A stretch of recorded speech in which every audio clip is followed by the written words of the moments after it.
do no servile work therein.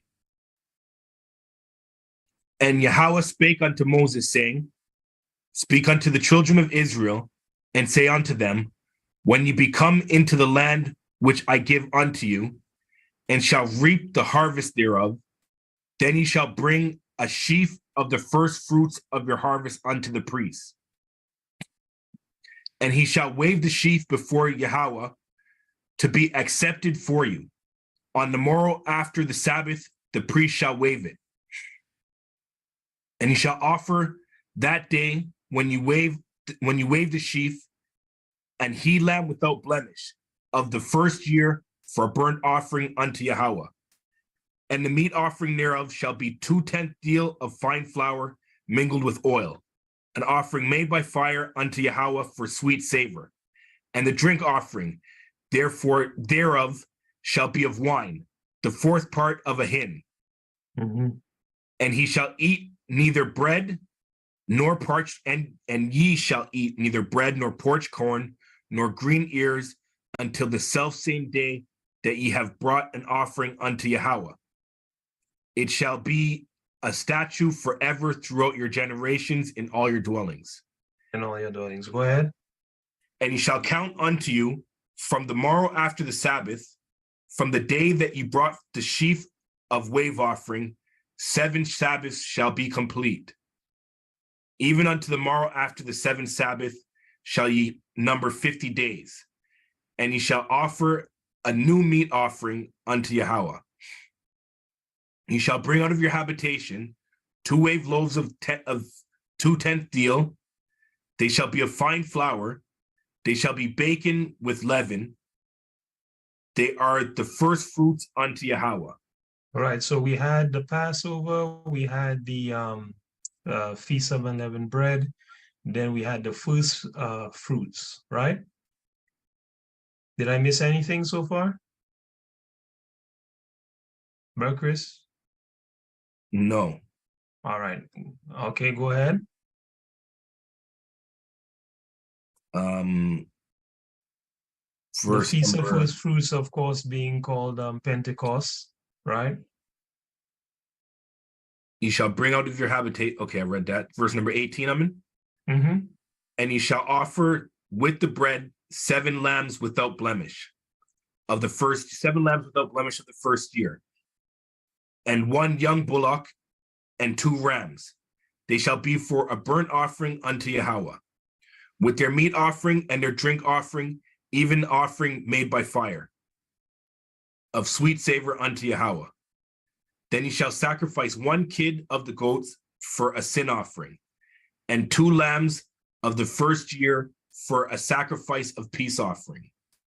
And the priest shall wave them with the bread of the first fruits for a wave offering before Yahawah. With the 2 lambs, they shall be holy to Yahawah for the priest.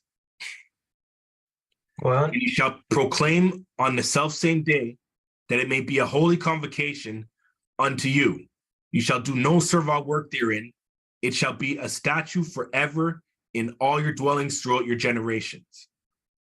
And when you reap the harvest of your land, thou shalt not make clean riddance of the corners of thy field when thou reapest. Neither shalt thou gather any gleaning of thy harvest. Thou shalt leave them unto the poor and to the stranger. I am Yahawah, your Elohim. Right. So as you can see, the Most High is going through all his feasts. All right. After that, we're gonna get what's that? Blowing of trumpets in verse 24 here. Right. We're gonna get the Day of Atonement. Here from 26 on down. Let's see here. And we're gonna get tabernacles right here in 34, right? Read 34 for me, please. Verse number 34. Speak unto the children of Israel, saying, the 15th day of this 7th month shall be the Feast of Tabernacles for 7 days unto Yahawah. Right. On the first day shall be a holy convocation. You shall do no servile work therein. Right. 7 days you shall offer an offering made by fire unto Yahawah. On the 8th day shall be a holy convocation unto you, and you shall offer an offering made by fire unto Yahawah. Mm-hmm. It is a solemn assembly, and ye shall do no servile work therein. Right. Right. And then when you go down to let's see here. Read 42 to 44. Verse number 42. Ye shall dwell in booths 7 days. Oh, wait, hold on. Go from 40, because this is important with the lesson that we're teaching, right? Esau will tell you, you would think that Esau invented basically using pine boughs, you know, for like peace offerings and all of that stuff, right? You would think that he invented that with how, you know, he pushes Christmas and the pine tree and the fir tree and all of these things. But watch who did it first. Go ahead. And he shall take you on the first day the boughs of goodly trees, branches of palm trees, and the boughs of thick trees, and willows, and willows of the brook. Right. And you shall rejoice before Yahawah your Elohim 7 days. Right. And he shall keep it a feast unto Yahawah 7 days in the year. It shall be a statute forever in your generations. Right. And boughs, of Celebrate it. course, sorry, and boughs, of course, being branches. Take branches of good trees, branches of palm trees, branches of thick trees, and willows of the brook. And what we were supposed to do with this is build tents in order to sleep outside. Go ahead. You shall celebrate it in the 7th month. You shall dwell in booths 7 days. All that are Israelites born shall dwell in booths. That's tents. Go ahead. That your generations may know that I made the children of Israel to dwell in booths. When I brought them out of the land of Egypt, I am Yahawah, your Elohim. Right. And Moses declared unto the children of Israel the feast of Yahawah. So he declared unto the children of Israel what?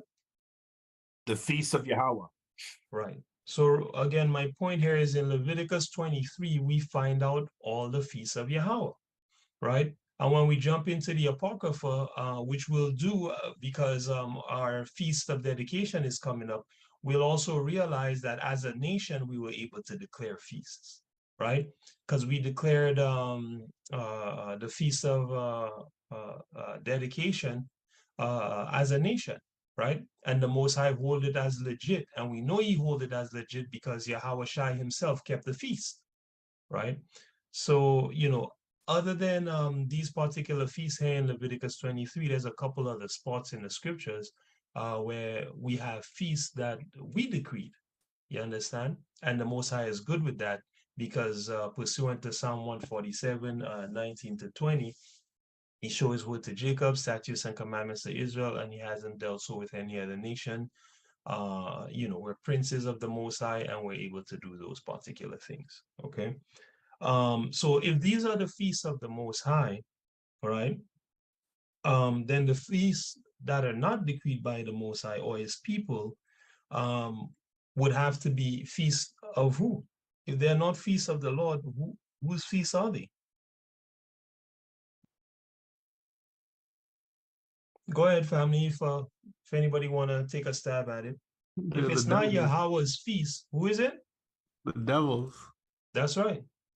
There's Satan's feast. There is only one or the other. It's either God's feast or it's Satan's feast, right? And how do we know that it's the feast of the spiritual demon Satan? Well, a couple of reasons, right? Let's just pull this up here. How do we know? One, Satan is the prince of evil. He is the prince of evil. Yahawah Shai is the prince of light, right? Satan is the prince of evil or the prince of darkness. That's what the scriptures teach. So if you're not serving Yahawah via Yahawah Shai, you're serving Satan. You understand? He owns all the kingdoms of the world, right? He is the tempter against Yahawah's law. He's the adversary the scriptures talk about. And all manifestations of lawlessness are under his watch, right? So that's how we know, hey, listen, either you're doing the Most High's feast, or no matter what they call it, it's a feast to Satan. That's what you're doing, right? So let's prove that. Let's go to Daniel 9 and we'll hit up verse 26.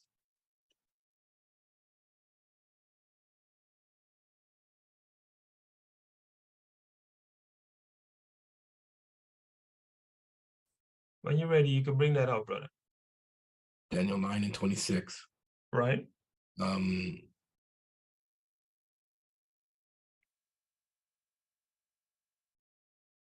Sorry, I can't read it off the screen. 9 and 26. Okay. 1 second. And after the...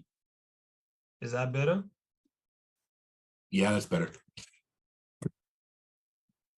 And after 62 weeks shall Messiah be cut off, but not for himself.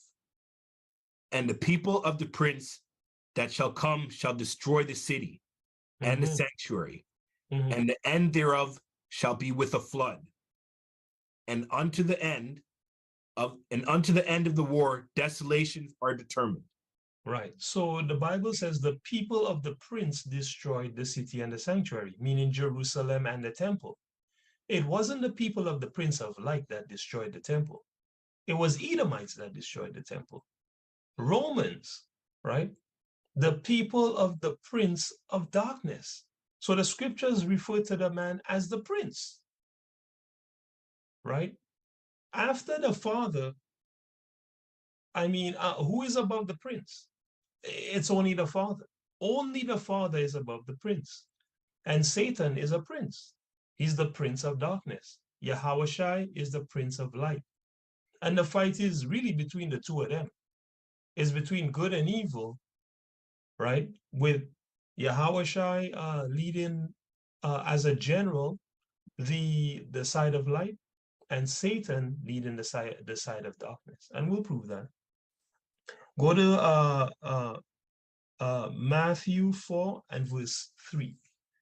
If you notice in the scriptures, you don't hear any other name mentioned on the side of darkness for who is the adversary or the tempter or anything like that. Why is that? Because Satan is the general of that side, right? So when the Most High is dealing with anybody on that side, he deals with the general, and the general goes and sends his minions to do the work, right? Because Yahawah don't have time to deal with nobody.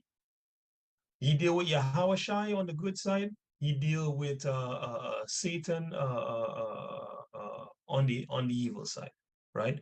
Now, from time to time he has councils, where he brings the evil angels and the good angels together in order to try to get work done. But nonetheless, Satan is still the chief of all these evil angels, right? And we'll see that in the scriptures. Give me Matthew 4:3. This is the book of Matthew, chapter 4, and verse number 3. And when the tempter came to him, he said, "If thou be the son of Yahawah, command that these stones be made bread." Right.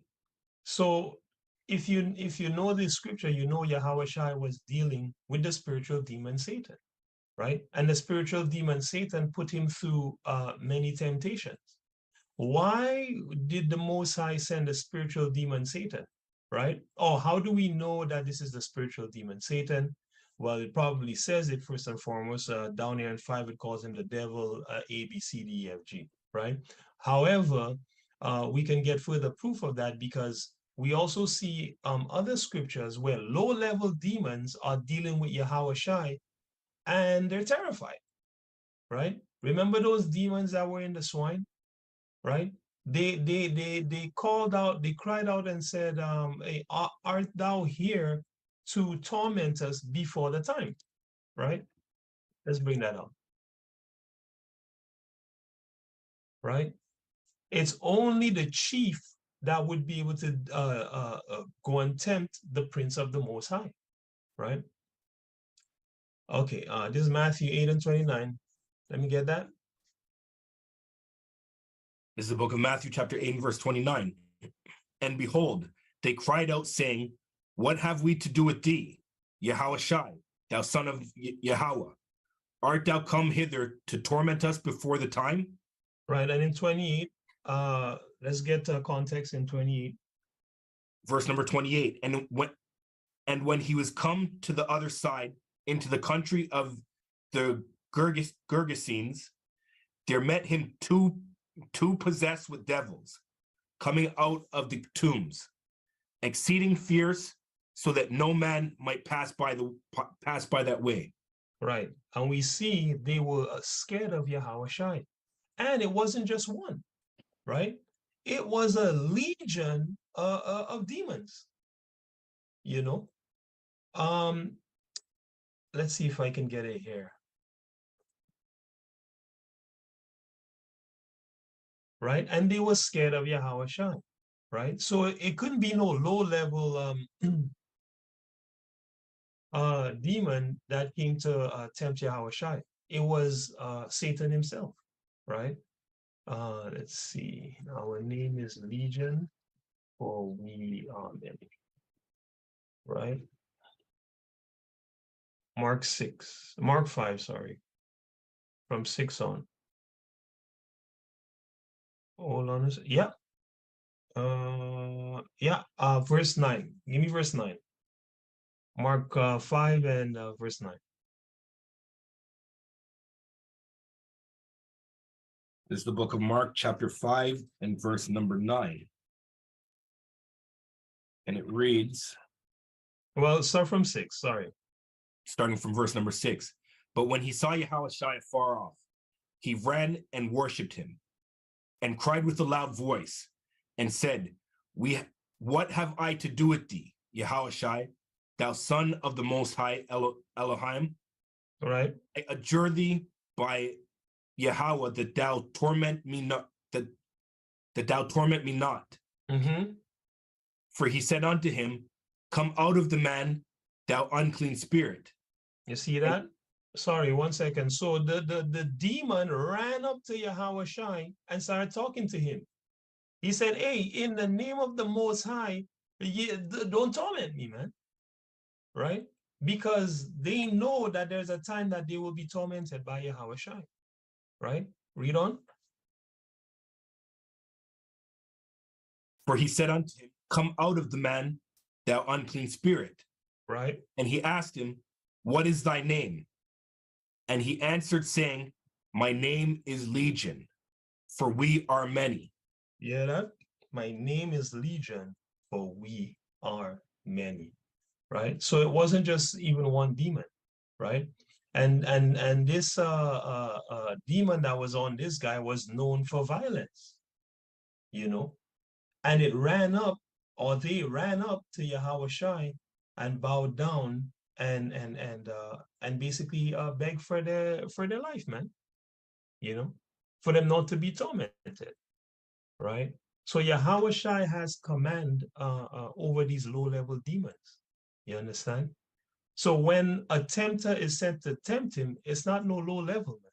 It's the general himself that had to be sent, right? And let's look at another scripture to prove that, right? Let's see. Let's go to Luke 4.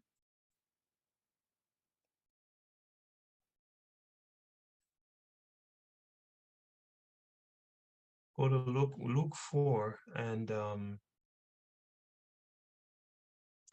go from 5 to 6.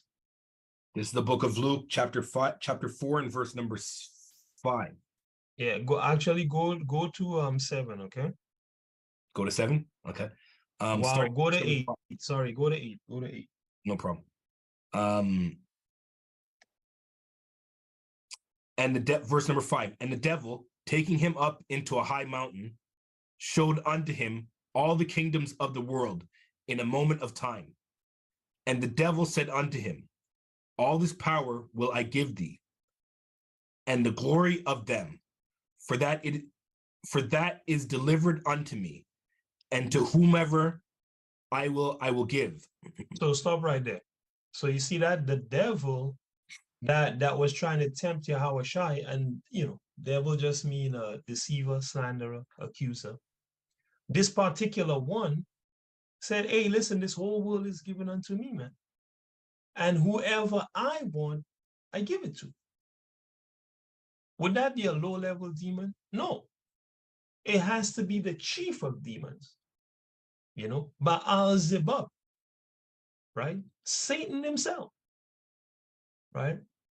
And Satan said, hey, I give the world to whoever I want to give the world because the whole world belongs to me. I was given it. Who gave it to him? Yahawah, the same one that gave him permission to attack Job, right? But not to kill him, right? The same one that gave demons permission of who they can deceive and who they can't deceive, who they can kill today and who they can't kill today, right? Read on. Verse number 7. If thou therefore wilt worship me, all shall be thine. You see that? Go and ahead. I answered and said unto him, Mm-hmm. Get thee behind me, Satan. Get thee behind me, who? Satan. Legion. Satan. All right. For it is written, Thou shalt worship Yahawah thy Elohim, and him only shalt thou serve. Right. So that's plain. Right? Yahawah said to Satan, hey, listen, man, it's the Most High only you shall worship, and yeah, I can't bow down and worship you for nothing. Right? So how do we know that a feast, if the feast that's being celebrated is not of Yahawah, how do we know it's of Satan? Because Satan is the one that owns the world, right? Satan is the tempter, right? Satan is the prince of evil, right? Uh, uh, Satan is the adversary. 1 Peter 5:8, right? Satan is the adversary, right? Not Allah, not Buddha, not Socrates, not Selassie, right? Which is why the scriptures say our fight is not against flesh and blood, it's against spiritual wickedness in high places. Spiritual wickedness in high places, not in low places, right? We're fighting against Satan. That's who we're fighting, right? Go ahead. 1 Peter 5:8.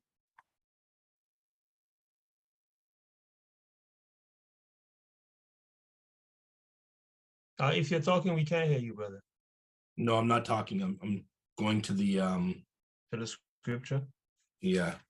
Okay. 1 Peter 5:8. This is the book of 1 Peter chapter 5 and verse number 8. Be sober, be vigilant, because your adversary, the devil, as a roaring lion, walketh about, seeking whom he may devour. Because our what? Your adversary, the devil, right, as a roaring lion walketh about. Right. So he is the one who's always being mentioned. Even though at certain time he sent low-level demons, the Most High keep mentioning the devil, Satan, the devil, Satan, the devil, Satan, because he is the general. You understand?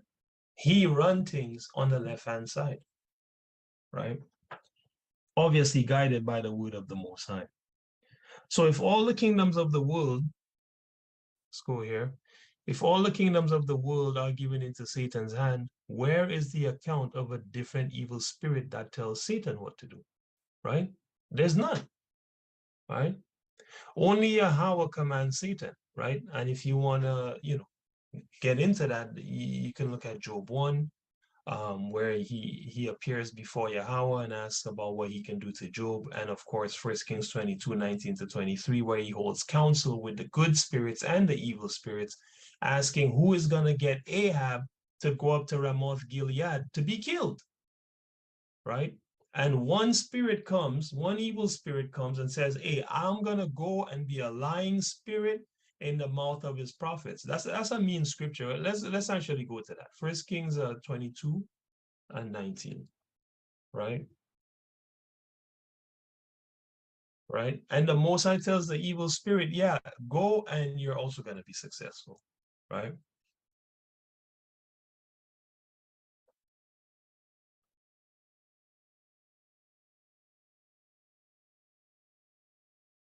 First Kings 19, and 22, sorry, from 19 to 23. And he said, hear thou therefore the words of Yahawah.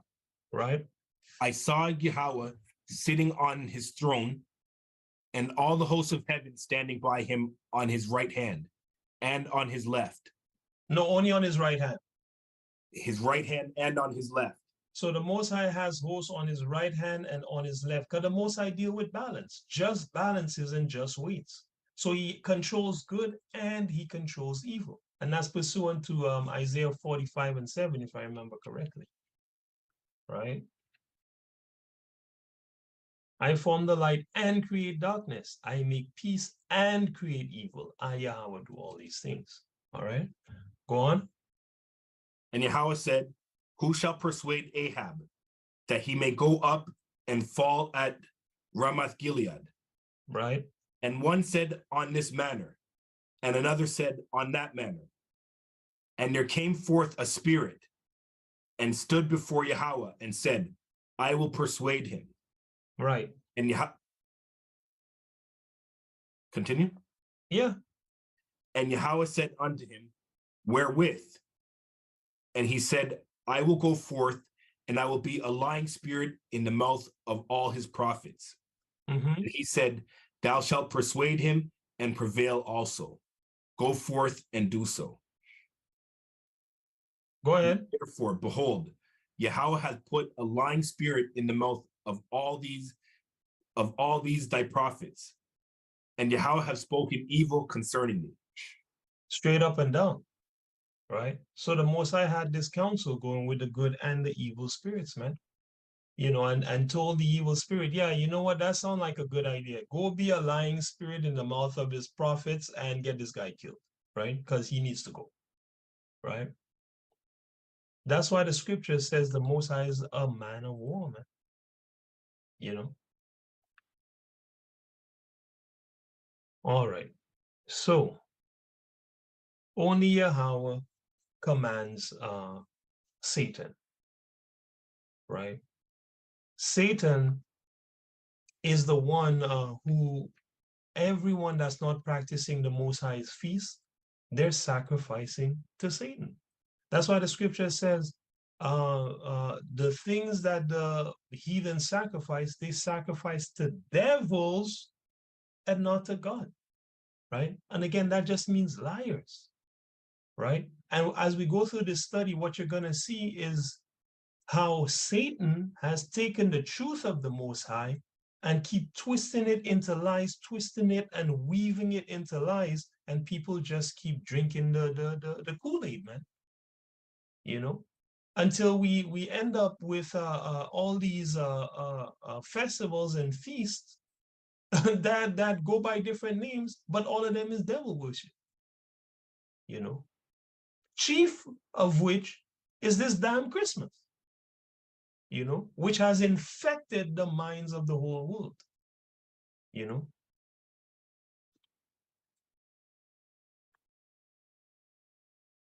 You know, Yahawah commanded us not to practice the customs of the world, right? Not to practice these satanic feasts, right? Give me Jeremiah 10.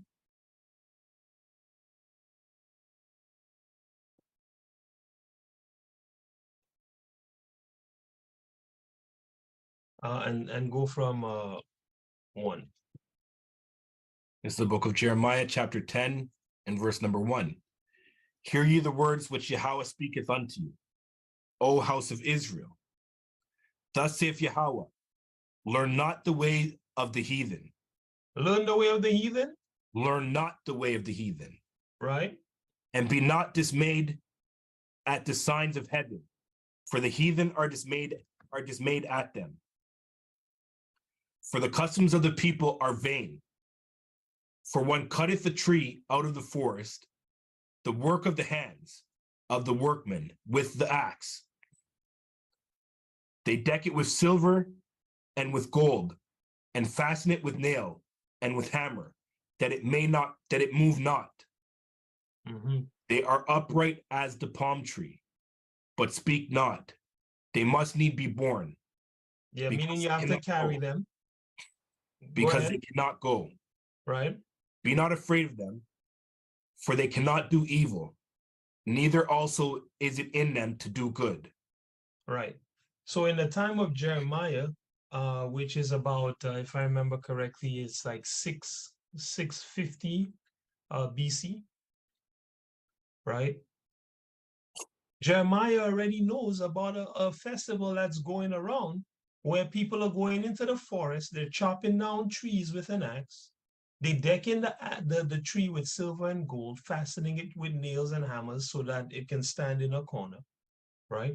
And the Most High says, hey, don't keep this custom, man, right? Because it's a vain custom, right? And don't be dismayed at the signs of heaven, these horoscopes, right? Because the heathen are following these things to their destruction. These things are meaningless. It's divination, you know? So the Most High specifically gave us instructions not to keep these things. So that being known, how come, you know, if we have our own feasts and heathen feasts are of Satan, and God said don't keep them, how come many of our people are still celebrating Christmas? You know, why? Right? And the answer is because, you know, they've been thoroughly deceived, right? You know, they're not searching for truth, you know, concerning these holidays. They're just keeping them and saying, hey, it's for the family, it's for the kids, right? We're just enjoying some time together. God understands. When he specifically gave you commandment not to keep these feasts, and then he himself give you feasts to keep for the whole year. Yahawah will not understand, right? Because, you know, of this scripture.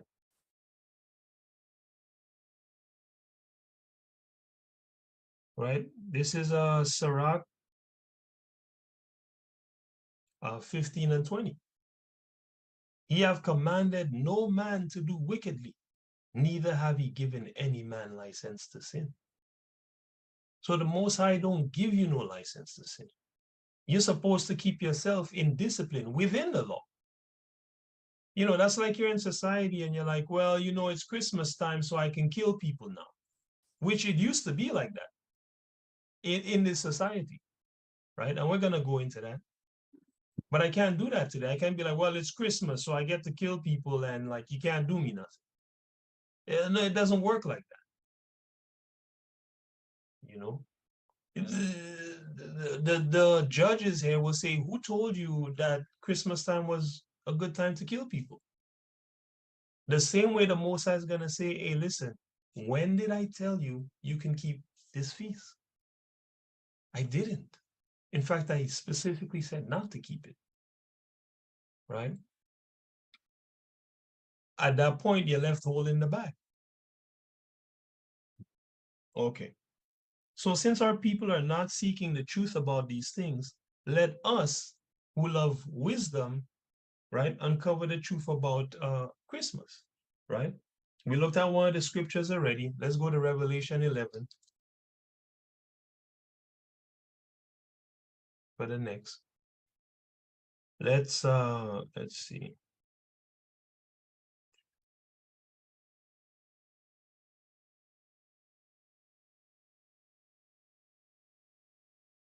Let's read from 7 to 11.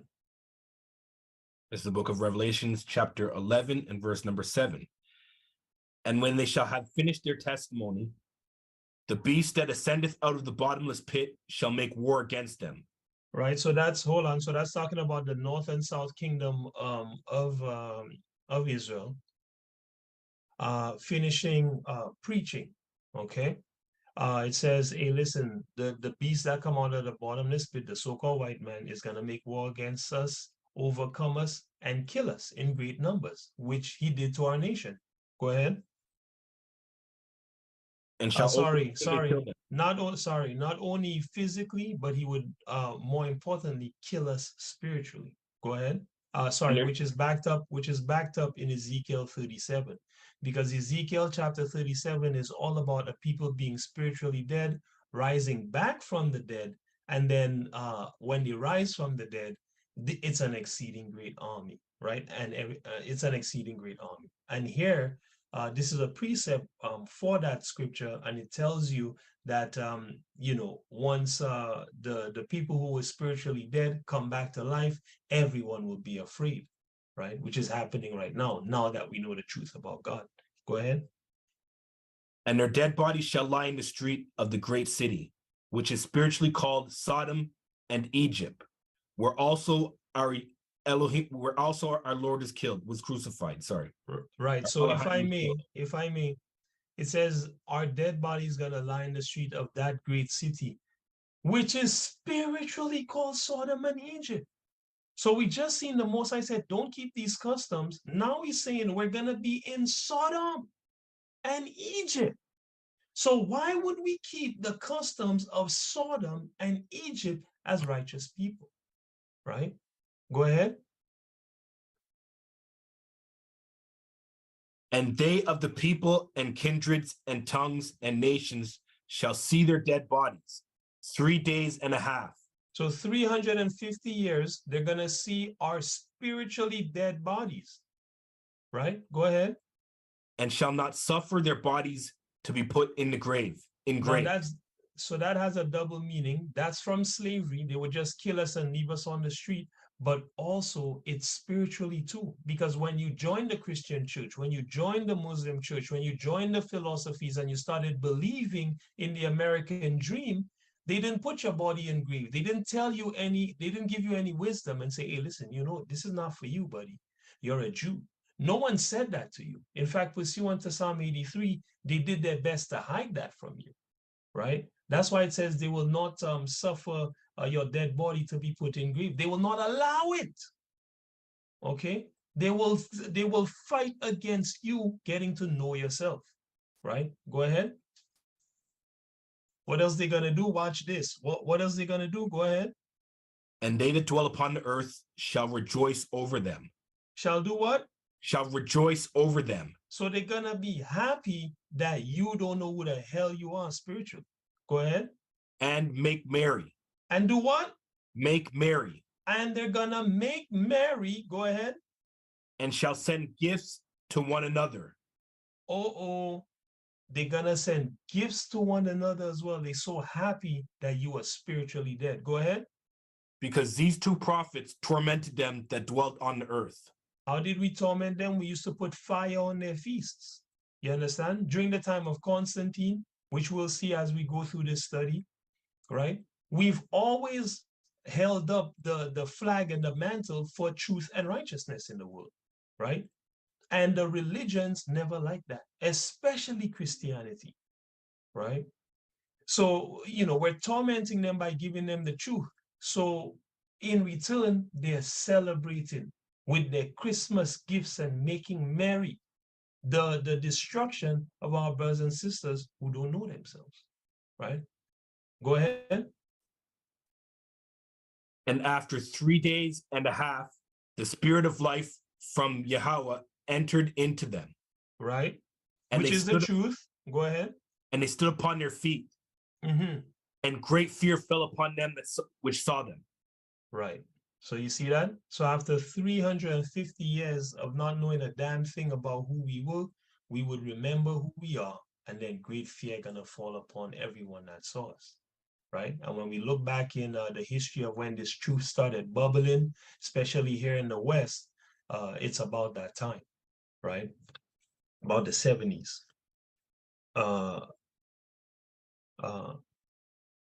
I think that's all I want there. Stood upon their feet, and great fear fell upon them which saw them. Now, watch the interesting thing. After the Israelites wake up and great fear falls upon the people that see us, what happens next in verse 12, Brother Chris? Verse number 12.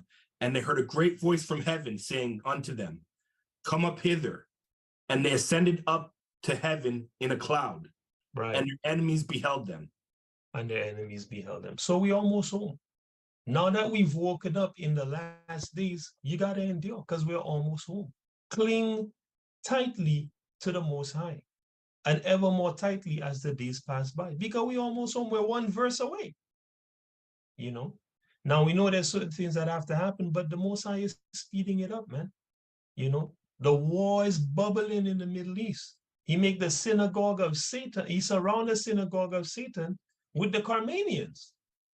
You know, the wild men to destroy them, you know. And everyone's going into the valley of Jehoshaphat, into the Middle East, knowing the scriptures as if it's like a normal thing. But the Most I told you, he would put a bridle in the jaws of the leaders in the end of time, causing them to err, meaning causing them to do the wrong thing, you know.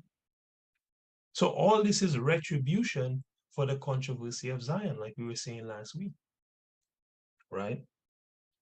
So that's two instances of Christmas in the Bible. The man's cutting down a tree, they're putting it in the corner, they're decking it with silver and gold. The Most High said, don't keep that. Then he tell you this thing is actually a celebration of your spiritual death and destruction, right? Which makes it even more sad that our people are keeping this, man. Our people have to know what is going on, right? So that they could stop keeping this damn devil feast. Right? And today we're going to give it to them on a spiritual level and we're going to give it to them on a carnal level for them to see exactly where this thing comes from, you know? But we're establishing spiritually at the end of the day, these are just satanic feasts, not just Christmas, all of them. Diwali, satanic, Thanksgiving, satanic, you know, Veterans Day, satanic. And this is it's on so many levels. It's on a spiritual level, it's on a physical level, because physically is Esau mostly establishing these feasts. And Esau is the devil and Satan. So it's literally the devil's feast in the flesh. And of course, before he can do anything in the flesh, it comes down in the spirit from his boss, his father, Satan, the spiritual demon, you know. So this thing is deep, man, you know. And I'm going to give, you know, a little bit of it today. But man, it goes even deeper. If you go do more research, you're gonna find out this rabbit hole is just, it's deep, man. This goes all the way back to the worshiping of Baal by the Israelites in the scriptures, man, in the book of Jeremiah. That's how far back it goes. We're not gonna get there today, but I'm just letting you know so you know. Go straight back to the worship of Satan, even in the historical record, you know. Okay, so we've seen Christmas in Jeremiah, Christmas in Revelation. Let's see what Yahawah was keeping during the winter. Let's go to John 10 and we'll read let's see, 22. This is the book of John, chapter 10, and verse number 22. And it was at Jerusalem, the feast of dedication, and it was winter. So and during the winter, what feast was Yahawah keeping? The feast of dedication. Right, and give me 23. And Yahawah walked into the temple in Solomon's porch. And he was in the temple, okay, during the winter for the feast of dedication, not keeping no damn Christmas, you know. So the above being said, we can establish that Christmas is actually a satanic festival. It's been adopted by Christianity to lead our people to damnation, and not just them, but really the whole world, because that's Satan's work, right? So that's clear in the spiritual record. Now let's go through the historical record to remove the mask from Christmas. All right. So the first thing we're going to look at right here is Yule and Christmas. Okay. Let me see if I can get some zoom on this. Okay, perfect. That's even better. Great. So Yule and Christmas. It says Yule or Yuletide, Yule time or Yule season is a festival historically observed by the Germanic peoples. Okay. And it's really important that you realize the kind of language that Esau uses to write his books. Germanic, right, is not saying that you're German. You're Germanish, basically, right? And the reason he's saying that is because it's a deception. The real Germans are Japhites, so-called Asian people. That's who Esau stole that land from, right? And I have a whole, breakdown on that. But the whole of Europe belonged to Japheth, according to, I believe it's Genesis 10, right? So it says is a festival historically observed by Germanic. So when you see Germanic, it just means that they speak the same language. Let's see if they admit that here. Germanic people were historically groups of people that once occupied Northwest and Central Europe and Scandinavia during antiquity and into the early Middle Ages. Since the 19th century, they traditionally have been defined by the use of ancient and early Germanic languages. Germanic people are defined by the use of ancient and early medieval Germanic languages. So once you speak a Germanic language, they say you're Germanic. So if we brought that to today, they would call us, I guess, English people? No? We're all English people because we speak English. Now, would that cover our ethnicity, brothers and sisters? Let me hear it. No. No. Your ethnicity disappears under they speak English. There was a bunch of English speakers in Canada. There was a bunch of English speakers in America, and that's it. And now you've been erased from history. People are reading this in the future without a critical eye, and they're like, yeah, man, those English speakers, amazing. This is what they looked like. Look. And they have a statue of Napoleon on a horse, man. Or a painting of the damn Pope. Look at those English speakers, right? And then they find people with, different features and make up a story, man. And tell you how these people are 25 million years old, And everybody drink the damn wine because it's in a golden cup, a nice shiny cup. I hate this man and the damn lies that he propagates day after day, minute after minute, hour after hour. The Most High has to get rid of him because he will not stop. Anyway, this guy just pisses me off, man. It is a festival historically observed by the Germanic peoples. Scholars have connected the original celebrations of Yule to the wild hunt. Now, why am I talking about Yule? Anybody know that song, chestnuts roasting on an open fire, Jack Frost nipping at your nose? So, ring a bell? Let's see if I can pull it. Yeah. I'm bringing this up because Yule is just another name that they call Christmas, right? Let's see here. Chestnuts roasting on an open fire lyrics. Look at this. Let's see. chestnuts roasting on an open fire, Jack Frost nipping at your nose, Yuletide carols being sung by the choir. But wait, I thought this was Christmas. I thought this was about Yahawah.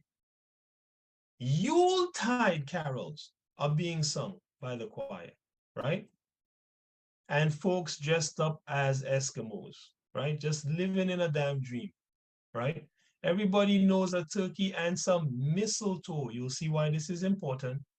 Help to make the season bright, which is a lie. The mistletoe is bringing demons into your house. We'll see. We'll watch this. Tiny little tots with their eyes all aglow will find it hard to sleep tonight, right? Probably because you're gonna torture them and drink their damn blood with your nasty blood feast. You know? Watch this. Let's get into this, man. So Yuletide, right? Yule and Christmas. Yule or Yuletide is a festival historically observed by the Germanic people. So this has nothing to do with Yahawah. Scholars have connected the original celebrations of Yule to the wild hunt. What is this wild hunt? Let me see just real quick. The wild hunt is a folklore motif occurring across various Northern European cultures, which is Edomite cultures, okay? The people of the Prince of Darkness, his culture, right? Watch it. A legion of demons in the sky on black horses with bare nakedness. Of course.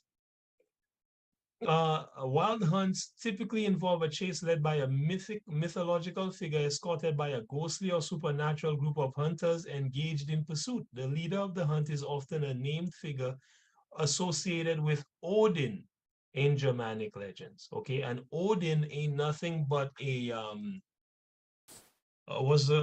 he's a carbon copy and a terrible one at that of the Most High, right? It's Satan pushing the Most High's characteristics as a false god, right? So this is the wild hunt, all right? And this is what Yule is. Yule, scholars have connected the original celebrations of Yule, which is supposed to be a Hawashai birthday, to the wild hunt. To this, right? This turned into the Edomite baby in the manger.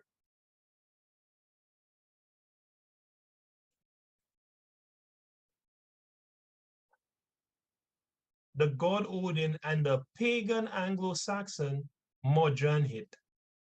Midwinter, known commonly as Yule, okay, or within modern Druid traditions as Alban Arthen, has been recognized as a significant turning point in the yearly cycle since the late Stone Age, okay?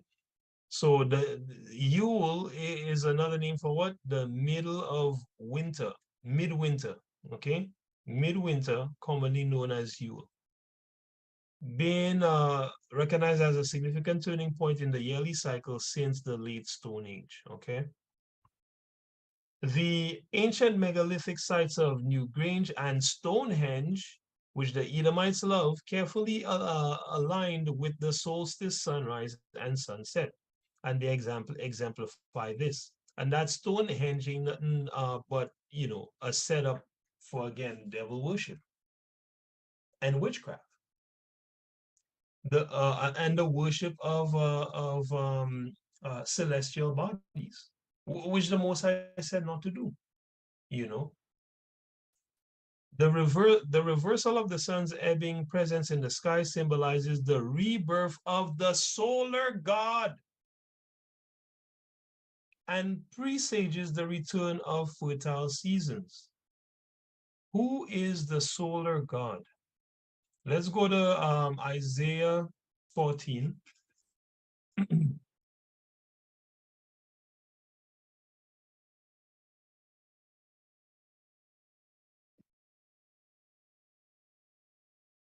That what I want?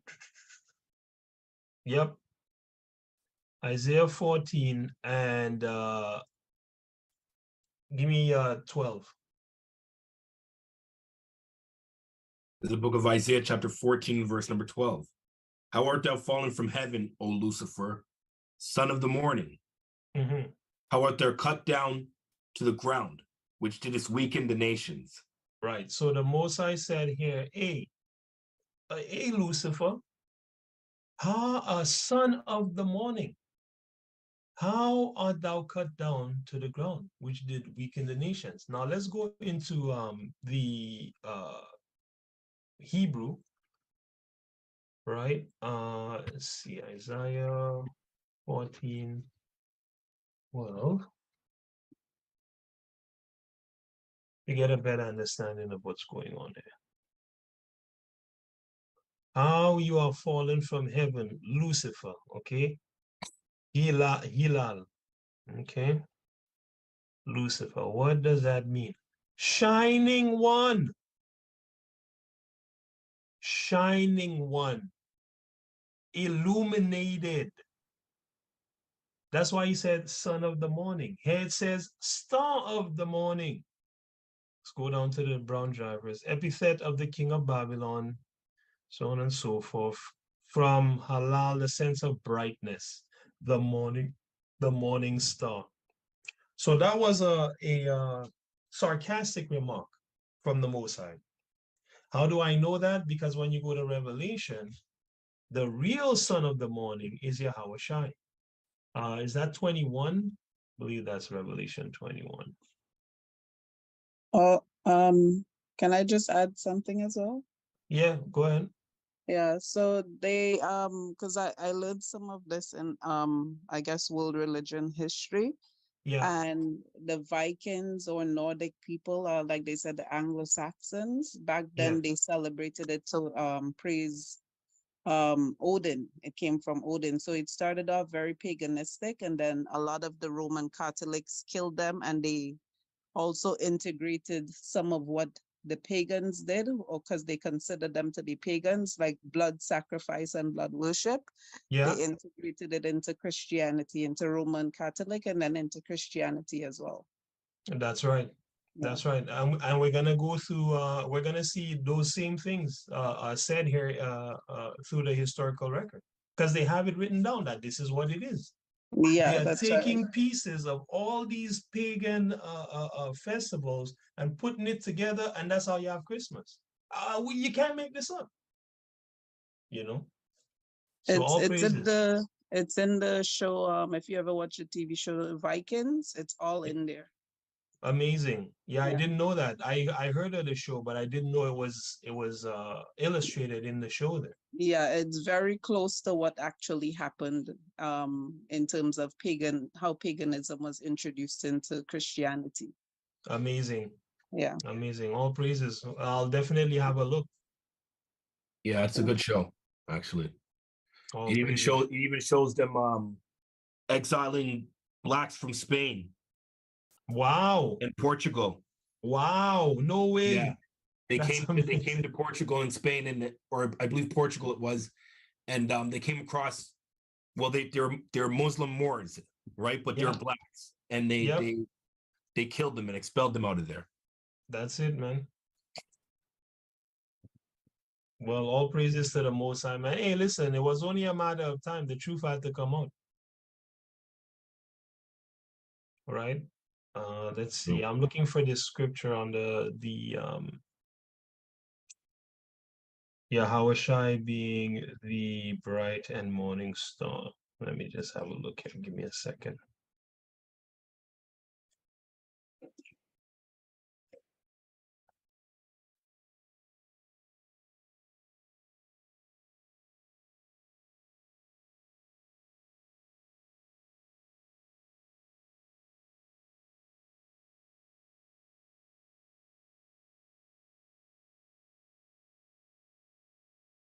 There we go. Revelation 22 and verse 16. Go ahead.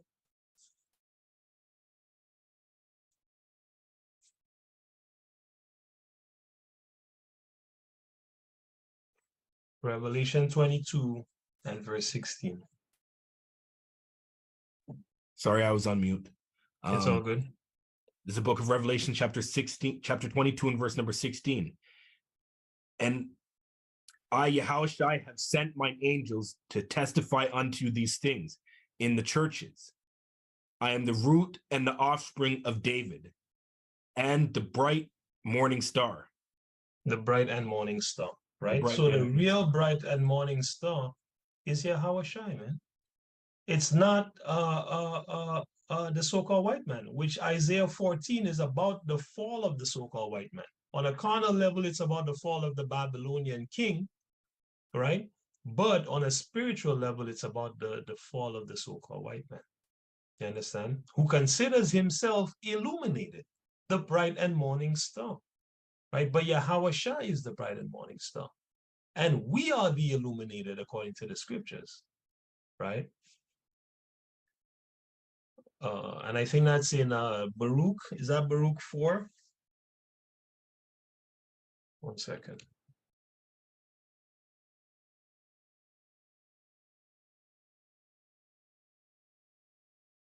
Baruch 4, verse 2. Turn thee, O Jacob, well, from verse 1. This is the book of the commandments of Yahawah and the law that endureth forever. All they that keep it shall come to life, but such as leave it shall die. Turn thee, O Jacob, right? And take hold of it. Walk in the presence of the light thereof, that thou mayest be illuminated. Okay? So Satan has nothing to do with light. He just pretends he's an angel of light. And that's how he catches most people, right? Like I said, our people would have been deceived, you know, and because they won't go search out the truth, they'll never know, right? And they're gonna dance their way straight to damnation, you know. Okay, reading on. Let's see. Midwinter, known commonly as Yule or within modern Druid traditions as Alban Arthen, has been recognized as a significant turning point in the yearly cycle since the late Stone Age. The ancient megalithic sites of Newgrange and Stonehenge, carefully aligned with the solstice, sunrise, and sunset, and the carefully aligned with the solstice, sunrise, and sunset, exemplify this. The reversal of the sun's ebbing presence in the sky symbolizes the rebirth of the solar god and presages and presages the return of fertile seasons. And again, the solar god is Satan. That's who the solar god is. And you're going to see all the various names under which he goes, right? From Germanic to Roman tradition. It really should read from Roman to Germanic because the Romans were there before. From Germanic to Roman tradition, this is the most important time of celebration. Take that in, brothers and sisters. Yule, right, is the most important time of celebration for the Edomite.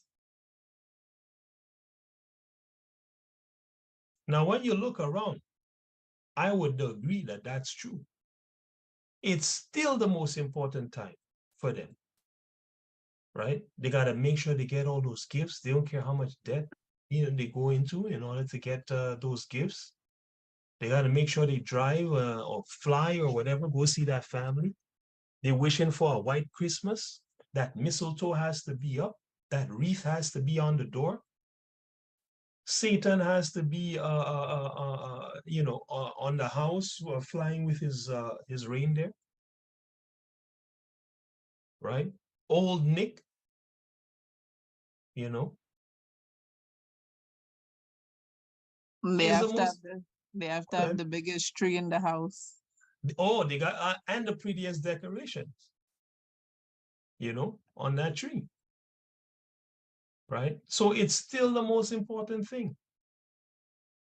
Right? At this time, it being called Yuletide and being all about the wild hunt, Odin, and paganism.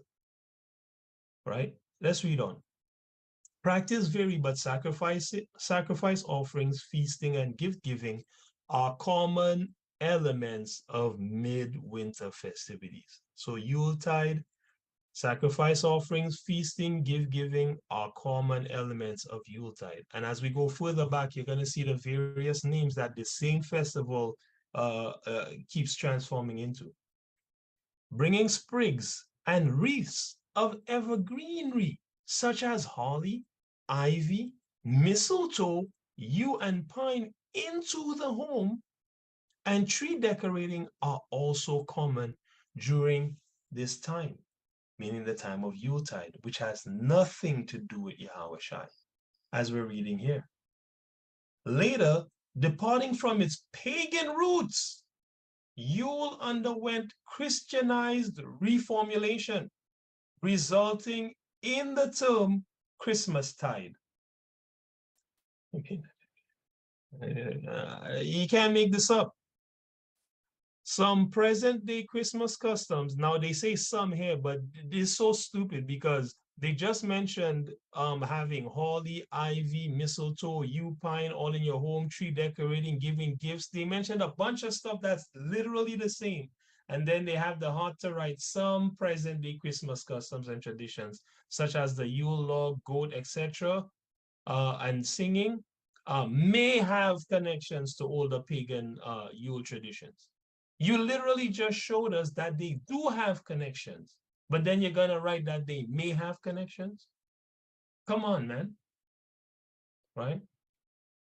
Terms with an etymological equivalent to Yule are still used in Nordic countries. This is interesting. And Estonia to describe Christmas. Terms with an etymological equivalent to Yule, okay, they come from the same place. Words that come from the same place as Yule, have the same origin as Yule, are still used in these northern countries and Estonia to describe Christmas and other festivals occurring during the winter holiday season. Let's see where Estonia is. Okay, so I think this is, let's have a look here, Estonia.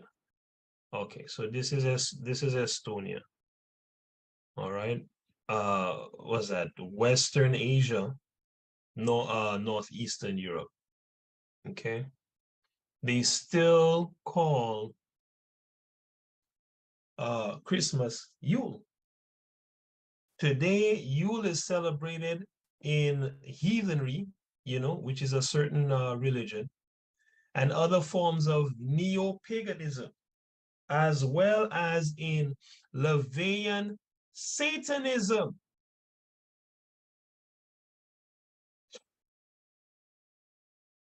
Now, if you guys know anything about this guy, Levi, anybody know about Levi? The Satanist, Antoine? Anyone know about that guy? A little bit.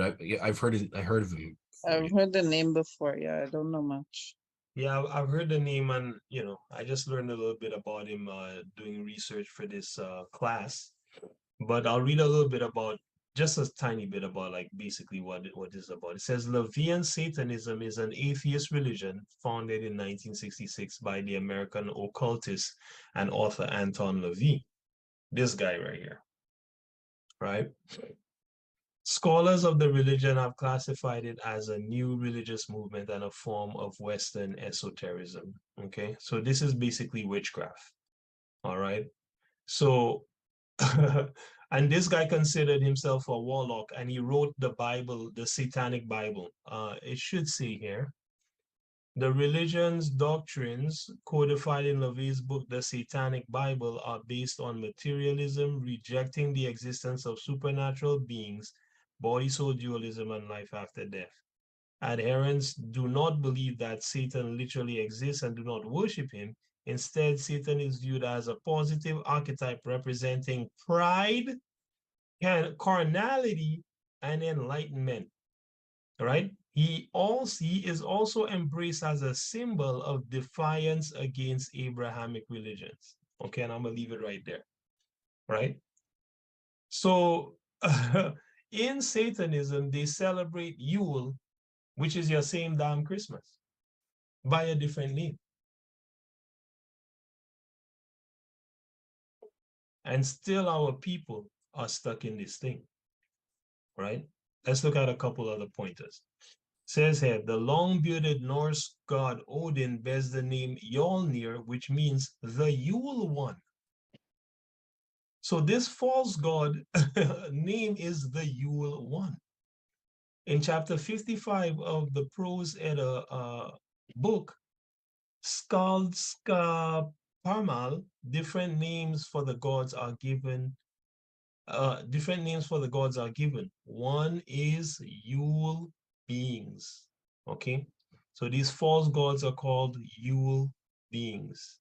Okay, but Whitney Houston is singing about chestnuts roasting on an open fire, Jack Frost nipping at your nose, and Yule tides. What is it? What's the lyric? I don't remember. Yuletide carols being sung by the choir, right? With a big smile on her face, talking about holiday album, man. This is the deception of Satan, man. This is why the 1 Peter 5:8 say you gotta be diligent, because Satan looking to see who he might devour. That's why the scriptures tell you the man always appear as an angel of light. Him and his ministers, right? So the more you see them looking, too pretty up and inviting, the more you should beware. Right? And what is more pretty up and inviting than Christmas?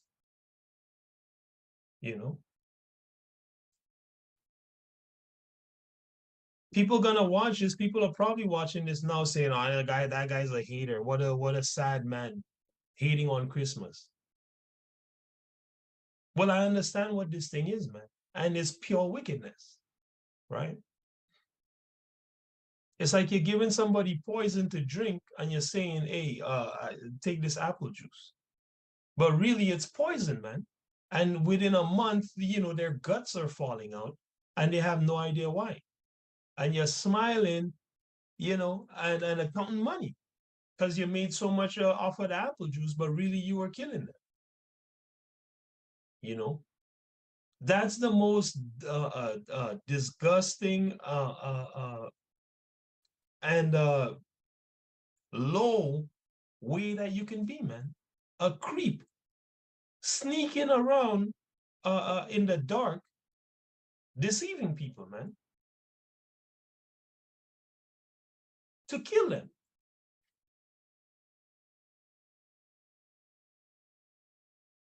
I don't read that. And neither does the Most High, more important. Okay, it says the Sagon of Hakon the Good credits King Hakon the First of Norway, who ruled from 934 to 961 with the Christianization of Norway. Okay, so this guy's essentially biography says he Christianized Norway, all right, as well as rescheduling Yule to coincide with Christian celebrations held at the time. So this guy, King Haakon the First of Norway, between 934 and 961, changed Yule's dates so it can be on the same date as Christian celebrations. In time, Haakon had a law passed establishing that Yule celebrations were to take place, a law passed establishing that Yule celebrations were to take place at the same time as the Christians celebrated Christmas. Why? To be able to mix the pot. It was ancient custom that when sacrifice was to be made, all farmers were to come to the heathen temple and bring along with them the food they needed while the feast lasted. Okay, so here's some of the rites of Yule. Okay, at this feast, all were taken. Let me just write this down. Put that there. Right? At this feast, all were to take part of the drinking of ale. Also, all kinds of livestock were killed in connection with it. Horses also. And all the blood from them was called Lot, or Laut, and Laut Boli, the vessel holding the blood, the Laut Tenar, the sacrificial twigs, aspergills. These were fashioned like sprinklers, and with them were to be smeared all over with blood. The pedestals of the idols, they put blood on that. The walls of the temple, blood on that, inside and out. Likewise, the men present were to be sprinkled with blood as well. But the meat of the animals was to be boiled and served as food at the banquet. So you're supposed to eat horse at the banquet. In which scripture did the Most High say you can eat horse, man? Right? Doesn't the Most High say in Leviticus 11 that the animals that you're allowed to eat, on land gotta have parted hoofs and chew the cud? Why are you eating horse? It says fires were to be lighted in the middle of the temple floor, and kettles hung over the fires. The sacrificial beaker was to be borne, meaning carried around the fire, and he who made the feast and was chieftain was to bless the beaker as well as all the sacrificial horse, basically, right? And Lord knows what else was there. Pig for sure, right? Give me Wisdom of Solomon 14, bro, from 23 to 26.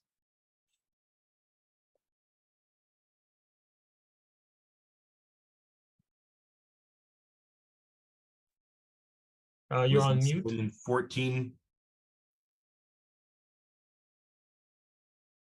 From where to 26? 23. 23. This is a book of Wisdom of Solomon, chapter 14 and verse number 23. For whilst they slew their children, for whilst they slew their children in sacrifices, or used secret ceremonies, or made revelings of strange rites. So stop right there. That's what this is. You're looking at a reveling of strange rites, man. You're putting blood all on the idols, inside and outside the temple. You're sacrificing horses, right? Collecting all the blood in these basins and just keeping it around, man. Right? Strange rites, right? Go ahead. They kept neither lives nor marriages any longer undefiled. Right. Either one slew another's treacherously or grieved him by adultery. Right. And you're going to see as we go throughout this study that this is exactly what was going on, man. Bare adultery, murder, and there was no, a consequence. Go ahead.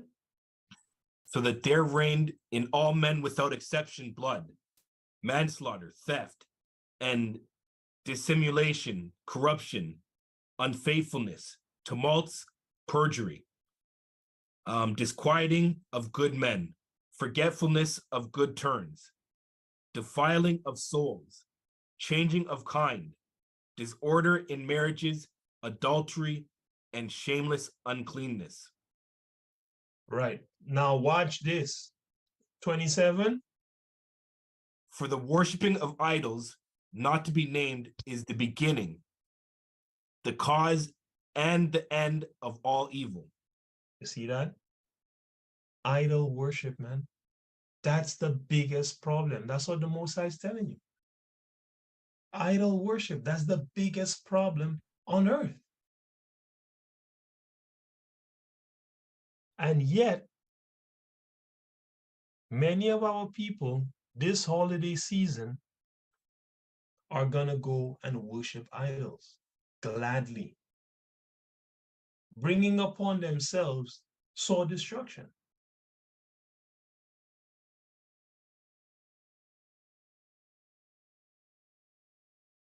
Reading on.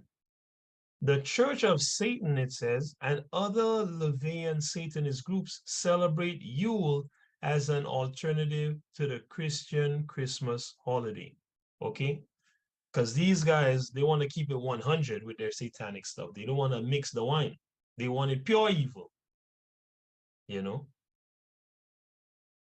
I.e., sorry, reading on. In modern Germanic language speaking areas, and in some other Northern European countries, so countries of Edomites, historical cognates to English Yule denote the Christmas holiday season, which we read before. Examples include this here, which is also pronounced Yule in Sweden, Denmark, and Norway, Yol in Iceland and the Faroe Islands, Joulu in Finland, Joelfest in Friesland, Joelfeest in the Netherlands, Julud in Estonia.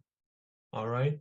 These all signify Yule.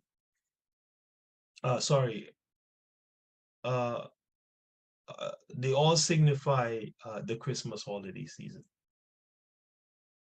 Right. So now something that's supposed to be about the worship of Yahawah Shai and the honoring of Yahawah Shai is named after a pagan festival with just strange rites, right? And all kinds of idol worship, right? Let's get one more quick witness on Yule, right? Chris, are you able to see that?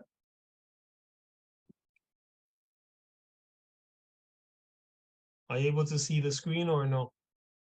Enough to read this?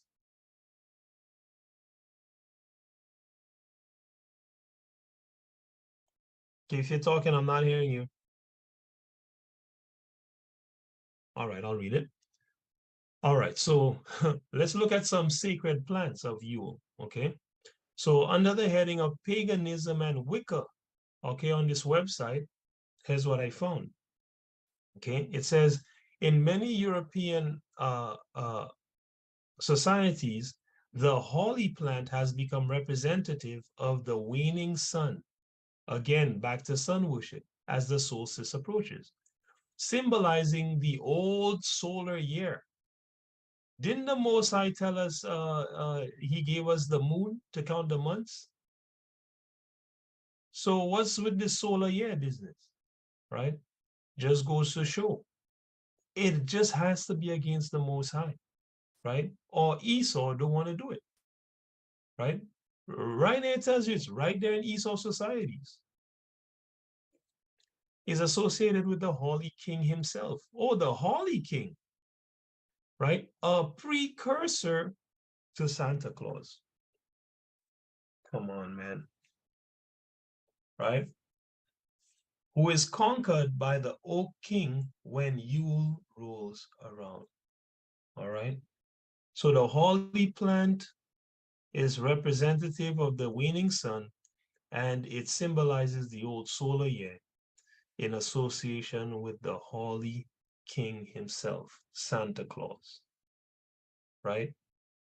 What's another name for Santa Claus?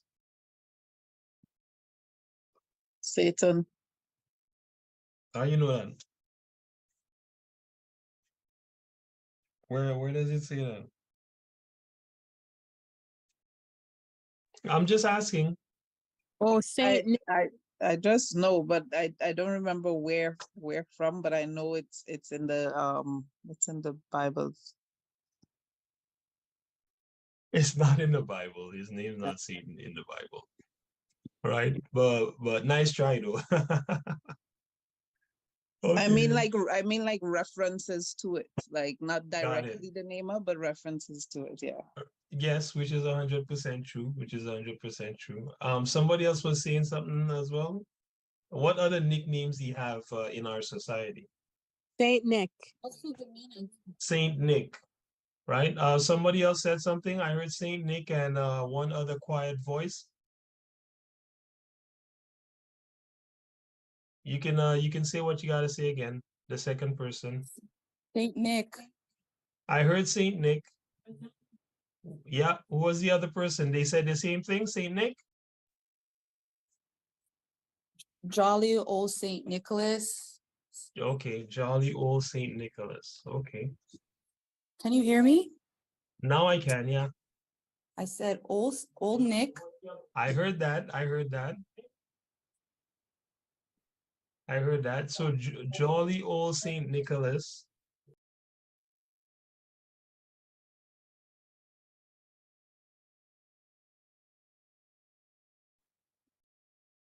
Let me just check the name origin here.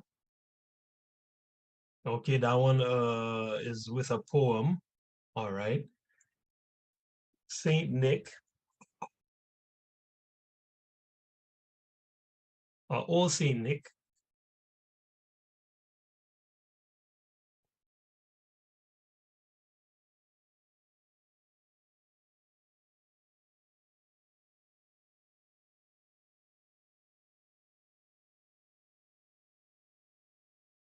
Saint Nicholas is one of the most popular saints commemorated in the Eastern and Western churches, and he is now traditionally associated with the festival of Christmas. Nothing certain is known of his life, but he was probably Bishop of Myra in the 4th century. He's also known as Nicholas of Myra or Nicholas of Bari. Wait, yeah, Nicholas of Bari. All right. So who are the saints, Israel?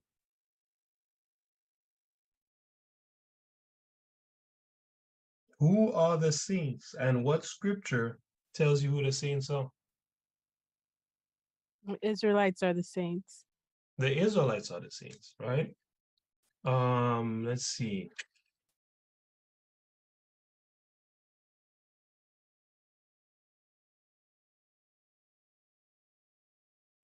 Right? Psalm 148, 14 and 15. He has raised up the horn. Let's go. He also exalted the horn of his people, not for his people, Berean Standard Bible. He also exalted the horn of his people, the praise of all his saints, even of the children of Israel, a people near unto him, praise ye Yahawah. Now, last time I checked, this man here is not an Israelite. Okay, he's a Edomite, the people of the prince. So you're not a saint, buddy, right? In fact, you would be the opposite of a saint. You're a sinner, the wicked, a devil, as you can find if you just drop the saint from the Nick and put old Nick, right? Definition of old Nick: Judeo-Christian and Islamic religions, chief spirit of evil, an adversary of God, tempter of mankind, master of hell. Synonyms: Beelzebub, devil, Lucifer, prince of darkness, Satan. That's old Nick. Jolly old Saint Nick, the holy king himself, is Satan. You know, it says here in the pre-Christian British Isles, the holy was often associated with protection. Planting a hedge around your home would keep malevolent spirits out. That's not true, because God don't deal with witchcraft. And if that's what you're doing, you're bringing evil spirits in, you're not chasing them out. Thanks in no part, small part to the sharp spikes on the leaves. All right. The ancients used the wood of holly in the construction of weapons, but also in protective magic. That's what I wanted. Okay. Give me Exodus 22 and 18. Exodus 22 and 18. This is the book of Exodus, chapter 22, and verse number 18. Thou shalt not suffer a witch to live. Clean and clear. Clean. So there's no such thing as protective magic. If you're practicing witchcraft, God said to kill you. Right? And so Israelites would die for practicing witchcraft. And witches and wizards were often destroyed out of the land of Israel. Now, are we killing witches today? No. But at judgment, they will lose their lives, right? And witches and wizards still exist today, just like Israelites still exist today, right? And we'll prove that, right? It says, hang a sprig of holly in your house to ensure good luck and safety to your family. You see that? Curses they're showing you how to put on yourself. By the way, this whole article is an article on paganism and Wicca is witchcraft, right? So they're telling you, hang a sprig of holly in your house to ensure good luck and safety to your family. Wear it as a charm. Those are enchantments which God said don't do. Or make holy water, not holy water, holy water, by soaking leaves overnight in spring water under a full moon. Now, family, I want you guys to be aware that some of these things, man, that these people, like there's certain people on earth that have secret knowledge of how to work with demons and do various things. And the scriptures will prove that. We'll get to it, right? So when you see these people write these things, don't take it for a joke. These people are literally showing people how to put curses on themselves, pretending that they're showing them how to help themselves, right? So the unawares, are inviting demons into their lives, man, into their homes, into their minds, right? Into their bodies. Why do you think I got 1,000 demons on it? A legion, or is that 100? I think a legion. Is a legion 1,000? Yes, it's 1,000. 1,000 demons, right? It says, add holly branches to boughs, wreaths, and garlands to bring the Yule season into your home, right? So what is holy water the same as holy water? Do you know if Boy, same thing? it damn well might be. It probably is. I wouldn't be surprised. Same rituals. Yep, I would not be surprised. I would not be surprised if you see them soaking the holly in there, so you can go and dip your hand in there and put a cross on your forehead, man, and invite in some evil spirits. I wouldn't put it past them, right? Look it up, see. Okay. Next point on the same article about witchcraft. It says, we've all heard of the tradition of kissing under the mistletoe. It's associated with peacemaking and the end of discord, which is a perfect theme for the winter holidays. The Norsemen, again, the Edomites, laid down their arms if they met beneath a growth of mistletoe. All right. Who were these Norsemen? Hold on, let me just read on a bit. Why not use it in a working, that's what they call casting spells, okay? Why not use it in a working to end strife and discontent in your life? So end strife and discontent in your life by inviting demons to come into your space. By setting up a pagan what do you call them, charms, in and around your house. That's how you're gonna stop discontent in your life. That's why the most I tell you, this idol worship is a source of all the problems. Instead of you go and on your knees and pray and ask for guidance to change your ways or get your life in order, you're gonna put some mistletoe, over your door, man. Which the people of the prince, use, right? And when they meet beneath the mistletoe, they lay down their arms. Is that a good example to follow? No. The Most High said, learn not the way of the heathen, right? It says you can place sprigs of the mistletoe around your home and on tabletops and in vases and bowls, or even make what's called a kissing ball to hang in the doorway. Don't do this, Israel. If you just don't do it.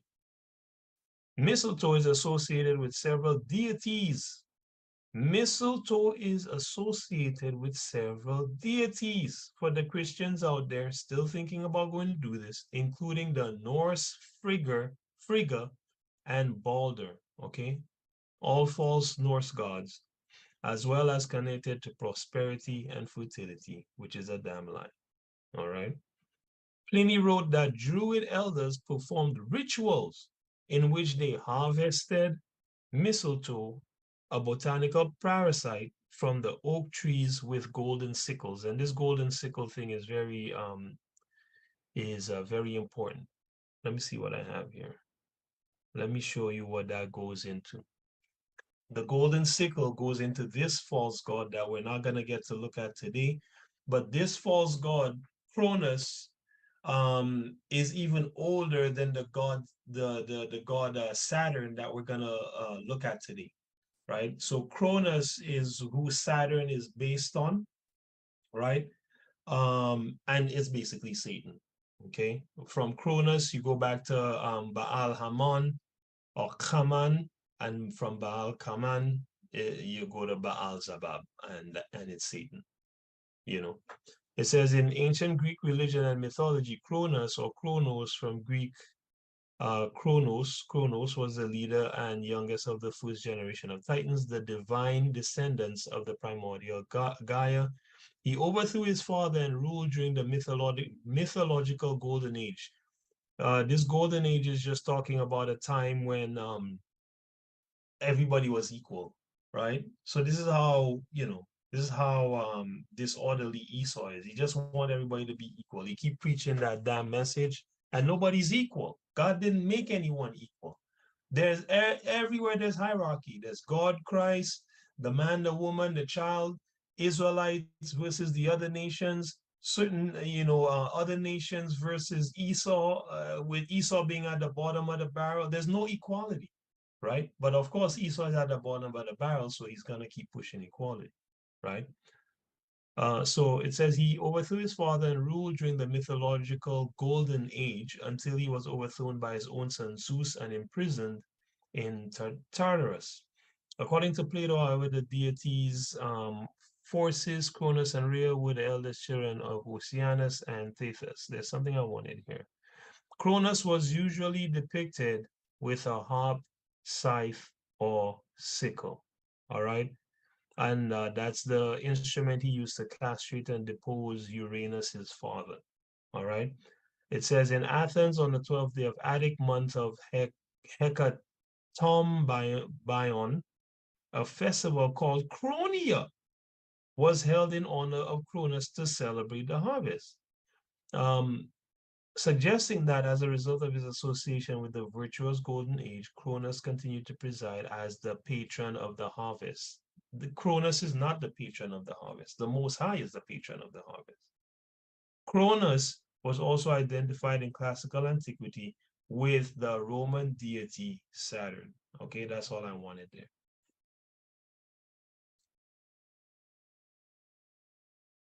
Let's see here. So that's where this whole idea of the sickle comes from, okay? So let me read this part with the sickle again. Pliny wrote, and Pliny is an ancient writer, Greek if I remember correctly, wrote that Druid elders performed rituals in which they harvested mistletoe, a botanical parasite from oak trees with golden sickles, the sickle of Cronus, the sickle of Satan.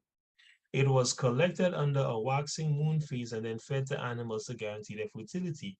As part of the rite, a pair of white bulls were sacrificed, and if prayers were answered, prosperity would be visited upon the villagers, okay, which is just absolute madness, okay? So to recap, Yule, which is Christmas, gets its floral decorative traditions from a festival of false gods, okay? i.e. devils, right? Strange rituals, they get their traditions from, and they also get their traditions from Wicca, okay? Which is literally witchcraft, right? That's where Yule gets its traditions from, including the floral decorative traditions. All right. So is the true God of the Bible happy with witchcraft and worship of devils? Right. Let's go to 1 Corinthians 10:20.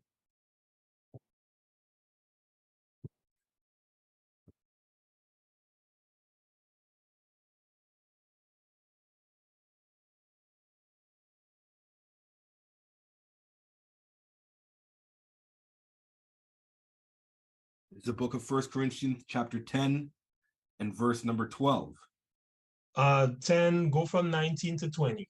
Sorry, 19 to 20. Verse number 19. What say I then? That the idol is anything, or that which is offered in sacrifice to idols is anything? What I say, that the things which the Gentiles sacrifice, they sacrifice to devils, and not to Yahawah. And I would not that ye should have fellowship with devils. That's it, right? So, don't say, hey, you know what, I'm just going for the kids, right? Or I'm just going to show face and all of these things, okay? The heathen, and some of our very own family members are included in those numbers. They're making sacrifices to demons, man, devils, liars, right? The spiritual demon Satan, right? And the Most High says, I don't want you to have, fellowship with demons, man, with devils, with evil spirits, right? Give me Deuteronomy 18, and we'll read from 9 to 12.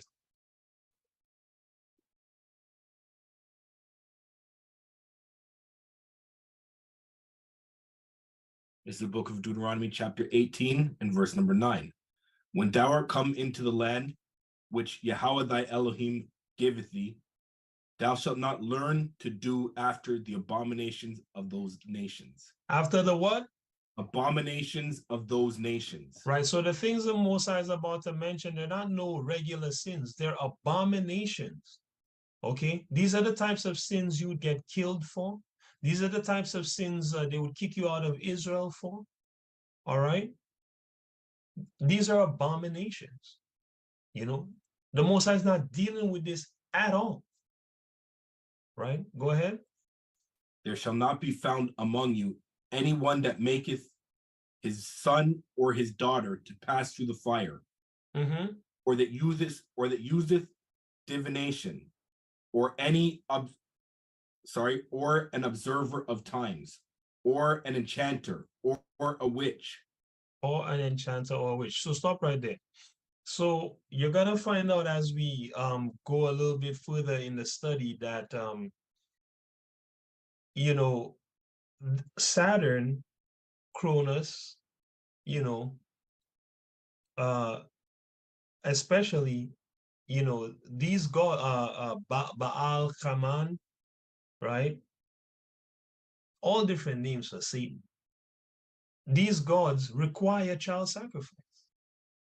You understand? So when Israel was sacrificing the children in the fire and all of these things, it is devil worship that we were doing. So how patient and merciful is Yahawah for turning away wrath for us doing abominable things in his sight, right? Devil worship, man. Worshipping the spiritual demon Satan instead of him, Go ahead. Verse 11, or a charmer, or a consulter with familiar spirits, or a wizard, or a necromancer. Right. For all that do these things are an abomination unto Yahawah. And because of these abominations, Yahawah thy Elohim doth drive them out from before thee. See that? So for all of these witchcrafts, and all of this dabbling with, not just dabbling, this worship of and use of evil spirits and secret arts, the Most High drove out nations from before Israel and drove out Israel from the land. Because when you read the scriptures, what you're going to find out is behind the walls of the temple, we had secret compartments where we would have various idols and do various rites to Satan in God's temple, man. You know, just absolute madness, right? So the Most High is not dealing with any form of witchcraft at all, you know. So what other yet, you know, Christmas incorporates straight up witchcraft practices, man. Mistletoe and holly and kissing under the mistletoe and God knows what else, right? So what other pagan festivals influence Christmas? Let's look at another one called Saturnalia, which is even older, right? Than Yule, right? So Saturnalia, what is Saturnalia? Saturnalia is an ancient Roman festival. Now, didn't God say the Romans were the people of the Prince of Darkness? He sure did, right? It's an ancient Roman festival and holiday in honor of the god Saturn. It's held on, let's see, December. It's held on 17th December of the Julian calendar and later expanded with festivities through to 23rd of December. The holiday was celebrated with a sacrifice at the Temple of Saturn in the Roman Forum. So the Roman Forum was basically the town square, and the Temple of Saturn was always in the town square, all right, close to the Roman Forum, right? They give a nice picture here of the Roman Forum. Let me see if it'll, right? This is the Roman Forum. This was basically the middle of town, right? And then you always had, see if we can get it here. And then in the middle of town, you always had the damn temple, right? The Temple of Saturn. So if you, these are the ruins, obviously. So if you go into a lot of Caribbean islands, especially, right? And think of maybe some bigger countries that you've been to. Where is the cathedral usually?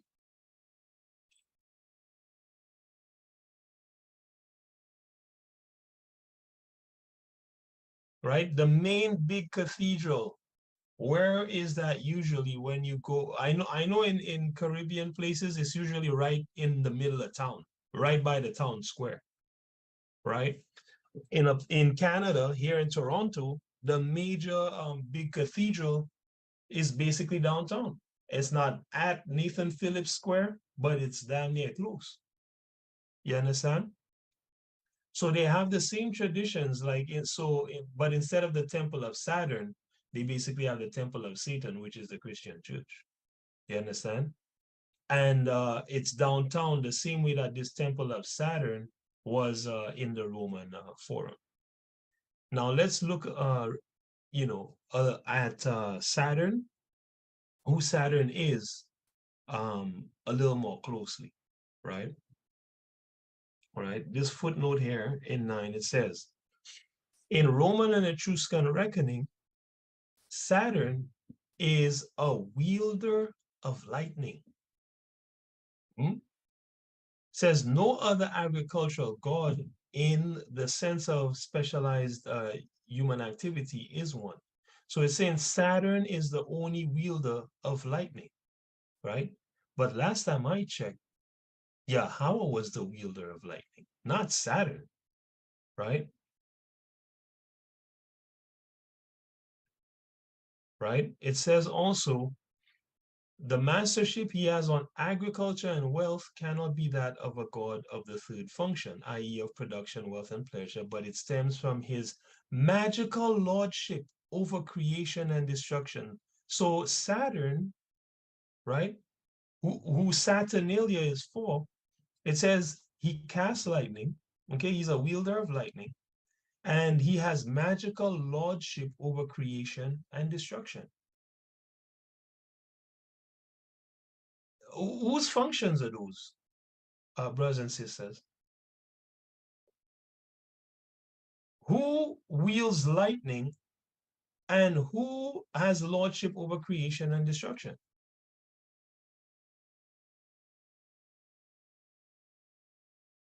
Bring it out.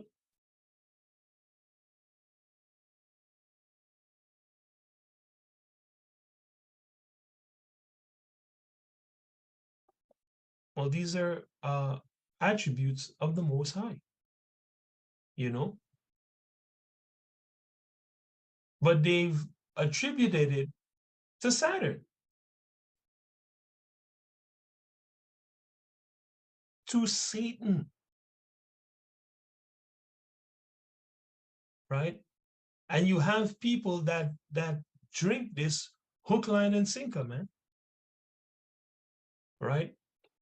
Some directly, mostly Edomites, because they don't believe in God and they exalt themselves above all that is called God. So they rather go back to their pagan practices than even pretend to follow God in Christianity, right? But for those who are not so brazen, the Saturnalia has been weaved into your Christmas, as we'll see. But I just want to go through this here quick. It says, although these features are found in the Greek god Cronus, okay, which is even older than Saturn. This is the guy I showed you guys with the sickle. As well, it appears that those features were proper to Roman Saturn's most ancient aspects, such as his presence on the capital and his association with Jupiter, who in the stories of the arrival of Pelasgians in the land of Sicels, and that of Arge orders what? Human sacrifice to him. Saturn orders human sacrifice to him. Baal ordered human sacrifice to him. This festival in honor of Saturn is the same festival in honor of Cronus, the same festival in honor of Baal, the same festival in honor of Satan, right? It says, little evidence exists in Italy for the cult of Saturn outside of Rome, but his name resembles that of the Etruscan god Satres, okay? The potential cruelty of Saturn was enhanced by his identification with Kronos, known for devouring his own children. Cronus, just like Saturn, is known for devouring his own children, right? He was thus used in translation when referring to gods from other cultures that the Romans perceived as severe. Watch this. He was equated with Carthaginian god Baal-Haman, to whom children were sacrificed,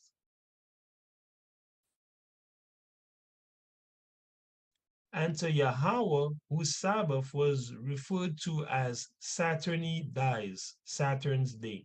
So the heathen, the Romans, referred to the Sabbath as Saturn Day. So they didn't care what we had to say concerning Yahawah. They're like, no, no, this day belongs to Saturn, right? In fact, they referred to Yahawah as Saturn. But Yahawah is the only God. In a poem by Tibullus, who wrote during the reign of Augustus, eventually this gave rise to the word Saturday. So Saturday literally means Saturn's day, all right? The identification with Baal Haman later gave rise to the African Saturn, or the African version of Saturn, and it was a cult that enjoyed great popularity until the year 400.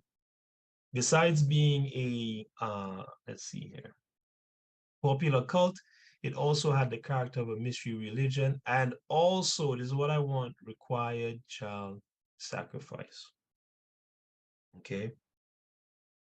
Says it is also considered as inclining to monotheism. In the ceremony of initiation, the miste intra subiugum, enter beneath the yoke, a ritual that legally compares to the Roman tigillum sororium, even though their origin and theology are completely, tigillum sororium. And then it says, even though their origin and theology are completely different, the Italic or Italian and African god are both sovereign and master over time and death, a fact that has permitted their association. However, the African Saturn is not directly derived from the Italic or Italian god, but rather from his Greek counterpart, which is older, Cronus. All right. Now watch this. I want to read just this real quick. This is Cronus. Okay. All these different gods we've been reading about are into child sacrifice, and this is Cronus, right? On the Greek side, this is as far back as it goes. This guy right here, right? Everybody see that?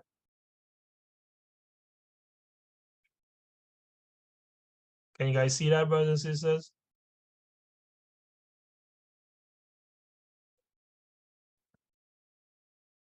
Yes. All right, Yes. perfect. So, I mean, the man's eating children, right? Saturn, right, and his counterparts are all about devouring children, child sacrifice, right? And what you will see is that Christmas took many customs from Saturnalia. And in fact, it is Saturnalia, right? So let's have a look here. Let me see. The holiday was celebrated with a sacrifice at the temple of Saturn. In the Roman Forum and a public banquet, followed by private gift giving. Remember, we're reading about Saturnalia here, which came before Yule, followed by private gift giving, continual partying, and a carnival atmosphere that overturned Roman social norms. Gambling was permitted, and masters provided table service for their slaves, everyone equal, as it was seen as a time of liberty for both slaves and freedmen alike. And remember, this goes back to their golden age, where everyone's equal in the pantheon of gods that they invented, right? It says a common custom was the election of a king of Saturnalia, who gave orders to people which were followed and presided over, which were followed and presided over the merry making. So here comes that merry making again. The gifts exchanged were usually gag gifts or smaller figurines made of wax or pottery known as sigillaria. The poet Catullus, which is a Edomite, called Saturnalia the best of days. Okay. So for the Edomite, back then, thousands of years ago, as it is now, Saturnalia was the best of days. Okay. Let's see here. So I want to look at some scriptures that show you that these guys are stealing God's role and giving it over to the spiritual demon Satan, right? In this Saturnalia celebration. Okay, so remember they said Saturn wields lightning. Let's go to Psalm 144.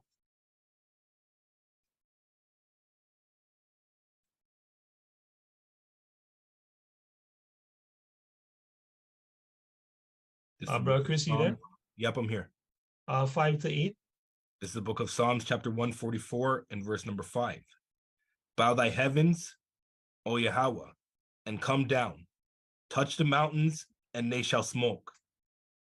Cast forth lightning, and scatter them. Do what? Cast forth lightning, and scatter them. Right, Shoot out thine arrows, and destroy them. right, Send thine hand from above, rid me and deliver me out of great waters, from right, the hand of strange children, right. whose 8. mouth speaketh vanity, Mhm. and their right hand is a right hand of falsehood. Right. And David, described the heathen, especially Esau, perfectly. Here. He said their mouths speak vanity. They're talking a bag of foolishness. And their right hand is the right hand of falsehood, brothers and sisters.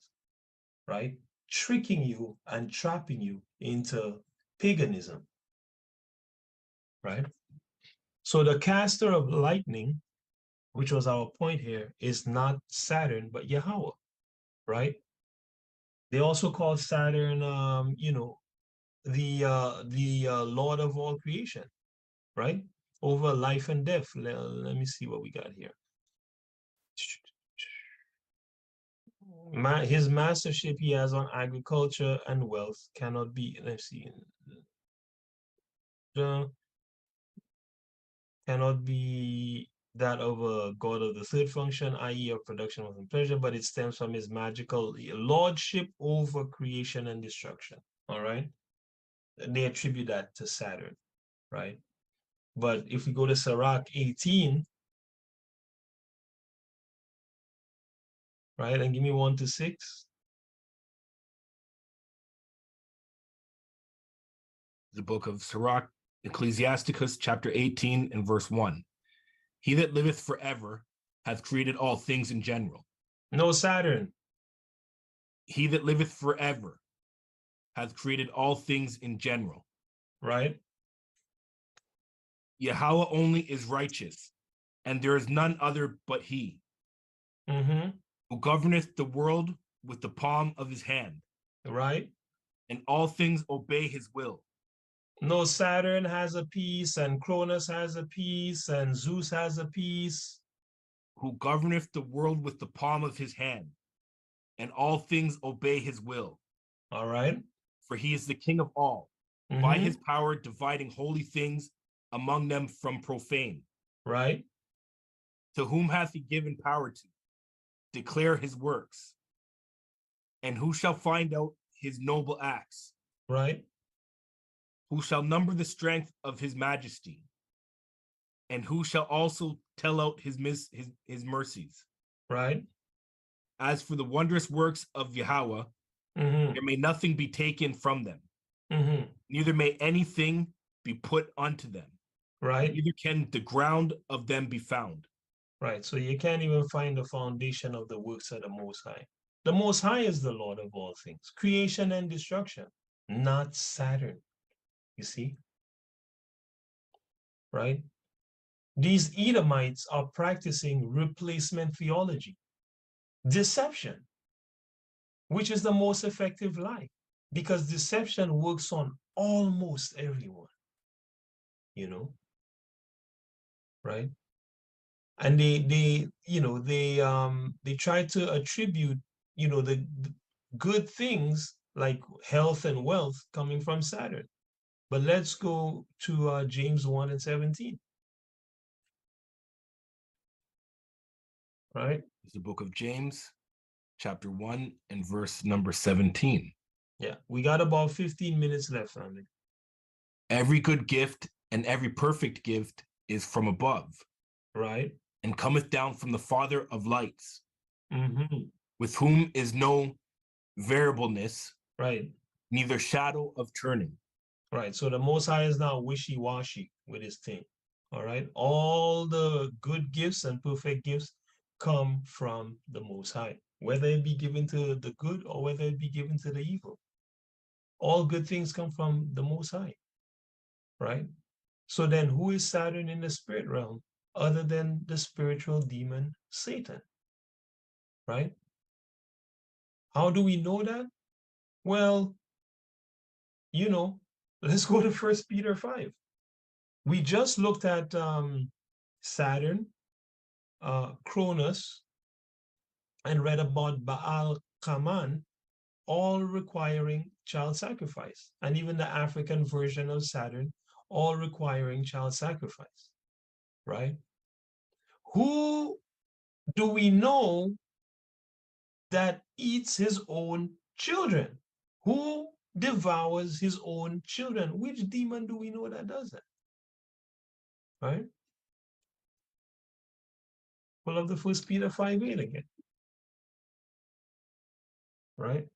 Now, when we read this, people are going to say, well, that's not talking about him, devouring his own children. Well, didn't the evil spirit go and set up Ahab to die? Ahab was doing evil, so he was serving Satan. And what did it result in? The same demons going to get him killed.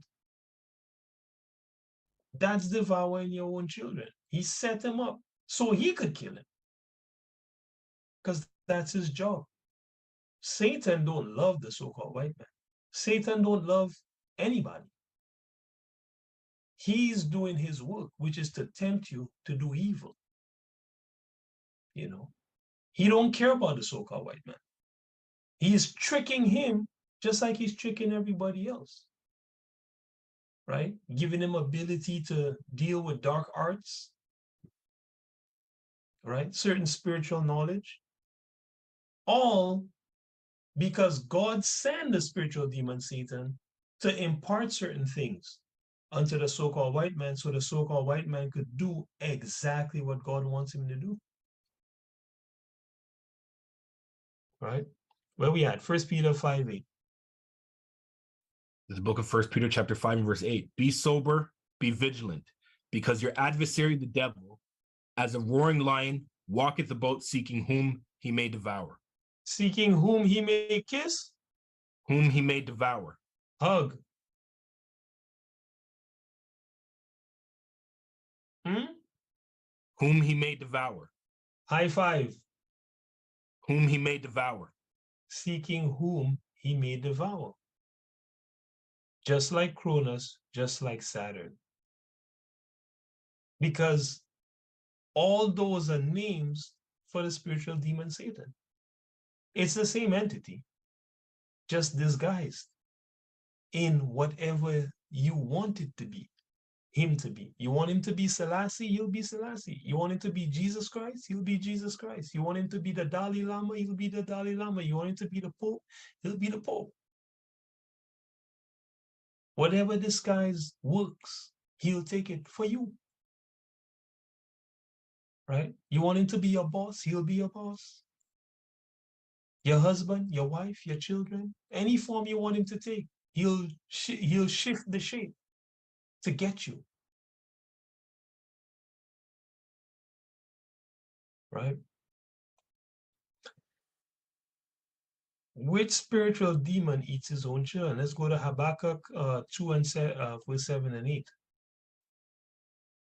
The book of Habakkuk 2 and 7. Shall they not rise up suddenly that shall bite thee? And awake that shall vex thee? And thou shalt be for booty unto them. All right, so who is this talking about? Go ahead. Because thou hast spoiled many nations. All the remnant of the people shall spoil thee. Right. Because of men's blood and for violence of the land, of the city and of all that dwell therein. And of all that dwell therein. So the spoiler of many nations, that's who this is talking about. It says, hey, these people that you think on your side, give me 6 as well. Verse number 6. Whoa, go from 5. That's even better. 5? Yeah. The book of Habakkuk 2 and verse number 5. Yea, also, because he transgresseth by wine. That's teachings. That's double-fold teachings and drunkenness. Go ahead. He is a proud man. Neither keepeth at home. Right. Who enlargeth his desire as hell. Right. And is as death. And cannot be satisfied. Right. But gathereth unto him all nations. But gathereth unto him all nations. and heapeth unto him all people. Right. So Esau gathered unto him all nations and heapeth unto himself all people. The people of the prince of darkness bring all people to him so he can use and abuse them. But the spiritual demon Satan trick him, because what's going to happen? Shall not all these take up a parable against him, Right.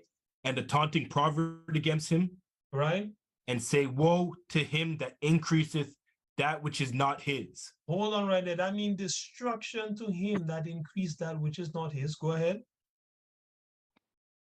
and to him that ladeth himself with thick clay. Right. Here's what we want. He shall not rise up suddenly. What? No, no. Shall they? Oh, shall they not rise up suddenly? That shall bite thee? That shall what? That shall bite thee. That shall bite him. And awake that shall vex thee? Right. And thou shalt be for booties unto them. Right. Which demon eats his own children? Which demon sets you up to sin and then has it bite you back? Has it bite you? He set you up to sin and have your own sin bite you and eat you and consume you even unto death. Right? Jeremiah 49.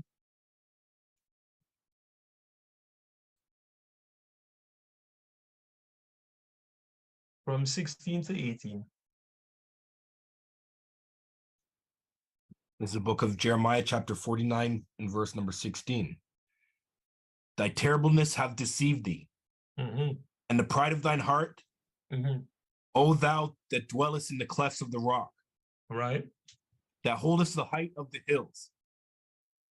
Though thou shouldest make thy nest as high as the eagle, Right? I will bring thee down from thence, saith Yahawah. Right? Also, Edom shall be desolation, shall be a desolation. Right? Everyone that goeth by it shall be astonished. Right? It shall hiss at all the plagues thereof. Mhm. As in the overthrow of Sodom and Gomorrah, and the neighbor cities thereof, saith Yahawah, no man shall abide there, neither shall a son of man dwell in it. Right? Behold, Wait, he- no, that's all I want. yeah, That's all I want. Right? The most I tell the so-called white man, your terribleness deceive you. And the pride of your heart. You that dwell in the clefts of the rock. Who else could it be talking about? Who tell you that we all come from caves? Right? Who hold the height of the hill? He always live in the penthouse or at the top. Who make his nest high as the eagle? Just use the eagle symbol, but also make his nest high as the eagle. The Most High is going to bring him down from there. Using who? Using the spiritual demon Satan. He set him up, right? And there's one more precept on this that I want to pull up. It's the one where he says he calls the fowls of the air to eat. It's in Revelation.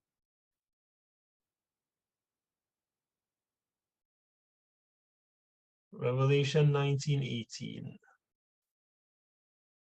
Revelation 19.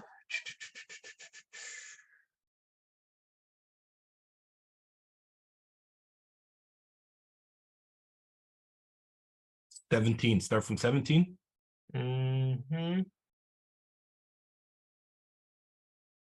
Yes. Revelation 19 from 17 until 21.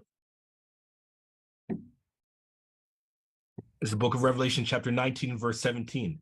And I saw an angel standing in the sun, and he cried with a loud voice, saying to all the fowls that fly in the midst of heaven, come and gather yourselves together unto the supper of the great Elohim, that ye may eat the flesh of kings, Right. and the flesh of captains, and the flesh of mighty men, and the flesh of horses, and of them that sit on them, and the flesh of all men, both free and bond, both small and great.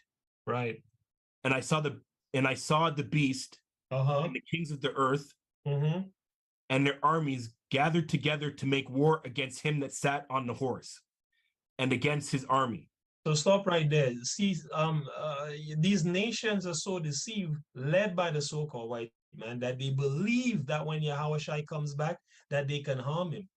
But the scriptures tell you that they have spiritual flesh, and you're unable to harm them. But this guy is so arrogant, he's gonna fight. Well, the scriptures say they're gonna be scared, but they're still gonna fight, right? Go ahead. Verse number 20. And the beast was taken. Right, that's the with him- so-called white man. The so-called white man was killed. Go ahead. And with him the false prophet Right, that's that your wrought that's all miracles your before him, religious that's all your religious leaders, chiefly the Christian pastor. Go ahead. that wrought miracles before him, Mhm. with which he deceived them that had received the mark of the beast, Right. and them that worshipped his image. So he deceived them that received what? The mark of the beast, the commitment to sin, right? Which is when you take within your mind the philosophies of this man, the religions of this man or of these nations, chiefly this man, with the smaller dominions being of these other nations and religions, right? And it says, with which he deceived them that did what? They received the mark of the beast, which is commitment to sin. And they worship his image, which is they worship white Jesus. You understand? That's the image of the beast, because the beast is the so-called white man. And there's only one man pushing the image, and it's the Christian church. It's only one organization, right? And one nation, right? Pushing the false image of Yahawah, right? Go ahead. These both were cast into the lake of fire, burning with brimstone. Right. So is this an actual lake of fire burning with brimstone? Well, let's see. Go ahead. And the remnant were slain with the sword of him that sat upon the horse, Mhm. which sword proceeded out of his mouth. Right. And all the fowls were filled with their flesh. Right. And all the fowls were what? Were filled with their flesh. That's what I wanted, right? And when it says they were both cast into the lake of fire burning with brimstone, that's not an actual lake of fire burning with brimstone. The scriptures say that those who are not found in the book of life will be tormented forever and ever. They will be tormented forever and ever. Okay, so you're not in a lake. Oh, and it says they're gonna work without rest. Okay, they're just gonna be worked to death. They're gonna have a life twice as bad as this one. You understand? With no escape, no death to escape it. So you could jump from as many buildings as you want. It's not gonna help you. You could try John yourself. It's not gonna work. Right? Right? That's what I've seen in the scriptures. Right? And it says the remnant of them, he killed them with the sword, right? And what? The fowls were filled with their flesh. So who led these men to be devoured by these fowls? Who? Right? Who deceived them for them to go get consumed by these fowls of the air? Well, it's the demon that eat his own kids, right? That which is just a metaphor for killing your own kids, right? Yeah, it's also happened carnally, right? You know, in Israel had to eat their own kids. The Hamites at certain time had to eat their own kids because of famine, right?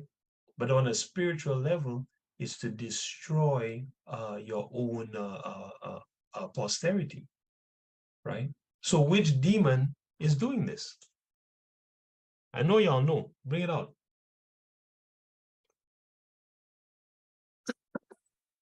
Satan. Satan. That's it. Right? Satan is the one eating his own kids, because the so-called white man is the people of the Prince of Darkness, right? And yet, this is their fate, right? And they don't know, to be eaten by their own father, right? Right? I mean, man, that's just next level, man. You know, that's just next level, right? So with that for today, we'll wrap up. We'll finish next week in a part 2. But that's all I got on that for today. All right. So everybody online who's watching, thank you for watching. Of course, if you want to learn more truth about the Most High straight from the scriptures with no filter, subscribe to the channel, and may the Most High guide you, into all truth, right? Let me just stop this broadcast here so we can talk to you guys. Broadcast on YouTube, and then we'll get we'll pray, we'll blow the trumpet, and we'll get right into it. Make sure this thing's going good. Excellent. So, bam, bam, bam. That's good. That's good. All right. Don't blow the trumpet.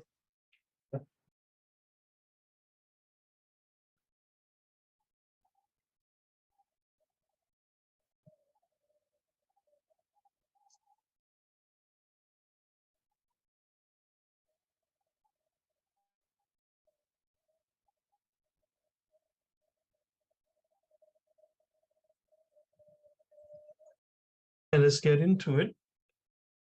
Let's see. Share that screen.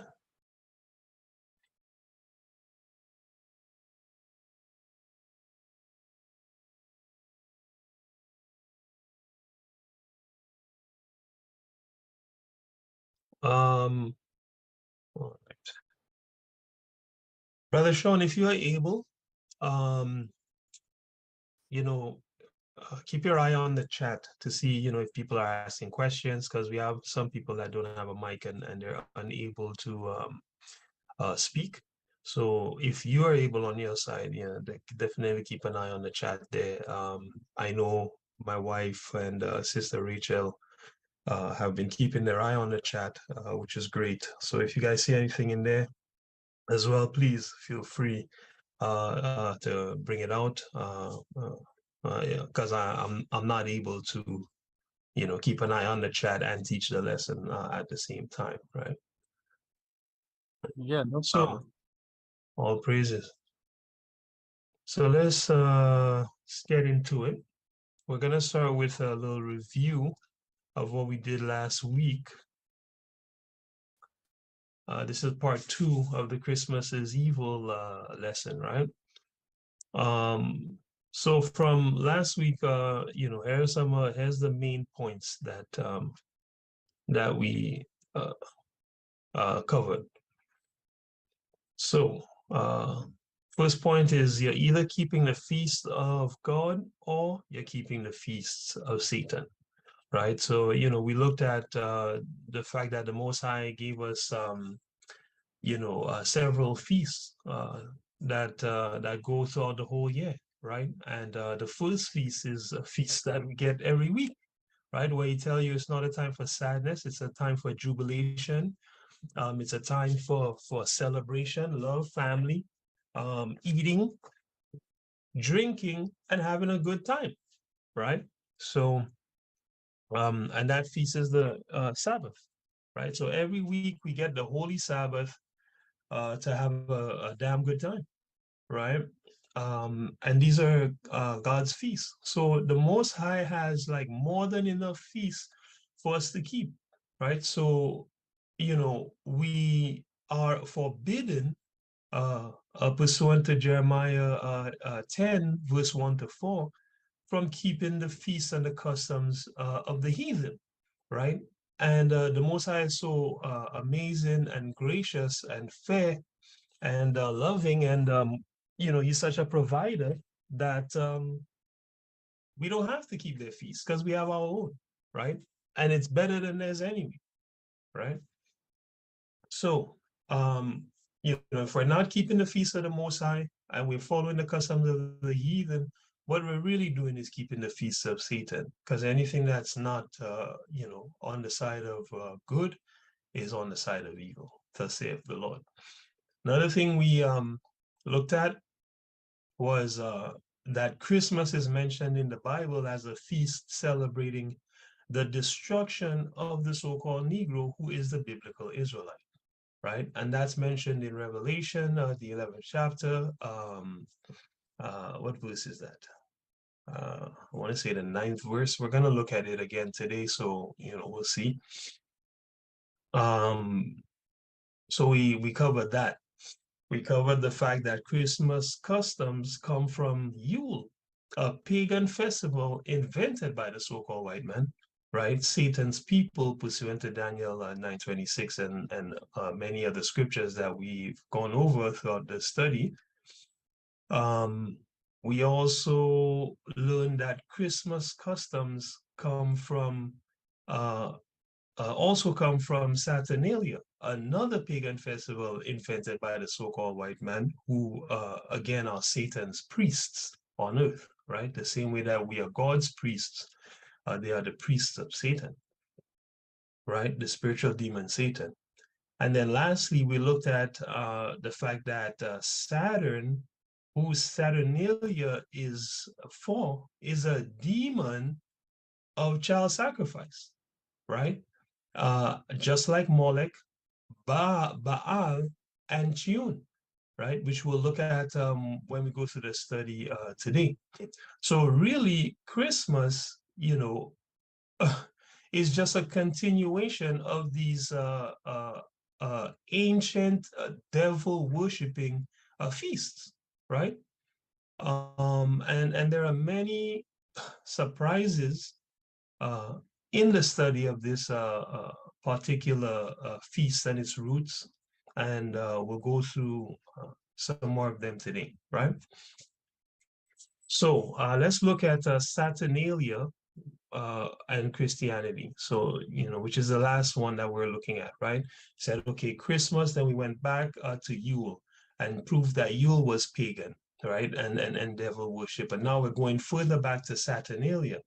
And we're going to show that Saturnalia is pagan and devil worship as well. And then we're going to, go through some other pertinent points, and that'll be it for today. So Saturnalian Christianity, just going to read a little excerpt here. It says, as a result of the close proximity of dates, many Christians in Western Europe continued to celebrate traditional Saturnalia customs in association with Christmas and the surrounding holidays. Okay, I'm gonna read that again, and I have the references here, and I'm gonna share this document on the video in the description once I finish this lesson. But this, anyway, let me read that again. As a result of the close proximity of dates, many Christians in Western Europe, okay, continued to celebrate traditional Saturnalia customs in association with Christmas and the surrounding holidays, okay? So these Christians, these Edomite Christians, okay, and don't get it twisted, Christianity is a religion. The Bible doesn't teach Christianity. You understand? Man teaches Christianity. Emperor Constantine specifically, was the beginning of the codifying of Christianity, right? Yahawah never taught Christianity, right? That's the Messiah, right? The disciples never taught Christianity. Christianity is wicked, okay? So these these Edomite devil, what do you call it? Adherents to a satanic religion, right? Continue to celebrate customs of their other satanic religion along with the new one that they created, right? Right? You know, no wonder the scriptures say the Most High is not the author of confusion. But who is? Satan. Satan is the author of confusion. Because if you mix the wine, you mix up the pot enough, you're going to catch a lot of people, right? Few people will say, but wait, why is this thing all mixed up? I like my water pure. Give me the spring water, right? Don't give me the, don't give me the, the flavored water, right? I don't want Gatorade, you know? Let me just get a glass of water, please, right? But these people, they mix the custom, right? Reading on. Like Saturnalia, Christmas during the Middle Ages was a time of ruckus drinking, gambling, and overeating. So brothers and sisters, I mean, especially those of us from the Caribbean, is Christmas time a time of ruckus drinking, gambling, overeating, fornication, and all sorts of madness? Is it not that kind of time in the Caribbean, for example? Is this not the reason that we love Christmas so much? Because it's such a loose time where you just let go of all your morals and just do whatever you feel like, right? You start with a Sunday mass at the biggest devil church in the country. Usually, usually the Roman Catholic Church, right? And then you go about just sinning it up until you got to go back to work. Isn't that how the tradition goes, especially in the Caribbean, right? It says the tradition of the Saturnilicus princeps was particularly influential. All right. So this Saturnilicus princeps is basically the ruler of Saturnalia, okay? The tradition of Saturnalia princeps was particularly influential on what? On Christmas. This is not me, family. These are scholars putting two and two together and letting you know historically where this thing comes from, right? And all praise to the Most High that you have historical records to prove everything that we're saying from the scriptures. We already know the scriptures are true, and we believe the scriptures completely. But for the doubter, you can go into historical records and still find this true, Now it says here, King of Saturnalia, imperial sources refer to a Saturnalicus princeps or ruler of Saturnalia, who ruled as master of ceremonies. You see what he was doing? He was the MC. The MC for the depraved feast was called a Saturnalicus princeps, okay? The ruler of Saturnalia. So he was the MC for the proceedings. He was appointed by lot, okay? Meaning he was just chosen and has been compared to the medieval what? Lord of Misrule. Now, if y'all remember, we looked at the Lord of Misrule came up in our studies last week, right? He was compared to the medieval Lord of Misrule at the Feast of Fools, which is a Christian feast. His capricious commands, such as sing naked. So these are the kind of things this Saturnalicus princeps would do. He would say, sing naked, or throw him into cold water, right? It says his commands had to be obeyed by the other guests at the convivium, okay? He creates and misrules a chaotic and absurd world. And if this is not the so-called white man, I don't know who the hell it is. He creates and misrules a chaotic and an absurd world, right? It says the future Emperor Nero was responsible for burning many Israelites, right? And doing us a whole ton of wickedness. You should read about Nero in your spare time. The future Emperor Nero is recorded as playing the role in his youth. Okay, let's go back here. So this is who the Saturnalicus princeps was, the ruler of Saturnalia. The tradition of the Saturnalicus princeps was particularly influential. On what? On Christmas, family. Right? Let's see here. In medieval France and Switzerland, a boy would be elected bishop for a day. On 20th December, the Feast of the Holy Innocents, which is another Christian feast. You can, read about that yourself, right? Instituted by the Roman Catholic Church, okay? The root of the satanic religion of Christianity, right? On December 28th, the Feast of the Holy Innocents, and would issue decrees much like the Saturnalicious Princeps, Princeps. So it says, in medieval France and Switzerland, a boy would be elected bishop for a day on December 28th and would issue decrees much like the Saturnalicious Princeps. This is a church, a church boy, a choir boy. What do you call them? An acolyte. That's what they used to call us when we were in the Catholic Church, right? The boy bishop's tenure ended during the evening vespers. So he would have this power until the evening prayers. That's what this word vespers here means. And again, all the references ahead. This custom was common across Western Europe, brothers and sisters. Okay, so it was common across Western Europe for them to follow the custom of Saturnalia, specifically the Saturnalicious Princeps in their churches, okay? This custom was common across Western Europe, but varied considerably by region, all right?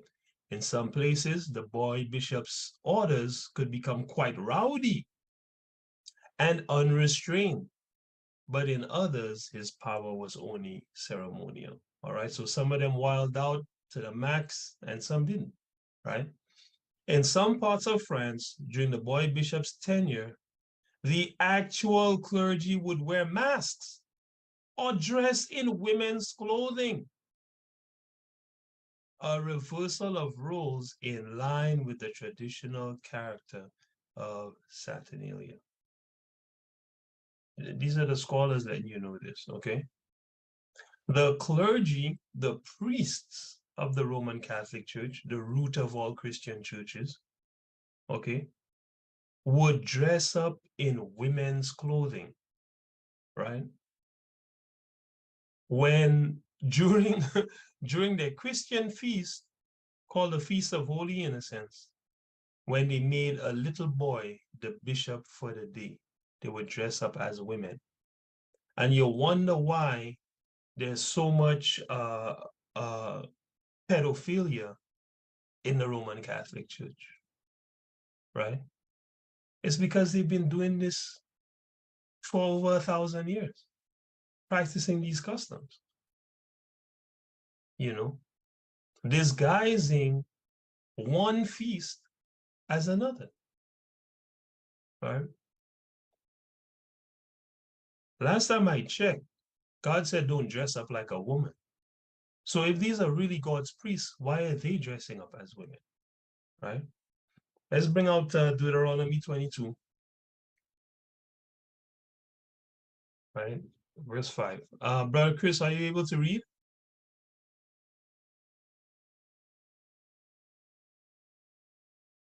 If you're speaking, I can't hear you.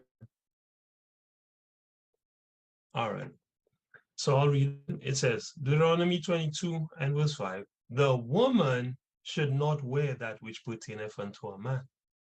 Neither shall a man put on a woman's garment, for all that do so are abomination unto Yahawah thy God.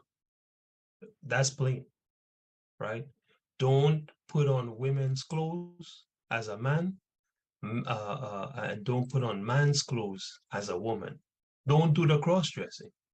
But the priest in the Roman Catholic Church is doing this, right? During the ruckus medieval period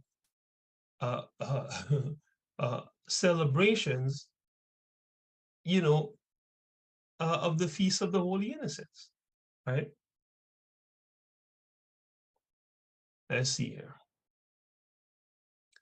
Let's read a little bit about the Feast of the Holy Innocents real quick. Today, the date of Holy Innocents, they also call the Feast of Holy Innocents or Childermas or Children's Mass varies, all right? 27 December for West Syrians, all right? So that's the Syriac Orthodox Church, Syro-Malankara Catholic Church, Maronite Church, December 28th in the Church of England, the Lutheran Church, the Roman Rite, the Catholic Church, with Western Christian denominations celebrating Childermas as the 4th day of Christmastide.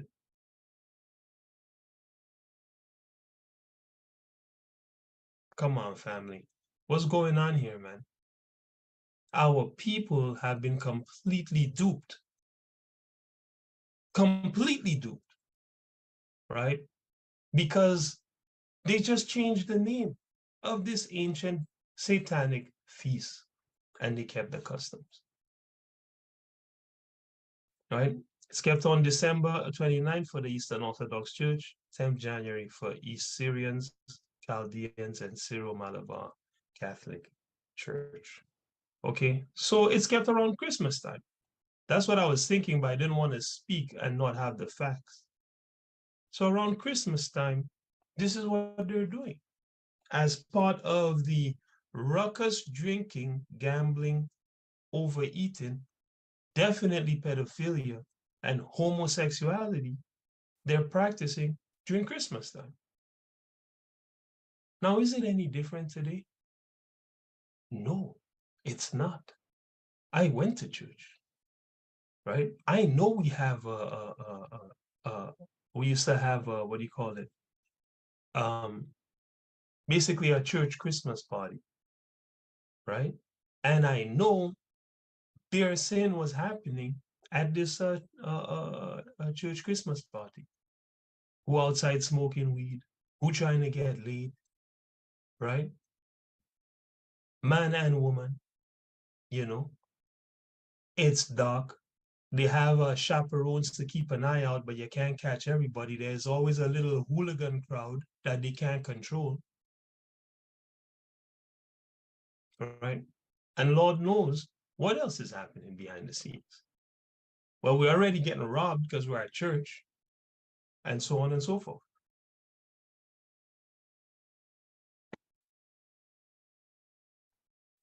So a quick recap here.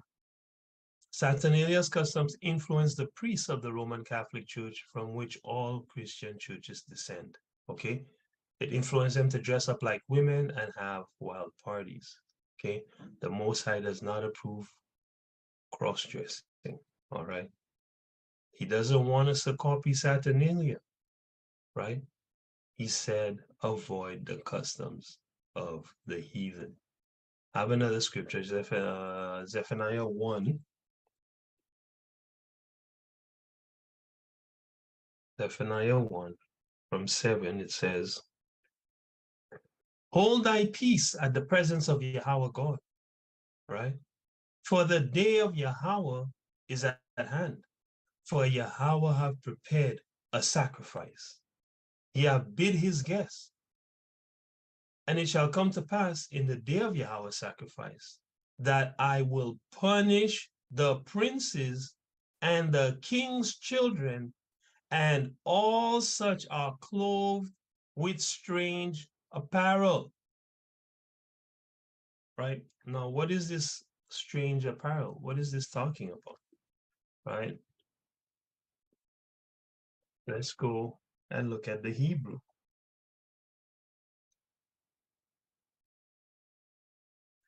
What does that say? This says foreign apparel.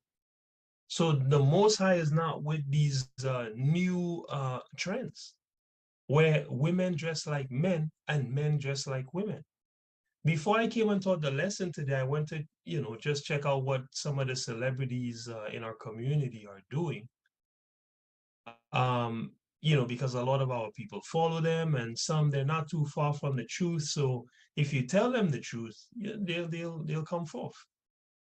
What do I see? Kendrick Lamar in clothes that look like a damn dress. The man bottoms look like he's wearing a dress. His latest album is a pier with a rainbow painted on it, man. This is the same brother that sung the song Power. That was such a moving song to rally the people together in rebellion against the ideas of the system. Now he's wearing a skirt and long skirt basically, and promoting the homosexual agenda, man. Right? This is the same brother that said, "Don't call me black no more, I'm an Israelite." But you see, when you're not willing to let it all go, Satan will take you and emasculate you. This is not the first time it's happened. They did it to LeBron James. They did it to what's that guy's name? Stoudemire. And it's always the same thing. They get them to they get them to put on women's clothing and prance about like it's normal. Like a damn shame ritual, basically. That's what it looks like to me. You know? Foreign apparel, right? You know, our men never dress like women, our women never dress like men. You had your tunic for the man and his armor and all of these things, and you had the tunic for the woman and all of that, right? Our women weren't out here dressing like dudes, squeezing up their privates, you know, in a pair of jeans, man. You know, it's just madness. Foreign or alien, when you look into the word, the same as Neker. Let's go down here. Foreign, alien, all right? Things that we were not wearing, man. Weird stuff. The Most I say, you're gonna punish all those that be wearing the foreign apparel, right? I remember, you know, in the book of Maccabees, it says, you know, that some Israelites prefer the customs of the Greek over their own customs, right? Brothers and sisters, don't be those people. Follow, hold on to, find out the customs of your people and keep those over the customs of the heathen, right? Little by little, transform your life completely because you're holy. That means you're not like everybody else. You never, you never will be. So you might as well embrace your holiness, right? Let me bring out this quick precept. Right, this is Leviticus 20 and verse 24. But I have said unto you, you shall inherit their land, and I will give it unto you to possess it, a land flowing with milk and honey. I am Yahawah your God, which have separated you from other people. See that? Right? And this in context was the Most High saying, hey, listen, I'm going to give you these Canaanites land and separate you from the rest of the world. Right? All right, let's continue. Where we at here?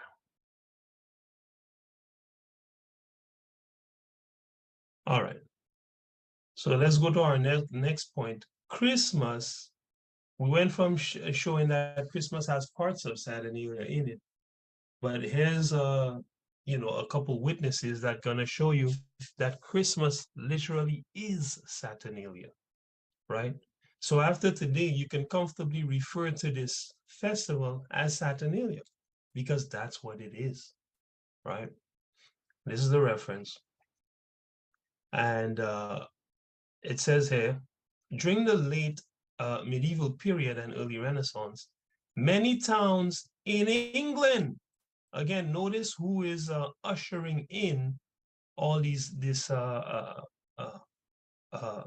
worldwide pagan, devil worshiping religions and customs.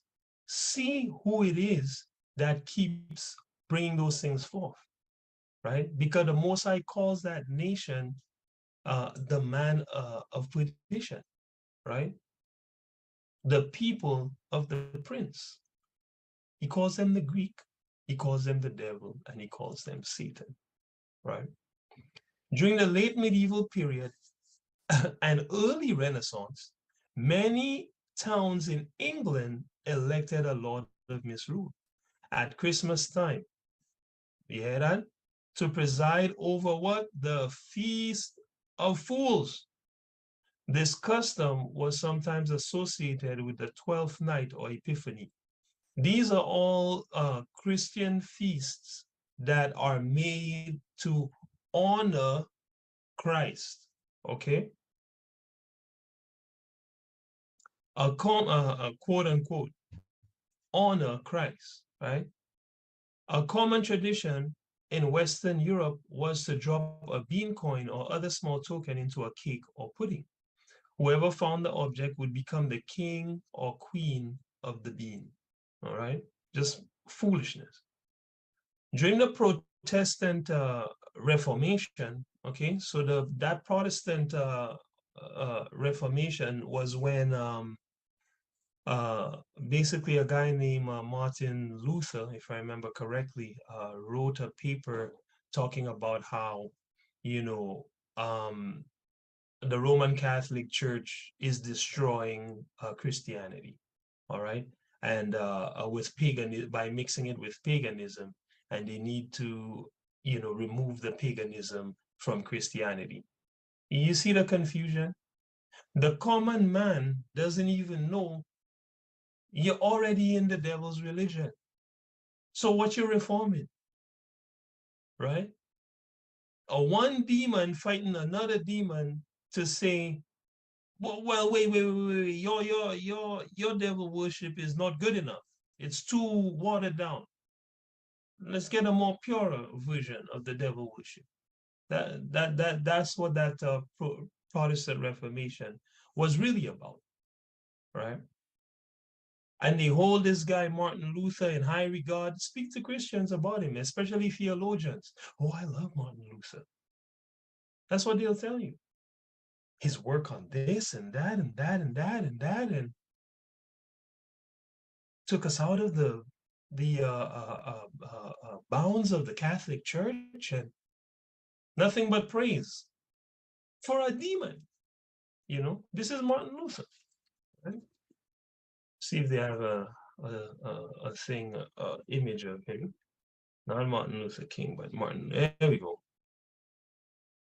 This is the thing. This is it. So go from worshiping this one and bigging up this one, you know, just absolute madness.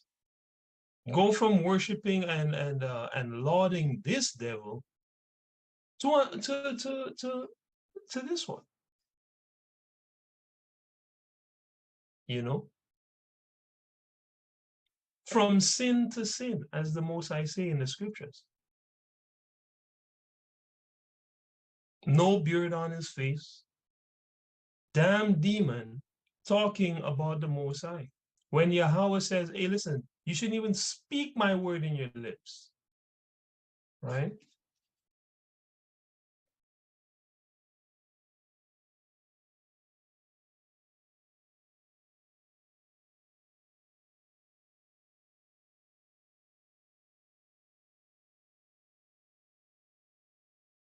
This is Psalm 50 and verse 16. But unto the wicked, God saith, what hast thou to do to declare my statutes, or that thou shouldest take my covenant in thy mouth? The Most High say, what does this have to do with you? Why are you even telling anyone about my statutes? Why are you speaking the words of my covenant out of your damn dirty mouth? Don't talk about my things. It has no place with you. Right? But he's a reformer. Right? Anyway, reading on. It says, during the Protestant Reformation, reformers sought to revise or even completely abolish such practices, right? Which they regarded as popish, okay? These efforts were largely successful. In many places, these customs died out completely, okay? That's the custom of the Feast of Fools, the Lord of Misrule, all of these things, okay? The Saturnalicious Princeps, all of these things. It says the Puritans banned the Lord of Misrule. This is just another name for the Saturnalicious Princeps. The Puritans banned the Lord of Misrule in England, and the custom was largely forgotten shortly thereafter. Though the bean in the pudding survived as a tradition of a small gift to the one finding a single almond hidden in the traditional Christmas porridge in Scandinavia. So they just can't let it go. They got to keep something, right? Well, really, they kept it all, regardless of what these scholars got to say. When you put the pieces together, they've kept it all. We looked at it. The wreaths, the Yule, the mistletoe, you know, the raucous drinking and overeating, the gift giving, they kept it all. They just rebranded it. It says, nonetheless, in the middle of the 19th century, some of the old ceremonies, such as gift giving, were revived in English-speaking countries as part of a widespread Christmas revival. I literally just said that. They brought back some of the old ceremonies. And they give an example, such as the gift giving. And they did it for what? For Christmas revival, right? It says during this revival, authors such as Charles Dickens sought to reform the conscience of Christmas and turn the formerly riotous holiday into a family-friendly occasion. All right, let's look real quick at this guy. Let's bring out, let's just bring out a scripture on that. Isaiah 5, and we'll read verse 20. It says, woe unto them that call evil good and good evil, that put darkness for light and light for darkness, that put bitter for sweet and sweet for bitter. Woe unto them that are wise in their own eyes, like these religious leaders, like Emperor Constantine, like the Christians, like the Muslims, like all these people that worship devils, saying that they're worshiping the Most High. Woe unto them, that's destruction, unto them that are wise in their own eyes and prudent in their own sight, right? Because there's one set of wisdom exists in this world on a spiritual level. There is only one way to be wise spiritually, and it's to follow the law, statutes, and commandments of the one true God. It's not religion. Never has been and never will be, right? Okay. This guy, Charles Dickens, I think I wanted to read up on this guy, Charles Dickens, a little bit. Do I have anything on him here? Where is this guy, Charles Dickens? One second.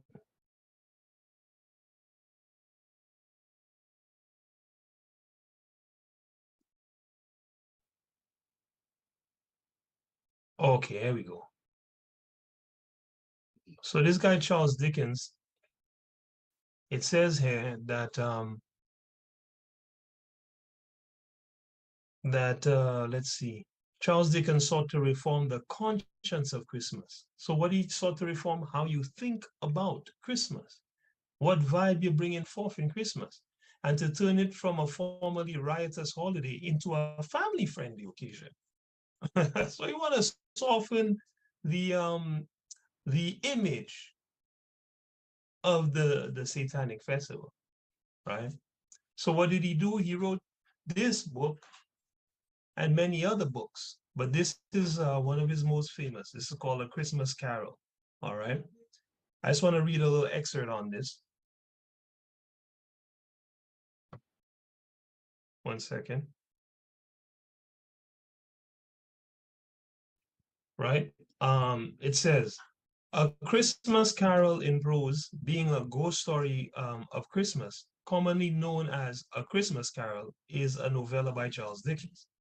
First published in London by Chapman and Hall in 1843 and illustrated by John Leech. A Christmas Carol recounts the story of Ebenezer Scrooge, an elder miser who is visited by the ghost of his former business partner, Jacob Marley, and the spirits of Christmas past, present, and yet to come. After their visits, Scrooge is transformed into a kinder, gentler man. This is crazy. This is literally what I just said. So they wanted to change the image of the feast, right, to something more family friendly. Where have I heard that before, right? And this guy Scrooge here, it says, after the visits of the three ghosts, Scrooge is transformed into a kinder, gentler man, right? Dickens wrote A Christmas Carol during a period when the British were exploring and reevaluating past Christmas traditions, including carols, right? And newer customs such as cards and Christmas trees. He was influenced, by the way, this is a lie. They've been had the Christmas tree in these feasts, okay? And we know that because when we looked at Yule, the Christmas tree was in it. He was influenced by the experiences of his own youth and by the Christmas stories of other authors, including Washington Irving and Douglas Jerrold. Dickens had written 3 Christmas stories prior to the novella and was inspired following a visit to the Field Lane Ragged School, one of several establishments for London street children. The treatment of the poor and the ability of a selfish man to redeem himself by transforming into a more sympathetic character are the key themes of the story, okay? There is discussion among academics as to whether this is a fully secular story or if it is a Christian allegory, okay? Let's see here. I just want to cut to the chase. It says, A Christmas Carol captured the zeitgeist of the early Victorian revival of the Christmas holiday, what we just read about there, that the scholar was saying. Charles Dickens used his books to revive, in the revival, to change the image of Christmas, right? A Christmas Carol captured the zeitgeist of the early Victorian revival of the Christmas holiday. Dickens acknowledged the influence of the modern Western observance of Christmas, right? And when you say Western, you mean Western Rome. And later inspired several aspects. This guy inspired several aspects of Christmas, including family gatherings, seasonal food and drink, dancing, games, and a festive generosity of spirit. So they brought in Charles Dickens,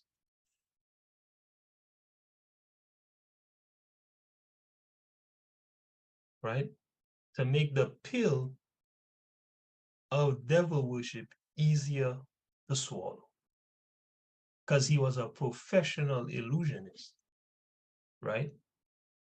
He made up stories like nobody else, right? So he'd be able to make up an amazing enough tale to change the image of this unholy day,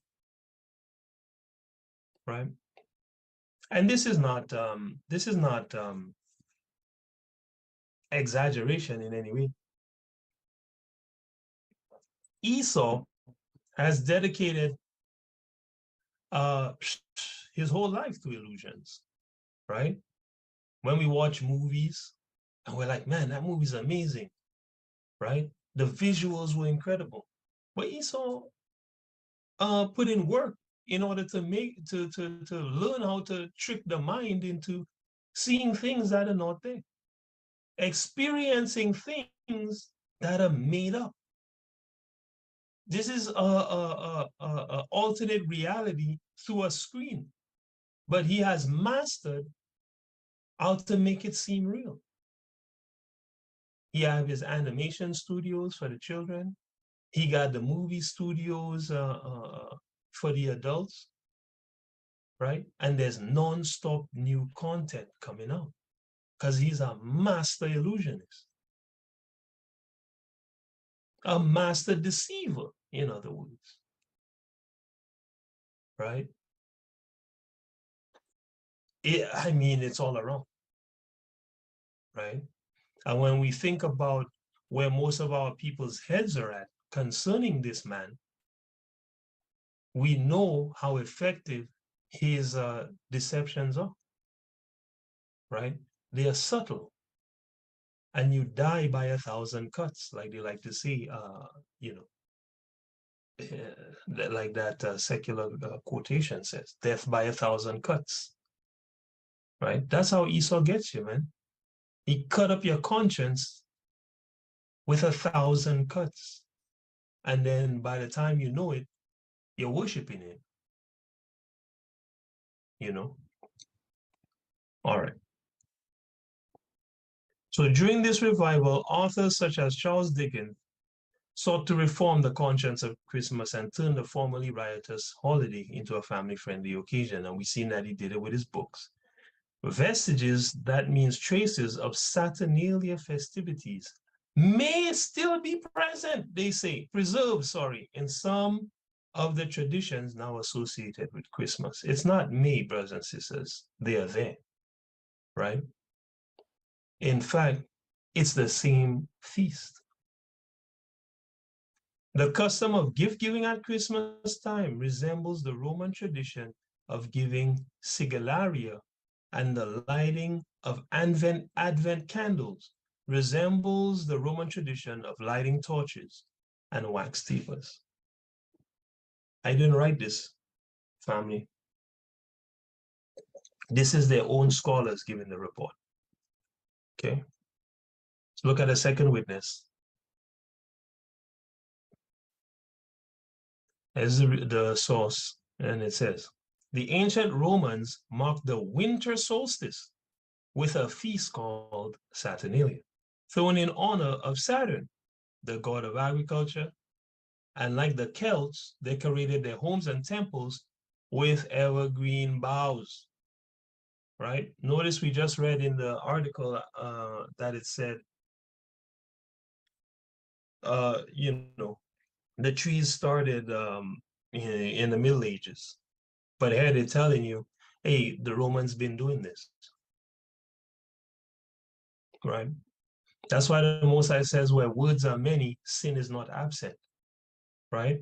That's why the scripture says, thy law is the truth, right? And once you follow the law, statutes, and commandments of the Most High and you hold it up to these other things that they're talking, you're able to discern what's truth from what's lies. Says here, it's worth mentioning at this point that Saturnalia was the most important celebration in Roman life. Saturnalia, the worship of the child eater, child sacrifice requiring demon, was the most important celebration in Roman life. I wonder if you ask people today what their favorite holiday is here in Babylon, what they would say. I would chance and say that they would tell you Christmas.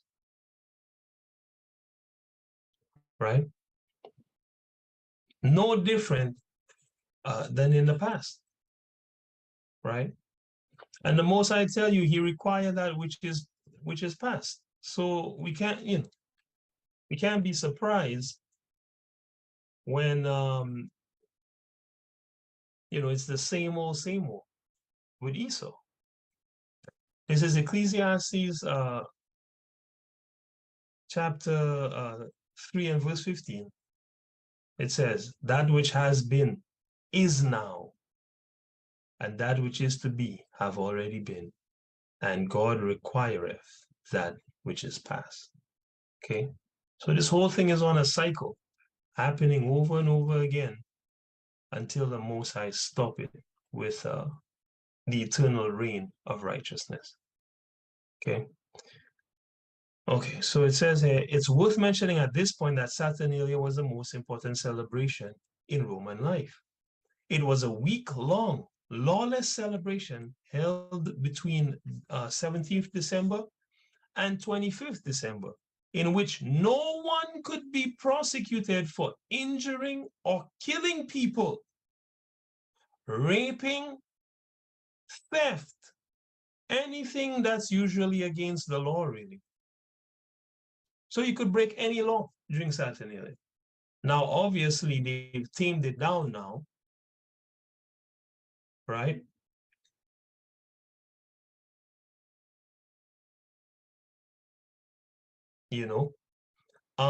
And a lot of the taming is really just through law, right?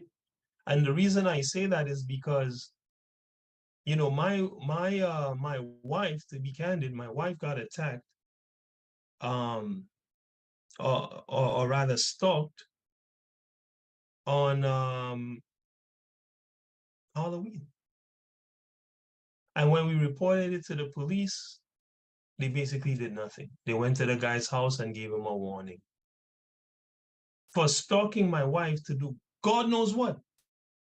And it's a good thing I was there to run the demon, right? But they said, according to the law, that's the explanation they gave. According to the law, they can't do anything but give him a warning because nothing happened, right? This is the mechanism they use, right, to allow their people to get away with murder, with rape, right, with theft, right, with harassment, right, intimidation, and all manner of wickedness, right? And I'm not making this up. We looked at the scripture before. I think it's in Wisdom of Solomon 2, where the Most High says, they said, hey, listen, let our strength be the law of justice.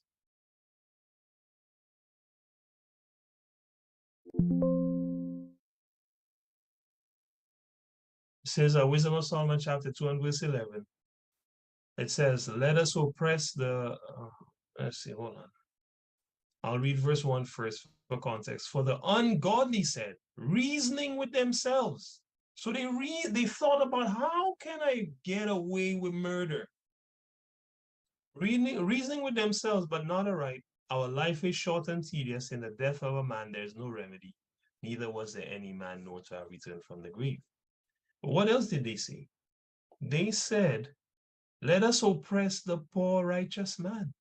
Let us not spare the widow, nor reverence the ancient gray hairs of the age. Let our strength be the law of justice, for that which is feeble is found to be nothing worth, right? And they get away with murder through the law because people don't have money for lawyers to fight them. That's their strength, the law of justice.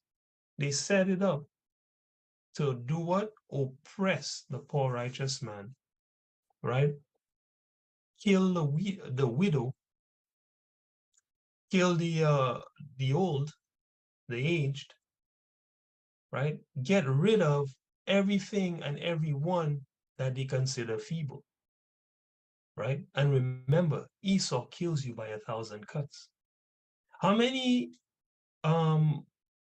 women, right, go missing every year, right? How many Israelites go missing every year?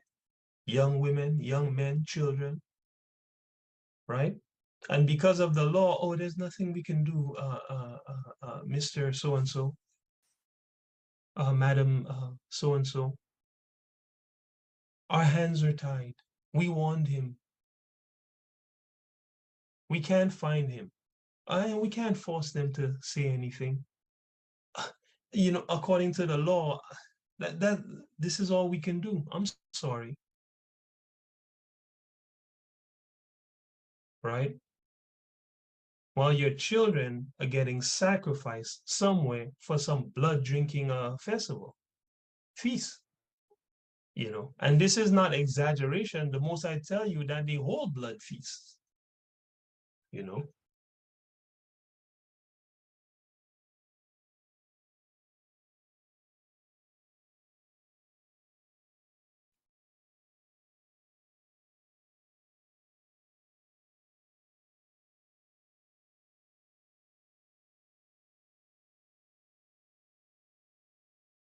Wisdom of Solomon, chapter 12, verse 5. And also those merciless murderers of children. This is the Most High talking about kicking Hamites out of the land of Israel because of all the wickedness that they were doing, all right? And, you know, on a spiritual level, it's telling you about the wickedness that's going on in society, because he tell you, as we looked at, the thing that was still is, and the Most High requireth that which is past. That's why all these children disappear. They're killing them, man, drinking their blood, you know, getting them to be in such a state of fear and torture, and killing them, and using their adrenochrome to try to stay young. Witchcraft, you know, blood feasts and devil sacrifices. Don't be simple and feel like these things are not happening today. Because we're the priests of God and we're having the Sabbath and doing holy things. So you think the priests of Satan are not having their Sabbaths and doing unholy things? The Most High deals with just balances and just weights. There's good and evil, you know. Says, and also those merciless murderers of children and devourers of man's flesh and the feasts of blood. See that? Right? They had it before and they're still doing it. All right. Before I go too far off track, let's get back to this. So it was a week-long lawless celebration held between 17 and 25th December in which no one could be prosecuted for injuring or killing people, raping, theft, or anything usually against the law. But although a lot of people blew off steam by taking advantage of the lawlessness, so a lot of people blew off steam by killing people that they just, oh, I wanted to get this person all year. I'm going to get him at Saturnalia. I wanted to ravage this woman all year. I'm going to get her at Saturnalia. All year I wanted this guy's fine horse. I'm going to steal it at Saturnalia. I'm going to get him. Although a lot of people blew off steam by taking advantage of the lawlessness, Saturnalia could also be a time for kindness, says Esau. Yeah. We're killing people and raping and doing all and drinking blood and yeah, but also we're giving gifts. So yeah, it's all good. Right? Last time I checked, the Most High said you cannot eat of the table of the Most High and the table of devils. It's not okay. You know? Says during Saturnalia, many Romans practiced merrymaking and exchange of presents. So does Christmas have some of the customs of Saturnalia? Or is Christmas Saturnalia? You know? It says in the early days of Christianity, the birth of Jesus was set at the last day of Saturnalia by the first Christian Romans. In the early days of Christianity, the birth of Jesus was set at the last day of Saturnalia. By who? The first Christian Romans, who were in power and went to approach pagans, right? It says it was a clever political ploy, some say, which in time transformed Saturnalia from a frat party marathon into a meek celebration of the birth of Christ. Here it is, out of the horse's own mouth, family. They admit that it was a clever political ploy, right? Which over time, death by 1,000 cuts, transformed Saturnalia from a frat party marathon to a meek celebration of the birth of Christ.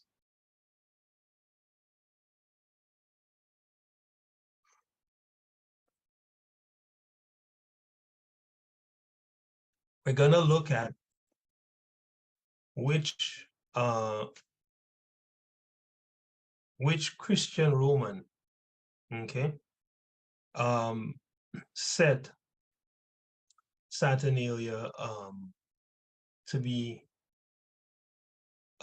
Christmas to be on the last day of Saturnalia, and when. We're going to look at who did it and when, and his attitude towards the Most High, right? To put another nail in the coffin of this devil feast. Okay. Let's see here.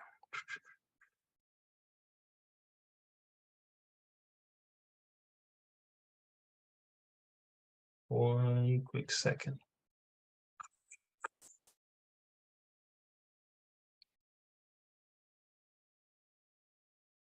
Okay, let's read this footnote here. This is from Britannica.com, okay? A prized scholarly organization. Britannica T, editors of Encyclopedia, Why is Christmas in December? They said this. They said, Christmas, the holiday commemorating the birth of Jesus Christ. Pay careful attention, not Yahawah, Jesus Christ, the image of the beast. That's who this man is. Commemorating the birth of Jesus Christ is celebrated by a majority of Christians on December 25th in the Gregorian calendar. They are following this thing that was established by Roman Christians in power, specifically, what's his name? Emperor Constantine. And we're going to look at the receipts on that. It says here, but early Christians did not celebrate his birth, and no one knows on which date Jesus was actually born. Some scholars believe that the actual date was in the early spring, placing it closer to Easter, the holiday commemorating his resurrection. Again, speaking in terms of their false religion, right? The origins of the holiday and its December date lie, pay attention, in the ancient Greco-Roman world. The origins of the holiday and its December date lie in the ancient Greco-Roman world. I gotta bring out a precept on this one, man. Let's go to Daniel 18. That's crazy. Sorry, Daniel 8. This is crazy. In Daniel 8, God tells you that the Greek would be ruling at the end of the world. Okay. And this is just proof, right? Because they get their tradition from what? Greco-Roman. When they say Greco-Roman, they mean a time when Greece and Rome shared culture. All right.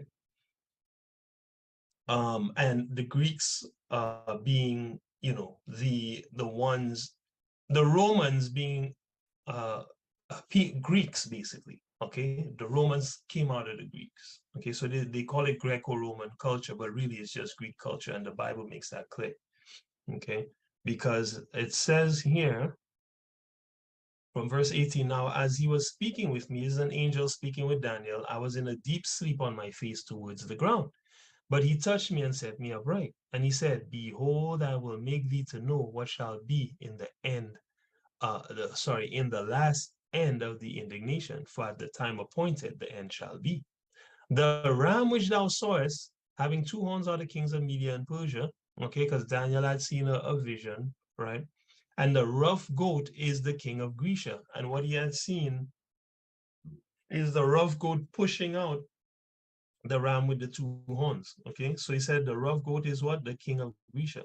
The great horn that is between his eyes is the first king, now that being broken, whereas four stood up for it. 4 kingdoms shall stand up out of that nation, but not in his power.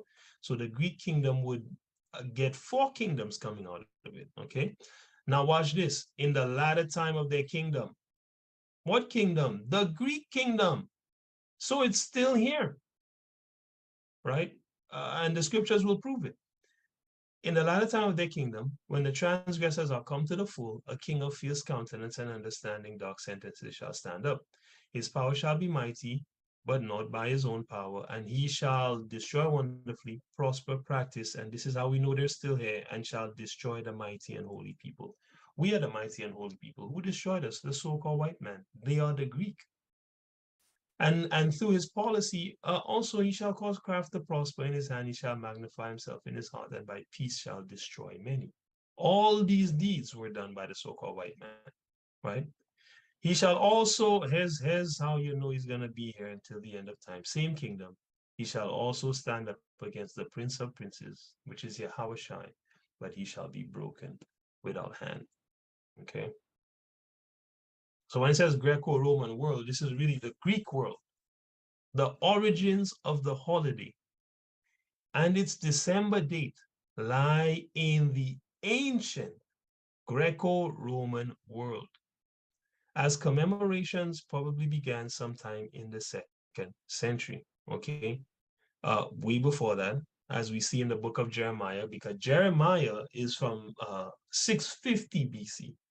That's when Jeremiah wrote, don't learn the customs of the heathen. They go chop trees in the forest and put it in a corner. They deck it with silver and gold, etc. That was in 650 BC, not the year 200.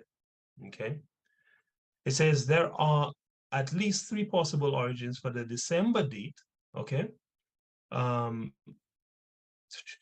Okay, this is just saying that the origins of the holiday as Christmas started sometime in the 2nd century. It says there are at least 3 possible origins of the December date. The Roman Christian historian Sextus Julius Africanus dated Jesus's conception to March 25th, the same date upon which he held that the world was created, which after 9 months in his mother's womb would result in a December 25th birth. This is complete foolishness, okay? This man just made this up in his own head, this Sextus Julius Africanus guy, all right? And here's the true roots, okay? It says in the 3rd century, and this is specifically talking about this Christmas holiday, okay? It says in the 3rd century, the Roman Empire, which at the time had not adopted Christianity, celebrated the rebirth of the unconquered sun, Sol Invictus, on December 25th. This holiday not only marked the return of longer days after the winter solstice, but also followed the popular Roman festival called Saturnalia, during which people feasted and exchanged gifts. It was also the birthday of the Indo-European deity Mithra, okay, a god of light and loyalty whose cult was at the time growing popular among Roman soldiers, okay? Now, watch this. The church in Rome began formally celebrating Christmas on December 25th, 336. During the reign of Emperor, so you hear that? The formal celebration started. We have a date, December 25th, 336. Write that down for anybody that want to tell you anything about Christmas and how it come from Christ. A demon started celebrating it December 25th, the same day that they celebrate the S-U-N, not the S-O-N. Right? Says the church in Rome began formally celebrating Christmas on December 25th, 336, during the reign of the Emperor Constantine. As Constantine had made Christianity the effective religion of the empire, some have speculated that choosing this date had the political motive of weakening the established pagan celebrations. The date was not widely accepted in the Eastern Empire, when January 6 had been favored for another half century, 50 years.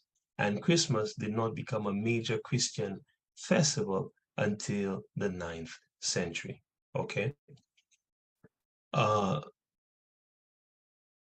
Let's see here.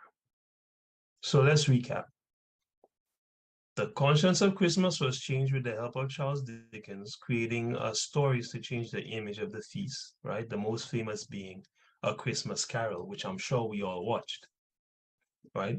That's illusion, lies, and brainwashing, family, okay? It's putting good for evil and evil for good, okay? And secondly, Saturnalia was transformed from a frat party marathon to the celebration of the birth of Christ by Emperor Constantine on December 25th, 336 AD. Right? This man, Emperor Constantine, is responsible for the proliferation of Satan's religion in its modern form.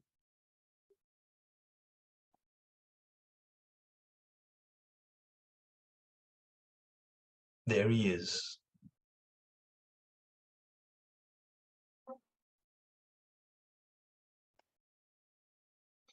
There he is.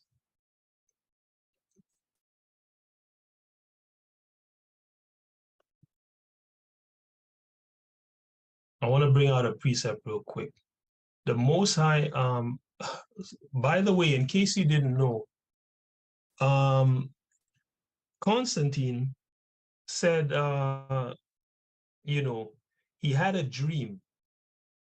How he created Christianity or made it official, he had a dream and said that he saw this symbol in his dream, okay? And he heard a voice say, in this name, conquer, all right? So he put these crosses on the shields of his men and went about conquering and to conquer, right? And indeed, he conquered the whole world by this symbol here, the symbol of a dead Messiah still dead on the cross. When Yahawah told us the Messiah resurrected and is in life eternal. If this was righteous, the picture would look something more like this, obviously with an Israelite, right? A picture of conquest, right? Not a picture of defeat. This, you know, this is a dead man, right? Not a man living eternally. But you know, that's that's just on a carnal level, is what I'm saying. Let's see here. So this guy, I want to bring up Constantine's picture again. All right. And I want to bring out a precept. Watch this. God told Esau that he would live by his sword. Right? Right? And when you research the history of the so-called white man, this is how the so-called white man lives. This is it. You have his lion boots, right? Because his father is Satan, the devouring lion. He have his sword in his hand, because that's how he live. And his face smooth like butter, because he don't keep no laws, statutes, and commandments of the Most High. There he is. Everyone's hero that they are bowing down to without knowing, because they all keep his religion, right? Let me bring out this precept about the so-called white man. Let's see. This is Genesis 27. Yeah, I think that's what I want. Gen 27. Oh, why this brought up a bag of pistols? That's funny. Genesis 27, from verse 38. And Esau said unto his father, hast thou but one blessing, my father? Bless me, even me also, my father. And Esau lifted up his voice and wept. So what's happening here is Esau came to get the blessing as the older child. After having sold it, he still came to get it. And of course, the Most High set it up so that Jacob got the blessing. So Esau starts weeping and asking his father for a blessing. And here's the blessing that his dad gave him. Right? Isaac said to him, and Isaac his father answered and said unto him, behold, thy dwelling shall be the fatness of the earth. Okay, so you're gonna live in the finest of places, and of the dew of heaven from above. Okay, and by thy sword shalt thou live. Esau, you're gonna live by war. That's how you're gonna live. You'll have the best, but you're gonna steal it, kill for it, pillage, rape, right? Deceive. That's how you're gonna get it, right? And at the end of it, and shalt serve thy brother. That was his blessing.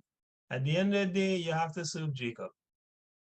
And it shall come to pass, when thou shalt have the dominion, that thou shalt break his yoke from off thy neck, right? And the Most and Isaac is telling Esau, hey, when you rule everything, that's when you're gonna break the yoke of Jacob from off your neck. Okay.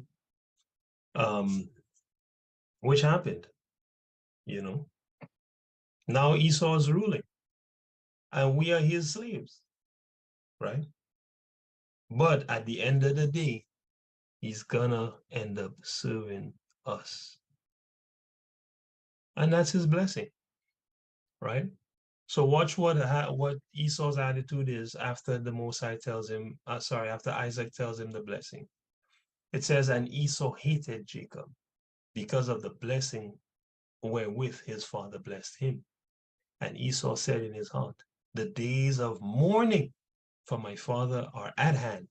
Then will I slay my brother Jacob. And when you read the scriptures, Esau never actually killed Jacob, but Esau's children are consistently killing Jacob.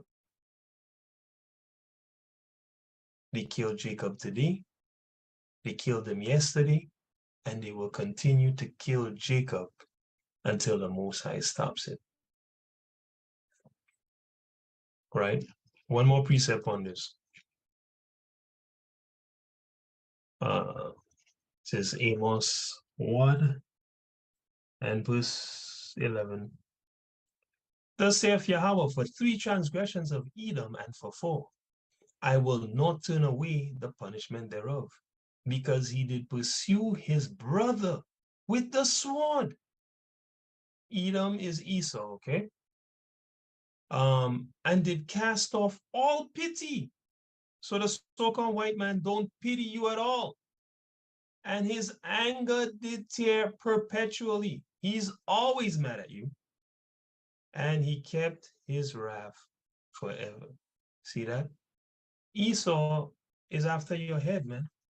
He wants every last one of us dead. And throughout the scriptures, from the Greek captivity, well, before that, Esau burned the first temple, he burned the second temple, he sold us into slavery. Well, he took us into slavery, right? He didn't want to give up the slavery, and he has been killing us, you know, since Doeg the Edomite, you know, killed all the priests, you know, in Jerusalem, if I'm not mistaken. Right? From that time forth, he's had the hatred, and it's not gonna die. That's why the Most High has to annihilate him. Pursuant to the book of Obadiah, chapter 1 and verse 18. Okay, so let's take a quick look at the creator of Christmas, this Emperor Constantine, to see if I'm just talking a bunch of fun, or if this guy really set up a devil religion. Okay, as you read above, Emperor Constantine was the creator of modern Christmas. Let's read a small excerpt of what he had to say concerning keeping the laws of God under direction of God's appointed priests. Okay, and this is from a letter that Constantine wrote to his fellow counselors, all right, when he was trying to codify Christianity. He says, we ought not, therefore, to have anything in common with the Jews. For the Savior has shown us another way. This is a devil, you know. This is what he's saying. Our worship follows a more legitimate and more convenient course. So our worship, our Sunday worship, is more legitimate and it's more convenient, right? He says the order of the days of the week. And consequently, in unanimously adopting this mode, we desire, dearest brethren, to separate ourselves from the detestable company of the Jews. For it is truly shameful for us to hear them boast that without their direction, we could not keep this feast. And he was talking about the feast of Passover, right? And some legit Israelites were saying, hey, listen, man, if you're trying to actually keep Passover, here's how you do it. This man said, these people are detestable and we shouldn't do nothing like them. And he created the religion that most of our people are in and we grew up in. How could this religion be serving the Most High? How could this holiday be a holiday of God? It's impossible when you look at the evidence. He called the company of Yahawah's priests detestable. He rebelled against our ordinances to keep the holy feast of Easter. Well, this should read Passover, right? He rebelled against the Sabbath that Yahawah ordained. What does this tell us about Constantine? Well, he hates God's laws, statutes, and commandments. He hates us for sure, right? And how do we know this? Well, let's hit up a couple scriptures. John 4. Right, John 4. Let's see here.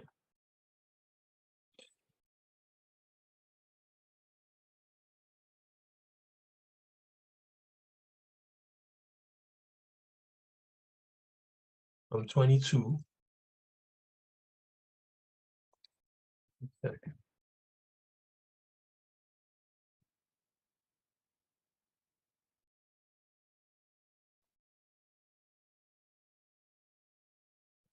John 4 and verse 20, from verse 22. You worship, you know not what. We know what we worship, for salvation is of the Jews.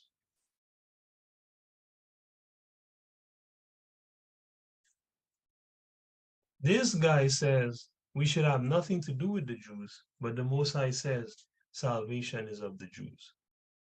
Right? Let's go to Psalm 147.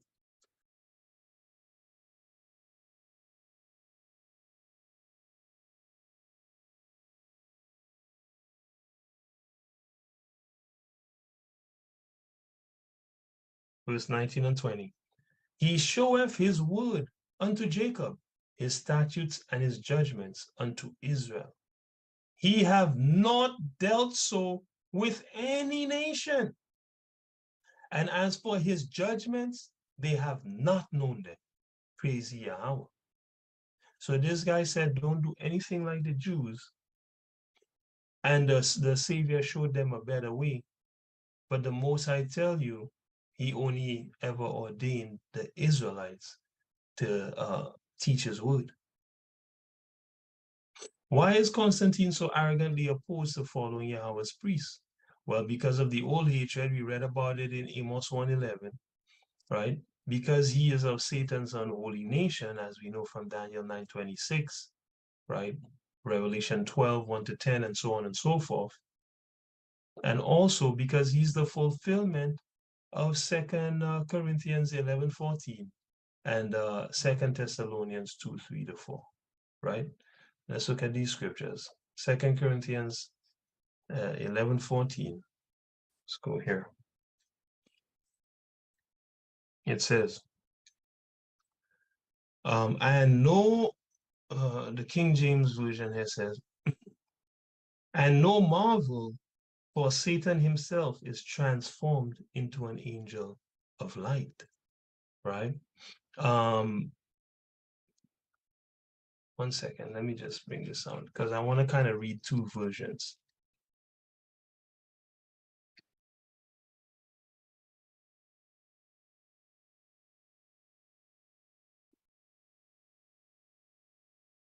No marvel, for Satan himself is transformed into an angel of light. Therefore, it is no great thing if his ministers also be transformed as the ministers of righteousness, whose end shall be according to their works. Okay? What does that mean? Well, the Most High is telling you, don't be surprised because Satan poses as an angel of light. So don't be surprised that his ministers are also posing as ministers of righteousness. But how you know the difference? Well, the Most I tell you, anything that deny Yahawah Shai is Antichrist. So when they deny that Yahawah Shai is a black man, when they deny, well, that's it. And he came to save his people, right? Those are Antichrist. Easy peasy. You can wipe your hand, lemon squeezy. Let me read another version. It says, and no wonder, for Satan himself masquerades as an angel of light. That's what Constantine did. He masqueraded as an angel of light. It is not surprising then if his servants masquerade as servants of righteousness. Their end will correspond to their actions, right? So, family, you got to beware. Go in the scriptures, by the precepts, and ensure you're not following angels of darkness posing as angels of light. That's why the Most High told you the Berean was of a more noble character than the Thessalonican, because the Berean went in the scriptures to see if what the preacher was saying was true. And I always encourage you guys to go see if what I'm saying is true. right? 2 Thessalonians chapter 2, right? From verse 3, it says, let no man deceive you by any means, for that day shall not come. What day? The end of days, judgment day shall not come, except there come what? A falling away first. That's the falling away of the Israelite. And that man of sin be revealed. See that? Everyone must know who the man of sin is. Well, not everyone. Israel needs to know who the man of sin is. The son of perdition, which is destruction, who opposeth and exalteth himself above all that is called God, or that is worshipped, so that he as God sitteth in the temple of God, showing himself that he is God. This is why Constantine can't keep the commandments and can't stand the Jews, because he's the man of perdition, right? He sits in the temple of the Most High. I tell you, he's the Most High because he painted him as a so-called white man. He painted Yahawah as a so-called white man. And this was already being done in ancient times, because in the book of Maccabees, they tell you the heathen sought to paint the likeness of the images in our book.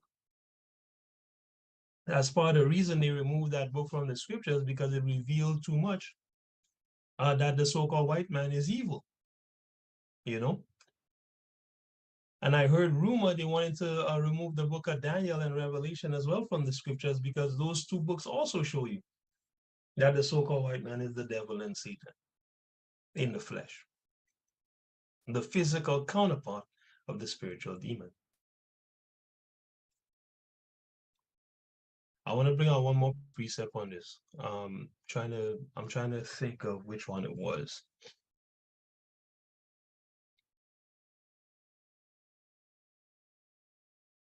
Pergamos. There's a they're gonna have to just ban this Bible, because the Most High put it in too many places that this man is Satan. Let's see.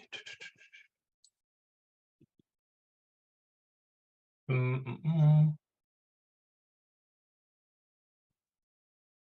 if I can pull that up.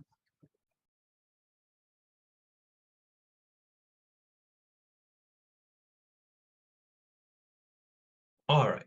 This is Revelation chapter 2 and verse 13.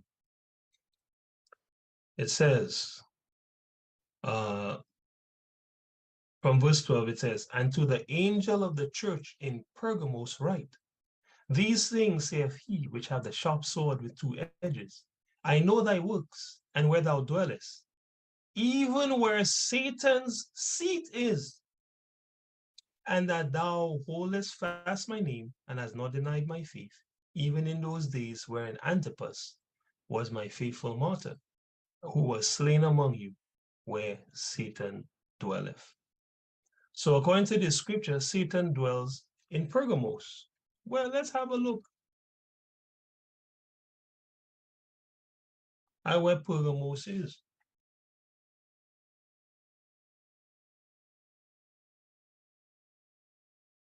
I mean, we've seen some pictures. Oh, let's go back here. What's going on here? Pergamon, or Pergamum, also referred to by its modern Greek form, Pergamos, was a rich and powerful ancient Greek city in Mysia. I mean, family, I don't know what else to tell you. Look at the building structures here, right? Greek, right? This is it within the context of the Mediterranean Sea. The Mediterranean Sea is on this side, and Pergamos is around this area, all right? I mean, I don't know what to tell you, right? Possible coinage of Pergamos, Edomite, Edomite, Edomite, right? They're Edomites in Pergamos. Here's a better map, Pergamum, right there, okay? This is the Mediterranean Sea. This is Israel here. Antiochia, Cypern or Cyprus, and so on and so forth. Right? Caucasus Mountains, where they say Esau comes from, which is not true. Esau comes from Mount Seir, south of Jerusalem. But here, Pergamum, okay, which is Pergamos. So-called Europe, in so-called Europe. The Most High said Satan's seat is in Pergamos, right? So ain't no way we're making any mistake when we tell you the so-called white man is the devil, right? Here's the things they have in Pergamos, right? All his things that he like, coliseums, stadiums, these same pillars, these same facades, because if you have a look here carefully, you can see it's going to be the same triangle roof at the top, right? Here's his theater where he can come and pretend and be worshipped for pretending, right? And so on and so forth.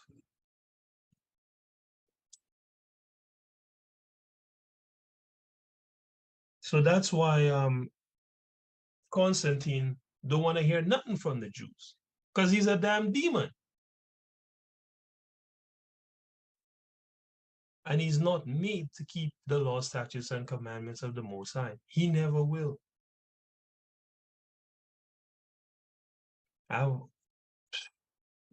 Okay, we got a couple more scriptures, so I won't even bring out this next precept. Let's just keep it moving. So to conclude today, Christmas is a modern celebration, modern rebranding of Saturnalia. That's what it is. An ancient feast to honor the spiritual demon Satan through the false god Saturn. I mean, even the names sound, similar. It was started by a demon named Emperor Constantine, who hates the law, statutes, and commandments and the priests of God. It continues, Christmas continues Saturnalia's demonic traditions today, including child sacrifice. Now, why would I say that? Well, what is Christmas all about? Don't they say it's all about the kids? Don't some Israelites use that reasoning to still keep the unholy day? Well, it's about the gifts for the children. Let the children feel good. Let them feel good or let them be good. Which should we be doing as responsible parents? Your children are still being sacrificed. Physically, behind closed doors, but spiritually in the open by the keeping of this devil feast. Right? Christmas celebrates the destruction of the children of Israel. That's pursuant to Revelation 11:10. And God hates it. Right? Let's go to Amos 5. Right? I will read 21 to 24.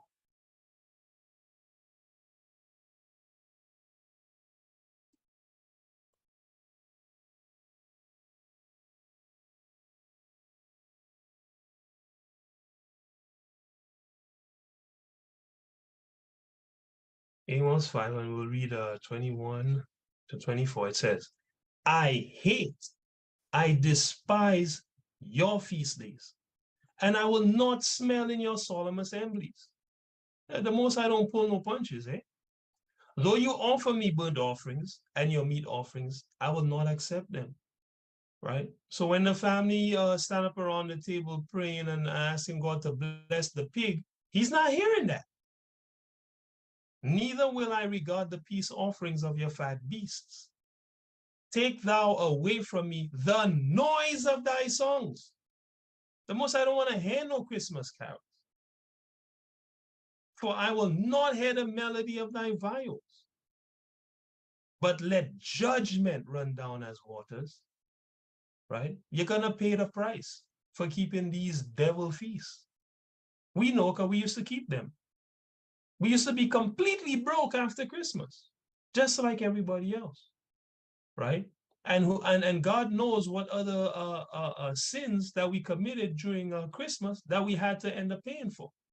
Some of us fornicate and end up with children, with demons, you know, that just terrorize our lives. Some of us drink too much and die, smoke too much, and start losing our minds. Bad things have happened to us. Judgments have we gotten for keeping these wicked feasts.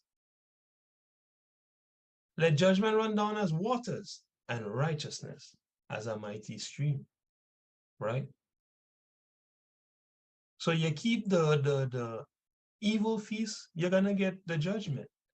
You keep the righteous ones, you're gonna get the blessings, you know. Is that what I wanted? That's it? Okay, that's it on that one. Right? God hates Christmas, man. Straight up and down. He hates it. God hates man's feast, but he loves his feast and the feast of his people. Right?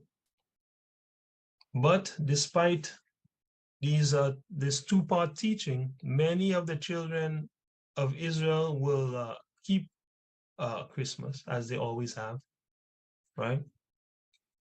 Let's read Amos 5, let's go 25 to 27. It says, have you offered unto me sacrifices and offerings in the wilderness 40 years, O house of Israel?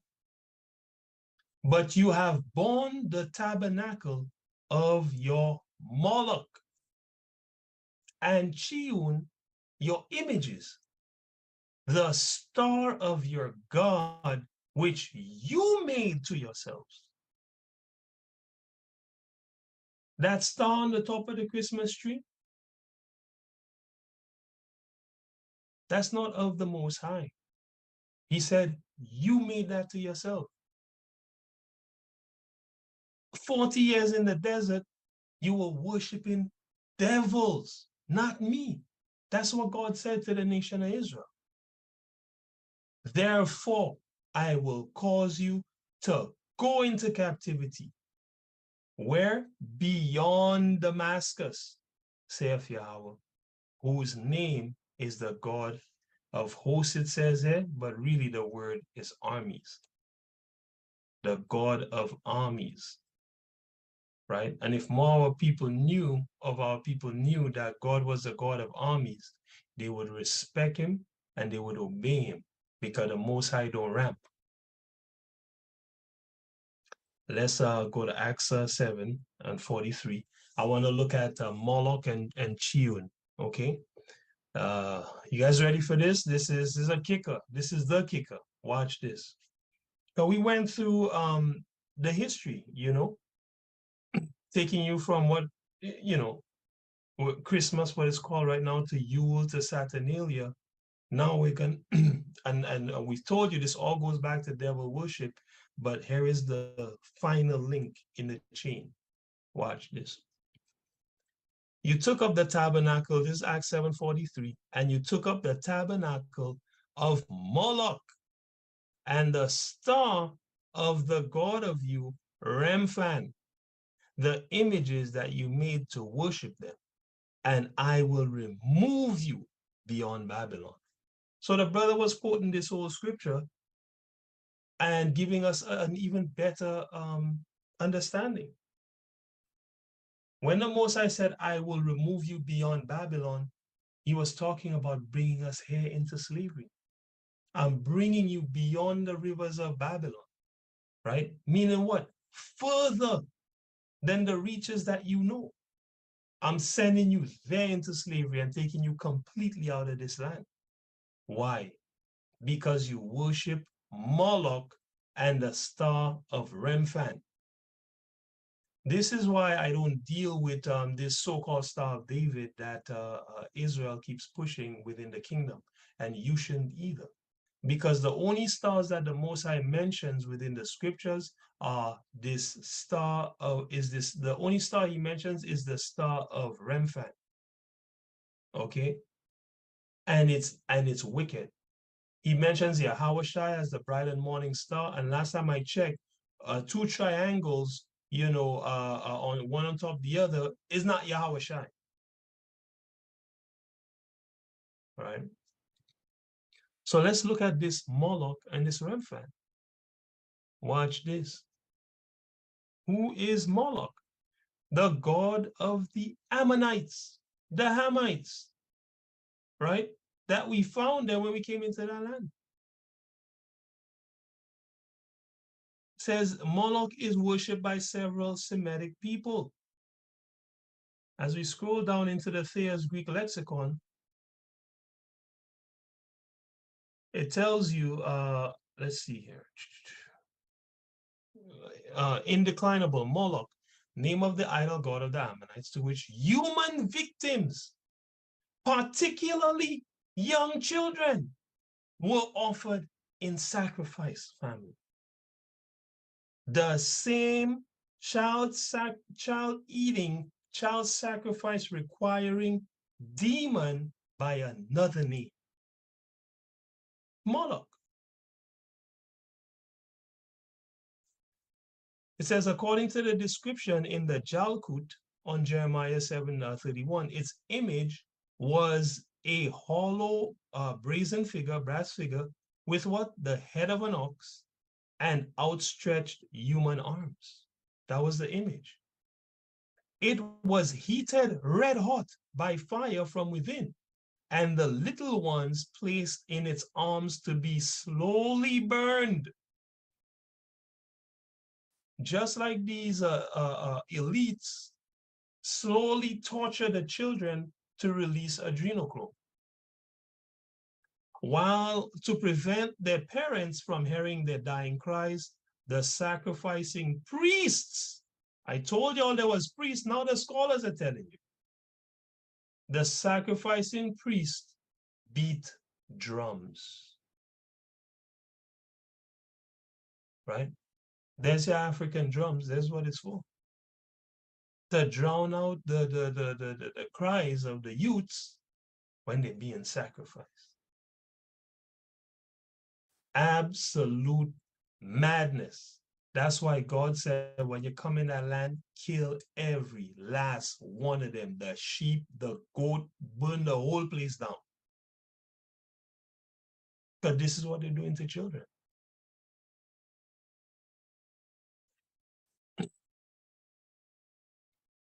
By the way, this is who Israel was worshiping in the desert. Moloch, the child eater.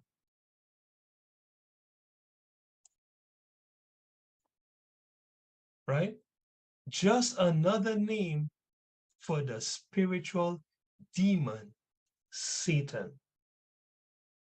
That's why God only let Joshua, Caleb, and the kids go into the promised land.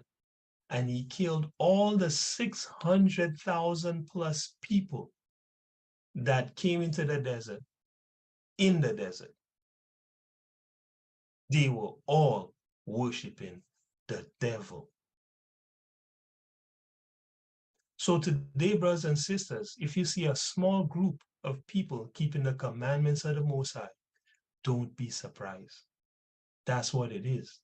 He tell you the road to life is narrow, I'm paraphrasing, and few even find it. When you find it, that's just the first step. You still have to walk the narrow, dangerous road, right? With a place to fall on the left and fire on your right.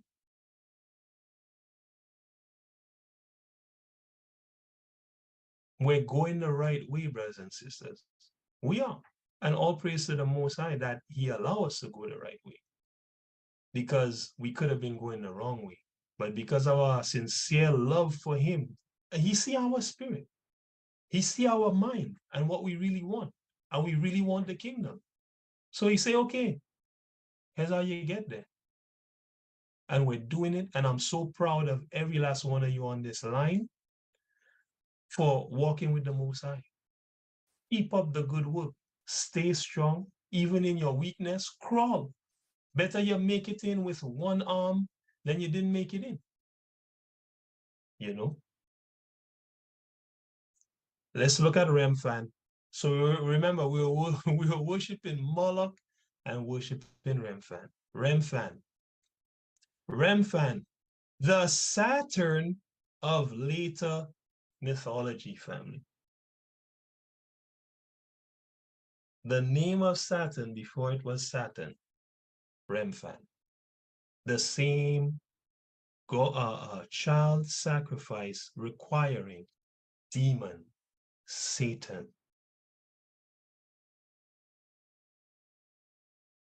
That is scary. All right. I'm going to read a little bit here.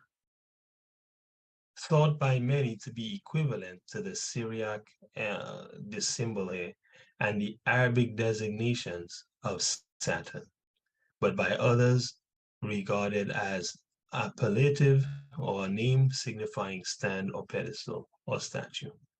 Okay, formed from Kawan, after the analogy of forms such as Kabak,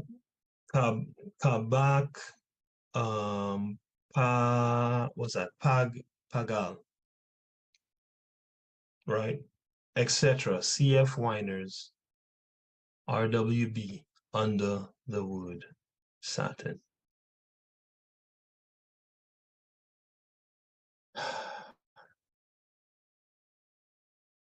Says here an Egyptian idol. You see that? It just keeps going back and back and back. And guess where it's gonna end up? Back in the Garden of Eden with the spiritual demon Satan.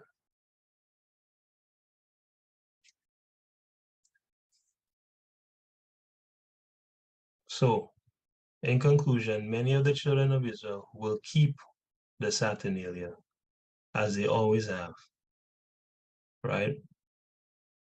But as for you and your household, you should serve Yahawah, right?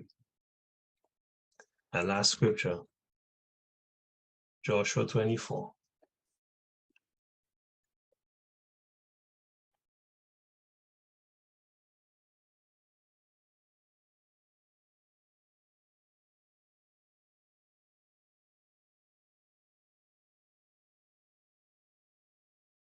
Joshua 24, 14 and 15, it says, now therefore fear Yahawah and serve him in sincerity and in truth.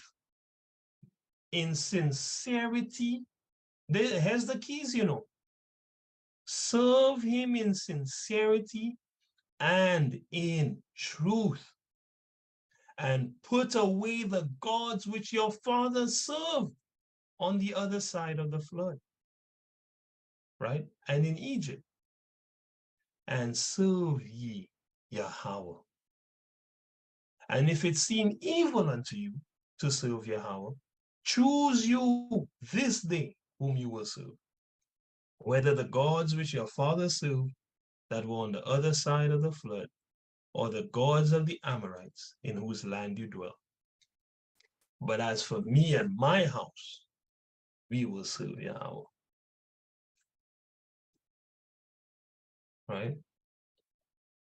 Hallelujah, hallelujah, hallelujah. Amen. That's it, brothers and sisters. That's all I got for you today. I pray everyone was edified. And, for the people that signed on and will sign on online, thank you for signing on. If you want more spiritual truth in this world full of lies, definitely subscribe to our page. And we'll keep it coming, okay? All the videos are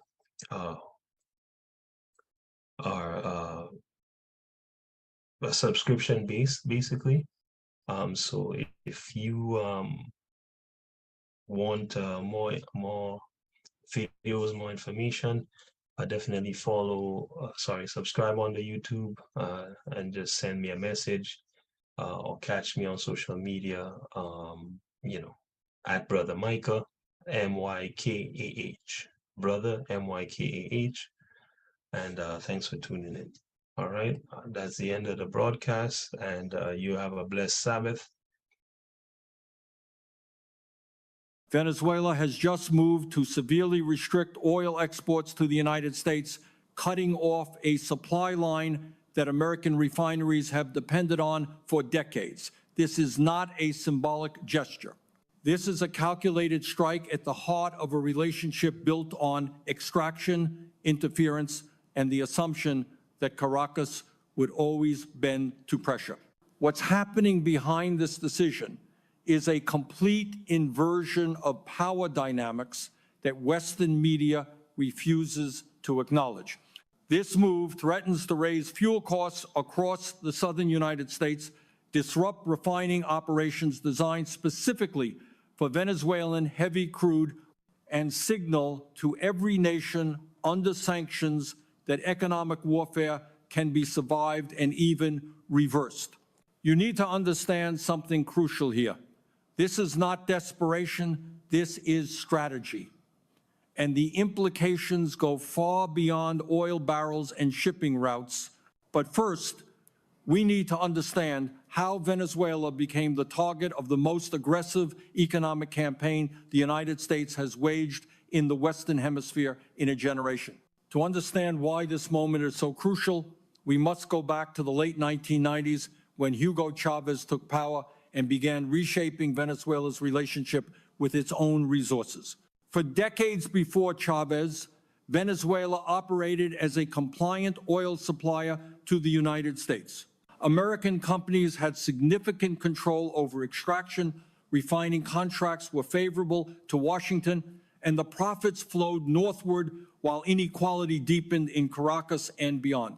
This was the model. Venezuela produced, America consumed. And the political class in Caracas accepted the arrangement because it kept them in power and kept the system stable. Then Chavez nationalized the oil industry. He redirected revenues towards social programs. He challenged the organization of American states. He built alliances with Cuba, with Russia, with China, and Washington watched as a country it had long considered within its sphere of influence began to drift away. The response was predictable. The United States supported a coup attempt in 2002. When that failed, it began funding opposition groups, applying diplomatic pressure, and isolating Venezuela in international forums. But the oil kept flowing. Even as tensions grew, American refineries on the Gulf Coast continued processing hundreds of thousands of barrels of Venezuelan heavy crude every single day. Why? Because those refineries were built for that specific type of oil. Switching suppliers is not simple. It requires infrastructure changes, new contracts, and time.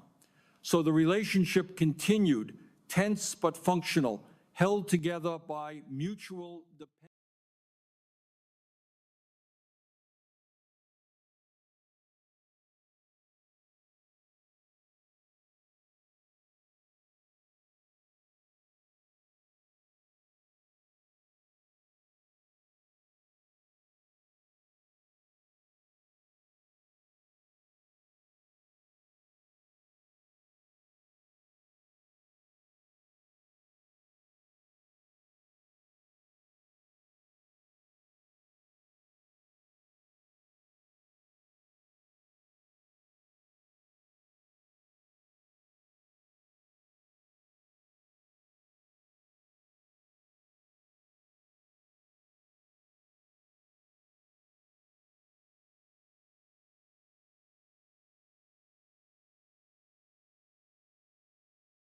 This is a good time to take notes.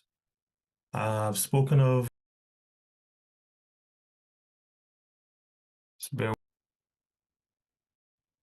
Great. Green here.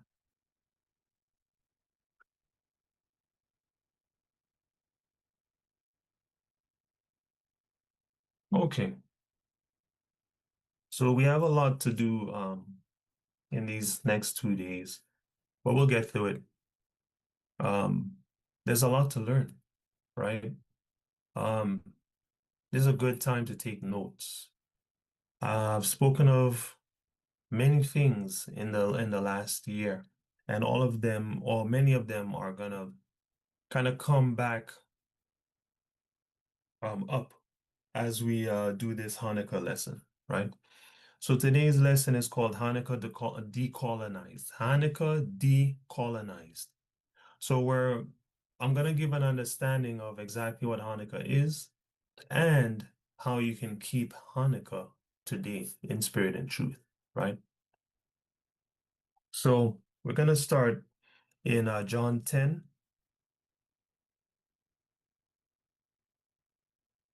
Ben, are you able to read?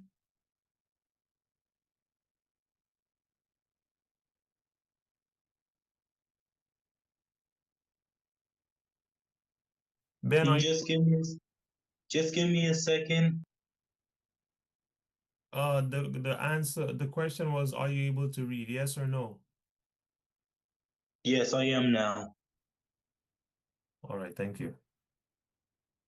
Let's get verse 22 to verse 24. There's no rush. I'm just asking. If you're not able to read, say not now. You understand what I'm saying? Uh-huh. Yeah, so if you're not able to read now, I can read and you can read later. So are you able to read or no? Yeah. All right. So let me get verse 22 to verse 24 here in John 10.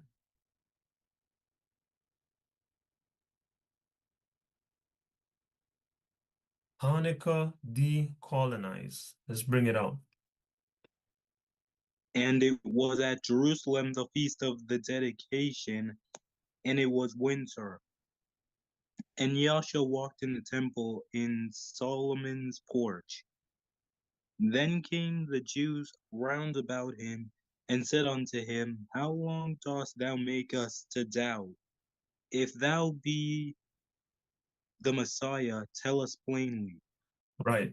So Yahawah is walking in Solomon's court during the feast of dedication, man, in the winter. So as the world gears up to worship Satan through the wicked pagan satanic feast of Christmas, in which Old Nick or Santa Claus is literally Satan, as they get ready to do that and to push it upon you with all kinds of racist, bigoted, I don't even want to say racist, all kinds of songs hating against Israelites, man. All right, as they get ready to sing you the jingle bells, right, and put you to sleep, and take away from you Negroes your real heritage, right, and feed you with food offered unto idols. Hey, we reject that, man.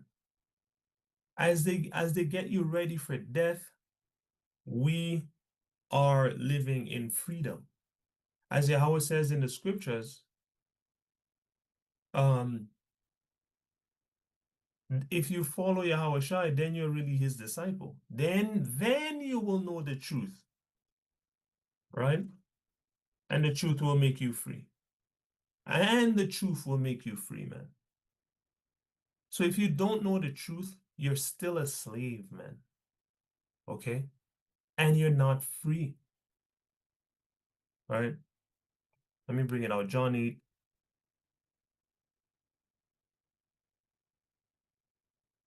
Then Yahushua to the Jews which believed on him.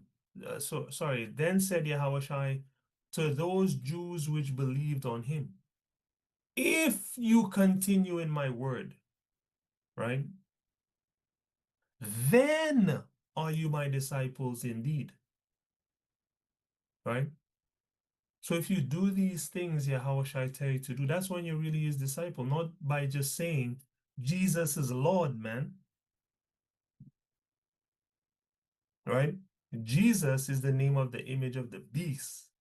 Jesus is not Lord. Jesus is Baal, Serapis, Satan, right? Yahawah is the Messiah, right? Anyway, then you are indeed my disciples, and you shall know the truth, and the truth shall make you free. So, it's only when you start following the true black Messiah and keeping his commandments, you will know the truth, man. Know it, not just hear it. You will know this is for real. And that's when you'll be free. Before that, you're a slave. You're a slave to Esau, who is the ruler of the kingdoms of the earth, the so-called European. He is the ancient Edomite.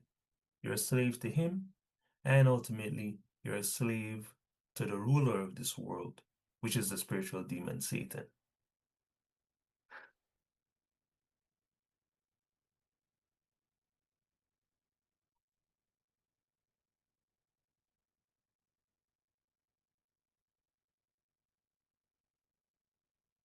So, going back to John 10 here, Yahawah was keeping the feast of dedication in the winter.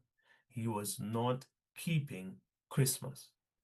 And so if we say with our mouths that we're following Yahawah, the true black Messiah, we cannot be keeping Christmas during this time.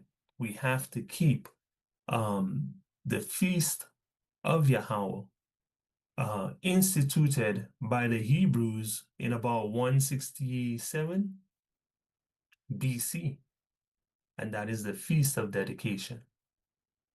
If it's good enough for Yahawah the Prince to keep, it's certainly good enough for us, right?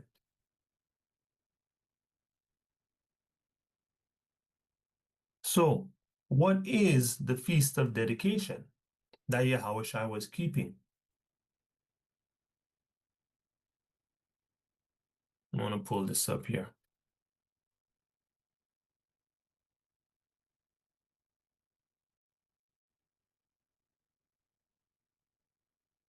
What is the Feast of Dedication that Yahawah was keeping? The Feast of Dedication that Yahawah was keeping is Hanukkah. That's what it was, right? How do we know that? Well, let's go have a look, right? The festival is Hanukkah. What is Hanukkah? Hanukkah is really Chanukah. It's not Hanukkah. It's Chanukah. Hanukkah, right? Which means dedication. The word literally means dedication or consecration. That is to make holy. So while they're keeping Christmas, worshiping Satan as a big fat oppressor, right? And teaching their children lies about magic, right? And going to church on Sunday when the Most High says, "You shall not suffer a witch to live." While they're living in hypocrisy, we're dealing with the dedication of the temple of Yahawah, man, right? We're dealing with making the temple of Yahawah holy, man. While these people are committed to unrighteousness, to wickedness, to devil worship, right? Let's have a look at this word, Hanukkah, right? Says Hanukkah here because, of course, this is written in modern Hebrew, but here's the letters. It's Ha, Na, Ka. There's no U in there. The ancient language, we didn't deal with no U. It was A and I and E. There was no U. Hanukkah. let's go look at the where do I want to read from here? Let's look at the Brown Driver Briggs. That's not what I looked at when I was preparing this, but it'll do. Noun feminine literally means dedication or consecration. Okay. It's used in a few of these scriptures. In this context, dedication of the wall of Jerusalem, used in Nehemiah chapter 12 and verse 27.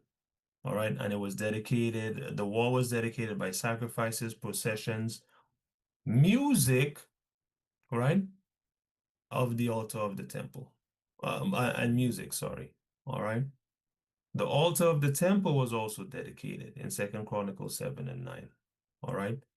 The house of Yahawah was dedicated according to Psalm 30 and verse 1 as well. Okay. The temple was rededicated, which is what we're going to be doing as Israelites and sincere strangers who serve Yahawah. We will be offering spiritual sacrifices by rededicating the temple today, right?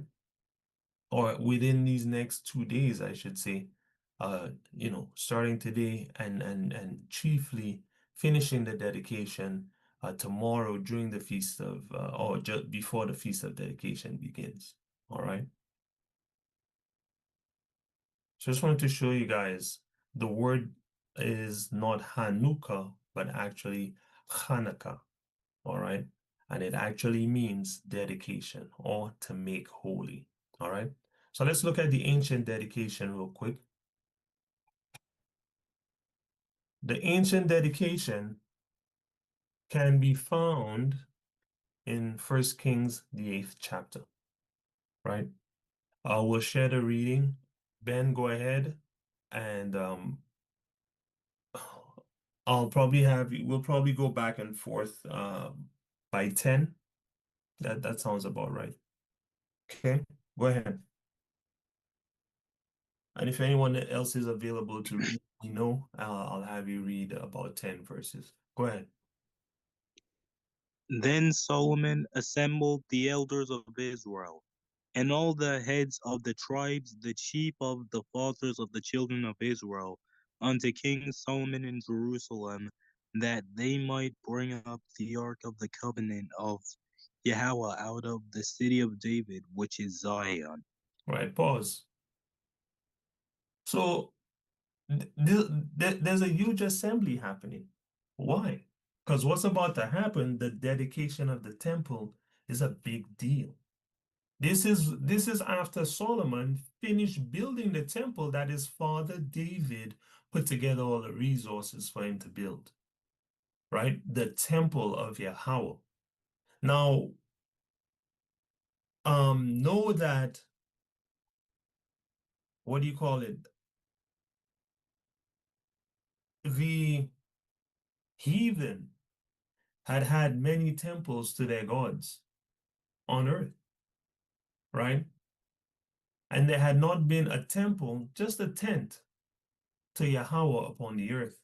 And David desired to build a temple to Yahawah on the earth. Now, this is Yahawah, the only God. So that temple has to beat those other temples. You understand? That's just the subtext of what's happening here. And they might look at it here, man, David put together some things for the building of that temple. And then now Solomon, to dedicate the temple, it wasn't, 8 officials from the Israelite government that came to dedicate the temple. Everybody, the whole damn nation came to dedicate the temple, man. Okay? He had all the heads of the tribes, all the chief of the fathers of the children of Israel, right? All of them were there, man. All the leaders in Israel, the high leaders. And he told them, hey, bring up the ark. Okay? This is just the planning group. All right? And then they begin to bring up this ark, and then they include the entire nation in dedicating this temple. So this was no regular temple dedication, man. Okay, this was the most important temple dedication in the history of mankind. You understand? And here we're gonna see how it went down. Okay, go ahead.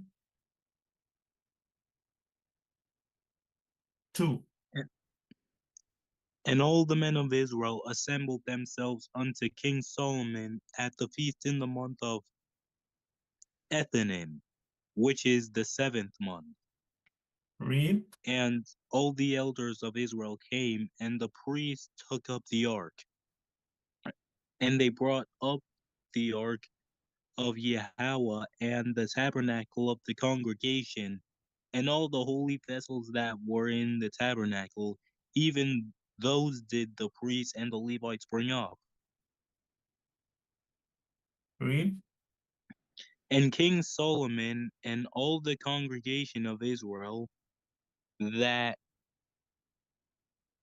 were assembled unto him were with him before the ark, sacrificing sheep and oxen that could not be told nor numbered for multitude.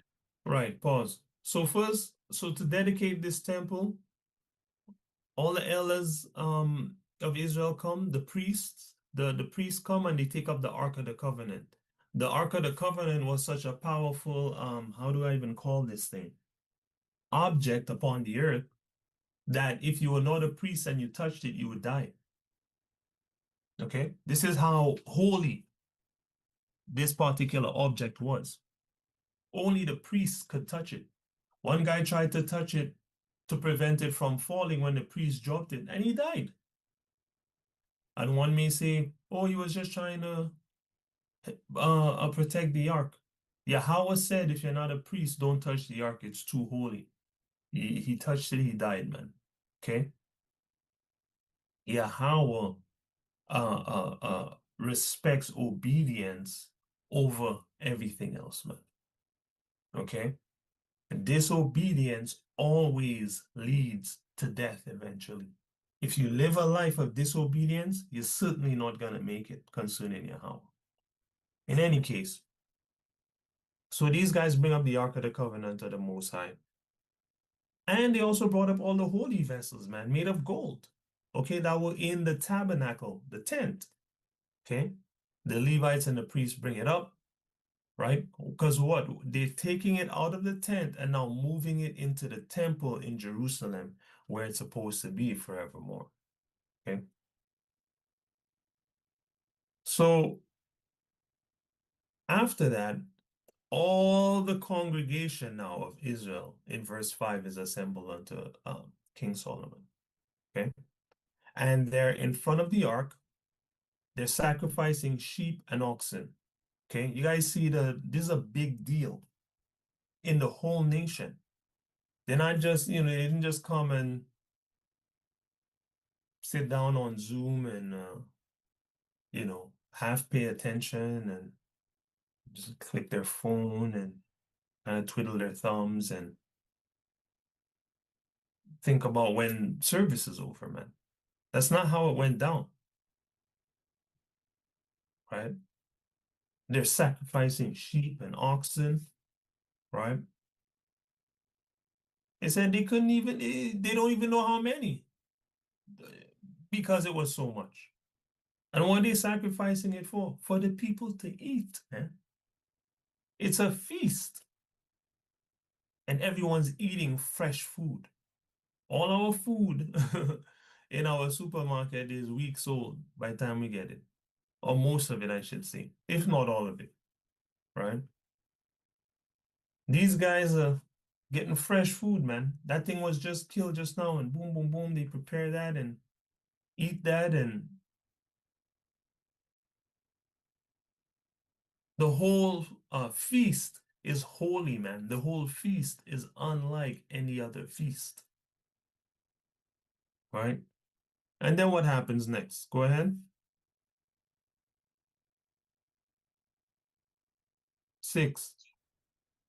And the priest brought in the ark of the covenant of Yahawah unto his place, into the oracle of the house, to the most holy place, even under the wings of the cherubims. Right, so they moved the ark into the most holy place. Go ahead, under the wings of the cherubims, which are the angels. All right, go ahead.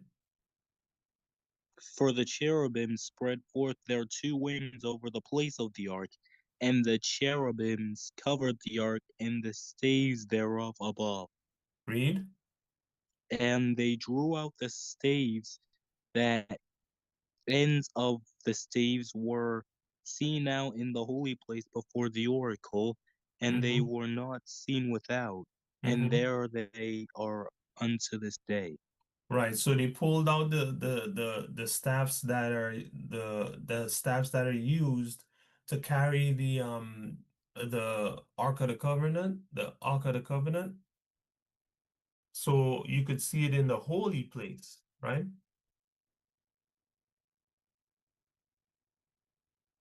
But if you were not in the holy place, you couldn't see it. Okay, this is an approximation of the ark. Obviously, the cherubims don't look like Edomites. Okay, these angels are negroes. Okay, so they pulled the two. Oh, here's a good representation. Right, again, dodge the hijack with this Edomite nonsense. So they pull these out so that you can see these in the holy place, which is before you get to the most holy place. Okay, you're able to see those staffs, okay, that are used to bear the ark. Go ahead.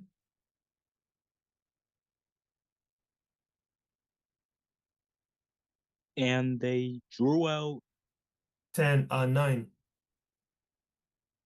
There was nothing in the ark save the two tables of stone, which Moses put there at Horeb, where Yahawah made a covenant with the children of Israel when they came out of the land of Egypt. Where Yahawah made And a covenant with who? with the children of Israel. When they came out of the land of Egypt. Okay. So the only thing that was in the ark is the two tablets of stone with the 10 commandments on them. All right. Read. And it came to pass when the priests were come out of the holy place that the cloud filled the house of Yahawah, Read. so that the priest could not stand to minister because of the cloud, for the glory of Yahawah had filled the house of Yahawah. Read. Then spake Solomon, Yahawah said that he would dwell in the thick darkness. Read. I have surely built thee in a house to dwell in, a settled place for thee to abide in forever. Pause. So when they came out of the holy place, the cloud filled the temple of Yahweh, man. Right? So they couldn't even preach in the temple because of the cloud, man. Right? Now, is that a cloud of smoke? Was that a cloud of smoke? Was that a chariot of Israel? Hey, I don't know. But all I know is that it filled the house of Yahweh in such a way that they were not able to minister in the house. And then you're going to see that Solomon actually outside of the house before the congregation begins to essentially bless the people and open, I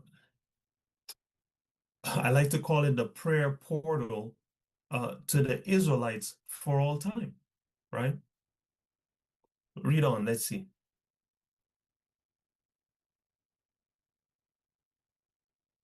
And the king turned his face about and blessed all the congregation of Israel.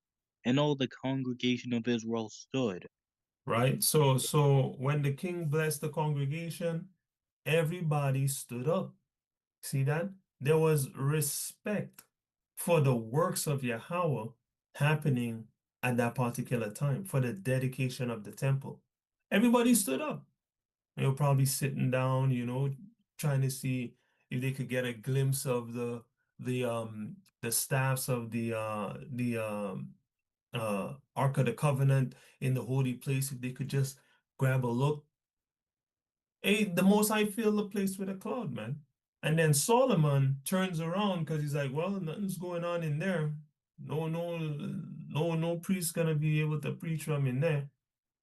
Let me turn around and tell these people what I gotta tell them. Bless these people and begin to bless this temple that Yahawah has built. So what happens next? And he said, Blessed be Yahawah, God of Israel, which spake with his mouth unto David my father, and hath with his hand fulfilled it, saying, Since the day that I brought forth my people Israel out of Egypt, I chose no city out of all the tribes of Israel to build an house, that my name might be therein. But I chose David to be over my people Israel. Right, read. And it was in the heart of David, my father, to build an house for the same name of Yahawah, God of Israel. And Yahawah said unto David my father, Whereas it was in thine heart to build an house unto my name, thou didst well that it was in thine heart. Read. Nevertheless, thou shalt not build the house, but thy son that shall come forth out of thy out of thy loins, he shall build the house unto my name. Pause. Right? So Yahawah said, hey, listen, David, you can't build that house, man. Yeah, I'm glad you were thinking about building me a house. That's nice. But you can't build a house. Okay? Your son, he's the one that's gonna build the house in my name. And I suspect Yahawah didn't want David to build the house because David committed adultery, man. Right? And he didn't want it to be said that an adulterer built the temple of Yahawah, man. So he waited until his son Solomon, who was perfect before Yahawah in that time, he waited for him to build the temple, right? The wisest, richest man to walk the earth, man. Okay? It says nobody was wise like Solomon, man, and nobody was rich like Solomon. Okay? So, now, is that law? Do I have two precepts to prove that? No. But I know Yahawah works with purity and Yahawah works with righteousness. And I know that's the only thing that Yahawah held against David. All right. So it is my opinion that Yahawah did not have David build that house because at the end of the day, David's hands were not clean, but Solomon's hands were pure and clean. Okay. So verse 20.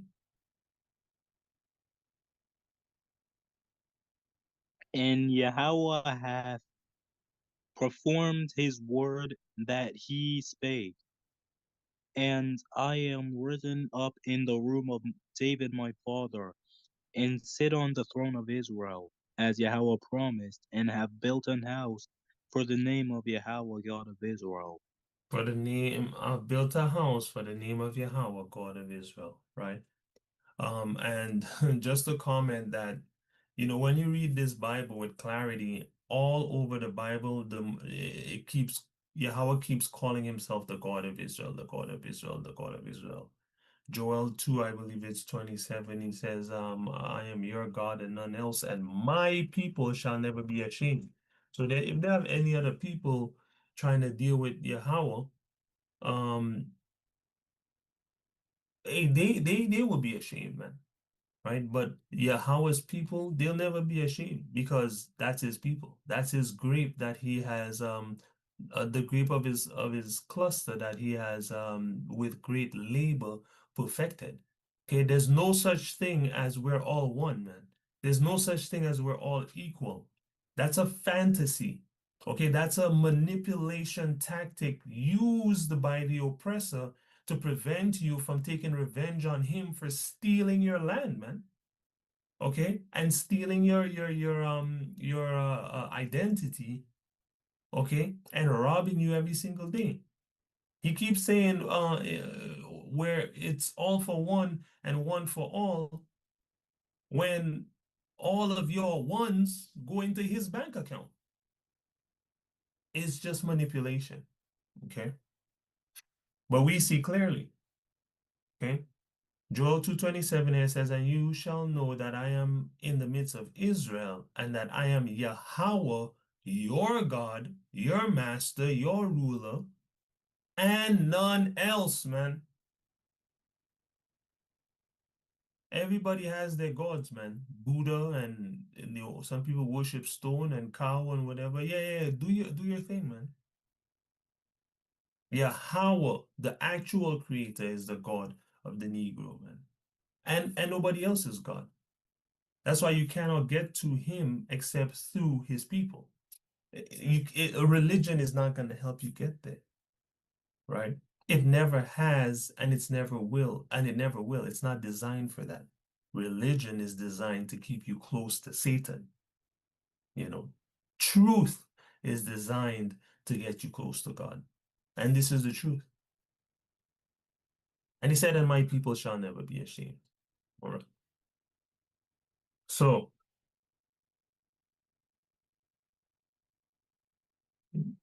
let's see.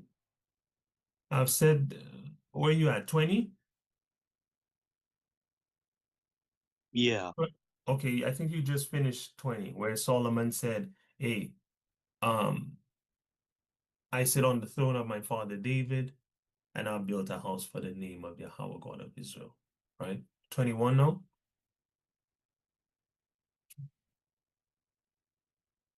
And I have set there a place for the ark, wherein is the covenant of Yahawah, which he made with our fathers when he brought them out of the land of Egypt. Again, the covenant Yahawah made was with the fathers of the Israelites. Okay? And that hasn't changed because Yahawah doesn't change. Okay? And I believe he tells you that in Malachi 1:4. In 1:4.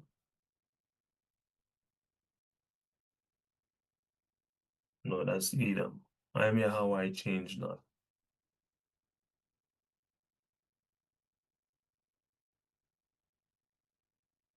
3:6.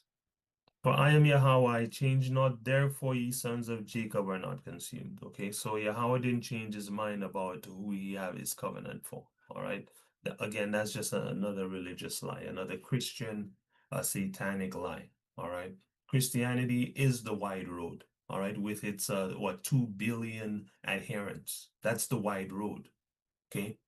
The narrow road that barely anybody ever finds is the truth, to know that the children of Israel are the Negroes, man, and that they hold the key to lead you to the true black God of the universe, man, the creator of all things. Okay? That is the narrow path. Okay? This is the truth that no one will accept. Well, barely anyone will accept. All right? Read. 21. I've said. No, And 22, sorry. 22. And Solomon stood before the altar of Yahawah in the presence of all the congregation of Israel, and spread forth his hands toward heaven. Okay, how did Solomon pray? He spread his hands toward heaven. All right. He spread forth his hands towards heaven. So we're not just making things up because it sounds like a nice idea. All right. And you're going to see what happens beyond this time. Right? Go ahead.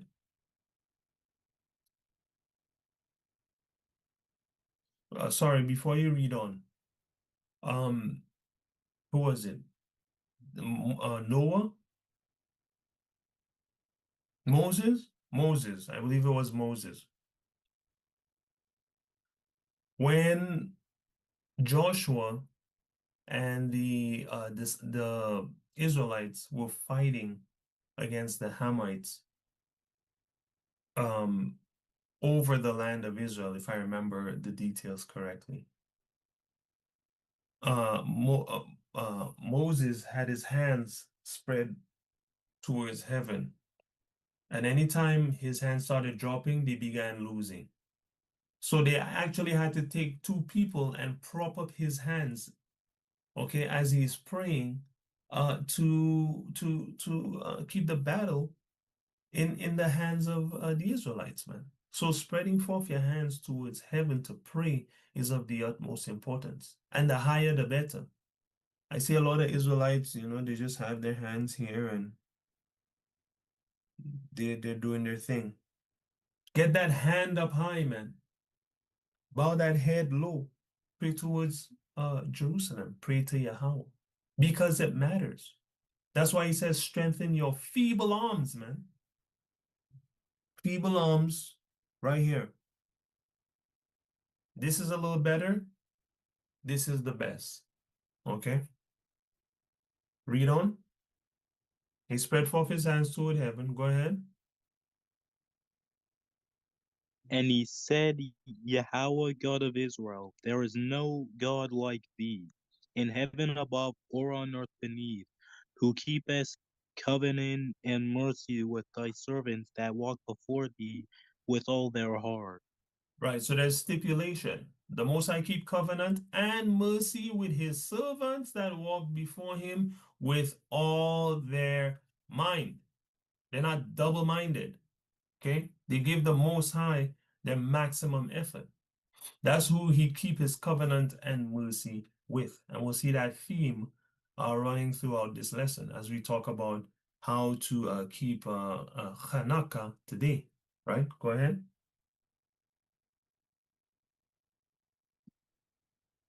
24.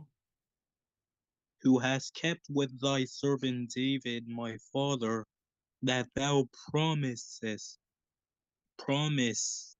Promised promised him. him.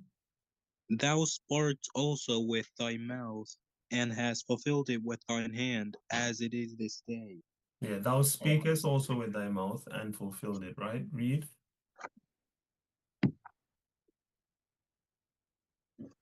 Therefore now, Yahawah God of Israel, keep with thy servant David my father, that thou promised him, saying, there shall not fail thee a man in my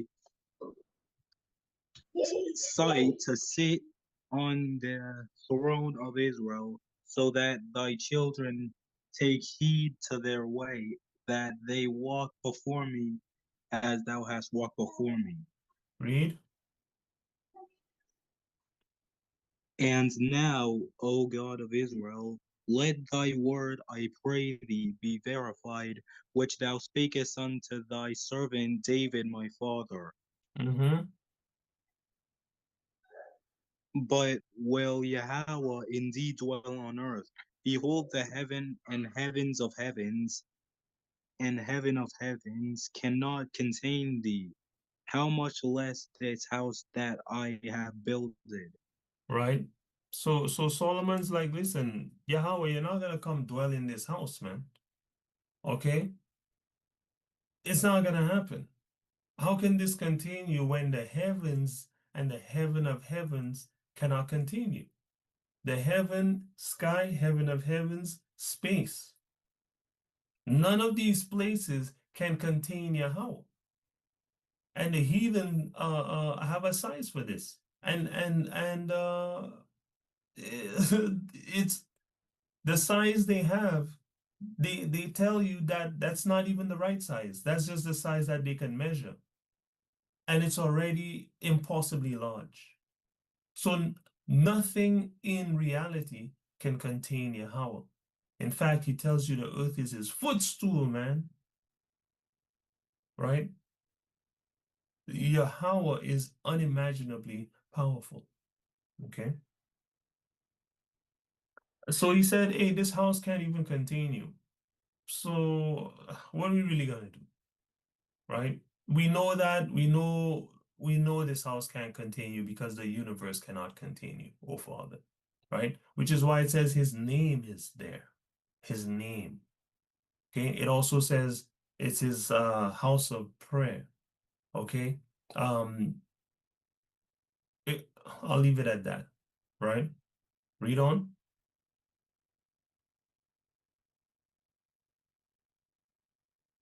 Yet Pause. have Sorry, pause. So when you go to these churches and these mosques and they tell you Yahweh is in here,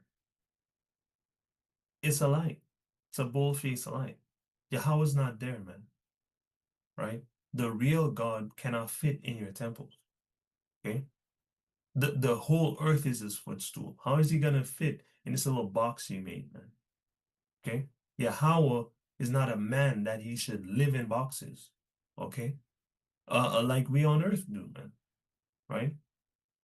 And in the cities, the bigger the city, the smaller the box. Right?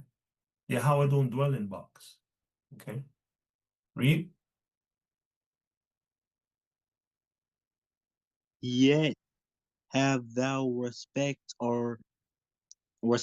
unto the prayer of thy servant and to his supplication, O Yahweh, to hearken unto the cry and to the prayer which thy servant prayeth before thee today, Pause. that Pause. This is a very important verse because man, this theme is going to also come up in the study, right? So the brother acknowledged that Yahweh is too big to dwell in a temple. But he said, but still, Father, at least respect the prayer of your servant, right? And the thing that he's asking. And listen to the cry of the prayer which your servant is praying before you today. So he's not saying, oh, Yahweh, please at least make an exception and come live in this box. He said, listen, at least listen to the prayers that we have to pray, okay? As we're coming in this place that is built with all majesty for you, at least listen to our prayers, okay? And this is very important because once Solomon dedicates this temple, Jerusalem is held as the prayer gate. You find Israelites praying towards Jerusalem. Okay? They keep praying towards Jerusalem, praying towards Jerusalem, praying towards Jerusalem. Why does this work? Because Solomon opened the gate. By what? Asking Yahweh to always keep his eye on that place. Right? Remember, he's dedicating the temple. He's making the temple holy, different from any other building on earth. Not only was the temple dedicated, we know that land is also dedicated to Yahweh, right? It's also Hanukkah, okay? That might not be the correct conjugation, right? But that's the word. It's also dedicated to Yahweh, right? So, what does he say in 29? that thine eyes may be open toward this house night and day, even toward the place of which thou hast said, my name shall be there, that thou mayest hearken unto the prayer which thy servant shall make toward this place. Right. So Solomon asked the Most High after humbling himself, again another theme of the lesson today. After he humbled himself before Yahweh and acknowledged that Yahweh doesn't have to do what he's asking, he asked Yahweh what he wanted. For his eye to be upon the temple night and day. Okay? That he would listen to the prayer that his servants make towards the temple in Jerusalem. This is why we pray towards Jerusalem. The prayer portal is in Jerusalem. This is why it matters to pray towards Jerusalem. That's where the prayer portal is. Yahawah deal with ritual.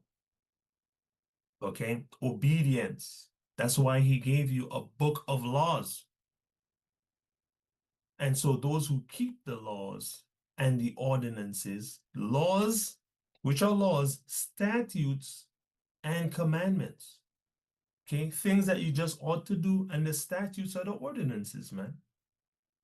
Okay, pray in this way, and sacrifice the animal in this way, and cleanse yourself from disease in this way. You got to keep those too, man. It's a lifestyle thing.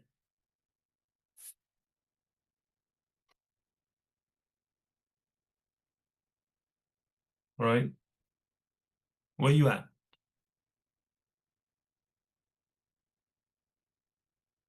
You just read 30, right? No. Okay, Well, read. Go ahead. and hearken thou to the supplication of thy servant and of thy people Israel when they shall pray toward this place.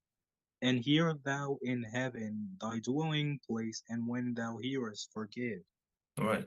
So again, Solomon is making the request that when they pray towards the temple, that's when please listen and do. When they pray towards the temple, man. So when they're not praying towards the temple, Yahweh's not hearing nothing. Now, let's let me qualify that statement. He's certainly not hearing nothing. But one thing Yahweh does hear is the outcry of his people. And we see that all throughout the scriptures. Sometimes the people are just crying out in desperation. And an angel will report that. These people are crying out in desperation, Yahweh. Yeah, they're asking for some help because they don't know nothing and it's looking really bad for them. They're being whipped. Their backs are all open. They're being ripped apart by horses. Their women are getting ravished. Their children are getting ravished. Yeah, it's terrible. Right? And Yahweh may say, grant some grace for you. Okay? Right? But he's not hearing your prayers in Jesus' name, man. He's not hearing that. He's not hearing you when you're going to the mosque and the church on Sunday and keeping Christmas.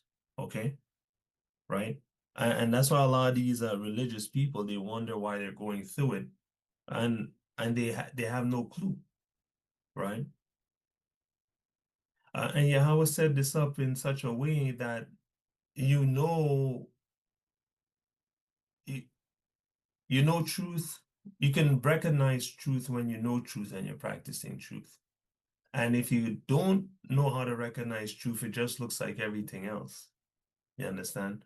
Like you tell you the rain fall on everybody else when it fall, right? Not because you're righteous, you're not gonna have bad times, right? But we know exactly why these people are facing times more terrible than the times that we're having. It's because of unrighteousness, right? I digress. Solomon is asking in 32, continuing his prayer, saying what?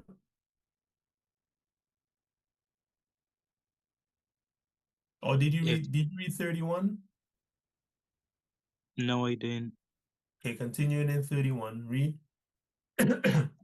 If any man trespass against his neighbor, and an oath be laid upon him to cause him to swear, and the oath come before thine altar in this house, then hear thou in heaven, and do and judge thy servants, condemning the wicked, to bring His way. his way upon his head, Mhm. and justifying the righteous, to give him according to his righteousness. Read. When thy Sorry, people pause. So, Solomon is asking that even when judgments are to be made and somebody prays towards the house, let the judgment be made righteously, that the righteous would be justified and that the wicked would be condemned, right? When a judgment is asked to be done towards the temple of the Most High, right? Read on. 33. When thy people Israel be smitten down before the enemy, because they have sinned against thee, and shall turn again to thee, and confess thy name, and pray, and make supplication unto thee in this house, then Mhm. hear thou in heaven, and forgive the sin of thy people Israel, and bring them again unto the land which thou gavest unto their fathers. Pause. So Solomon says, listen, even when Israel falls before the enemy, which he calls our oppressor, in Deuteronomy the 28th chapter, the 68th verse, right? He said, when we fall before our enemy, and turn again and confess his name, which is Yahawah, not Jehovah, not Yahweh, okay? Not Jesus Christ, man. Yahawah, okay? There's boxes to check. Okay, they turned again. Okay, they confessed his name, right? If Lord is written all in the Bible and that's all you're using, how can you fulfill this commandment in the scriptures, right? Okay, are they praying? Yes, they're praying. And they're making supplication? Yes. Are they doing it towards this house? No. Okay, well, throw that request out. What about this brother here? He's doing it towards this house? Yeah, okay, keep that. What about this sister? Yeah, okay, keep that. This kid right here? No? Okay, throw that out. That's how it's going down, right? He says in 34, then hear thou in heaven and forgive the sin of thy people. Bring them again to the land which thou gavest unto their fathers, right? I'll read a little bit, Ben. When heaven is shut up and there is no rain because they have sinned against thee, if they pray toward this place and confess thy name again and turn from their sin, ongoing theme, I love that in this one chapter, all the themes of this lesson keep coming out, right? So they confess the name, they turn from their sin, okay? When thou afflictest them, then hear thou in heaven. And when they're gonna turn from their sin, when they start getting licks for their sin, man, right? And even then, only some.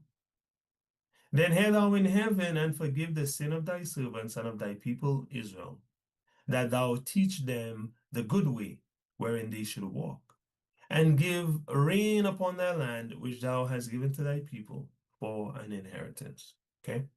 If there be in the land famine, if there be pestilence, blasting, mildew, locusts, or if there be caterpillar, if the enemy besiege them in the land of their cities, whatsoever plague, whatsoever sickness there be, what prayer and supplication soever be made by any man or by all thy people Israel, which shall know every man the plague of his own heart, and spread forth his hands toward this house, then hear thou in heaven thy dwelling place, and forgive, and do, and give to every man according to his ways, whose heart thou knowest, for thou, even thou only, knowest the hearts of all the children of men.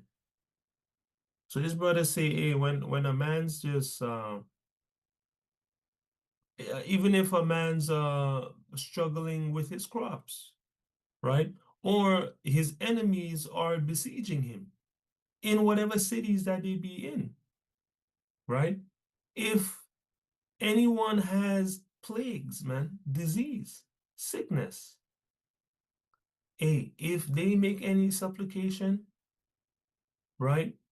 Acknowledging the plague of their own heart, their own sins, that's basically what that's a metaphor for. If they spread forth their hands towards Jerusalem, Father, hey, that's what Solomon is asking. Forgive and do the things, right? So again, you got to qualify, man, to get your prayers answered. It's not just an anything thing. You have to qualify to get your prayers answered, okay? That's why you find a lot of times in the scriptures, when that other nations would actually just request for Israel to pray for them, right? I remember in the book of Maccabees, the priests even told the Edomite that they will make an offering for him in the temple because he can't go in there and he can't make no offering. The children of Israel have to make an offering on his behalf, right? In any case, and I believe it was Darius that asked the Israelites to pray for him, man, and for the life of and for his house or his kingdom, right? In any case,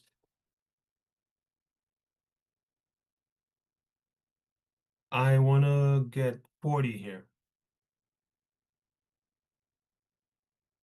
I'll go from 39 again. Then hear thou in heaven thy dwelling place, and forgive and do, and give to every man according to his ways, right? Whose heart thou knowest, for thou, even thou only, knowest the hearts of all the children of men, that they may fear thee all the days that they live in the land which thou givest our fathers. Watch this. Moreover, concerning a stranger that is not of thy people Israel, but cometh out of a far country for thy name's sake, for they shall hear of thy great name, and of thy strong hand, and of thy stretched out arm, when he shall come and pray toward this house. See that? Even the stranger, man, they gotta do the same thing, right? The Most High say the law is the same for the stranger and the Israelite, the homeborn. The stranger gotta pray toward the house. So what you guys been doing in these churches and synagogues and mosques, man? Right? Nothing. Because you're praying towards Mecca. You're praying with your hands clasped and you're on your knees and your face down, your eyes down, and you're praying to the image of the beast, man. You've been wasting your time. That's what you've been doing. Right? So it says, hear thou in heaven thy dwelling place, and do according to all, not some, all that the stranger calleth to thee for, that all the people of the earth may know thy name, to fear thee as do thy people Israel. So all these other nations, what they supposed to know? They're supposed to know Yahawah is God, man. Yahawah, true black God of the Bible, is the creator of the universe. Fear him, right? And that they may know that this house which I have builded is called by thy name. If thy people go out to battle against their enemy, whether so ever thou shalt send them, and shalt pray unto Yahawah toward the city which thou hast chosen, and toward the house that I have built for thy name, then, says Solomon, hear thou in heaven their prayer and their supplication, and maintain their cause. If they sin against thee, for there is no man that sinneth not, and thou be angry with them, and deliver them to the enemy, so that they carry them away captives unto the land of the enemy, far or near, like what happened to the negroes. Yet, if they shall bethink, which mean remember, themselves in the land whither they were carried captives, and repent, and make supplication unto thee in the land of them that carried them captives, saying, we have sinned and done perversely, we have committed wickedness, and so return unto thee with all their heart and with all their soul in the land of their enemies. You guys hear the check boxes? You got to repent. You got to confess that you have done perversely before Yahawah. You got to return with your whole mind. Okay? And that's Proverbs, what is that? Did I lose that scripture in the Proverbs 23? Is that 23:7?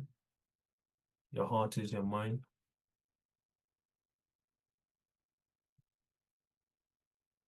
Right? Not in every case, but in many cases. Right? You have to read in context. But most times when you see heart, it's talking about the mind. Yeah.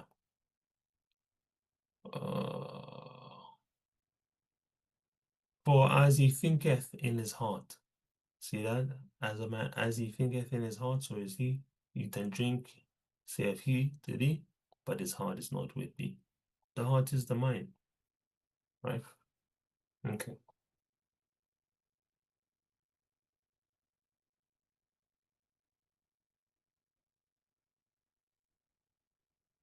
Yeah, and so return with all their heart and soul in the land of their enemies which led them captive, and pray unto thee toward their land, which thou givest unto their fathers, the city which thou hast chosen, and the house which I have built for thy name. Then hear thou their prayer and their supplication in heaven, thy dwelling place, and maintain their cause.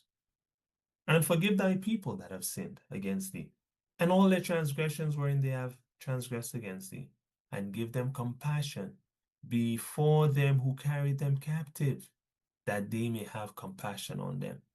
Right? So you see, when you're doing the right thing, even the damn Edomites gonna have compassion on you, man. Okay? For they be thy people and thy inheritance, which thou broughtest forth out of the land of Egypt, from the midst of the furnace of iron. That thine eye may be open unto the supplication of thy servant, and unto the supplication of thy people Israel, to listen unto them in all that they call for unto thee. For thou didst separate them from among all the people of the earth. Thou didst separate them from among all the people of the earth.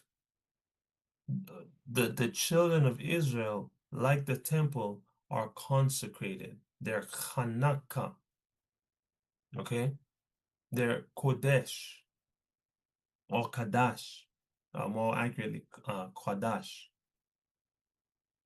You separated them from among all the people of the earth, man. The Most High made us holy, to be thine inheritance, as thou speakest by the hand of Moses thy servant, when thou broughtest our fathers out of the land of Egypt.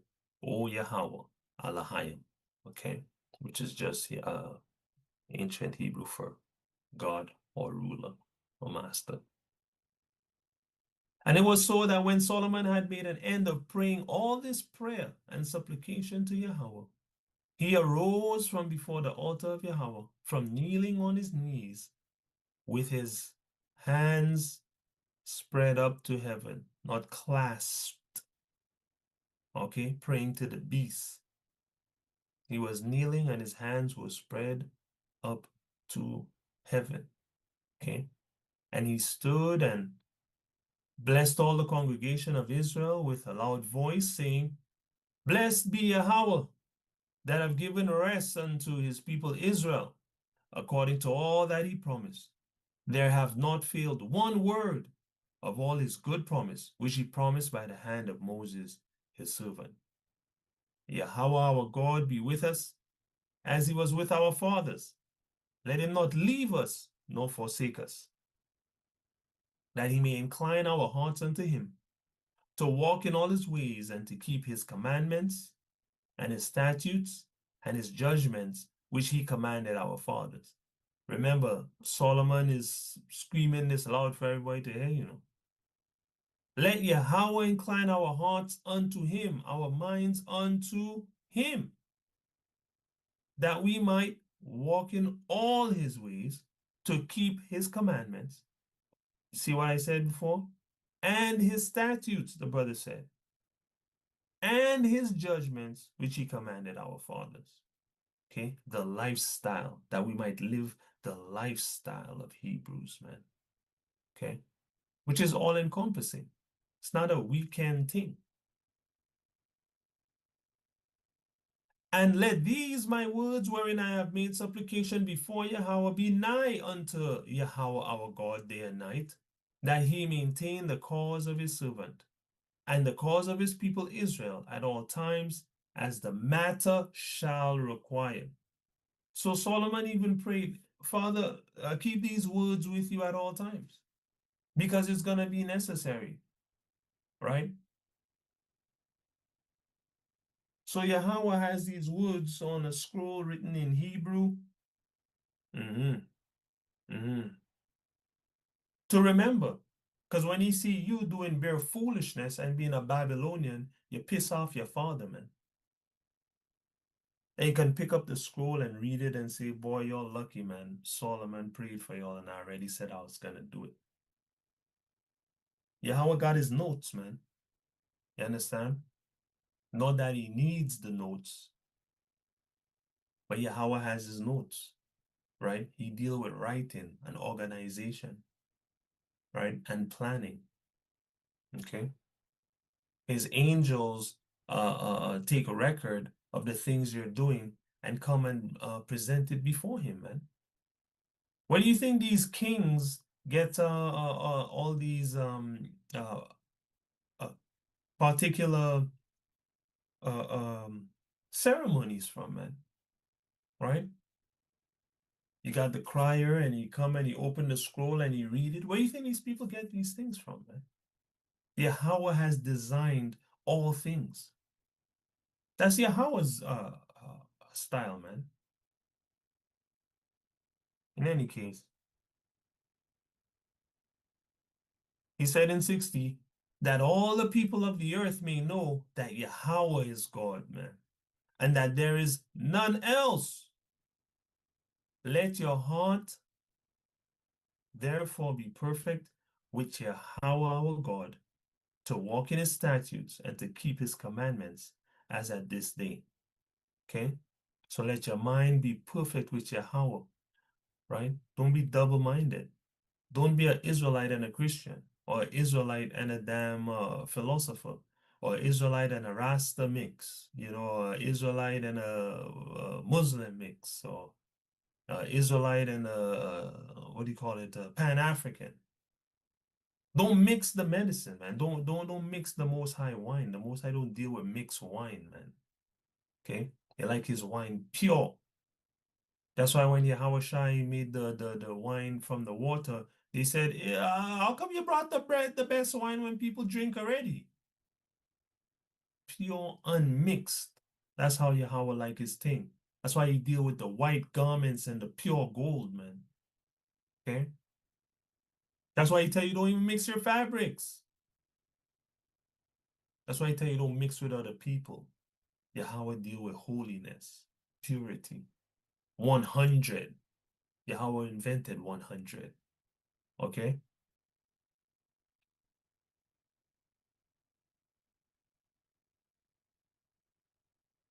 Says in 61, let your heart therefore be perfect with Yahawah our God, to walk in his statutes and to keep his commandments as at this day. And the king and all Israel with him, the whole nation, all you people on the line and who will listen, who are the people of the Most High, and ye sincere strangers who have been called from the very beginning. They offered sacrifice before Yahawah, okay, to seal this thing in blood, man. Huh? And Solomon offered, well, the strangers weren't there sealing it in blood. That would be the Hebrews, okay? But the covenant, we know, is extended to the heathen. I just want to be clear about that, because you got Israelites out here right now talking about Paul was preaching to Gentiles and talking about Gentile salvation, which is blasphemy. Okay, there is mercy for the Gentile and not salvation. Okay, they don't need saving from Esau, who has a whip on their back, man, and the knee on their neck, killing them in front of the whole world, and nobody cares, man. They're not the tail on earth. They have opportunity. You have nothing. You know, yea, less than nothing, and you are considered less than nothing, right? Every nation is considered before you. Okay, so nobody. I mean, these people, they don't need salvation. You need salvation, right? From Psalm 83, because everybody is against you, right? As I've said many times before, right? But I just say it again in case this is the first video somebody is watching, right? Says, and Solomon, so the king, all Israel with him, offered sacrifice before Yahawah, the whole nation. Okay, this was no light thing. Okay, this was the most holy dedication of a temple ever. Okay, says, and Solomon offered a sacrifice of peace offerings, which he offered unto Yahawah, 22,000 oxen. Okay, and 120,000 sheep. So the king and all the children of Israel dedicated the house of Yahawah with 20,000 oxen and 120,000 sheep.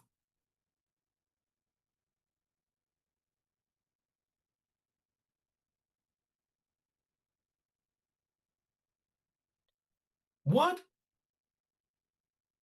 Yeah, 120,000 sheep.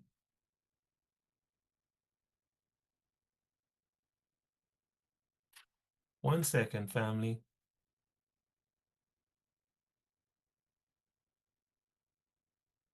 The same day,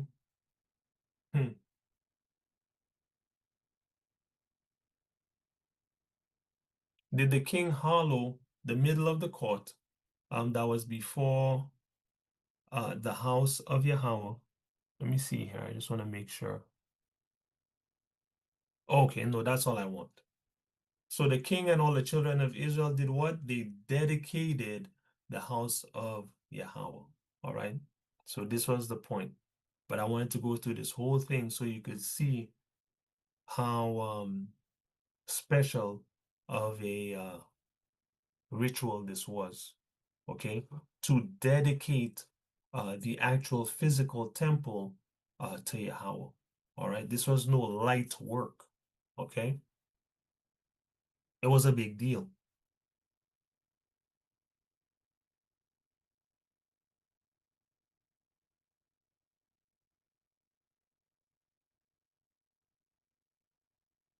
Okay, so I just want to look at the interlinear here. First Kings 8 is at 63.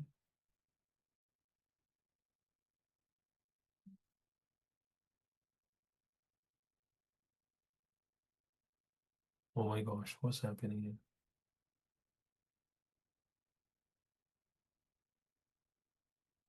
I want to look at the word dedicate. There it is. Wa, and sometimes so. Wa, ya, ha, na, ka. Okay. And of course, these people put in this here as a vowel. Hanaka, Hanaka, u. Let me go back here. Let's see. Naku. Okay. Naku. Again, that's modern Hebrew. There's no problem in speaking different languages, but we like to deal with the ancient. So it says they dedicated the house of Yahawah. Literally. There it is. Right? The Hanak, the house of Yahawah, man. Okay. That's why it's called the Feast of Dedication. So now you know. Train up. That's awesome. Dedicate. The word can also mean train up. Interesting. So dedicate a child in the way they should go. And when they are old, they will not flee from it. So this is a very, very deep concept within Israel, man. Right? To be dedicated to Yahawah. To dedicate the temple of Yahawah. All right? That was the physical dedication. So now let's look at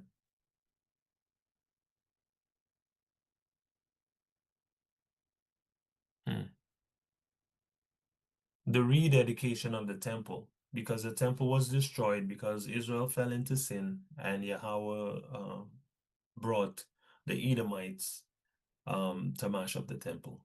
Okay.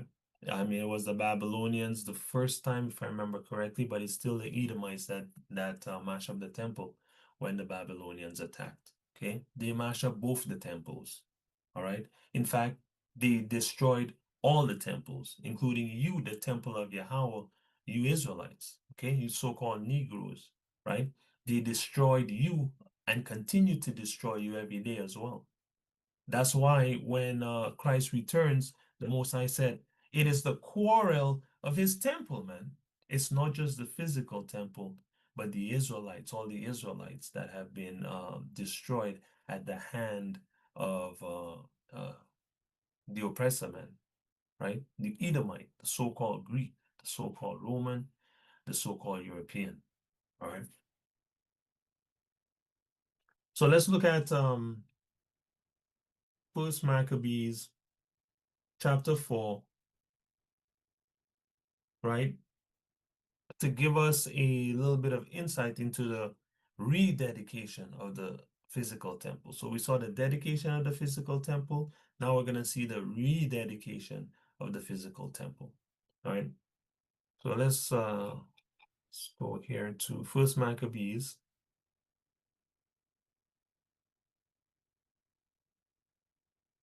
chapter 4.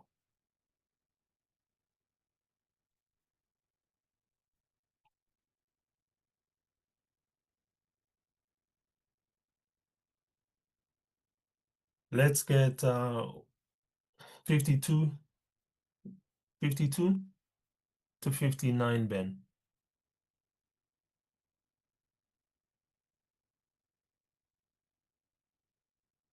Now on the 25th day of the 9th month, which is called the month of Caslu, in the 148th year, they rose up betimes in the morning, and offered sacrifice according to the law upon the new altar of burnt offerings which they had made.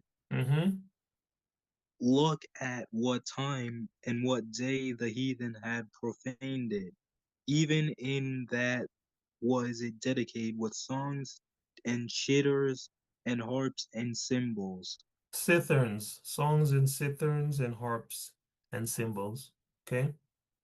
All right. So this was a time of celebration and enjoyment. There was beer music going in. Okay. So, as you offer the spiritual sacrifice this week, you make sure you add the vibes to your place, man. The holy vibes to your place. Run some Israelite music, right? Some holy music to Yahawah, man. You understand?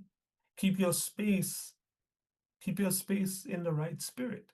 All right. And songs of worship certainly serve that purpose, right? Read.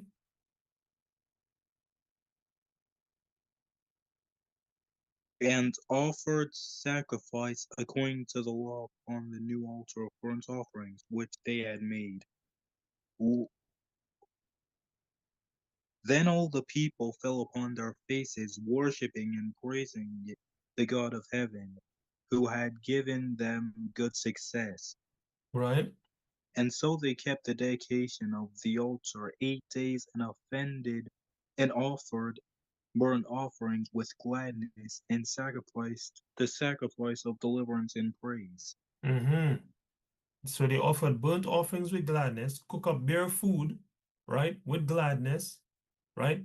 Just like black people do at Christmas. Everybody have Christmas party, and it's just party from house to house, drinks and food. This is the same thing that we're doing in Israel, man, right? But in the name of righteousness, okay? Worshiping and praising Yahawah, man, right? And now we worshiping and praising what do you call it? Vibes Cartel, man, right? And Megan Thee Stallion, and Lord knows who else, man, right? And Satan for Christmas, right?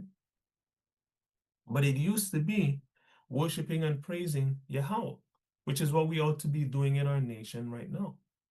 Right? For these next 8 days, the same way the heathen them, let's turn up louder than the heathen turn up for Christmas. Right? Let's make sure pies are baking, food is cooking, music is going in, movies are watching, Israelite movies. Let's do Israelite things. Right? Let's go check our people then that are doing their best to serve Yahawah, man. Right? Let the spirit of love, brotherly love, be bubbling during this time. Right? We can't let the heathens turn up for Satan louder than we turn up for Yahawah. You know? Read. Watch this. I think you're in 57. And they decked also the forefront of the temple with crowns of gold and with shield, and the gates and the chambers they renewed, and hanged doors upon them. Pause. So these people are decking the halls with boughs of holly, man. Right? The pagans. But we were decking the forefront of the temple with gold crown shields and hanging doors upon the temple, renewing all things within the temple of Yahawah. So it behooves us in this time to put some effort into our homes, man. Throw up some decorations for Yahawah, man. Let the place look festive in the name of righteousness.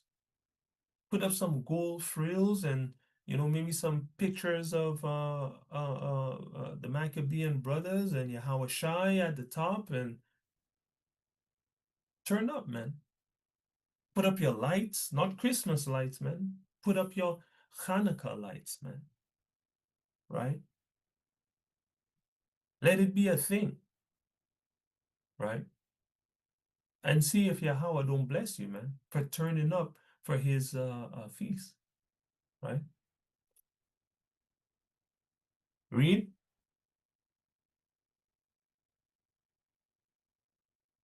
Mm. 2 more verses. Thus was there very great gladness among the people, for that the reproach of the heathen was put away. Moreover, Judas and his brethren, with the whole congregation of Israel, ordained that the days of the dedication of the altar should be kept in their season from year to year by the space of 8 days, from the 25th day of the month Caslu, with mirth and gladness. With boringness and not doing anything, or mirth and gladness, partying and gladness. Mirth is a party. So which one? So with boring, with boredom and not doing anything, or did he say party up and have a good time? Have a good time. Read. At the time also they builded up the mounts. Is it Zion. Sion or Zion? It says Sion here. It's supposed to be Zion. It's just how they translated it from Greek. Okay, it's Zion. Go ahead. Okay. At the time also they builded up the Mount Zion with high walls and strong towers round about, lest the Gentiles should come and tread it down as they had done before. Right. So which Gentiles came and tread down the walls of Jerusalem as they had done before? Well, if you go from First Maccabees chapter 1, you find out that it was the damn Greeks, man, led by Alexander the Great. Well, descended from Alexander the Great. But led by what's his name? Antiochus Epiphanes or Epiphanes the fourth. the wicked root spoken of in First Maccabees chapter 1, from verse 7 to verse 10, right?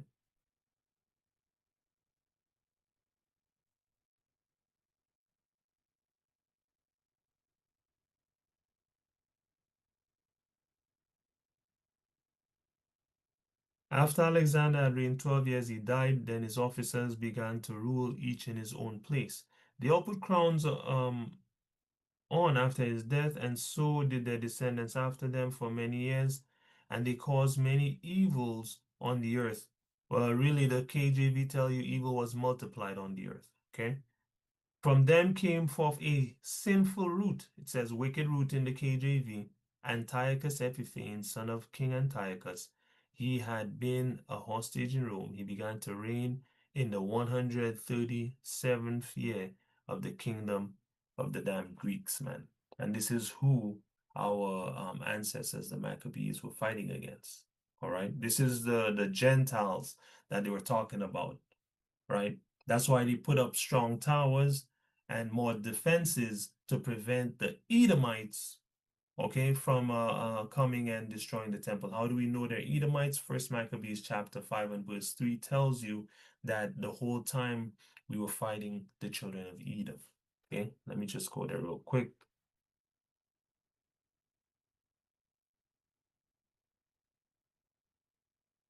Then Judas fought, which is Judah Maccabeus, fought against the children of Esau in Idumea. At Arbatine, because they besieged Gil, he gave them a great overthrow, abated their courage, and took their spoils. All right. Uh,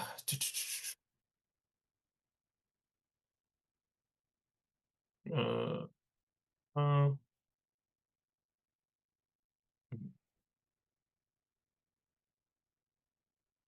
Well, now when the nations round about heard that the altar was built, the sanctuary renewed as before, it displeased them very much. So when after we rededicated the temple, yeah? Wherefore they thought to destroy the generation of Jacob that was among them. So what these nations try to do when we sanctify our temple, they try to destroy us, man. And they began to slay and destroy the people. Then Judah fought against the children of Esau in Idumea at Arbatine because they besieged Gil and gave them a great overthrow and abated their courage and took their spoils. All right. And watch what we're going to read in verse 61. Because you may say, oh, he just fought against a little bit of the children of Esau there. It was just talking about that one group of people. Well, look what verse 61 here says.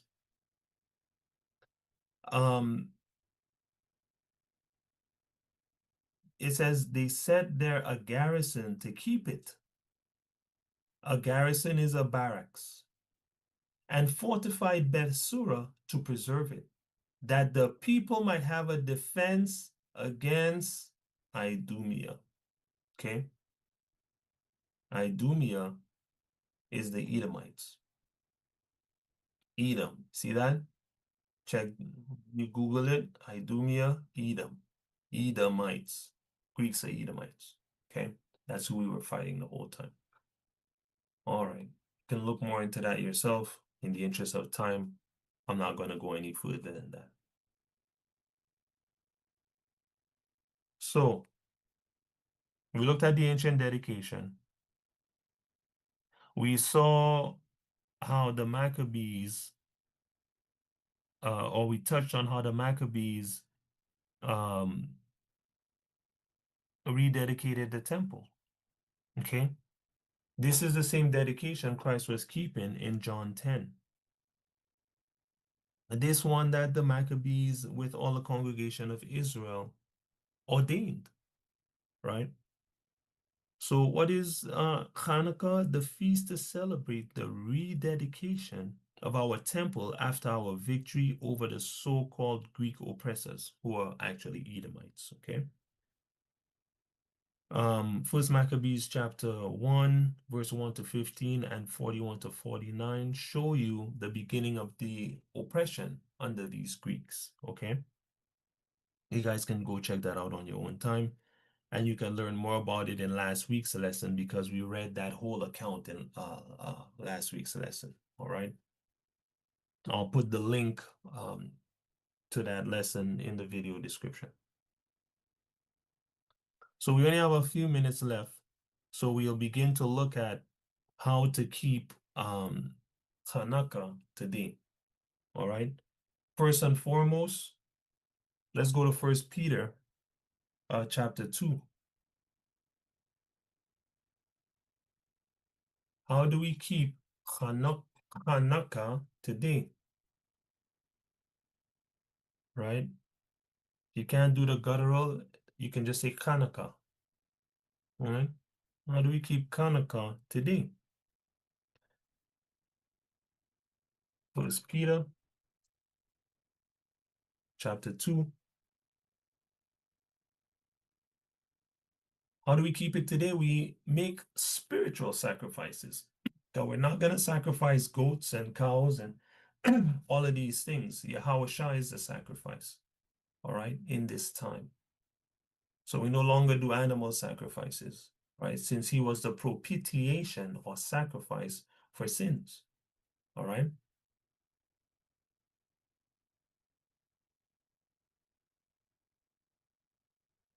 I don't even remember how to spell this word, but hey, we'll give it a look up anyway. It's an I, propitiation.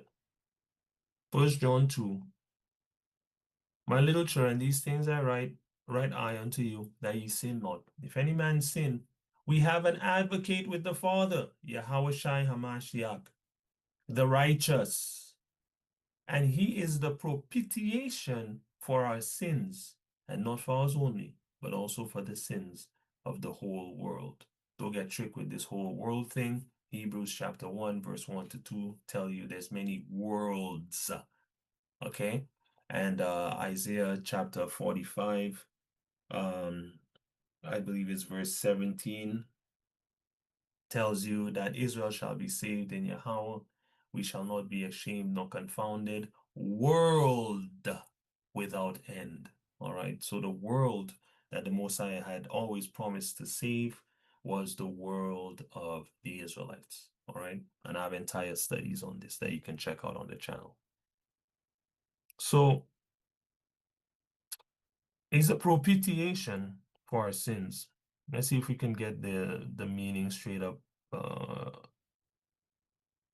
1 John 2:2.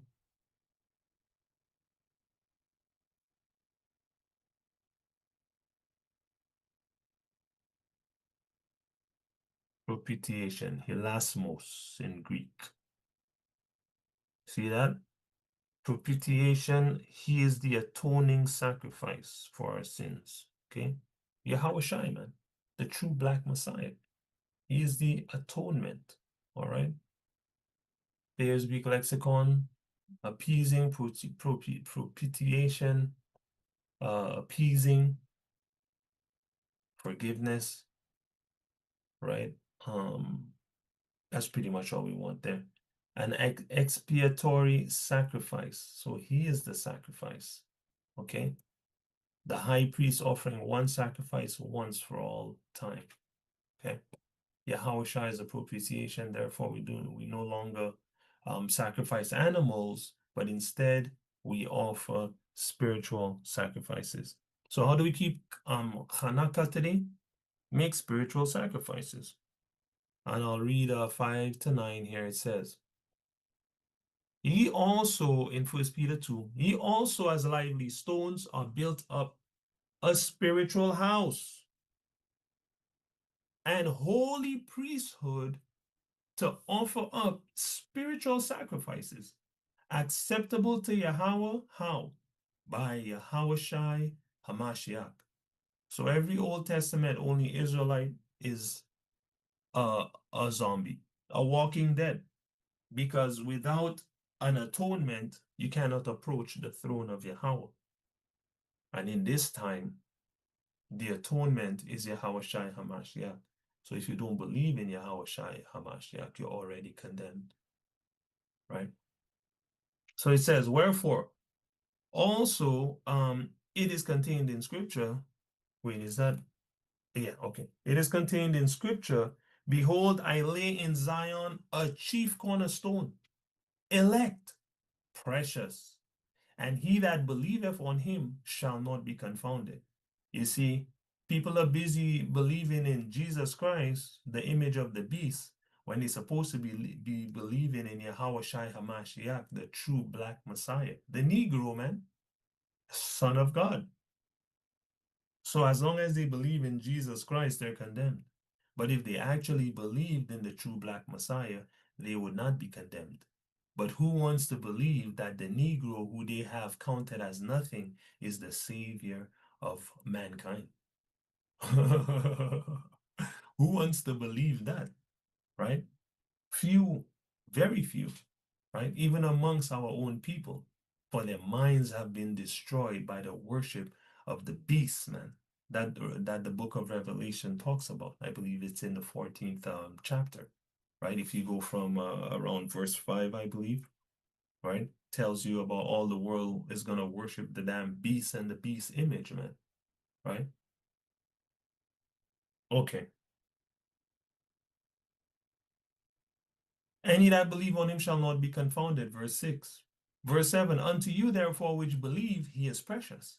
But unto them which be disobedient, the stone that the builders disallowed or refused, the same is made the head of the corner man. The little dirty dreadlock nigger that everybody hates, right? I hope they don't block my video for the NIGGER there. But you guys understand what I'm saying? Like I literally mean it like that. Like this is what's going on in their mind, right? The little dreadlock black ugly man pursuant to Isaiah 50 chapter 53. That's the savior. The one nobody rated, man. Tall, black, and ugly, not handsome. No one rate him, right? Not even the Negroes themselves, right?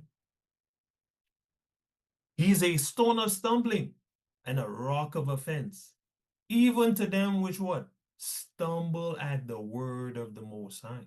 See that?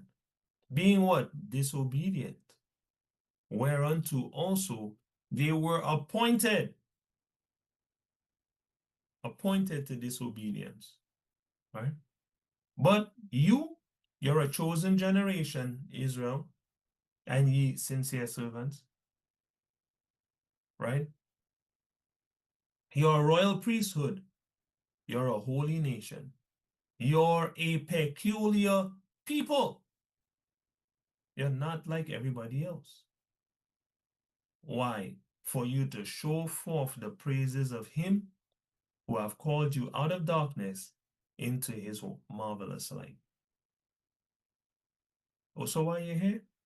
You're here to show the world Yahawah is God, man. Show forth the praises of Yahawah, who called you out of darkness and into his marvelous light. Okay? You're here to shine the light by keeping the laws, statutes, and commandments of Yahawah. You understand? That's it.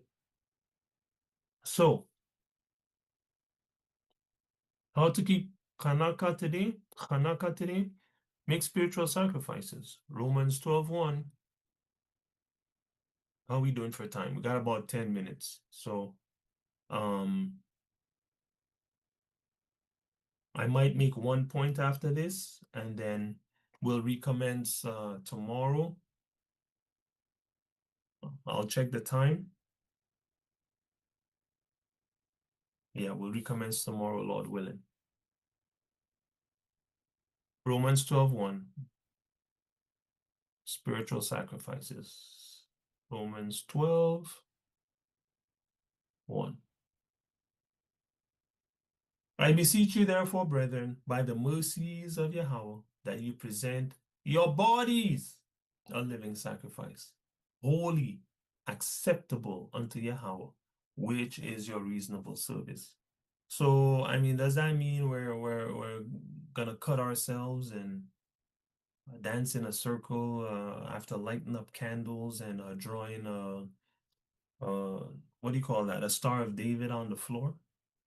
Are we gonna wring chicken necks, man, and twirl it around our heads in front of the Great Wall as we bow, 200 times before a stone, dressed in black with, you know, ridiculous top hats? Is that what we're gonna do? No. We're going to fight sin. That's what it means to present your body as a living sacrifice, right? We're going to avoid sin with all our power. You understand? By the grace of Yahawah. Okay? That's how we're going to do it. We're going to make those spiritual sacrifices. All right? Romans 15 and 16. Romans 15 and verse 16.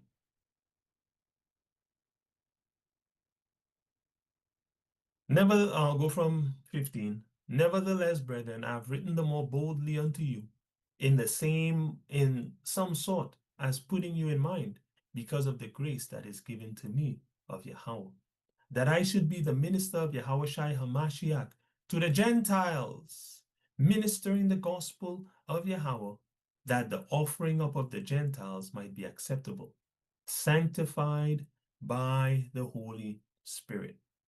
So Paul here is saying he's the minister of Yahawashi to the Gentiles, ministering the gospel of Yahawashi, the gospel of Yahawah, that the offering up of the Gentiles might be acceptable. So are we sacrificing Gentiles to Yahawah? Right? So Yahawashi made the blood sacrifice for the Israelites. So now the Israelites, are we going to sacrifice a blood sacrifice of Gentiles now to Yahawah? Right? Are we going to tie them up and blindfold them and bring them to a dark room and cover their eyes and, again, draw the Star of David and light the 7 candles, or actually 9 candles, and take the knife and at exactly 1:44 p.m. Drive the knife at a 60-degree angle into the chest. And no, we're not gonna do those things. That's not what it's talking about. It's talking about the spiritual sacrifices that I literally just read to you, right? And when it says Gentiles here, again, it's not talking about the other nations, because Paul did not go to the other nations. Paul went to the northern tribe Israelites. Okay, and you can read about the fact that this Holy Spirit is reserved for the children of Israel, just like everything else in the Bible. And you can read about it in the same Romans written by Paul, right? The 9th chapter, verse 1 to verse 7. All right. So we're making spiritual sacrifices, right? The Gentiles sacrifices are spiritual sacrifices. The Northern Kingdom Israelite sacrifices are spiritual sacrifices, just like the Southern Kingdom Israelite sacrifices are spiritual sacrifices. All right. How are we keeping Hanukkah today? We're keeping Hanukkah by making spiritual sacrifices, right? And I will wrap up with that. With that, all praise to the Most High in the name of Yahweh Shai the Prince.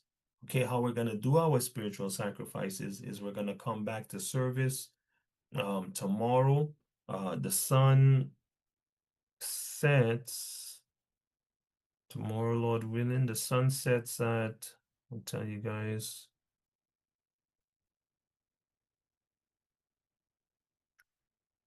Let's see here. Tomorrow, sun sets tomorrow at 4:41 p.m. So we will meet at 2:41. We'll meet at 2:41 p.m. For tomorrow's service, and we'll offer our spiritual sacrifices.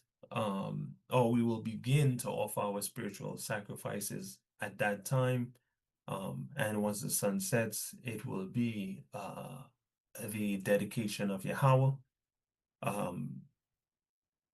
at which time it's all about partying, giving thanks and praise, eating and drinking in the name of Yahawah for 8 days until next Sunday evening. So it will begin Sunday evening and it will end on Sunday evening, right? So with that, all praise to the Most High. For those that are online, just watching this, I guess on YouTube or whatever social media, I'm gonna cut the video now. For those that are on the line in the class, just stay on and we will pray out and all that good stuff. All right. So for those who are just watching on social media, YouTube, these kinds of things, if you want to learn how to serve Yahawah, the true black God of the Bible, the one and only creator of the universe, subscribe to the page, ask questions, watch the videos, starting the Israelite basics portion. I'm here available to teach one-on-one lessons. Okay, so if you're a Negro, you are the biblical Israelite, you must return to the law, statutes, and commandments of Yahawah, or you will suffer immeasurable punishment in this time and in the time to come. If you're a sincere stranger seeking the actual creator of the universe and how to serve him, you've landed in the right place. Stick around and I will show you all the hard truths that you need to know in order to pass this test called life. And to the oppressor, the so-called European who has destroyed the people of Yahawah, Yahawah shall also destroy you and your kingdoms by his hand. Okay? So with that, all praise to Yahawah and see you guys in the next video.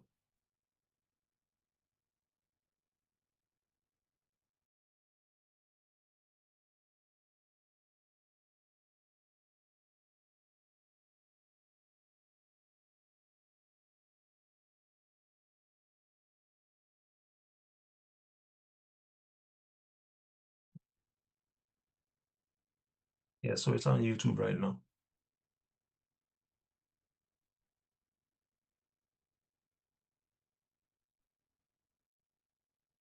All right, so Ben, go ahead, give me verse 25 to verse 27.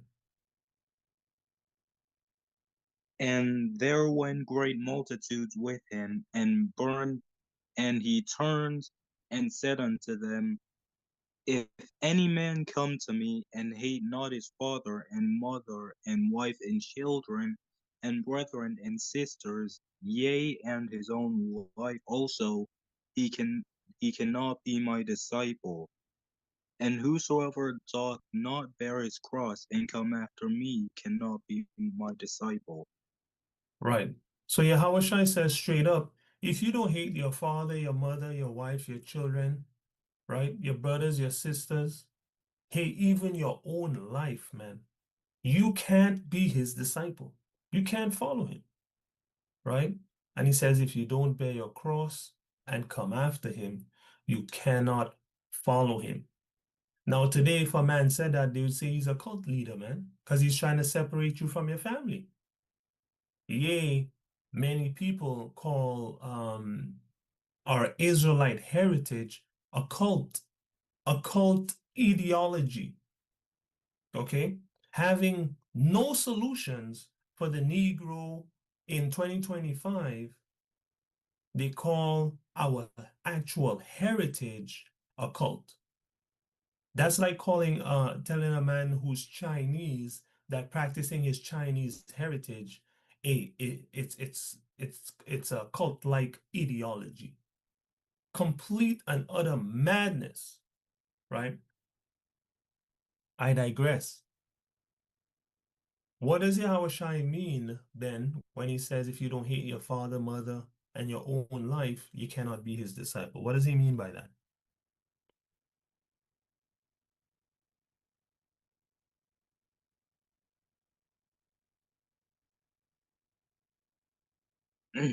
Like if you put anybody else before him? 100%, right? That's exactly what it means, right? He comes first, not these people, okay? And if you don't put him first, you can't follow him. Yahawah is not selling for seconds, sloppy seconds. Neither is Yahawah, okay? The Godhead, the rulership comes first, man. The laws, statutes, and commandments of Yahawah given us to Yahawah come first, man. Right? Prioritize the temple of Yahawah. Here he's giving you the spiritual meaning. You gotta put the laws, statutes, and commandments first, man. Right? Let's go to Matthew 12, and we'll read from 46.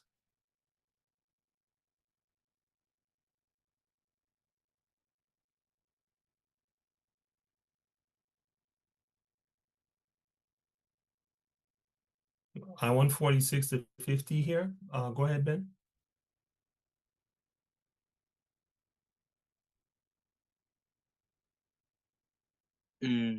For whosoever shall do the will of my Father which is in heaven, the same is my brother and sister and mother. Read from 45. Then goeth he and taketh with himself Sorry. You were supposed to start at 46.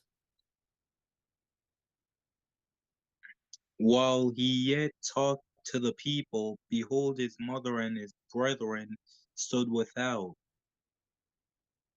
desiring to speak with him. Pause. So Then he's talking, pause. So he's talking to the people, and his actual flesh and blood mother and his flesh and blood brothers want to speak with him.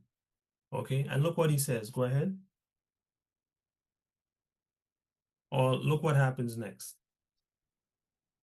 Then one said unto him, Behold, thy mother and thy brethren stand without, desiring to speak with thee. Read. But he answered and said unto him that told him, Who is my mother, and who are my brethren? Pause. And So, pause, I said. So, we just read the Most High say, you gotta hate your mother and your father and your own life, right? You gotta put him before everything, including your own life, man. Right? In another place, he tells you the one that desired to save his life is going to lose his life. And the one that loses his life for the sake of Yahawah Shai is going to save his life. Okay? So many of our people want to save their life. They want to maintain their family relationships. They want to maintain their girlfriend, their boyfriend, their friends. They want to maintain normalcy when they are called to holiness, which is the total opposite of being normal. To be holy means to be different, set apart. Chanaka. Right? So many of our people want to be, don't want to be that, right? But Yahawah Shai says here, hey, who's my mother and my father, man? Right? Explaining the last scripture that we read. Right? Ben knows the meaning. Here we have the precept giving us the meaning. Right? He said, who's really my mother and my father and my brethren? Right? It's these people around here. That's the real, that's them. That's the real ones. Right? And Israelites, Negroes struggle with this so hard. They keep putting their family before the affairs of Yahawah. They keep prioritizing their family and their friends over Yahawah's temple. And this will not bode well for them. Right? Read on.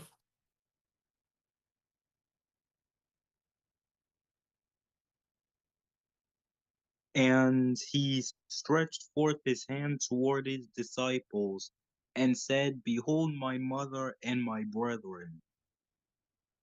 For whosoever shall do the will of my Father which is in heaven, the same is my brother and sister and mother. Right. Okay. So straight up and down. Right? The people who are walking with Yahawah, that's his real family. That's what Yahawah Shai said straight. And Israel just can't get with this, man. Most of Israel, they can't get with this. Why? Because as soon as you begin to act upon this, no one's saying ill treat your family. What we're saying is put Yahawah's things first. If it's between going to a family event and going to Yahawah's service, you're coming to Yahawah's service. There should be no question. That's what it means to have your mother, to hate your mother, father, and your own life, man. Right? Because your mother and your father and your sisters and your brothers are really in the kingdom of Yahawah. That's where the real ones are. Your flesh and blood family not following Yahawah are just zombies. They're walking dead. They're amongst the congregation of the dead. Right? Let me bring that on.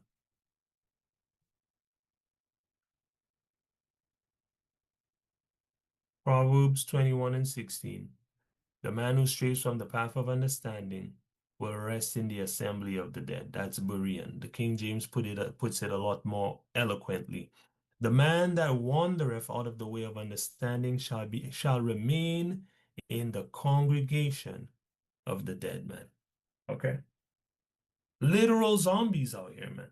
People think, you know, they're coming to eat brains and their flesh is falling off. Meanwhile, they're dressed in Gucci and Armani and chasing money and everything else before Yahawah, man. The zombie looks like a model, man. The real zombie has a big house and a car and lots of money. Okay? The real zombie is the one that doesn't know anything about Yahawah, doesn't care. These are the real zombies, and they look like normal people.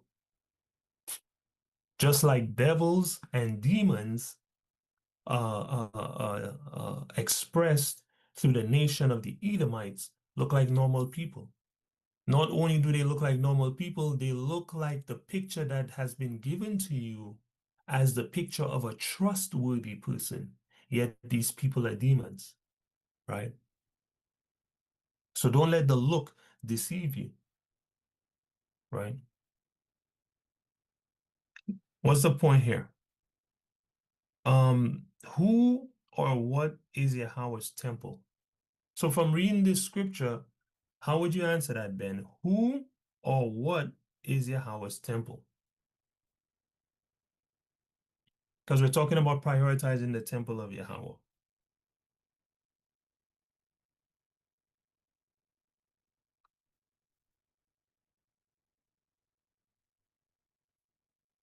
Ben, His laws, statutes, and commandments.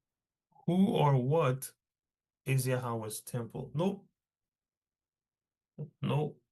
His law, statutes, and commandments govern the temple. But what did Yahawah Shai say? He said his real mother and father and all of that were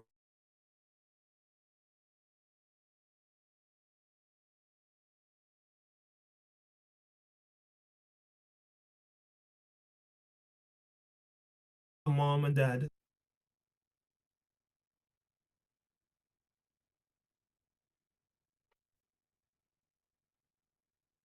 Bear with me. Go ahead. Hold on. Which one? 18? Well, just asking. According to Yahawah Shai, who was the real mother and father and brothers and sisters? 1 second, family. Right? If anyone has the answer, go ahead and bring it out.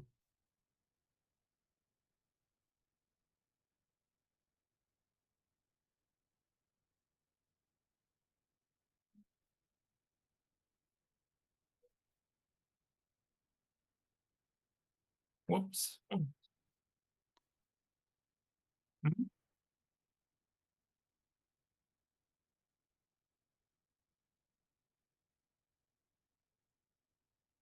Ben, His people. that's right. His people. That's the real temple. The temple is the congregation of Yahawah, man. Very good. And here, 1 Corinthians 3 from 16 to 7 will prove it. Ruth, are you able to read? She's unavailable right now. Okay, go ahead, Ben.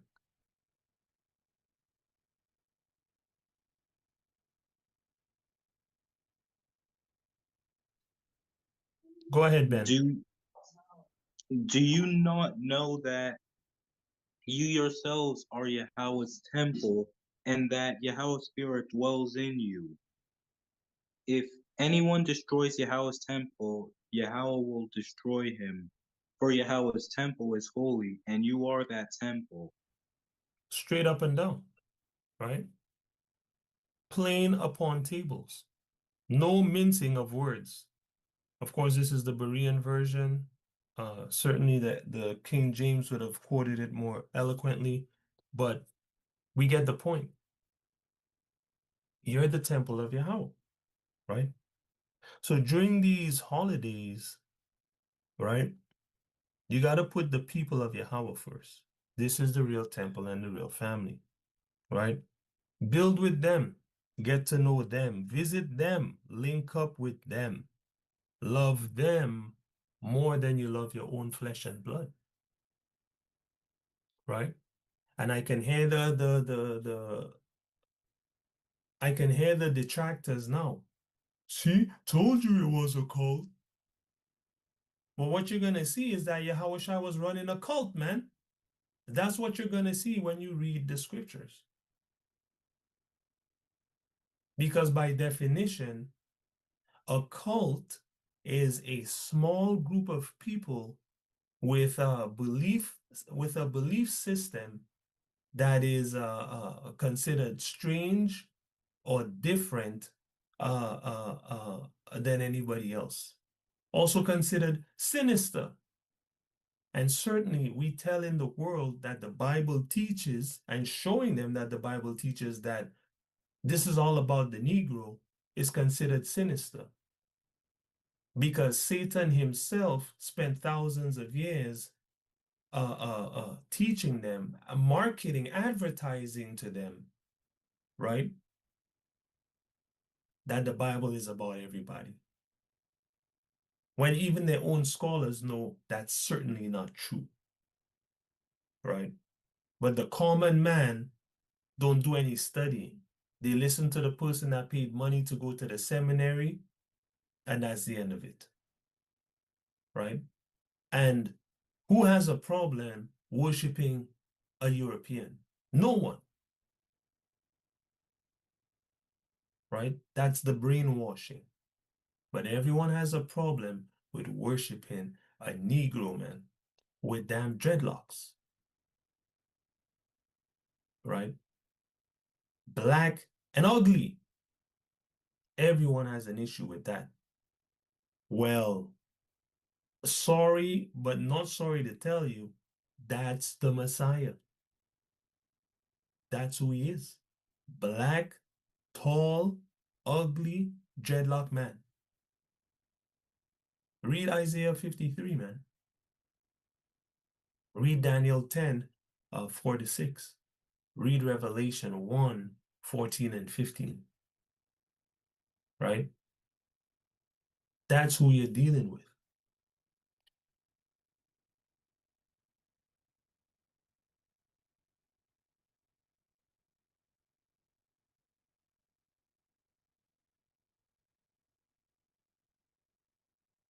Let's look at this word cult real quick.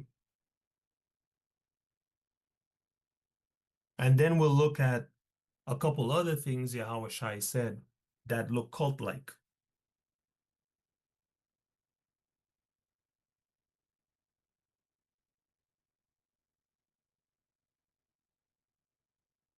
Here's the definition.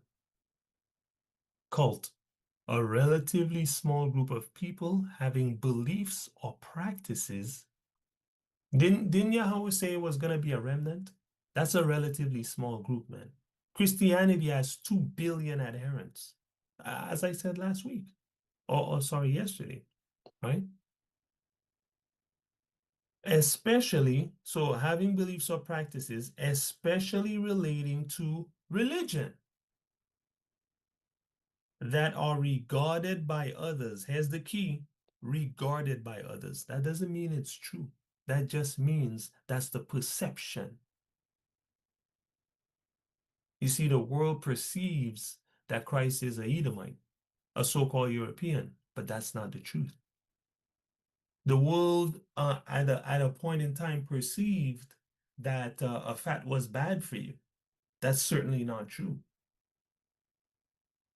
Certain fats are bad for you, right? Fats are created from overly heated seed oils, man, that were not traditionally used to make oil uh, for consumption, right? It was perceived at a point in time that our governments were all about doing the right thing for us.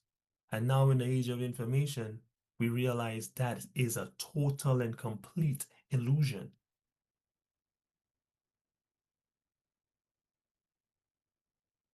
So perception is not reality. Reality is reality, right?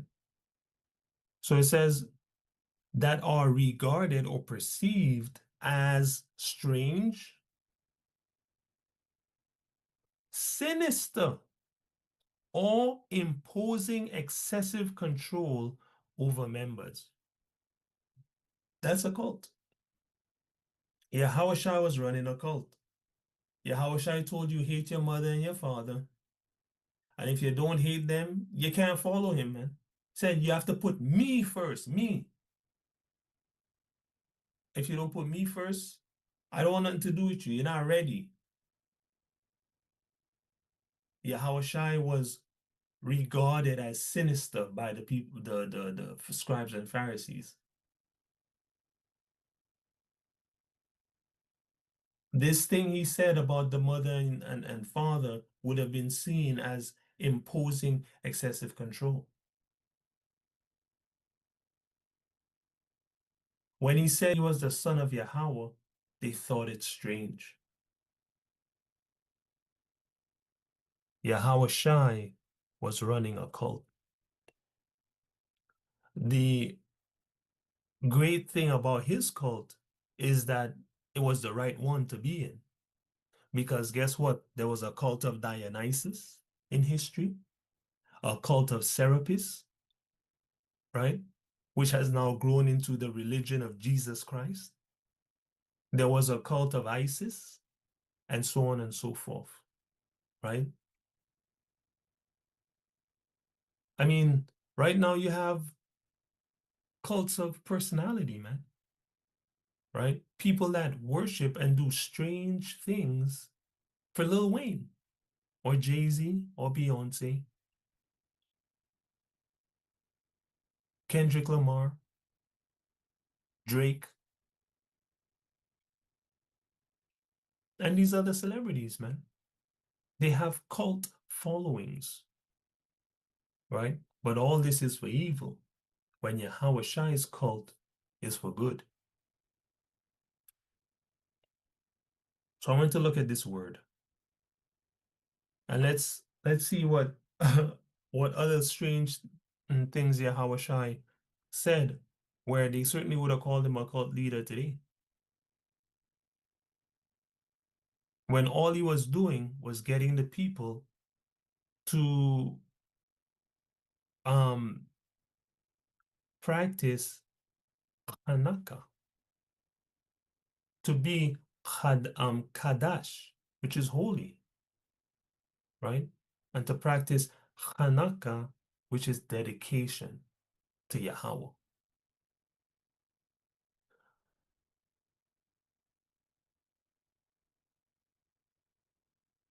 The Romans, the Judeans, the Samaritans, Judeans being the southern Hebrews, Samaritans being the northern Hebrews, and the Romans, the Edomites, the so-called Europeans, all considered the teachings of Yahawah to be strange and sinister. Let's look at John 6.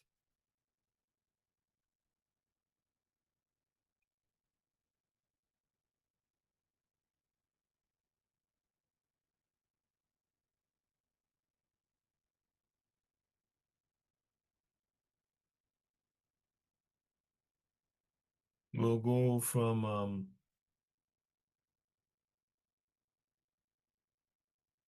52. Go ahead, Ben. 52 to 66. Go ahead.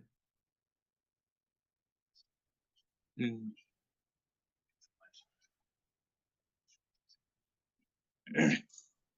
You said 52 to 66? 66. Okay.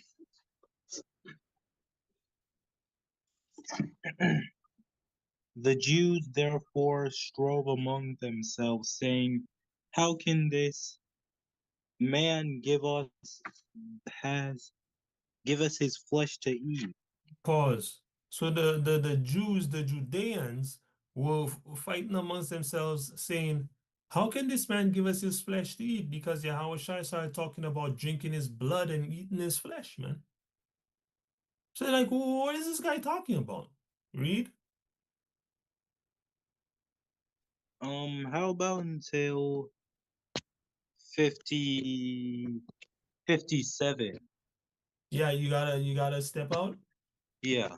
No problem. Go ahead. Then Yasha said unto them, verily, verily, I say unto you, except ye eat the flesh of the Son of Man and drink his blood, ye have no life in you. Read. Whoso eateth my flesh and drinketh my blood hath eternal life, and I will raise him up at the last day. Pause. So you hear what Yahweh Shai is saying? This is freaking people out. And what you're going to see by the time we get to the end of this is that once he said these things, many people stopped following him because he was running a cult. Yahweh Shai was running a cult by the definition of the word, right? Now stick with me here because I'm going to show you that even though Yahweh Shai was running a cult, a righteous one, that's literally what who is making it to the kingdom is a cult of followers, a remnant, a small group. That's who's going to make it to the kingdom. Like as a drop is to a wave. That's what the Bible says. That's who the Bible says is going to make it to the kingdom, right? But beware, I'm going to show you that there are actual sinister people who in the name of the cult of Yahweh Shai practice evil, right? And those are the ones you got to beware of. So finish your verses, Ben, and then have a good one. For my flesh is meat indeed, and my blood is drink indeed. He that eateth of my flesh and drinketh my blood dwelleth in me, and I in him. As the living Father hath sent me, and I live by the Father, so he that eateth me, even he shall live by me. Hallelujah. Right? Thank you. You're welcome. Have a good Shabbat and dedication. You as well. It's not the Shabbat. It is the dedication though. So happy dedication unto you. Yeah. All right. Shalom. All right, shalom. So Yahushua said straight up, so he that eateth me, even he shall live by me, man. Let me read on. This is that bread which came down from heaven.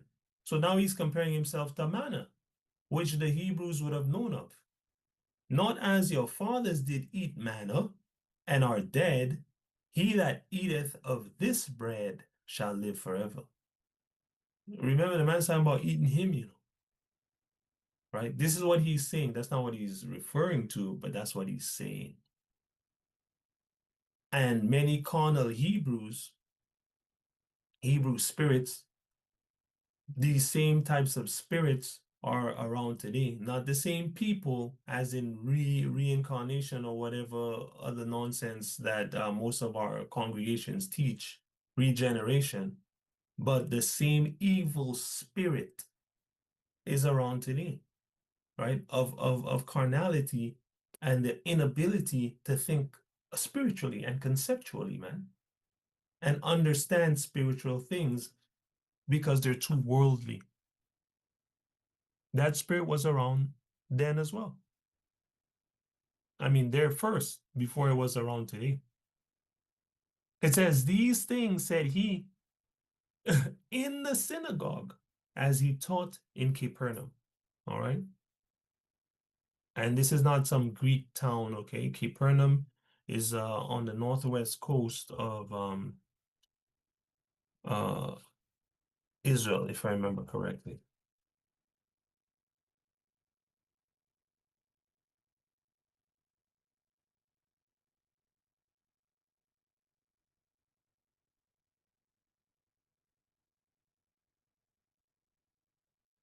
Bear with me.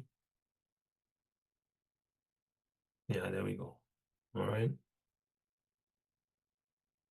This is Capernaum by the Sea of Galilee. All right. It's a better image of the town. I saw a documentary actually on this. It's really cool.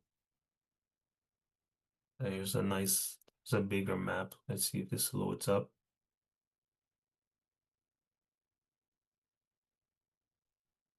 Right here on the northwest shores of the Sea of Galilee.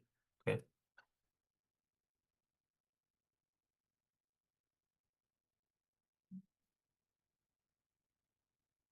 These things said he in the synagogue as he taught in Capernaum. Many therefore of his disciples, when they had heard this, said, this is a hard saying. Who can hear it? Notice it said many of his disciples, many of his followers, when he said this, said, yo, what kind of teaching is this? Who can believe this? When Yahushua knew in himself that his disciples murmured at it, he said unto them, doth this offend you? Meaning, does this offend you? Asking you to eat my flesh and drink my blood? Then he said, what and if you shall see the Son of Man ascend up where he was before? So if this is offending you, what are you going to say when you see me ascend up into the sky, man? What you going to say then if you can't even perceive this simple teaching? He says, it is the spirit that quickeneth. Now he's explaining, the flesh profiteth nothing. The words that I speak unto you, they are spirit and they are life. Okay? The man's telling you, taking the teaching. But there are some of you that believe not.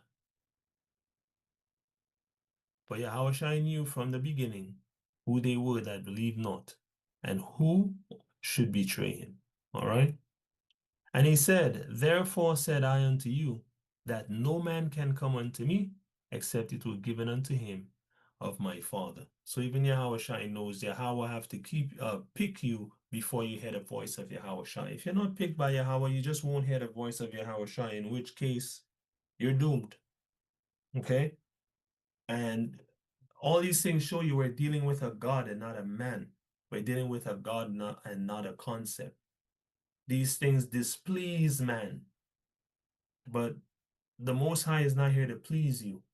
He does everything for his own pleasure and for the good of those who love him, right? Thus saith the law. See if I could find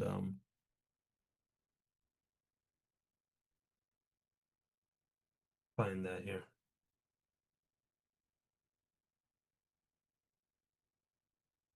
There we go. Revelation 4:11, Thou art worthy, O Yahawah, to receive glory and honor and power, for thou hast created all things, and for thy pleasure they are and were created. Right? So you're just a creation, man. Okay?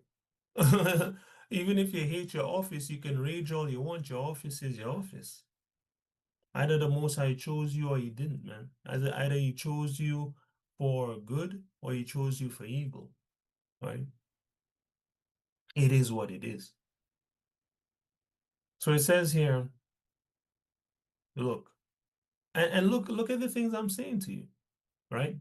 Many people are gonna drop off when they hear these kind of things. Oh, this guy doesn't know what he's talking about, and then they're gonna go back to white Jesus, man, or go back to Muhammad or some other fake and safe way of thinking. When I'm trying to show you the thoughts and attitudes of the creator of the universe, man. The one thing that will benefit you in this test that you are living, the ingredient that you need to live forever, man. You will reject it because you're uncomfortable.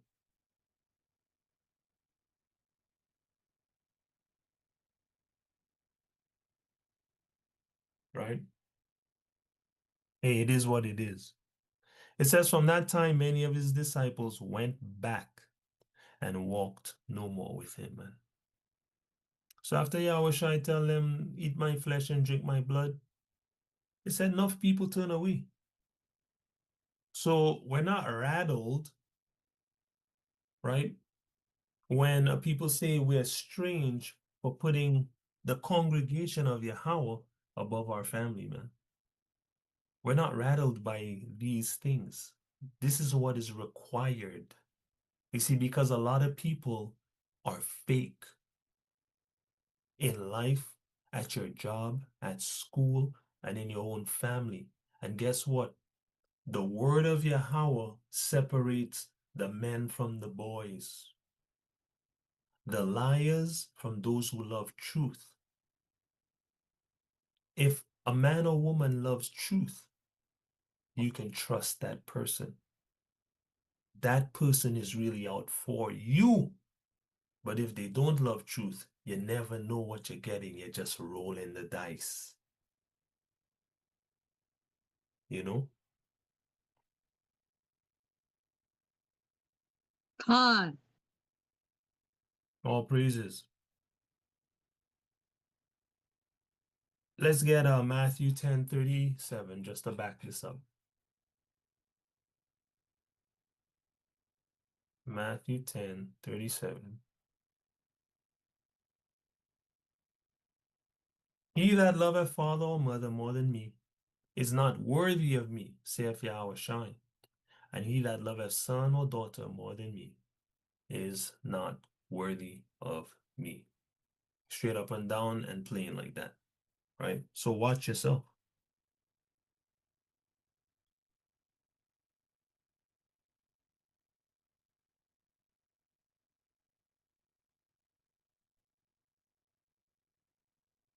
Bear with me. So, to prioritize the temple of Yahawah, to be Chanukah, dedicated, to be Kadash, holy, to be a remnant, to be a hidden one, none of these things are socially acceptable. Everybody wants us all to be one because that is the brainwashing directly from the devil's mouth, which you can find in First Maccabees, the first chapter. It tells you that when the Greek began to rule, evil was multiplied on the earth.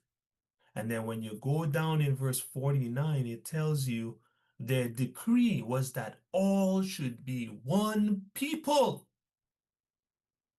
And they're using the same deception today to utterly destroy your mind and condemn your soul to eternal destruction, man. Eternal suffering. Not fire, suffering. You ever had a bad day? Well, imagine every day is a bad day. That's how it's gonna be. You're not gonna be burning with you're not gonna be on fire. That's not what's gonna happen. You're going to suffer for all eternity without any rest. You ever had an injury that's just bothering you, or a bad headache that's just bothering you, or just some excruciating pain that won't go away? Well, just imagine that every day. And you still have things to do while you're in the pain. That's what you're contending with. Do not fail this test. Nothing in reality is worth that. Nothing.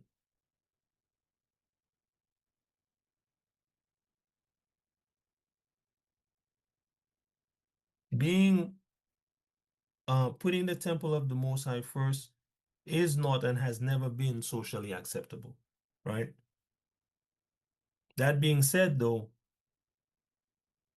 watch out for false prophets, especially in the Israelite community,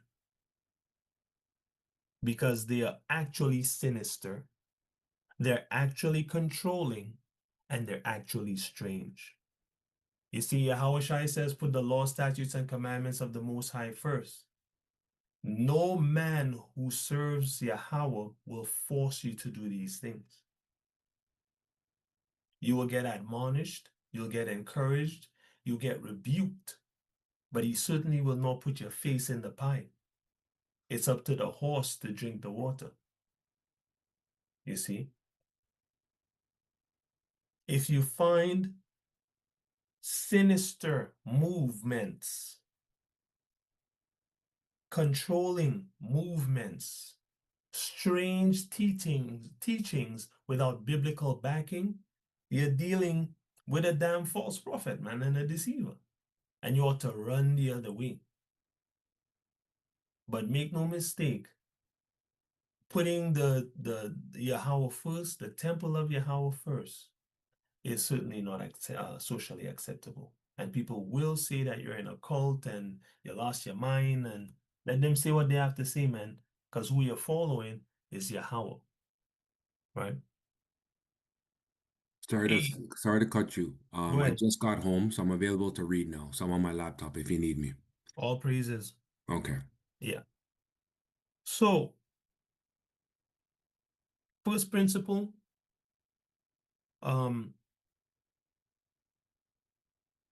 prioritize the temple of Yahawah. All right. The second principle in how to keep Hanukkah today is to give to the temple of Yahawah. Now, I want to speak on this a little bit because I just want to speak on this a little bit because I did say that I spoke about building up the purse of Yahawah I think last year, probably around the same time. I said I would unveil a strategy to do so, but the truth is it didn't come to me until about a week or so, or a week or so ago. So here's the strategy. Because what I wanted to do was to be able to have every sincere Israelite and stranger following Yahawah with my guidance, keep also the law of money. But I wanted to do it in such a way that no one would be implicated in anything illegal, number one, and in any accusation of greed, right? And Yahawah sent it to me about a week ago. So instead of having bank accounts or anybody sending me any money or anything like that,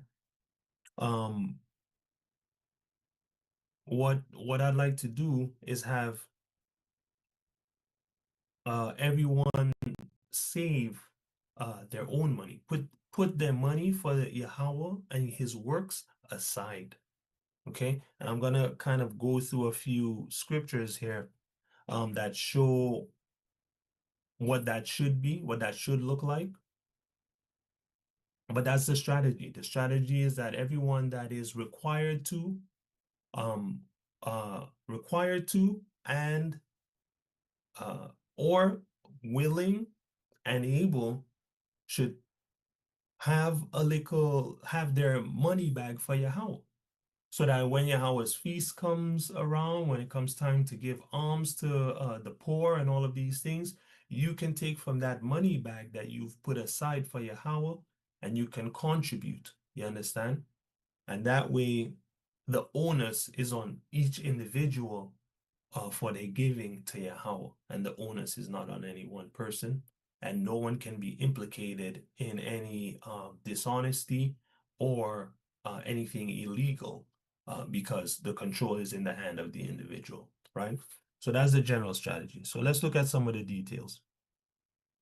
Giving to the temple of Yahawah. Every male adult who earns or gets money, according to the law of money that we looked at before, they must put aside 2 days' wages for the temple. Right? Now, we just looked at the fact that the temple is the congregation of Yahawah. So every man in this congregation is supposed to put aside 2 days' wages for the temple annually, right? Now, let me show you guys the receipts on that. We went through a whole study on this already, which I will post in the description. But I just want to touch back on this because it's part of the dedication of the temple, or the rededication of the temple. So this whole 2 days wages, where did this come from? Let's go here.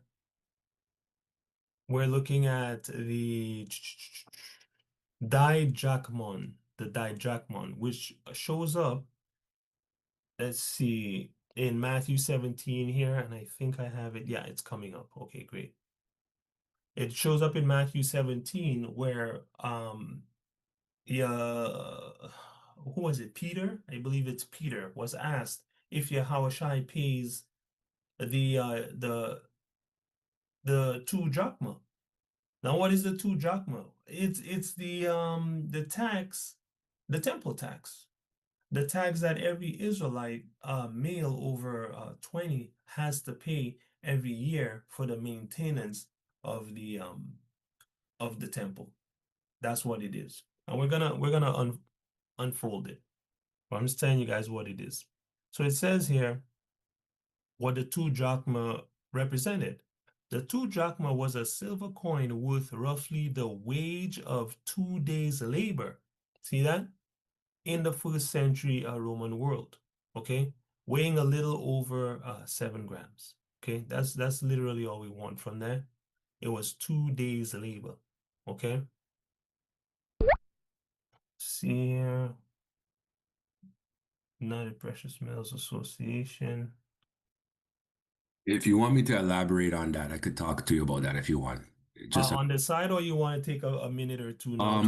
we can talk. I can go into 1 minute, 2 seconds of it, but then I can go with you more. We can sit down and talk. So what this is that you can set up an anonymous, or you can Yeah. set up an account with your name, Yeah. and you can buy gold and silver Yeah. as $10 to $20, right? Yeah. At the same time, if you're saving it, you can use that gold and you can lease it for Yeah. 3% annually interest to gain on it as well. Yeah. What it is that if you have an account with them, I have an account with them, so I can buy gold and we can put the gold in a pot. We can create a trust, Yeah. right? And each of us can say, okay, out of our gold, I'm going to move $5 every month out of my $20 savings Yeah. into, and then that pot now, there's a way where we can collateralize it. So if somebody is in a need, or if Yeah. there's a function or there's something, we Yeah. can borrow from it, Mm-hmm. right? And then as we put back, we can pay it back as well, right? Awesome. That's just a quick run. Yeah, quick There's more rundown. to it, but I can set this up. But Yeah. me and you need to sit down, and that's why I was talking. Is interesting because when I told you earlier today I wanted to talk to you, this was what I wanted to talk about. That's hilarious. And look, Yahawah make it come on. Right. Right. So, So okay, cool. Well, we can talk about that definitely afterward and see what we can do with that. So you okay. see, all praise to the Most High at the end of the day, right? Right. There's he always has something, and the timing is always perfect. And why I put that is because understand the dollar's not safe. Oh, 100%. You know that. I would rather say we would put our savings into gold or into Yeah. silver, and something that's debasing against the dollar, something that's safer, something Mm-hmm. that's been around before the dollar, Yep. right? That was Yep. the standard before the Babylonian system Yep. came in, right? Yep. And So it still is the standard. it is, right? Yeah. So we can get to that later on when you have time this week, or Yeah. and there's a lot more that we can do because there's also, the digital side aspect of it, Yeah. right? So I had purchased you have yahawashai.ca, but I bought it for you a Yeah. long time ago. I told Chris, but I never gave it to you yet. But I Yeah. also bought yahawashai.btc, right? Seeing. Which we Seeing. can create as another way of two ways of in saving, but Yeah. and also it's a way where you're saying that we can save for ourselves, but we can also allocate the interest from our savings can Yeah. go into a pot for the family Yeah. and for the future for things that we would need, right? Nice. Nice. So, Awesome. but okay, Awesome. so we'll get to that later on when you're No ready. problem. No problem. Thanks, bro. Okay, all praises. So let me see here. Okay, so let's look at Matthew 17:24 again, looking at the giving to the temple, right? And those 2 days' wages, all right? So let's see. We're gonna look at the didrachma here in this interlinear, okay? And observe, keep in mind that the didrachma is the same as a half shekel. All right. So that's why the didrachma is what was asked about in the New Testament. And this is Matthew 17:24. Having come now they to Capernaum, came those the didrachmas collecting. So the tax collectors are showing up. That those are those collecting the didrachmas, okay? To Peter and said, the teacher of you, not does he pay the didrachmas? All right. So again, let me just go here so you can see it plainly.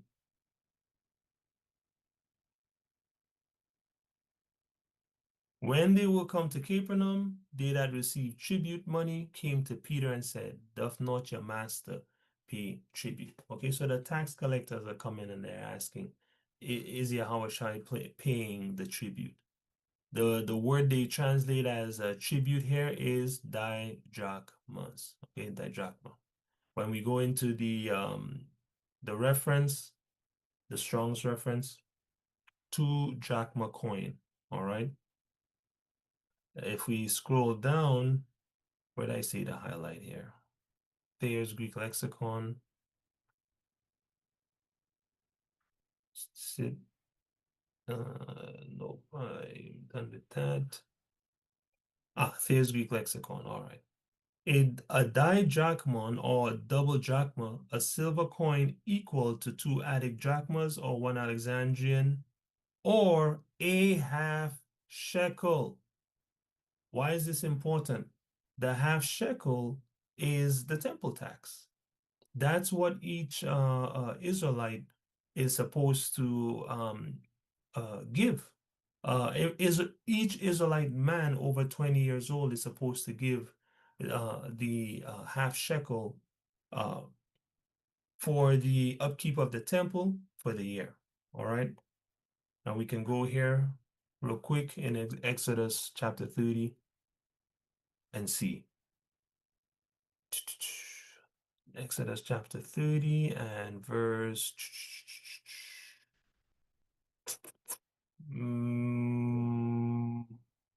11. Then Yahweh said to Moses, when you take a census of the Israelites to number them, each man must pay Yahweh a ransom for his life when he is counted.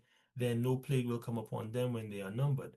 Everyone who crosses over to those counted must pay a half shekel according to the shekel of the sanctuary, which weighs 2 gerahs. This half shekel is an offering to Yahweh. All right. let's go back here. I think I also want to touch on Second Chronicles here.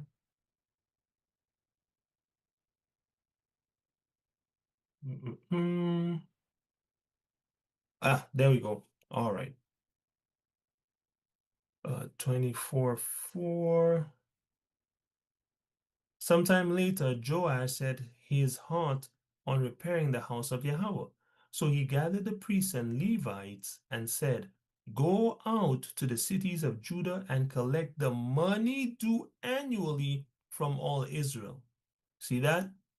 There's money due annually from all Israelites. Now, the detail, which I believe we find in the next scripture here, is that it is from the adult males over 20.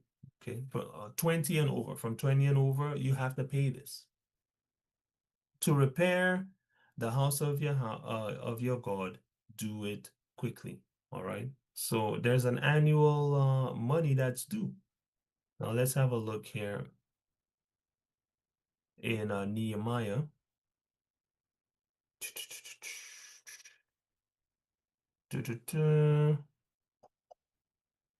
I'm trying to see where. Hold on. Just bear with me here.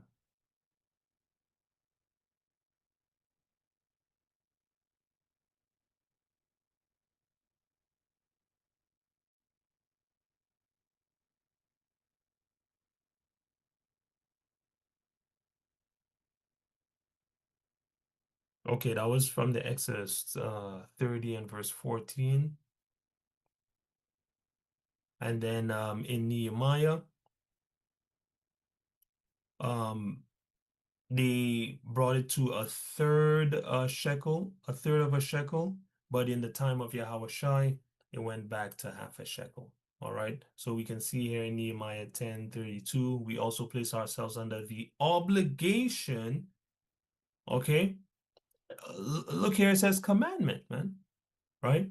To contribute a third of a shekel yearly for the service of the house of Yahawah. Okay, and this was the people dedicating themselves, rededicating themselves to Yahawah, man.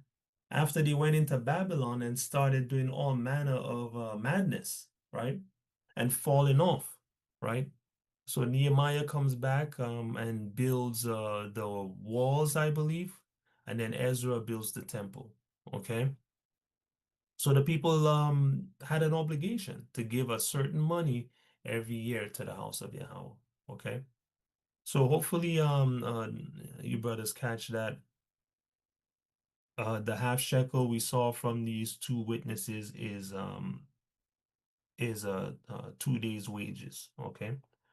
So for you today, that is your obligation, man, to give 2 days' wages to the maintenance of the congregation of Yahawah. All right, we can do it through that particular what do you call it method that I spoke of, and of course we're gonna talk more about the method that Brother Winston brought out. Right. All right.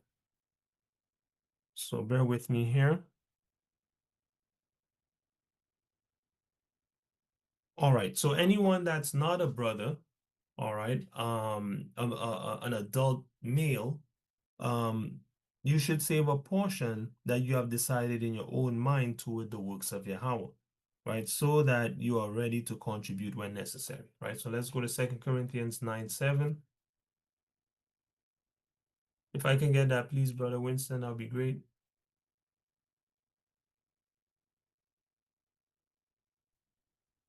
I don't have it open. Can you pull it up on the screen? Yeah, it's right there.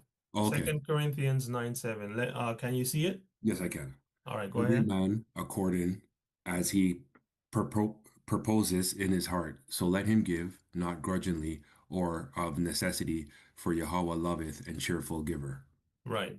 All right. And this is when you're giving above and beyond what you're obligated to give, okay, as an adult male. All right. So whatever you're giving, in addition to that, uh, don't give grudgingly or out of necessity, because Yahweh loveth a cheerful giver. Yea, even that which you are obligated to give, get your mind right, right? Get your spirit right, and give it with joy, man, right?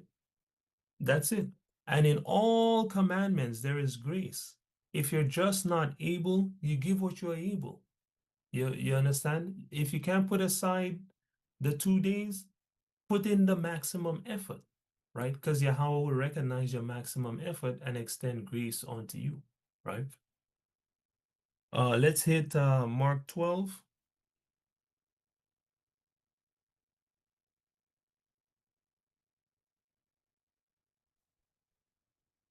One. No, 41 to 44. Go ahead.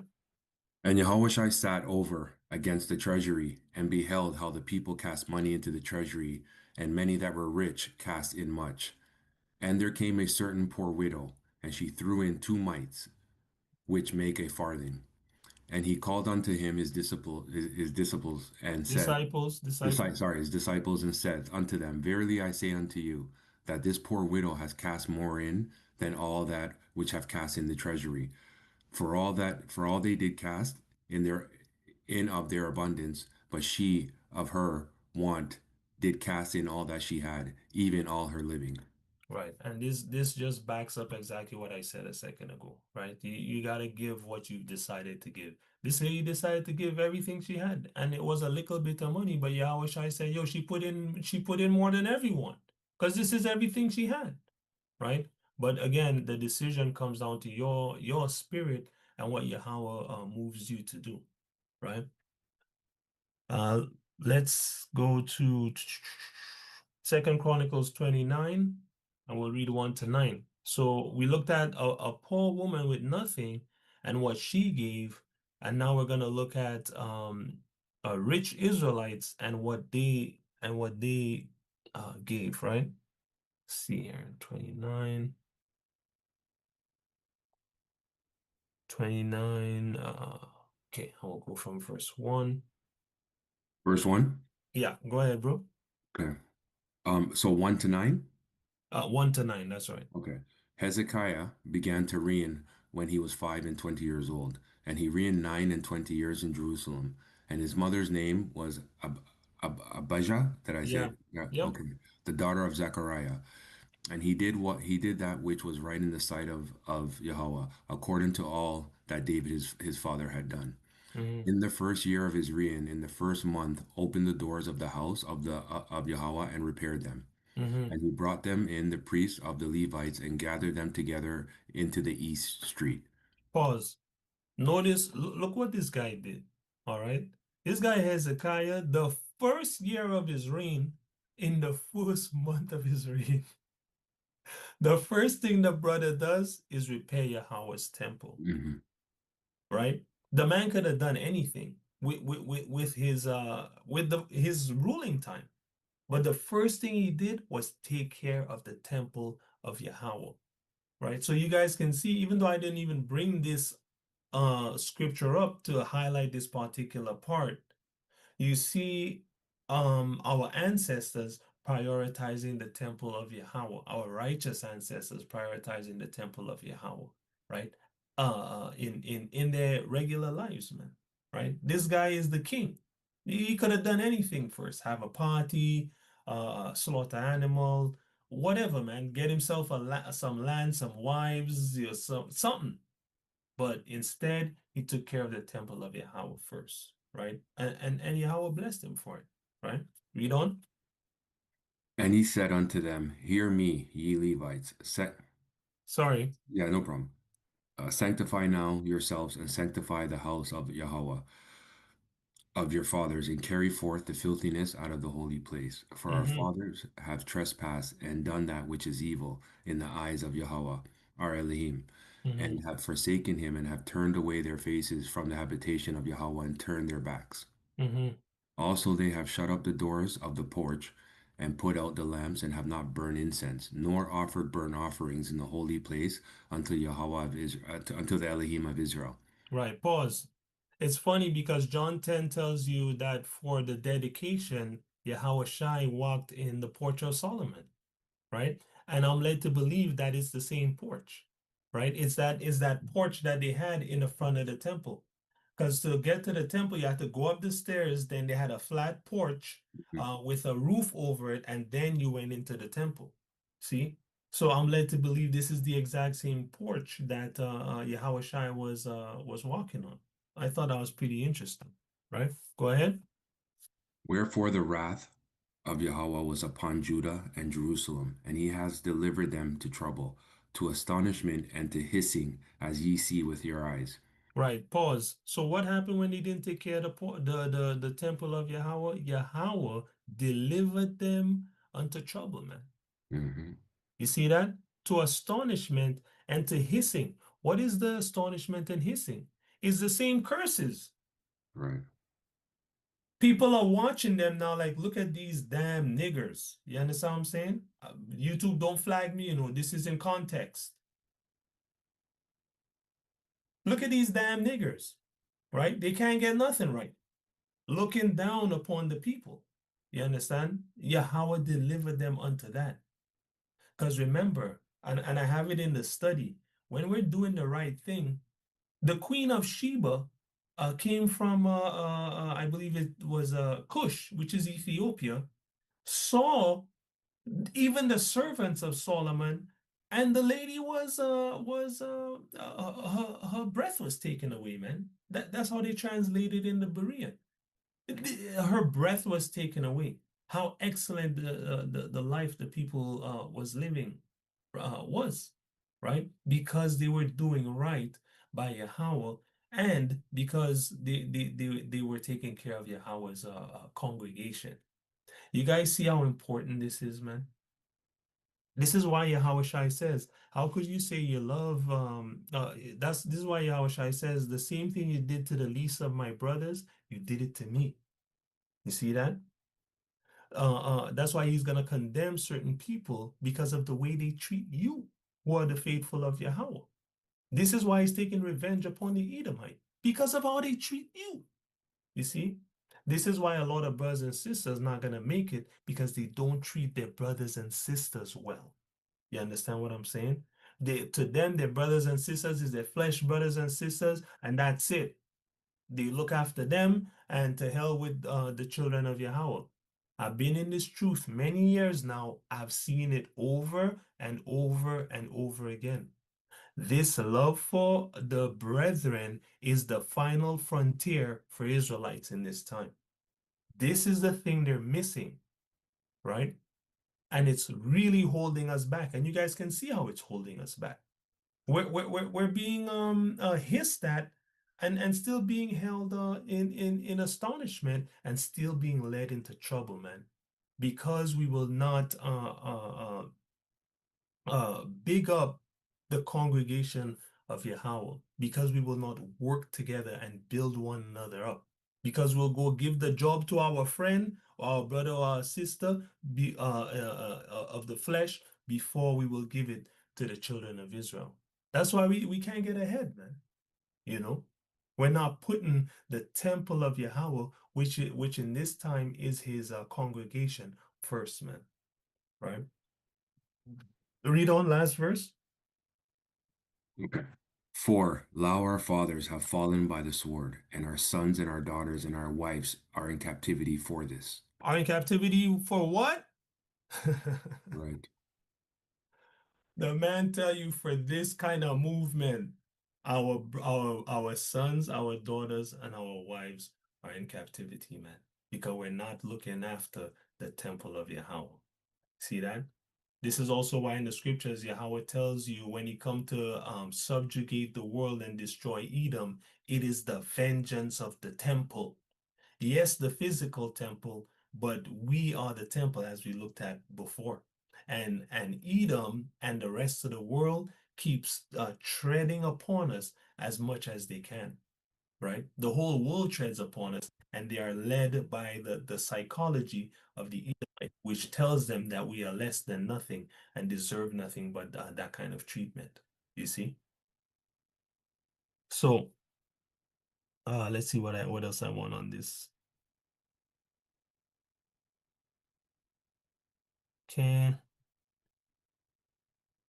All right, so I already spoke about putting our money aside. I just want to bring out two scriptures to back that up. Ruth, are you available for reading as well?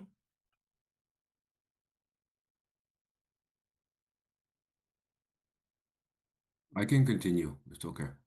Yeah, no problem. I like to share it so we get different voices if people want to read, you know. But going once, going twice. All right. Okay, all right, brother Winston. Let's keep it pushing. All right, so to back up everybody, kind of putting taking the responsibility for their contribution to the congregation of Yahawah. I want to bring out 1 Corinthians 16, verse 1 to 3, and also the book of Haggai. But we're gonna bring out the Corinthians first. Go ahead, Brother Winston. Okay. Now concerning the collections for the saints, as I have given order to the churches of Galatia, even so do ye. Upon the first day of the week, let every one of you lay by him in the store, as Yahawah has prospered, that there be no gatherings when I come. Mm-hmm. And when I come, whomsoever ye shall approve by your letters, them will I send to bring your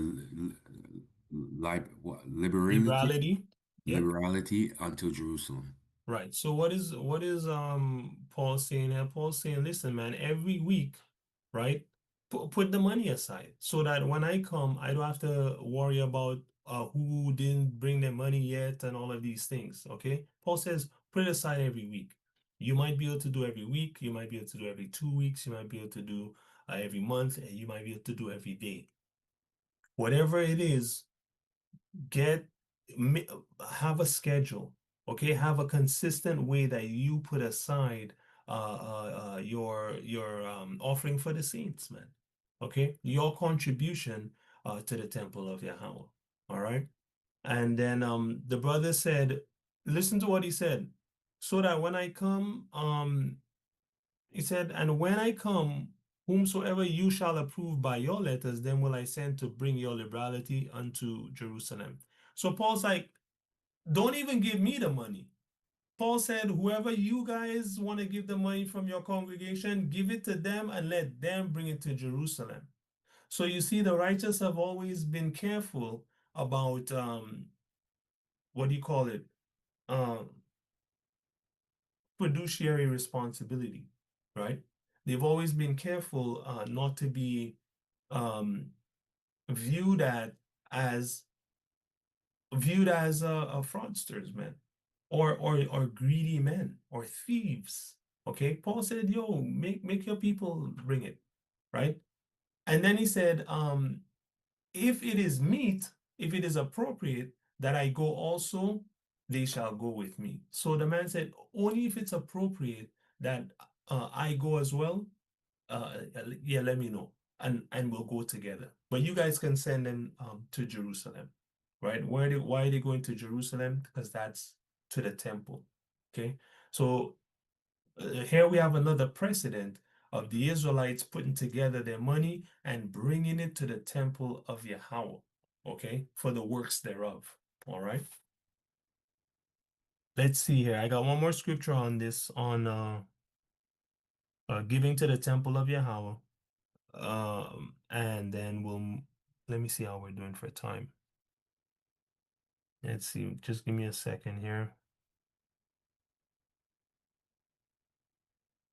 Okay. Bear with me.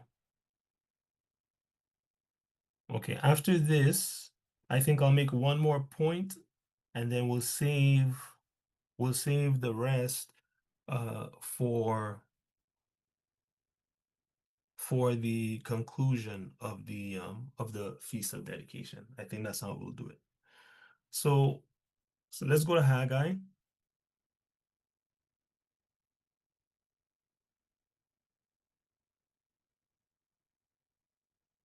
And then we'll read from 1 to 9. Go ahead, Brother Winston. Pause before you read. So here we're looking at the Israelites having not prioritized the house of Yahweh. Okay, and don't let this be you, right? Now we had an excuse because I had not yet given you guys the directive, but now we have no excuse. Well, as we rededicate our temple to Yahweh, we're gonna rededicate our spirits, but also we're gonna rededicate our finances to the work of Yahweh, so that when feasts come together, when feasts come up, we're able to come together and have something nice and bring our families and all of these things and all the other things that we got to do every year for Yahweh. We have funds to be able to do these things, right? And nobody has to bear the burden on their own, right? So, yeah, let's get 1 to 9 here in Haggai chapter 1. Please, Okay. Brother Winston. In the 2nd year of Darius the king, in the 6th month, in the 1st day of the month, came the word of Yahawah by Haggai, the prophet, unto Zerubbabel, the son of Shealtiel, Yeah, governor of Judah, and to Joshua, the son of Josedek, and the high priest, saying, Thus speaketh Yahawah of hosts, saying, This people say, the time is not come, the time that Yahweh's house should be built. pause. So yeah, I will tell you exactly the time that Israelites are thinking this kind of insane thought. Okay, said okay, it's the 2nd year of Darius the king. It's the 6th month. It's the 1st day of the month. Okay, and the word of Yahweh comes to Haggai saying, "Hey, here's what the Israelites are thinking at this exact moment. It is not the time that Yahweh's house should be built." It's not the time for us to rededicate ourselves to the temple of Yahweh. It's not the time for us to talk about the finances of Yahweh's congregation. It's not the time, right? And look what they gonna say the time is. Read on. From 3, right? Yeah, from 3. Yes.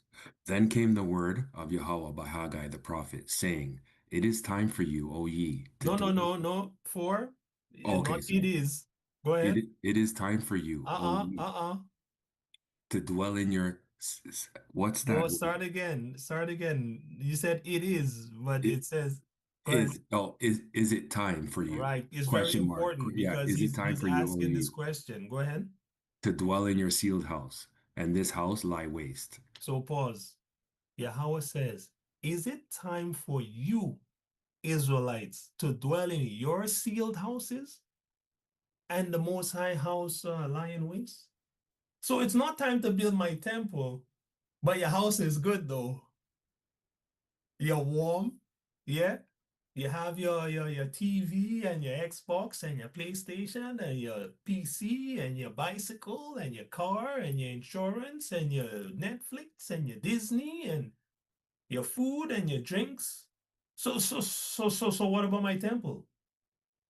So it's not time to build my temple, but it's time to build your things? How does that work? This is the attitude that Yahweh is addressing them with, right? He's kind of being sarcastic. So it's not time for my temple, but your house, it's time for your house, though, right? Read on. Now therefore, thus says Yahawah of hosts, consider your ways. What you say? Now therefore, thus says Yahawah of hosts, consider your ways.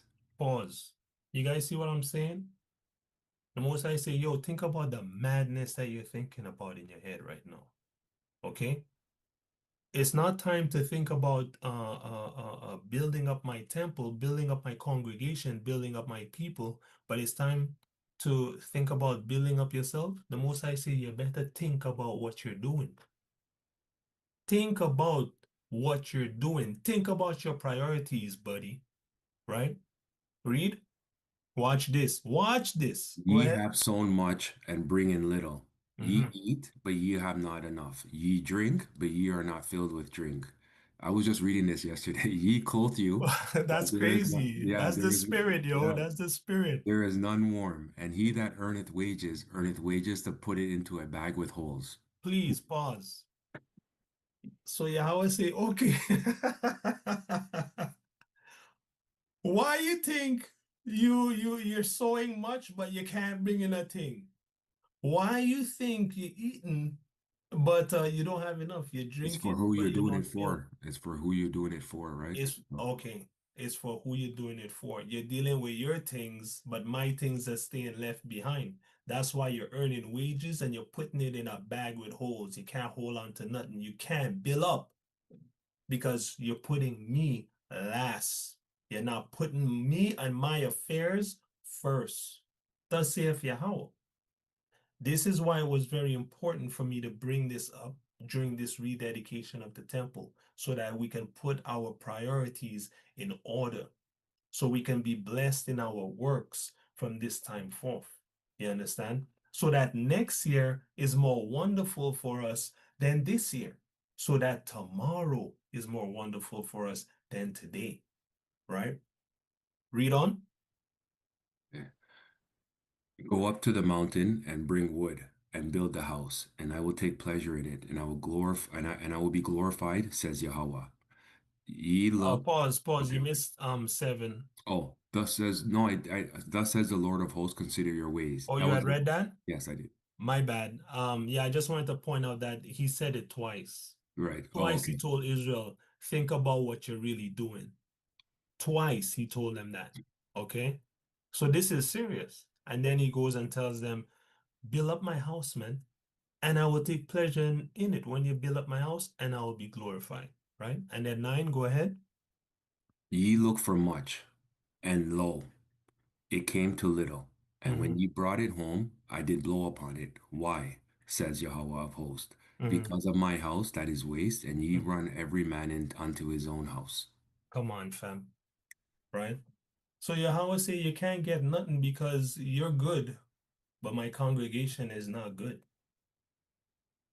Your things are popping, but my congregation things are not popping. So what you have, I'm blowing upon it. You can't hold nothing because you're not doing it right. So it's time to do it right, right? So this plan that Yahweh sent was to give us the power to do the right thing, right? The power and the guidance to be able to do the right thing in building up the congregation of Yahweh. Every year, all of us should have the Yahweh's contributions um, set aside so that whenever there are things to do, we can do it in the name of the Most High gloriously and shine a light to our people that they might be saved, man. You know? And Yahweh is clearly on this because he all sent the message to Brother Winston. Right. You know what I mean? Like, come on. You see, I have something I want to say, right? So, Go ahead. this has been on me. We've talked about this, I think, about a year ago, Yeah, right? It's not the first time, or yeah, maybe, 8, 9 months ago. And, you know, um, for us as the Israelites, yeah, as it's there's no unity, yeah, and this is what they want, right? yeah, None of us have any family reserve, yeah, any reserve for the community yeah, to help us out. Let's go further. Say if one of the children are gifted and they want to become a doctor, that yeah. reserve is there to say, that he's going to school, and Mm-hmm. then it gets put back to when somebody else's opportunity comes. This Mm-hmm. is where we need to build for generation is generational spiritual and generational wealth, but generational security as well, right? 100%. And that's what the 100%. scripture is saying, and that's what we need to lead to. And amongst our people, that's unheard of. But Yep, you go to the Edomites, they have yep, generational yep, wealth, they have yep, assets, they yep, have reserves put down to for their family. But yep. this is not spoken upon us because we're not supposed to have that. Exactly. Right. And Exactly. then we're not supposed to have structure. We're not supposed to have generational Exactly. wealth for our families. And we accept this and we Yep, live and we live that way amongst each other. yep, Right. That has to yep, change. yep. That has to change now. 100%. Right. 100%. So, 100%. And we have the blueprint, right. right? Exactly. We have the blueprint. In fact, it's so crazy. Yahweh mandated it, and he mandated that the men do it. He said, you see, you men, you don't have a choice, man. You have to build up my thing. Right. This is why, even during the time of the Maccabees, listen, man, we had obscene amounts of money in the temple. And a sellout Israelite wanting to get power told the Edomites that you can't even count the amount of silver that we have in the temple, right? And so the Edomites came to take it, right? And the Israelites were like, listen, man, this is nobody, this is not my money. Like they came to the priest. The priest is like, this is for the this is for the poor. This is for the poor and the works of the temple. You understand? This Right. is not for me and my pocket. And even though he said that, the Edomites still tried to take it. Yo, Yahawah mashed this guy up clean when he tried to come in the temple and take the Most High's money, essentially, right? The point here being that, see, as a nation, in the habit of putting in the pot, putting in the pot, putting in the pot, no one was without. Everybody had.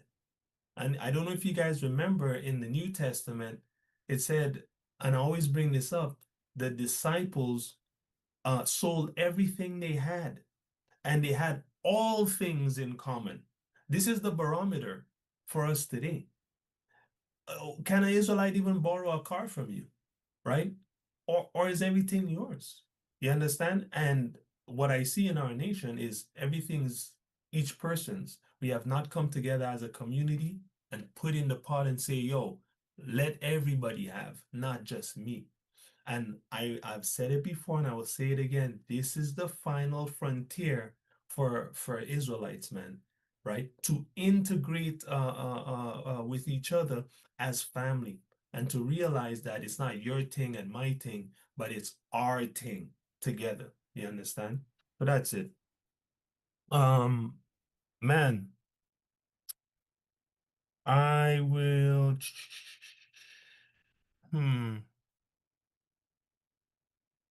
I want to make this one last point, and then I think we'll wrap up here for today. So, give to the temple of Yahawah. That was the second point. The first point was prioritize the temple of Yahawah, which is his people, his congregation. And the third is to begin to clean up the temple of Yahawah, right? And how do we do this? We'll just look at a few things to how, so that you can think about how to begin this process, right? So we'll look at Proverbs 4:23.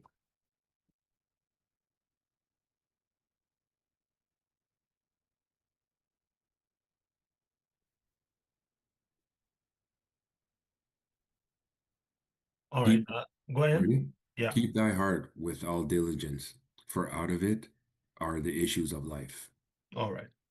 In another translation, it says, guard your heart, for it is the wellspring of life. Now, is it talking about your heart? No, it says your actual heart is deceitful above all things, and who can know it, right? It says Yahawah knows the hearts of men, right?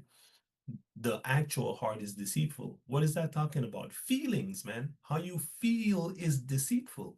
If you act on how you feel all the time, all kinds of problems you end up in, right? Ask our brothers and sisters who are in jail, man.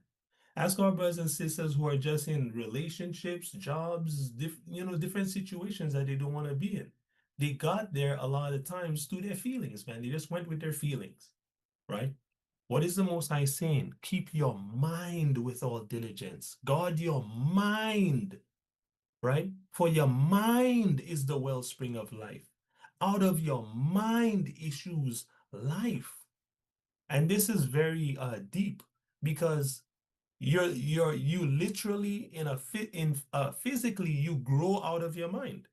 When when your mother's egg is fertilized by your father's seed, that's your brain.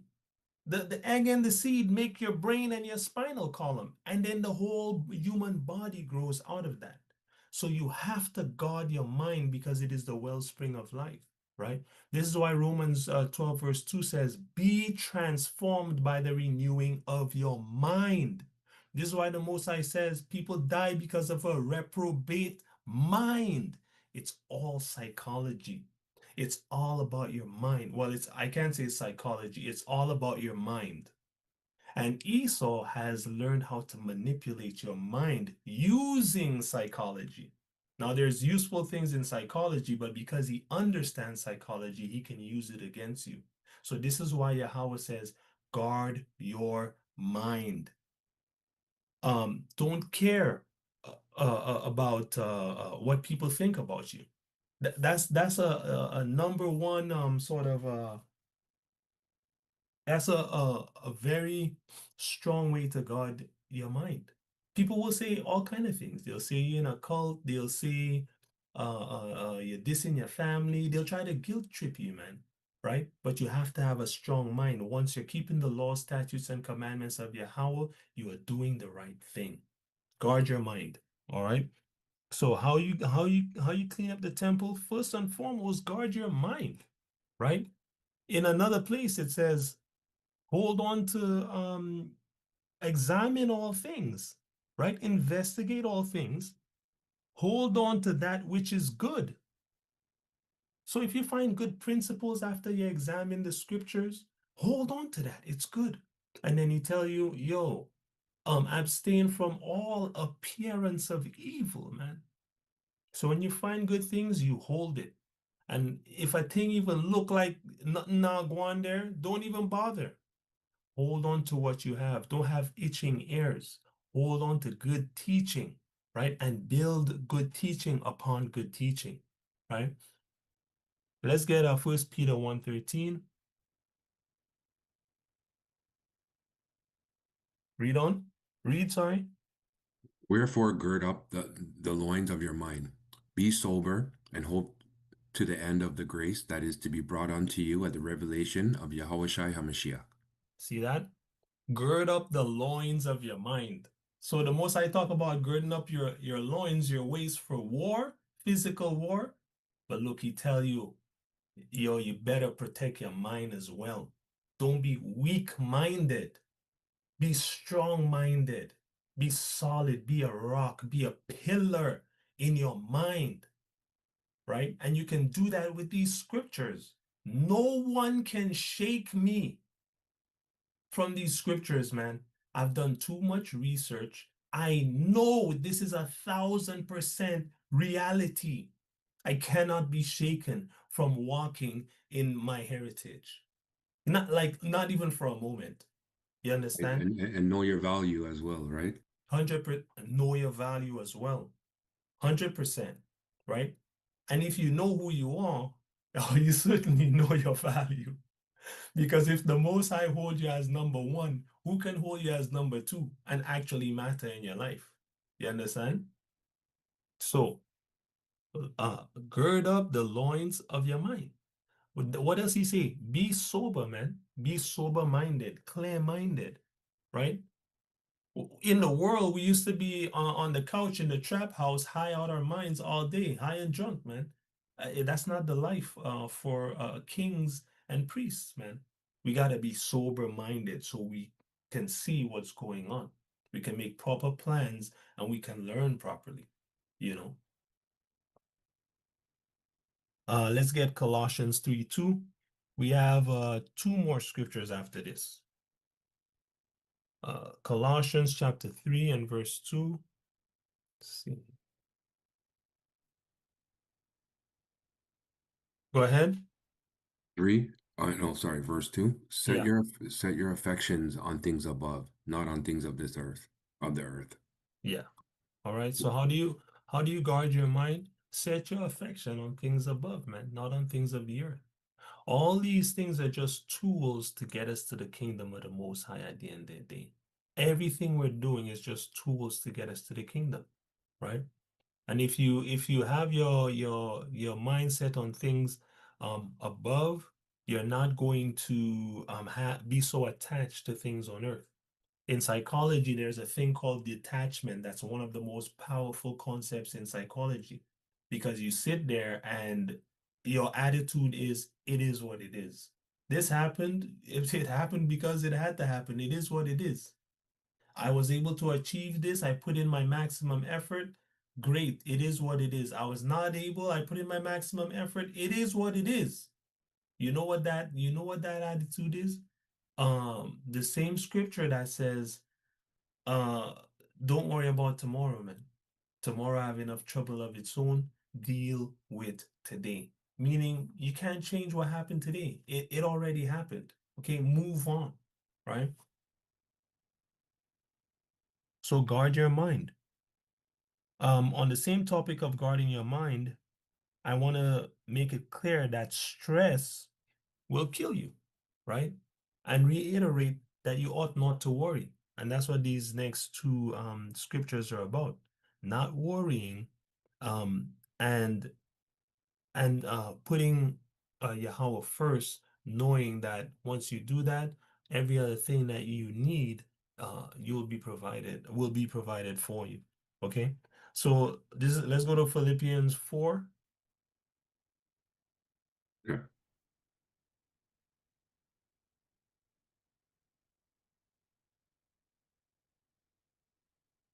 And we'll read verse 6 and verse 7. Just give me a second here. Let me pull up the chapter. Go ahead. Be careful for nothing, but in everything by prayer and supplication. With thanksgiving, let your requests be made known unto Yahawah. And the Read. peace of Yahawah, which passes all understanding, shall keep your hearts and minds through Yahawah HaMashiach. Right. So one of the big things that used to kill me in the world, that almost literally took my life, was stress. Too much worry. And why was this worry here? Because I didn't have this perspective and I didn't have this power to lean upon. You see, when it says be careful for nothing, the interlinear actually says don't be anxious about anything. See that? Don't be anxious. But what should you do instead of being anxious? Pray and ask Yahawah. And have faith as well, 100%. Because he says without faith, it's impossible to please him. And if you don't believe you're going to get the thing from him, he's not going to do it. I Pray think sometimes this is one of the hardest things. 100%. One of the hardest things. 100%. To fall. It's hard. But 100%. it's a battle within yourself, daily. So 100%. Listen, there's a brother that I know. He's an older gentleman. This gentleman helped me to increase my faith, right? Believing that Yahawah was going to do things for me. You understand? Certain conversations we had, he helped me to increase my faith, man. It's not, certainly for me, this is a struggle. You understand? And I've had to fast and pray and, get myself to a point where I'm a lot more full of faith, belief that Yahawah is going to come through for me than I was before. You understand? So it's certainly a struggle living in the flesh, man, because we see all the things that can go sideways and all the things that do go sideways. But if you retract and look back and look at all the struggles that he pulled you through, you have to understand if you had trusted him in the first place, the stress would have been irrelevant, right? 100%, exactly. I wouldn't have stressed about it. And here's the kicker. If I had done this right here, which I had not done, I would have gotten through a lot of those situations. I would have gotten through those situations in a different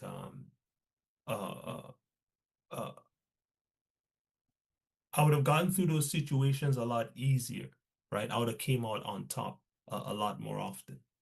So he says, be careful for nothing, which means don't be anxious about anything.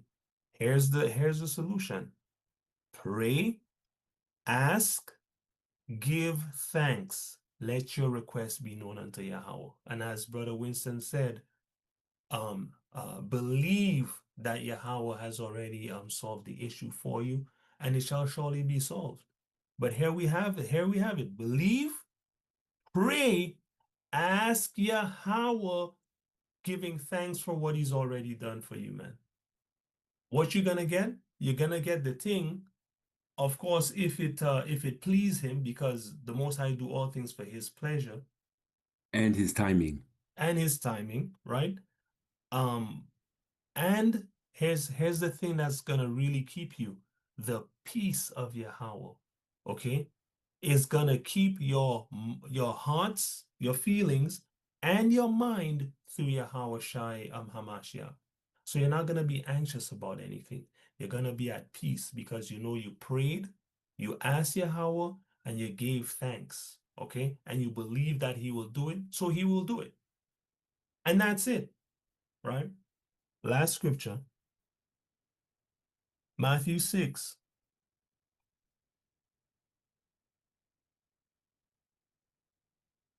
Matthew 6, let's see here. I will do 31 to 34.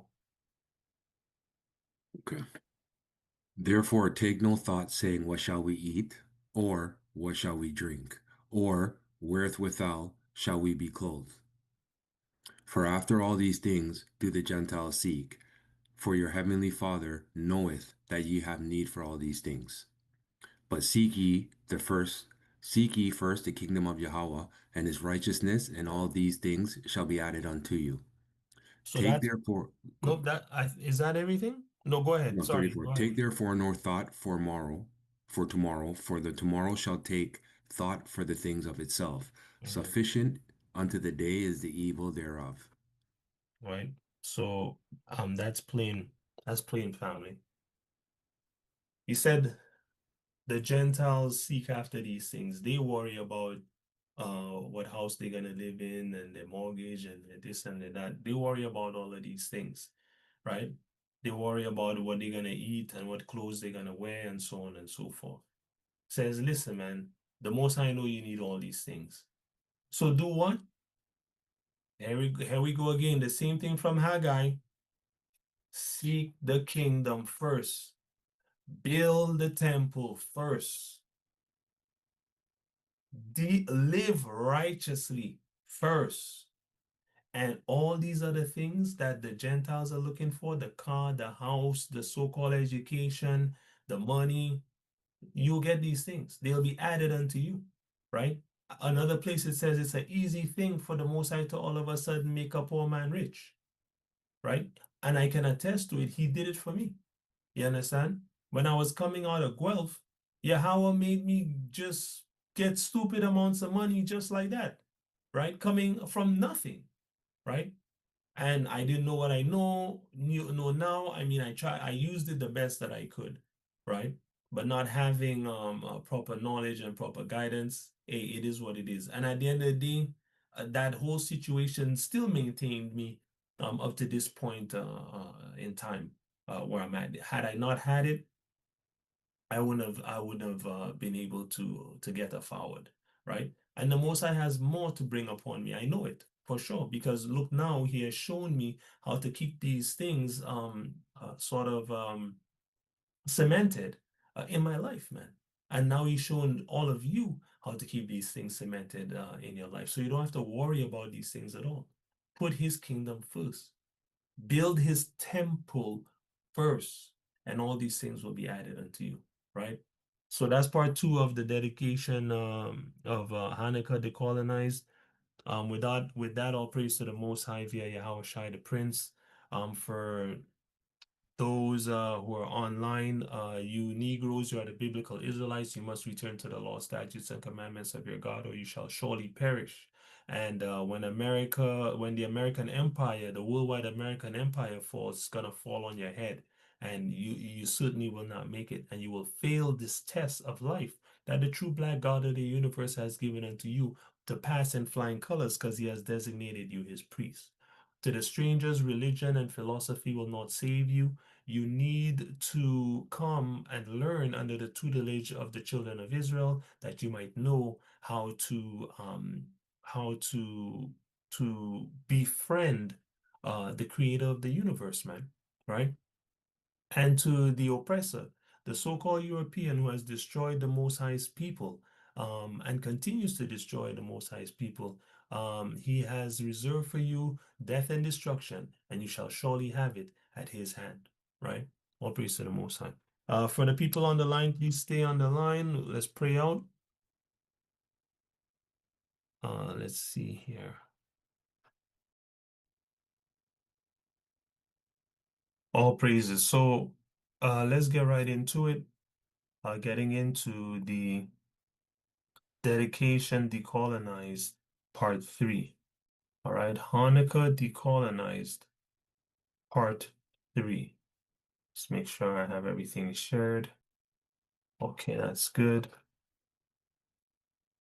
What do you got here? All right, everyone can see my screen? Yeah. All right, all praises. So in part 2, just as a quick review, last week we looked at a few things. Last week we looked at you know, the way to keep the dedication now, right? Today, right? Since we no longer have the actual physical temple. We looked at the fact that how we keep the dedication today is we make spiritual sacrifices, right? Which is we keep the laws, statutes, and commandments. That is the commandments, the feasts, and the attitudes, okay, that we ought to keep as Israelites during this time, right? Um, we also looked at the fact that we prioritize the temple of Yahawah, right? This is one of the spiritual sacrifices that we can make in order to keep the feast in spirit and truth, right? We could prioritize the temple of Yahawah by putting Yahweh's people and his business first. And let me tell you, man, hey, when you don't put Yahweh's business first, he shows you what happens. We looked at it last week. He said, you gain, but it's like you're putting it into a bag with holes, man. You can't get ahead, right? And if this is not what's happening to the so-called Negro today, I don't know what the hell is. The Negro gets an education, the Negro works hard, the Negro saves, the Negro does all kinds of planning and has businesses and I'm talking from the poorest to the richest, man, right? And can't hold on to nothing, right? Because Yahweh is not in the plan, or Yahweh is not first in the plan. So whatever they earn, they put it into a bag with holes. They lose it, right? And sometimes overnight, right? Look at Diddy, right? I have some personal examples of people in my own life. They can't hold on to nothing because they're not putting Yahweh first. Even Jews walking in this truth, right?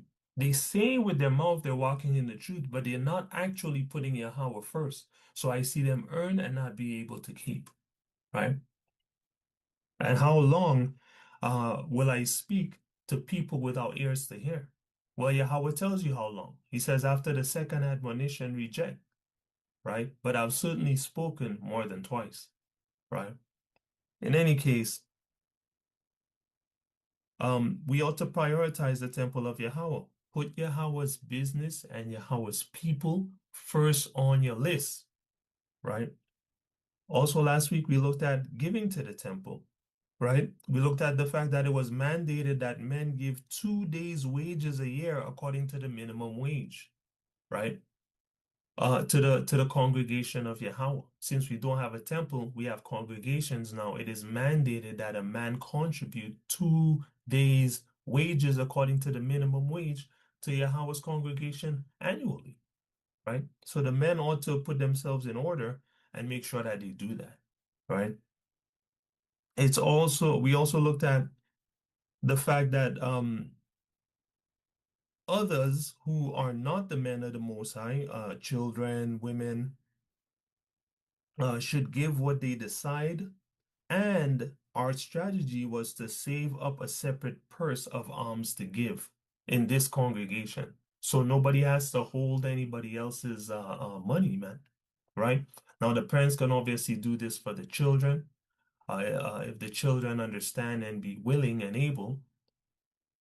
But the general direction in this congregation is that everyone should have their own alms bag that they keep, right, to be able to give and do things for the Most High's feasts, and according to his statutes and commandments as well. statutes and statutes and commandments as well, right? And laws. Thirdly, we also looked at the fact that we should lay aside arms for the saints, right? Now, I don't know if I brought out the scripture on this, but Paul says in the New Testament, yes, I did. Paul talked about in the New Testament the contribution for the saints, right?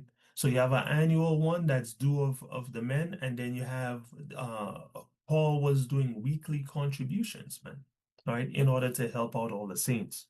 So as for you, you ought to lay aside in your own alms purse weekly or when you get money, right? According to your means. Always put something aside for Yahawah, Yahawah's works and the works of his congregation first, man. Put that aside, even if it's small, and have it there, just like you have your savings, so that you can use it when it comes time to do the Most High's works. Okay, so those are the things that we looked at last week. Making spiritual sacrifices, prioritizing the temple, and giving to the temple. Okay, so this week we're gonna start by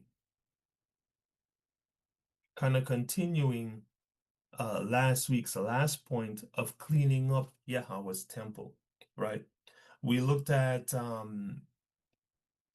the first point of cleaning up Yahawah's temple, which is to guard your mind, okay?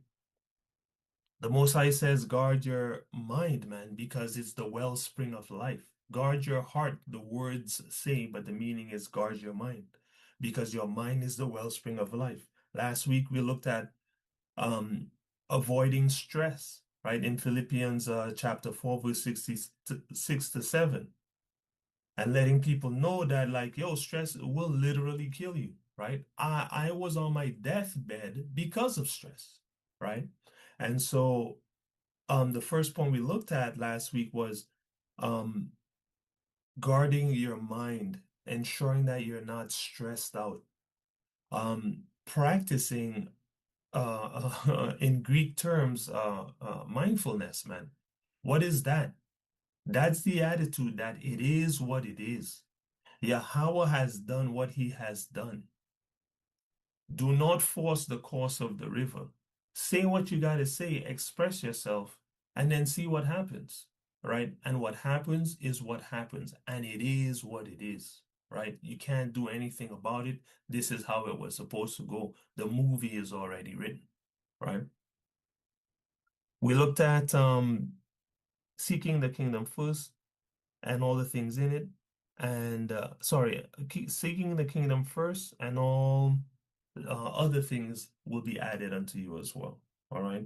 So these were the two things that we looked at as far as guarding your mind. Okay. So keeping stress low and keeping Yahawah as priority number one. Okay.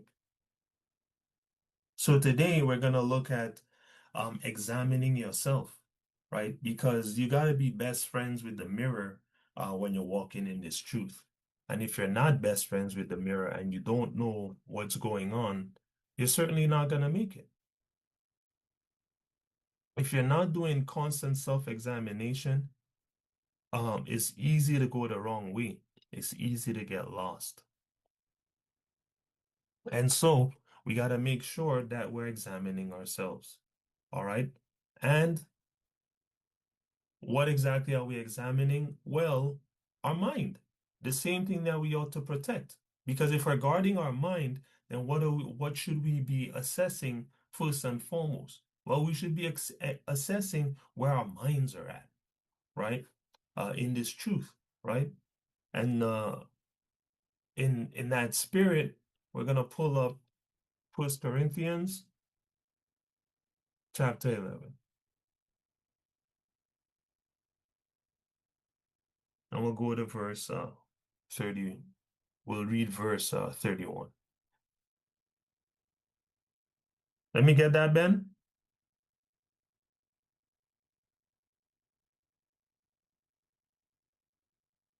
For if we would judge ourselves, we should not be judged. Yahawah said, if we judge ourselves, if you're constantly working on yourself and trying to fix your flaws, you're not going to face the judgment of Yahawah, man. Simple and plain and straight up, right? Now, this particular line here was talking about eating the Passover in an unworthy manner, right? But this can be extended to our spiritual walk in general, right? Look and make sure, am I doing the right thing? Right? Be zealous for Yahawah, man. Right? Be obedient, be diligent, right? The Most High said, what do you call it? The whole duty of man is to fear him, man. Fear him and keep his commandments, right? Nobody wants to hear that. Oh, I just want to be comfortable with God. No, man, you're dealing with the creator of the universe, man, who has very strict rules and is not gonna bend on them, man. He's not gonna allow you to be lawless and then come sit in his presence for all eternity. It just doesn't work like that. Everyone will get paid their wages according to their work by the grace of Yahawah Shai. You have the grace of Yahawah Shai for forgiveness when you break the laws, man. Right? But you don't have the grace of Yahawah Shai to continue to break the law, right? So the Most High said, examine yourself, man. Because if we examined ourselves, we would not be judged when it's time for judgment, meaning we would not be condemned when it's time for judgment, right? Let's go to 1 Corinthians 5.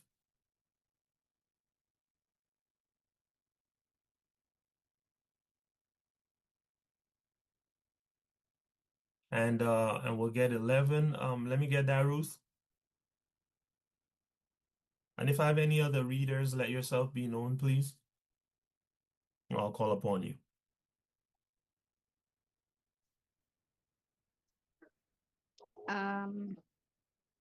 But now I have written unto you not to keep company. If any man that is called a brother be for Read each of the words, please. Do not skip the words. If any man that is called a brother be a fornicator, right or covetous, or an idolater, which means he or worships other gods. Go ahead. or a railer, Someone who's or always fighting. Go ahead. or a drunkard, Right? Somebody who's always drunk. Go ahead. or an extortioner. Extortioner, right? So you can't threaten people with violence in exchange for money, man. You can't live like Al Capone out here. You can't say, oh, well, this is my block. This is mostly talking about organized crime. You can't say, oh, this is my block, and in order to run your shop here, you need to give me $50 a week. And you're not the landlord or landowner. You can't illegally come and what do you call it, demand wages from people, man, or payments from people, right? Under threat of violence. Okay, go ahead. For then must ye needs Excuse go me, out. excuse me. You did not finish 11. With such an one, no, not to eat. Right. With such an one, Yahawah said, don't even eat with that man. Okay. And we know the same applies to our sisters. So the word from Yahawah is don't keep company with fake Israelites.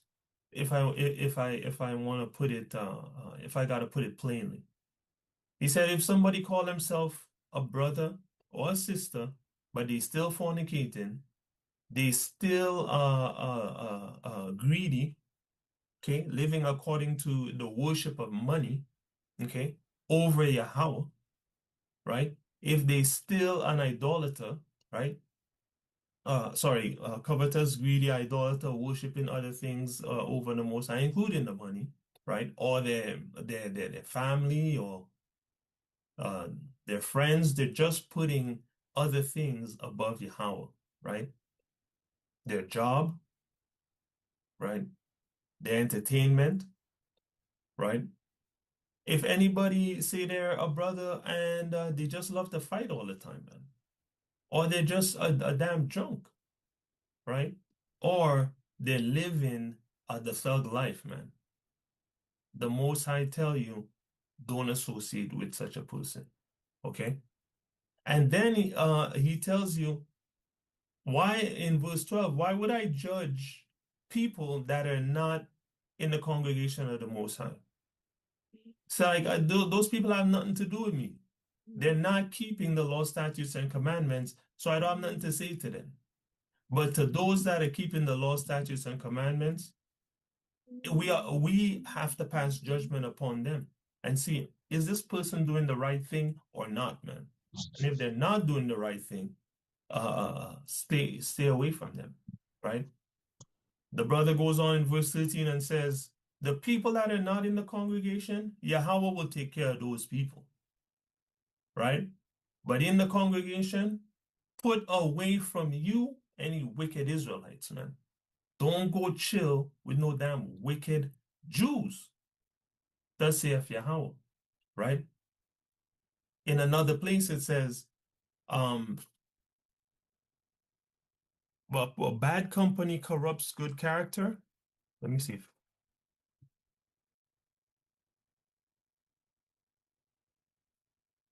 second. That's why Yahawah don't want you to deal with these people. 1 Corinthians 15:33. Be not deceived. Evil communications corrupt good manners. This is just a weird sort of 1611 translation. Okay.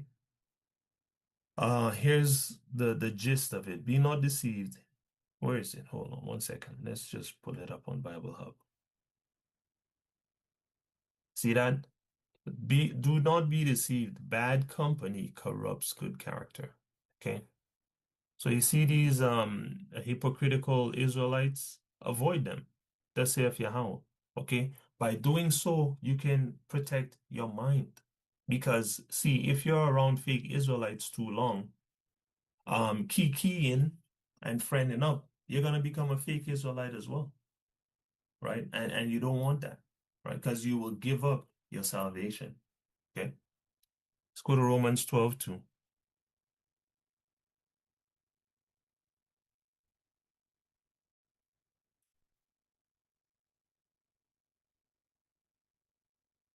Let's get that, please, Sister Kira.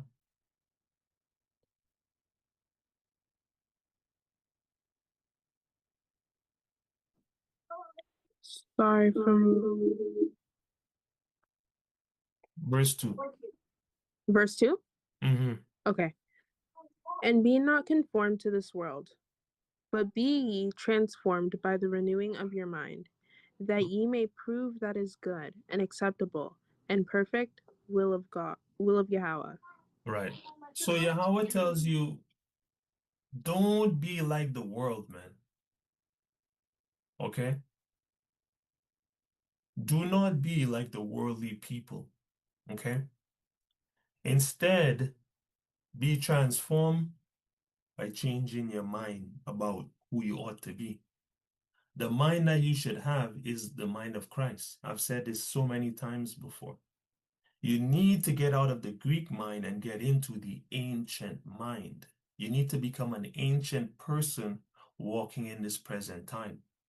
Because this present time is destruction. And if you have the mind of the Greek, you have the mark of the beast. The mark of the beast is the mind of the beast. Do not walk around here with the mind and the deeds of the beast, man. Become your ancient self. Why? Yahweh tells you so that you can examine, right, and know what is the good, acceptable, and perfect will of Yahweh. And Yahweh says, be perfect, for I am perfect. So it behooves you, you must seek this perfection that comes from the ancient Christ-like mind, right? It cannot come from a mind, the mind of the Greek. It cannot. You can't be half in, half out, 3/4 in, 1/4 out. It doesn't work like 7/8 in, 1/8 out. You need to totally convert your mind.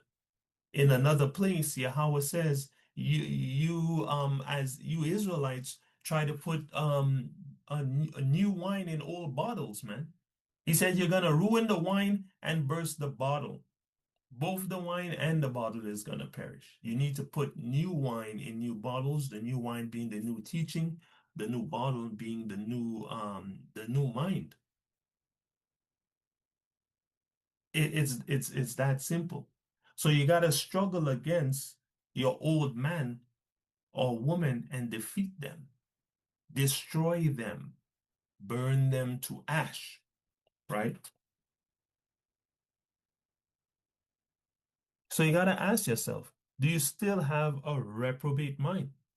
Do you still have a nigger mind, man, from the world, right? Or is your mind that of the royal priesthood that Yahweh says that we are, right? Some time ago, I encouraged you guys to learn about your trauma because this work in this time, remember, it's not miraculous work we're dealing with, okay? As far as powers go, you're not going to see the earth crack open and these kinds of things. What you're going to see is Yahweh give you guidance, and his guidance create fruit in you and change you as a person. So some time ago, I asked you guys if you could name your trauma, and I encourage you guys to go and find out how to name your trauma, right? Because trauma destroys the mind. You see, Satan knows victory begins in the mind, and he also knows defeat begins in the mind. You see that? So what does he try to do? Destroy your mind. He tries to put you in environments, jobs, mindsets, give you books, give you food, everything to destroy your mental. Because once he has your mental destroyed, you're finished. So you aiming to resurrect, to heal, and to strengthen, you must strengthen your mind. What is your trauma?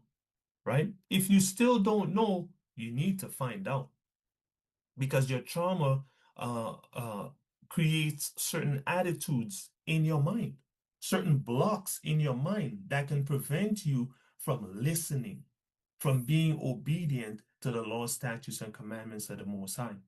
That keeps you in cycles of destruction and disobedience, you know?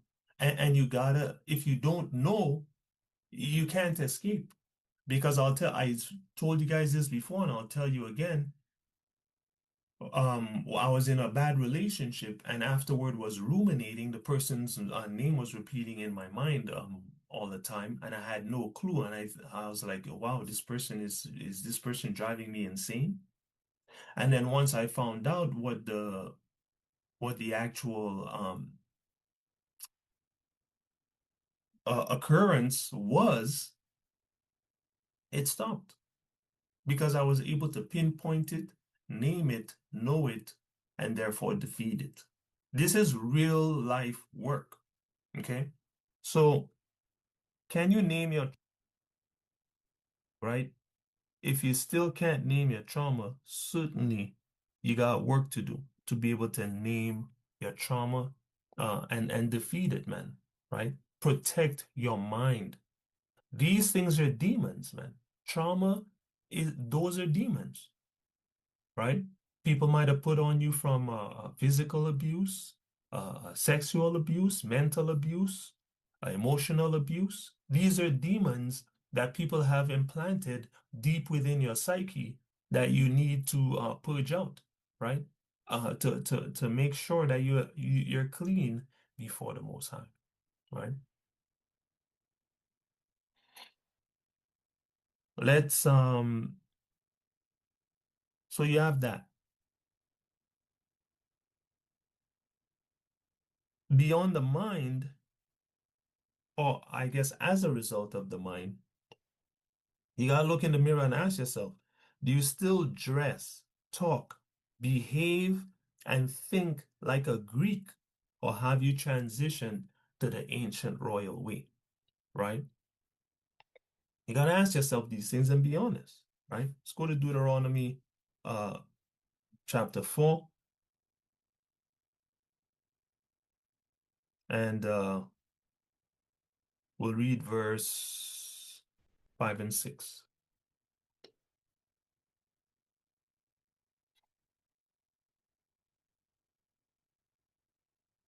Let's get that, please, Ben. After you read verse 5 and 6, you're going to hop down to verse 14. Go ahead. Behold, I have taught you statutes and judgments, even as Yahawah my God commanded me, that ye should do in the land whither ye go to possess it.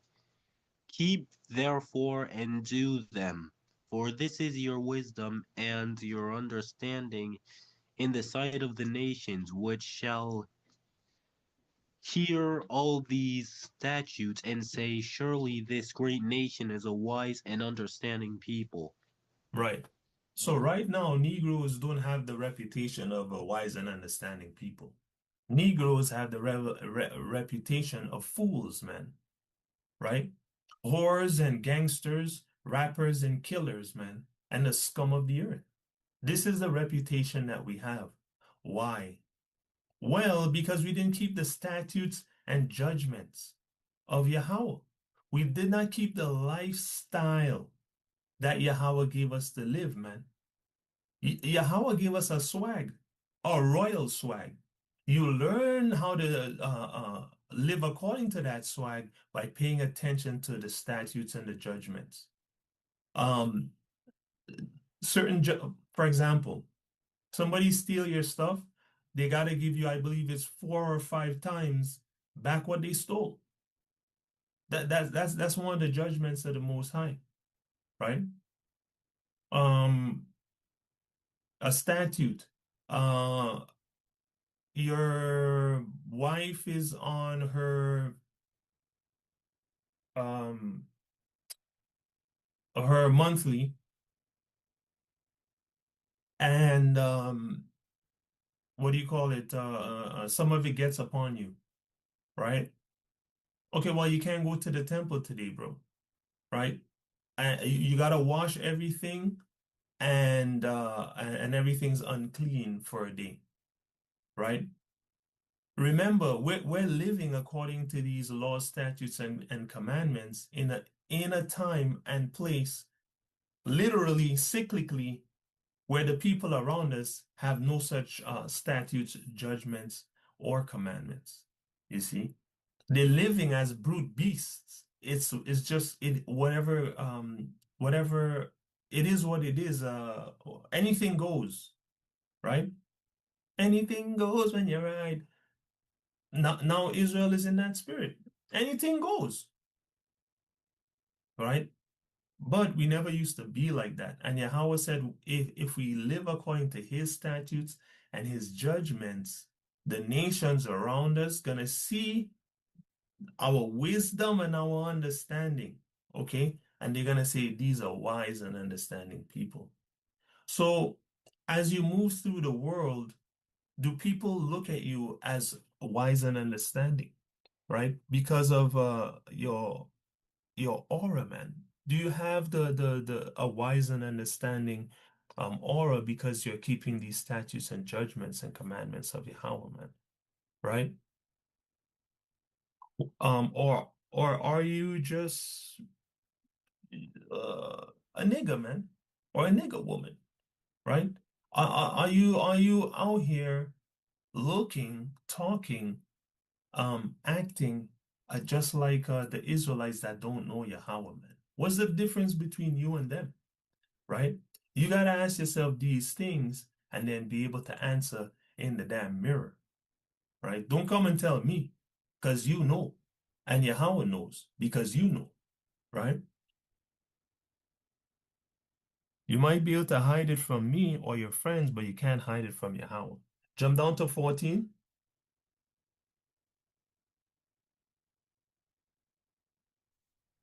And Yahweh commanded me at that time to teach you statutes and judgments, that ye might do them in the land whither ye go over to possess it.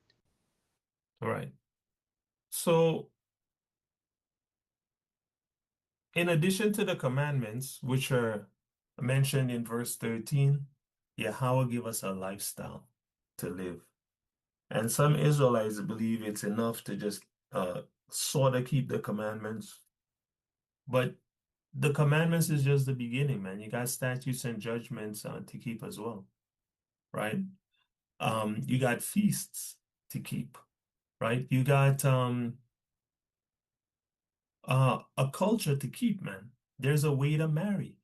There's a way to complain about and bring your grievances before people, man, right? We have ways to do everything that are righteous, you know.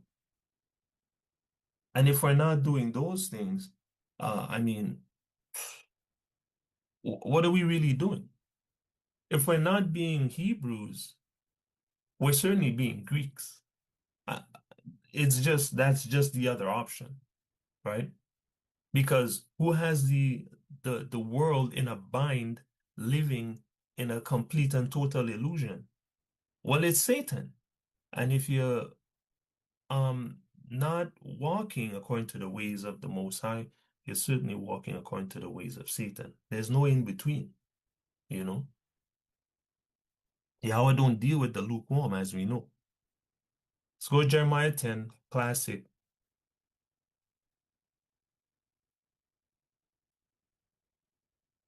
Let's get 1 to 4. Let's get 1 to 4. Ruth. Hear ye the word with Yahweh speaketh unto you, O house of Israel. Thus saith Yahweh, learn not the way of the heathen, and be not dismayed at the signs of heaven. For the heathen are dismayed at them. For the custom of people are vain. For one cutteth a tree out of the forest. The work of the hands of the workmen with the axe. They deck it silver and with gold. They fasten it with nails and with hammers, and it move not. Read on. They are upright as the palm tree, but speak not. They must needs be born, because they cannot go. Be not afraid of them, for they cannot do evil. Neither also is it in them to do good. Right. So Yahweh tells you here, first and foremost, don't learn the heathens' ways, man. And we learn the heathens' ways. We have the heathens' thoughts, attitudes, and therefore we practice the heathen ways of living, right? the mind of the beast is still there within our minds, and it takes a lot of work to separate it, right? That's why during Christmas, you'll still find yourself singing Christmas carols, man. You understand? Hey, you might not even want to sing the Christmas carols, but understand that this is brainwashing. This is a real thing. Okay? This is Satan working on your mind, you know. So the things that you can consciously resist, you ought to resist, right?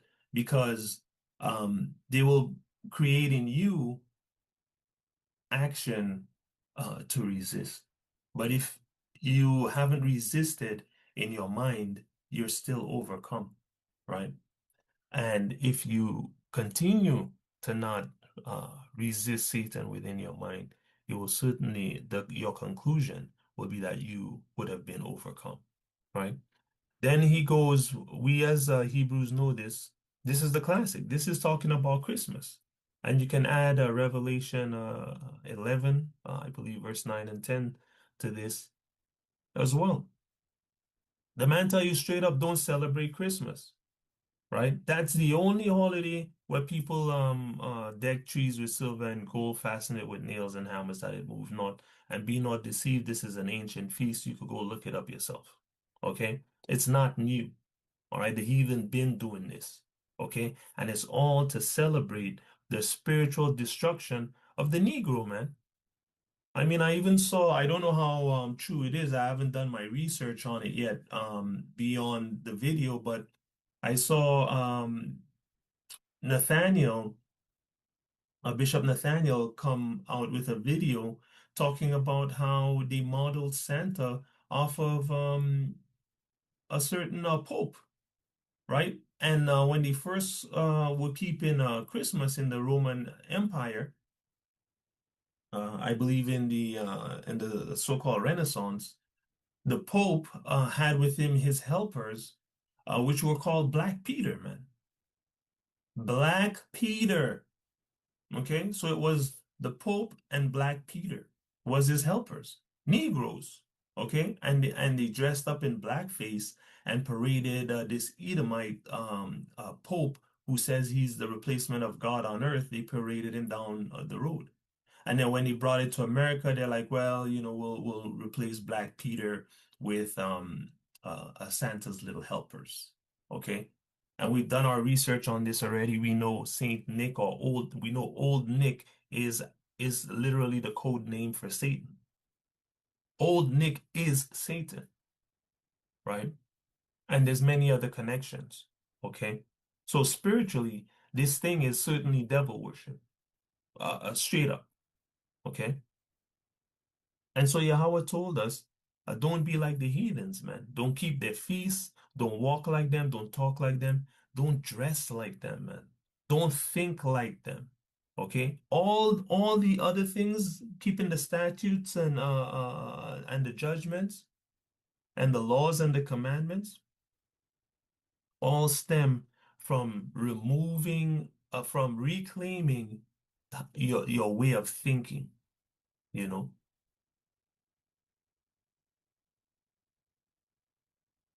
Let me show you guys a little bit in the historical record our standard as Hebrews. Okay, this is the standard that we kept. Dub. We already know that means black. Dub, King of Scotland. Dub Macmillan, modern Gaelic Dub. Sometimes anglicized as Dub Macmillan. Alright, was king of Alba. He was the son of Malcolm. We got that. The history of legend of Scotland confirmed the existence of purely black people. We see one of them in the person of Kenneth the Niger. During the 10th century, Kenneth the Niger ruled over 3 provinces in the Scottish Highlands. The archaeologist and writer David McRitchie declared that the Moors dominated Scotland as late as the time of the Saxon kings. He stated with scholarly authority, so late as the 10th century, 3 of these provinces of Scotland were wholly black, and the supreme ruler of these became, for a time, the paramount king of the transmarine Scotland. We see So these Negroes became the king of Scotland, man. The kings of Scotland, not Africans, Negroes. One of the black people, the Moors, of the Romans, in the person of King of Alban of the 10th century. History knows him as Kenneth, sometimes as Dub, as the Niger. We known as historic. And of course, this Niger was pronounced nigger, literally pronounced nigger, meaning black, right? Fact that a Niger Valdu has lived and reigned over certain black divisions of our islands, and probably white divisions also, and that a race known as the Sons of the Black succeeded him in history. All right, so now we're in this book. Thought it was a great find. It's called Memoirs of the Secret Service of John Mackay during the reigns of King William, Queen Anne, and King George I, including also the true secret history of the rise, promotions of the English and Scots nobility, officers, civil, military, naval, and other persons of distinction from the Revolution in their respective characters at large, drawn up by Mr. Mackay, pursuant to the direction of Her Royal Highness and the Princess Sophia. I published from his original manuscript and attested by his son Spring Mackay, Esquire, the second edition. And this is printed in 1733. All right, this is the Roman numeral 1733. So this is the author of the book, John Mackay. Again, we're at the Oxford Dictionary of National Biography. This is actually a PDF. It's so many volumes, but they have an online version, but you need access to it with a university. But either way, it says that he's a writer, a spy. All right, a spy. Was a Scot of obscure birth, parentage, and education. He fled from France to London in the summer of 1682 with the first news of the intended French and Jacobite invasion from Lagou. Again, John Mackay, government agent or spy. And this is from the Dictionary of National Biography, 1885, volume 35. All right. He, the author of Memoirs of Secret Services. That's what we're going to read right now. Down here is what I want to read. It says he's the author of somewhat important contribution to contemporary history, Memoirs of the Secret Service of John Mackay. It says the chief value of the memoirs consists in its description of the leading personages of the period. All right. This is the chief value. All right. Pay attention because we're about to read some deep stuff. So chief value. All right, it's descriptions of the leading personage, the descriptions, that's the value in this, all right? Which evidence both keen powers of observation and great impartiality of judgment, all right? He was not lying and he wasn't trying to, hide anything or had an agenda. He was being true of what he was seeing and reporting, all right? Remember, he's a spy. He has to report what he sees. So we can find this book we're about to read in all the digital archive libraries. This is the New York Public Library. The Royal Collection Trust, they also have a copy here. All right, there's another copy here you can get. It says here, the description says, this work has been selected by scholars as being culturally important and is part of the knowledge base of civilization as we know it. And this is the Amazon version. And when you look inside, there's nothing. They don't show you. Trust me, there's some deep stuff in here they don't want to show you right now. So I just want to read a little bit of the history of this book before we got into it. Very important. And, remember, he was a spy. He was saying that he was writing what, he was seeing. So we're not going to read the whole thing. But basically, the book explains that he found out that they were going to invade London with the help of France or some places. And he snitched on them. And, King William was able to beat these guys, the Jacobites. But we're going to get to some very important parts of the book. All right, so we're going to begin with this person right here, which he's describing as, his name is Charles, known as the Duke of Somerset, Master of the Horse, of the ancient family of Seymour, who made so great a figure in the reign of Edward VI. I remember, these are the people he's spying on. So these are the Jacobites, all right? We're going to go ahead, all right, and get to this part of the book where it describes what he looks like. It says he is of middle stature, well-shaped and very black complexion, a lover of music and poetry, of good judgment but reason, of great hesitation in his speech, wants expression. He is about 42 years old. All right, what is he? Very black complexion. All right, the Duke of Somerset, again, very black complexion. All right, remember, this is historically accurate what he's writing. He's a spy and he's writing to King William. Very black complexion. The next person we're going to talk about and he's going to describe is Sidney, Lord Godolphin, Lord High Treasurer, a treasurer of England. We're going to go. All right, so it talks about him. It says he has an admirable, clear understanding of slow speech with an awful, serious deportment, thus more than he promises, an enemy to flattery, show and violence of very hard access, but that being equally deemed to all degrees of people, makes it supportable, of a low stature. Then, with a very black and stern countenance, near 60 years old. All right, he's very what? Very black. All right, the next person here is Daniel, Earl of Nottingham, Secretary of State. It says that he has also the exterior air of business and application enough to make him very capable, and his habit and manners very formal. A tall, thin, very black man. He's a very black man, like a Spaniard or a Jew, about 50 years old, like a Spaniard more, or like a Jew, like a Moor. He was a very black man, a very black expression, right? To these books by Lee Cummins.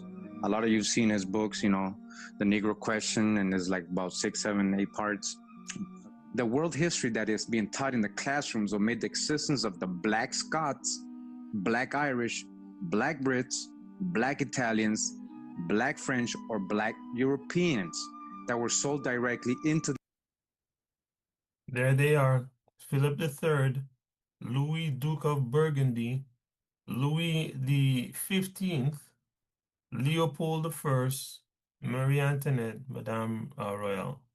The American slave plantations. Again, let's hear that again. Black Italians, Black French, or Black Europeans that were sold directly into the American slave plantations. Again, what had I been saying? Who was really coming in over here in ships by the thousands and thousands and thousands? That was Europeans, both black and pale-skinned Europeans. Not just black, all right? But also not just white. So it says, dodge that hijack, okay? The Edomites came here as indentured laborers, okay? Criminals sent to the Caribbean to work to death, all right? Or to repay debts, all right? Negroes came as cattle or chattel.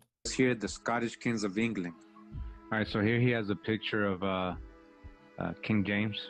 All right, all right, so this is an image he has here of King James.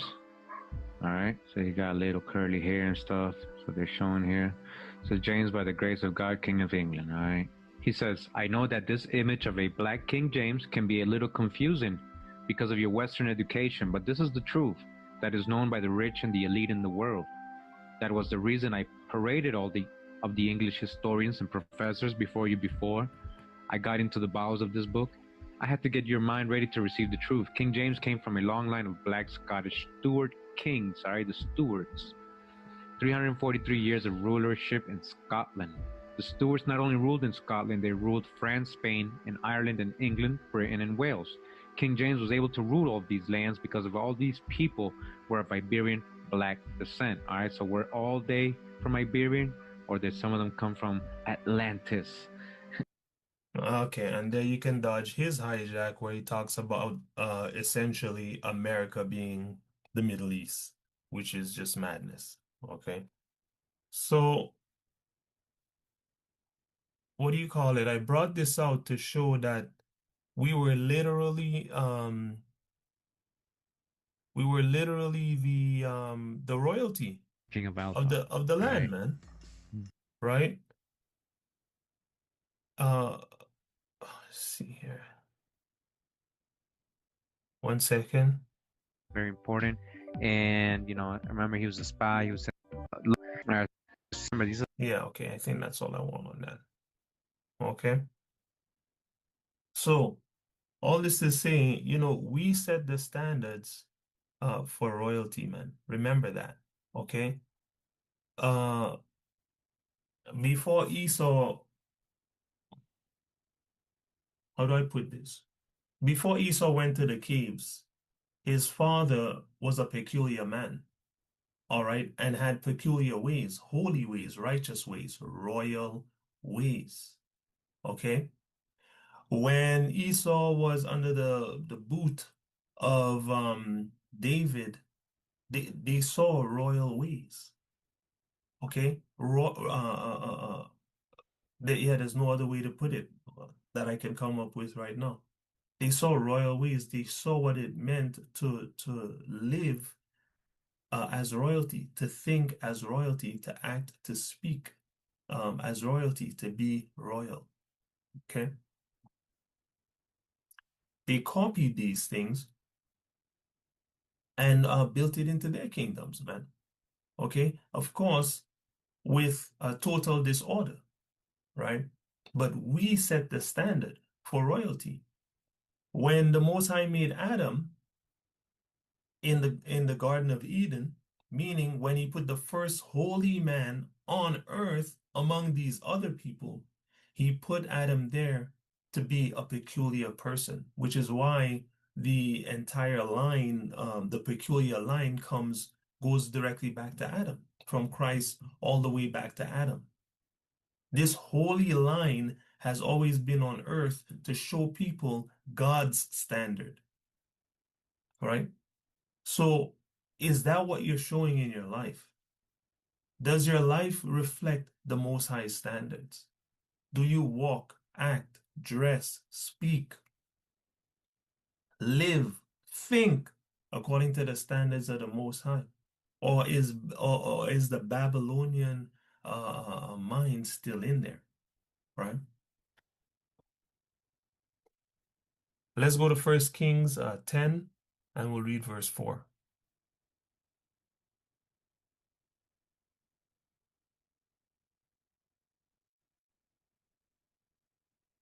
Let's get this, please, Sister Kira.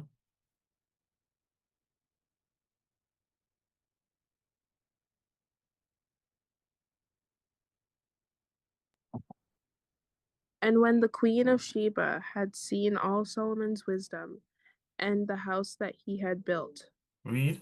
and the meat of his table, and the sitting of his servants, and the attendance of his ministers, and their apparel, and his cupbearers. Sorry, and their what? And their apparel. And their apparel. So I'm not just making things up, man, to talk. Even the people them clothes was different from the regular heathen then. Okay, so Queen of Sheba comes and sees all of these things, including these men's clothes and how their servants were going in, right? And look what happened. Go ahead. And his cupbearers, and his ascent, by which he sent up onto the house of Yahawah. There was no more spirit in her. Right. So when she's seeing these things, it says here in the KJV, there was no more spirit in her. Now let me pull this up. There was no more spirit in her. Did she die? You know, is that what happened? No, she didn't die, man. That's what happened. So when the Queen of Sheba saw all the wisdom of Solomon, the palace he had built, the food at his table, seating of his servants, service and attire of his attendants and cupbearers, okay, and the burnt offerings he presented at the house of Yahawah, it took her breath away, man. That's what it means when it says there was no more spirit in her, man. Okay, it took her breath away, man. When she saw the way that Solomon was living. Are we taking people's breath away with our mannerisms, or are we just causing them to huff and puff, Israelites? Do people think about us and they're like, man, the way this brother moves, the way this sister moves, holy man, it's just amazing. Or are they like, man, that NIGGA, man, I don't want nothing to do with this person. They can't, they're profane, they're rude, they're inconsiderate, and so on and so forth, man. Are we taking people's breath away, or are we causing people to just huff and puff, man? Right? These are the things we ought to ask ourselves. Let's go to Deuteronomy 28 and we'll hit verse 56. Let's get this, please, Ruth.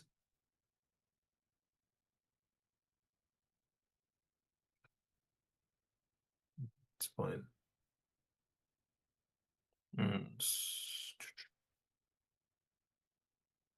Ruth, you there? Yep. Read verse 56 for me, please. Actually, hold on. Let me just pull up the KJV.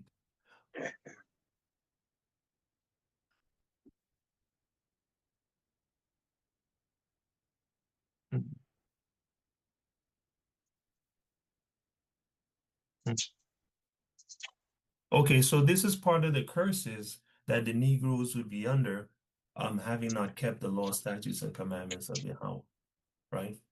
So um let's get 56. I might have you read 57 as well, but get 56. The tender and delicate woman among you, which would not venture to set the sole of her foot upon the ground for de de delit de dilettant. You just read this word here, and this is the same word just with a suffix. Delicateness Yeah. and tenderness. Mm-hmm. Her eye shall be evil towards the husband of her bosom, and Bosom. towards her son, and toward her daughter, Read. and toward her young one that cometh out from between her feet, Mm-hmm. That's and the babies. Read. and toward her children which she shall bear, Mm-hmm. or shall eat them She shall for eat them. Go ahead. for want of all things, secretly in the siege and straitness, Straightness, which means destitution, meaning you don't have anything. Go ahead. where with thine enemy shall distress thee in thy gates. Right. So the Most High said, even the sisters that were delicate and tender, okay? They were the sisters were so delicate and tender. Hey, they don't even want to put their foot on the ground, man. Hey, where's my slippers? And they walking around daintily. The royal sisters with their daint and tenderness, man. Yahawah say, now they're gonna start looking out for themselves, man. They're not gonna look out for their husband, their son, or their daughter, or their babies, or their little children. What she gonna do is she gonna use them. This is what it means that she's gonna eat them. This literally happened. Okay? But spiritually, prophetically, when you look at this today, is the black woman eating her children, man? Is the Negro woman eating her children? Well, no, she's not. At least not here in the West. Maybe it's still happening in the East, literally. But this also has a spiritual meaning. To eat a person is to use that person for your own personal gain. And that's it. So it's saying the woman that used to be delicate, right, and tender, now she turned into a hood rat, essentially, man. She's just using her husband, her children, her babies for personal gain, man. And the Most High said she was going to do it secretly. She wouldn't overtly come out and say, well, this is what I'm doing. I just don't care. Although a select few do that, the Most High said most of the sisters would do these things secretly, man. Right? Because of desolation and want, which they're in for not keeping the commandments. Right?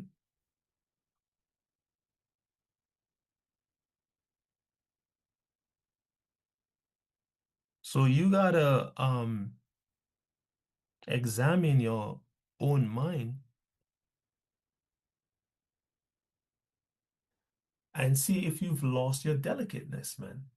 And if you're now a savage when it comes to your brothers, your sisters, your children, your husband, in this truth, man.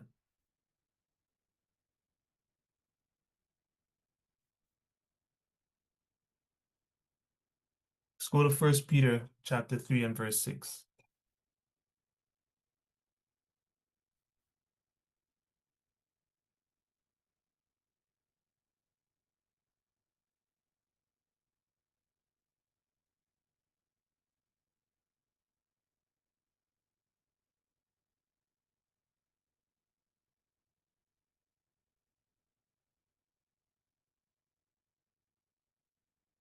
Go ahead, Ben.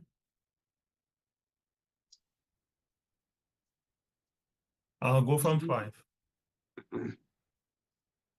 For after this manner in the old time, the holy women also, who trusted in Yahawah, adorned themselves, being in subjection unto their own husbands. Even as Sarah obeyed Abraham, calling him Lord, whose daughters ye are, as long as ye do well, and are not afraid with any amazement. Yahawah says, the holy women before, the tender and delicate women who trusted in Yahawah, the clothes that they put on, because the context of this is that your actual clothes is not what makes you beautiful and valued. It's the hidden man of the mind. Verse 4, I'll go from verse 3. Whose adorning let it not be. Hold on a second. Verse 1, likewise, ye wives, be in subjection to your own husbands, that if any obey not the word, they also may without the word be won by the conversation of the wives. So the attitude of the wife can win the husband, is what Peter's letting them know here. Okay, what's gonna win them when they see your chaste conversation coupled with fear, right? Your holy attitude, man, with the fear of Yahawah. And he says, let your adorning, meaning the things that make you beautiful, let it not be when you do your hair, man, the plaiting of the hair and the wearing of gold, right? Don't let your beauty be what you look like. And your clothes hair, putting on of apparel.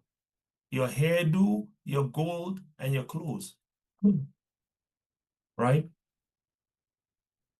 The thing that the world tells the black woman, the Negro woman, is what is her value. The Most I say that's not the thing at all. And Proverbs, I think it's 31 and 30, lets you know the same thing. Right? Beauty is vain, it says, and favor is deceitful, but a woman that fears Yahawah, she will be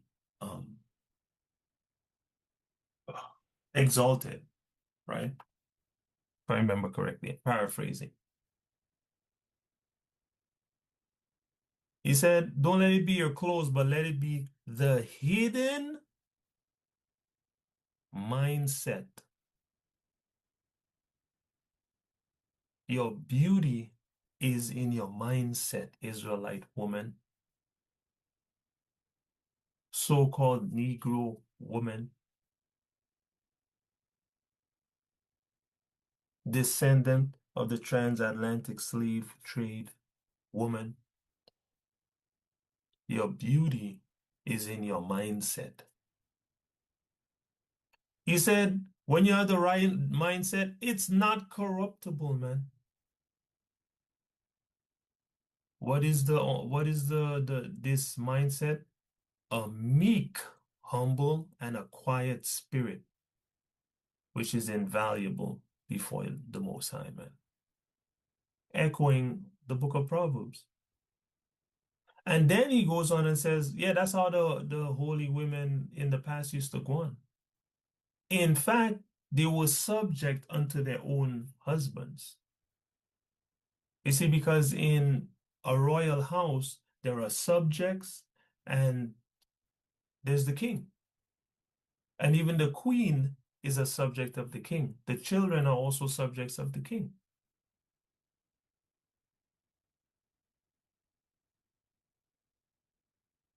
Everyone serves in this kingdom. The king is also a servant. In fact, the king is the king because of his service, and we'll attack that in a second.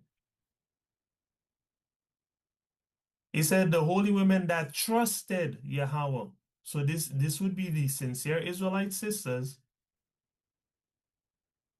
They adorn themselves with meek and quiet spirits and were obedient unto their own husbands, were subject unto their own husbands, man.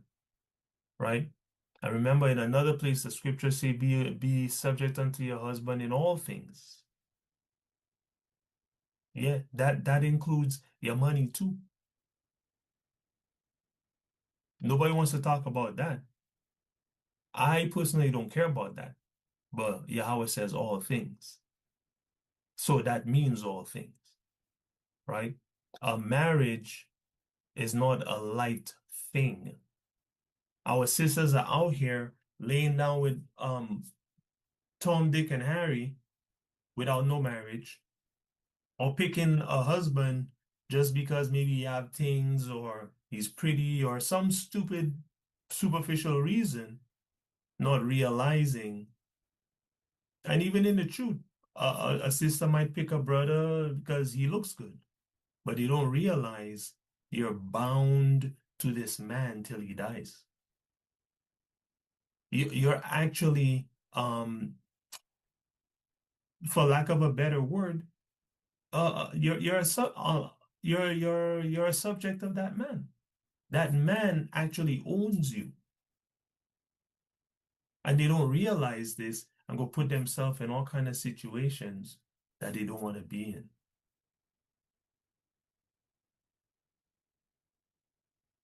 Anyway, the Most High said, if you maintain this meek and quiet spirit and subjection unto your husband, the Most High said you're just like the holy women. Because Sarah was 100 years old and had youth. That's how she was. And it says she called Abraham master, man. Master. Master. Not the white man, not the so-called European. The Negro was called master. Not just by his wife, but by his servants in his home, and so on. And the Most High said, you are actually Sarah's daughters. You're following the same example. You're doing the right thing. If you're not fearful of living with this particular mindset and having your actions follow, that's when you're the daughters of Sarah. If you have the right mindset towards your husband. If your husband is your master, man.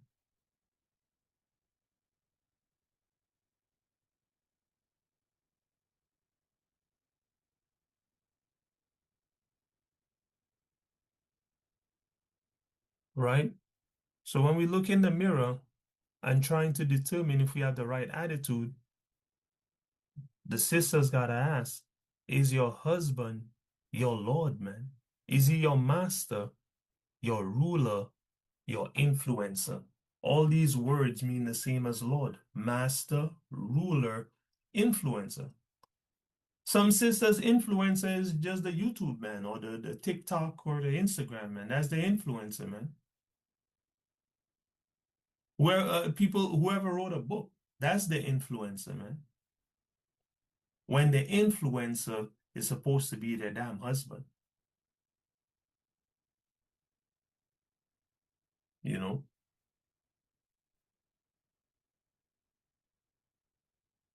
Let's look at this word real quick in two different places. Curios in the Bible, in the on Bible Hub in the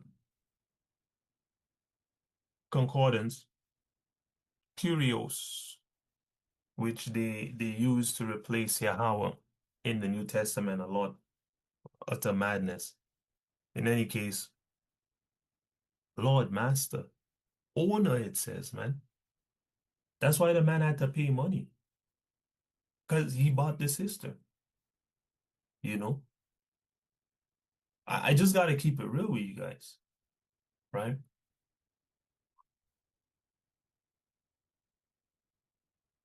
I think that's what I wanted here. Lord Theatre, yeah.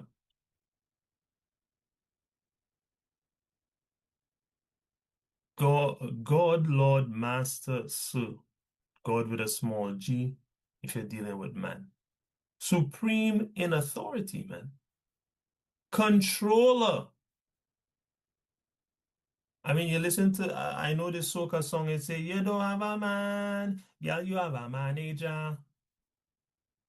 As if that's a bad thing. Well, Yahawah say the man's supposed to be a manager. He's the supreme authority in your life. It used to be your dad in righteousness, obviously, because it's Yahawah first. It used to be your dad, and then it became your husband.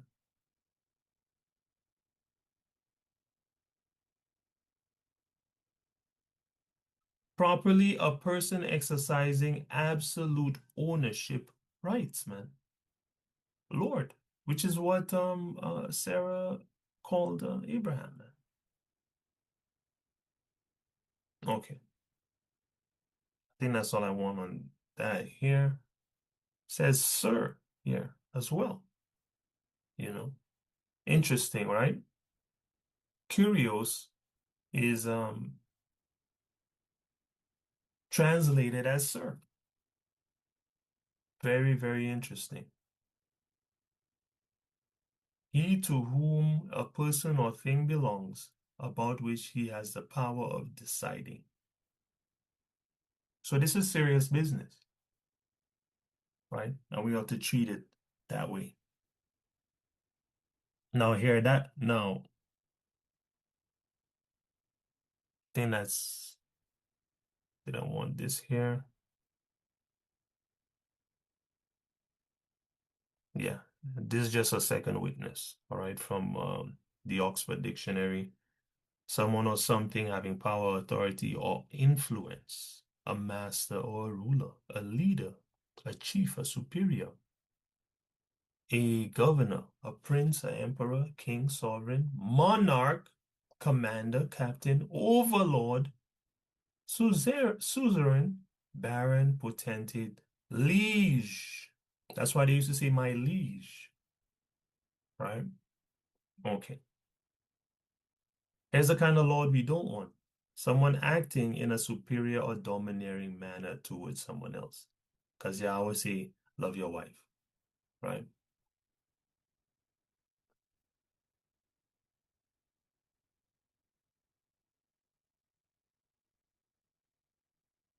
How did that? That's weird. All right.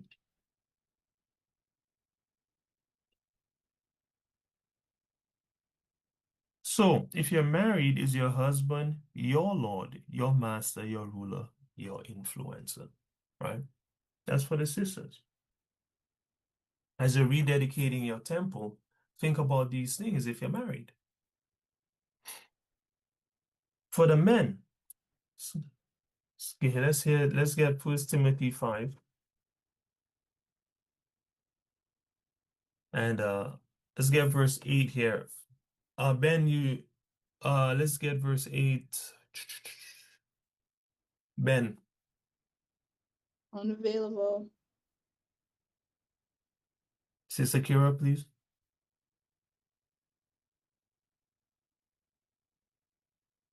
Verse 8.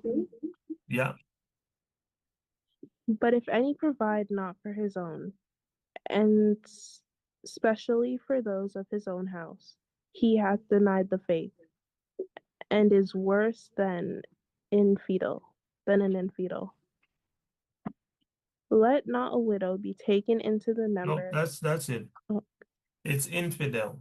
Infidel. So the Most High said, if anyone provide not for his own, and especially for those of his own house, man, he's not an Israelite. He's not walking with Yahawah, man. He's not walking with Yahawah Shah. And then the Most High says, the man worse than a heathen keeping Christmas, man. So any deadbeat dad, you're worse than a damn devil keeping Christmas. You know?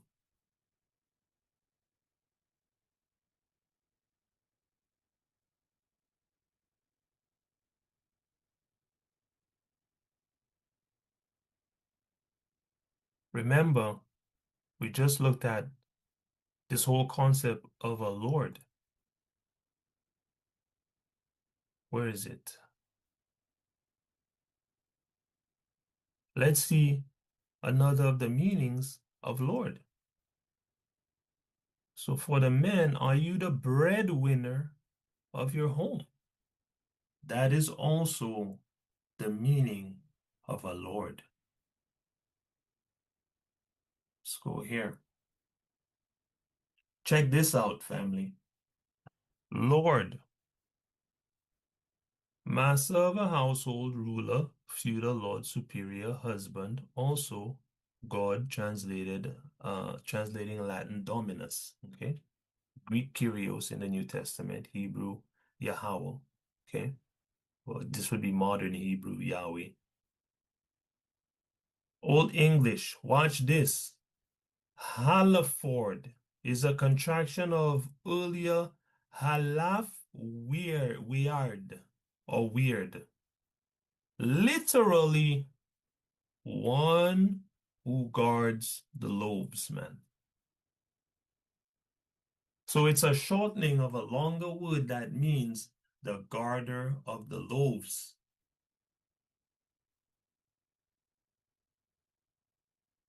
From halaf, bread or loaf. Okay? The modern monosyllabic form emerged in the 14th century.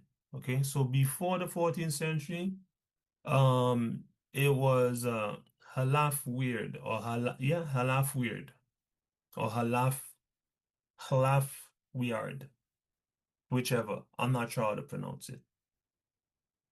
Probably butchering that. It says compare lady etymologically, the bread kneader. So you have a man protecting the bread, and you have somebody making the bread at home. And old English lafeta, halafeta, household servant. So everything was around the bread. The household servant is literally the loaf eater. So you have the loaf protector, the loaf kneader, and then you have the loaf eater, which is the servant. Okay? For a lesion of the verb, compare hawk, head, blah, blah, blah. Okay. All right. So I wanted to show that to ask the brothers to reflect on whether or not you're guarding the loaf in your house, man. Are you bringing in the bread? Or you just eating the bread, man? Are you just a bread eater, man? You can't be a bread eater in your house. You're worse than an infidel, right? You gotta find a way to bring bread, to guard the bread, protect the bread, provide for your house, man. Is this easy in Babylon today? No, but it must be done by any legal means necessary, right?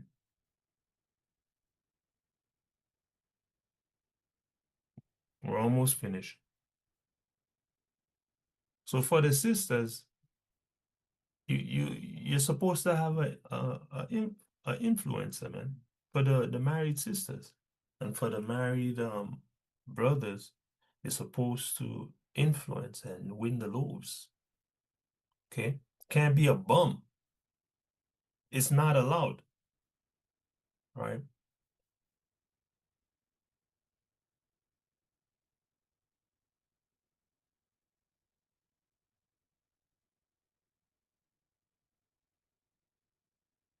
Let's see here.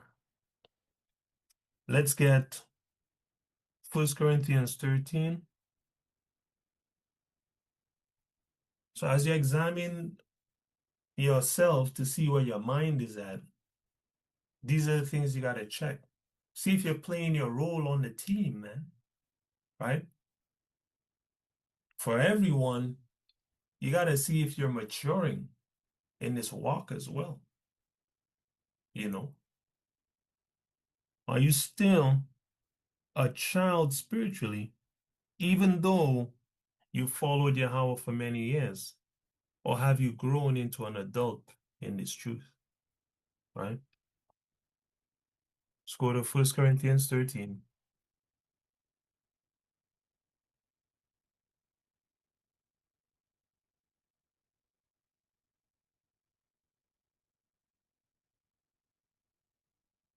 Ben,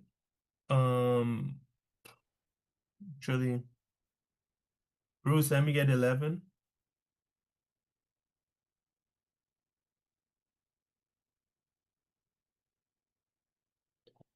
When I was a child, I speak as a child. I understood as a child, I thought as a child, but when I became a man, I put away my childish things. Right. So, no, that's it, right? So the most I tell you, when you grow up, man, you're supposed to put away childish things, you know? And then if you read on, he tells you what he's talking about. Said, now we see through a glass, darkly, but then face to face, meaning we still have more growing to go. Now I know in part, but then I shall know even as I am known. And this is talking about the return of Yahawah Shai and how we're supposed to do our best with the incomplete knowledge. Our incomplete knowledge is 1,000 times better than all the knowledge in the world, but it's still incomplete because we don't know every single detail. Said, and now abide faith, hope, and love, and charity, or which is love. These three, but the greatest of these is love. So this is a mature attitude to have, okay? We're not out here battling people about doctrine, man.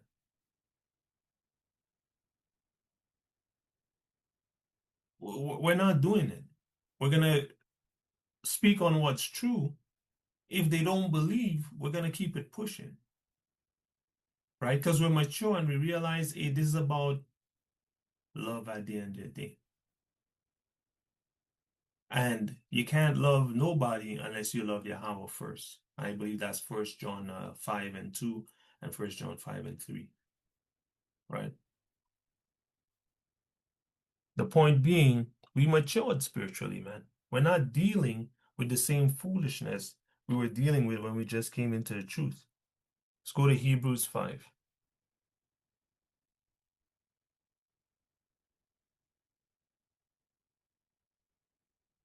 Ben, let's get 11 to 14.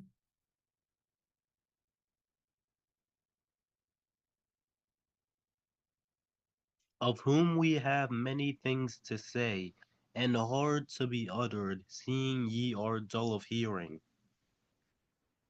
For when for the time ye ought to be teachers, ye have need that one teach you again, which be the first principles of the oracles of Yahawah, and are become such as have need of milk, and not of strong meat. You see that? So when he says, I put away childish things when I became an adult, he's telling you what it is. When you should be dealing with the meat and potatoes of the scriptures, or the meat and barley of the scriptures, you're still dealing with milk.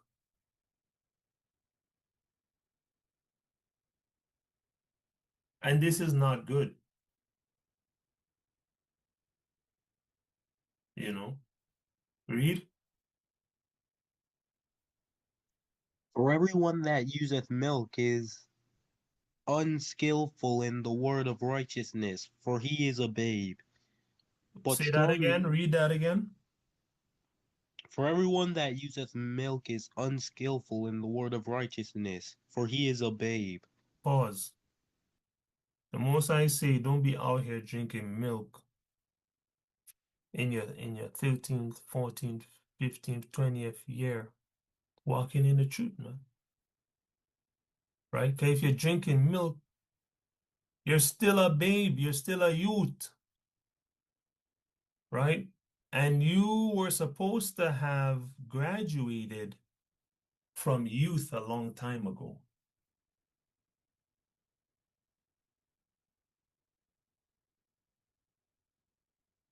Right? You were supposed to have put away childish things and started growing in the love of the Most High, man. The love for your people. You already supposed to know the right doctrine. You're supposed to be doing the right thing as well. By this time, how long you really gonna take, man? How long you gonna flail about without any skill in the words of righteousness, man? How long you gonna not know?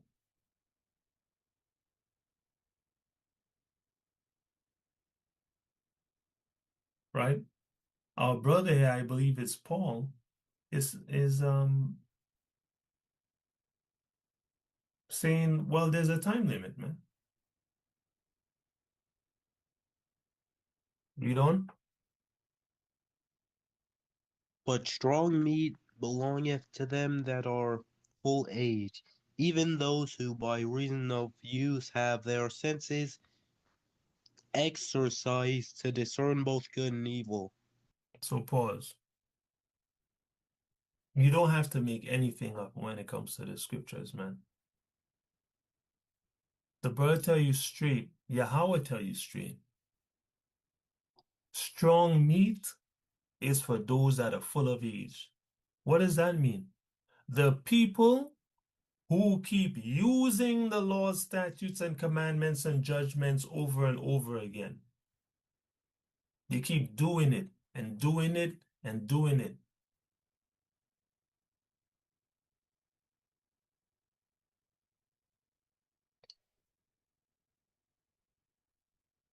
He said those are the ones that the strong meat belong to, because they keep action, action, action, practice. They throwing punches, throwing punches, throwing punches. Before you know it, when they throw a punch, it hit you like a ton of bricks. It's the same principle. You shoot, you shoot, you shoot until it's automatic. You study, pray, apply, you study, pray, apply, you study, pray, apply, until you're floating. You don't even walk on the ground no more, spiritually. The Most High is sending you all kind of deep meanings, understandings, and secrets, man, of how to get things done. Because you've been chewing and chewing and chewing, man. Your jaw strong now. See, by doing all the practice, now your senses are exercised. You're sharp. Sharp for what? The discernment between good and evil, which Israel as a nation has a big problem discerning, especially those who claim to walk in the truth. This is why the Most High said, and I brought out in the beginning of this lesson, don't walk with hypocritical Israelites, man. Leave those hypocrites where they be at. Does that mean don't show your brothers love when you see them, heal them up? No. Don't hide your face from your people. But that's not your company that you keep, man. You don't hang out with hypocrites, man.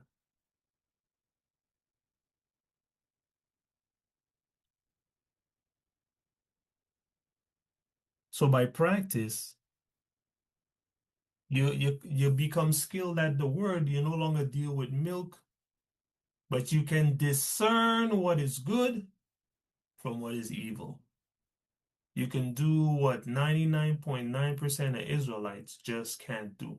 They cannot discern good from evil.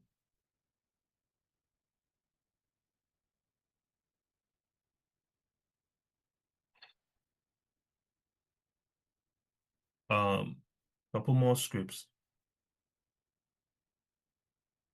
So we need to get our minds and our deeds right in this truth. If you get the mind right, if you get rid of the mind of the beast, you will get rid of the mark of the beast. If you don't have the mind of the beast, you will not do the actions of the beast. We need to get our minds and deeds right in this truth. What are we still holding on to in Babylon and why?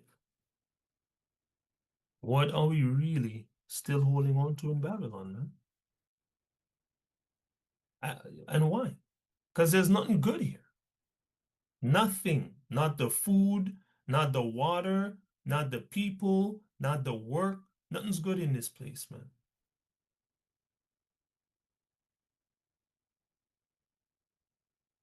Not even the money. Because you're being, what was the word? You're being exploited. They exploit you for your labor by underpaying you. Then before you get your money, take anywhere from 30 to 35% of your money. And what do you get in return? Healthcare? Which is not healthcare, it's just drugs. Right?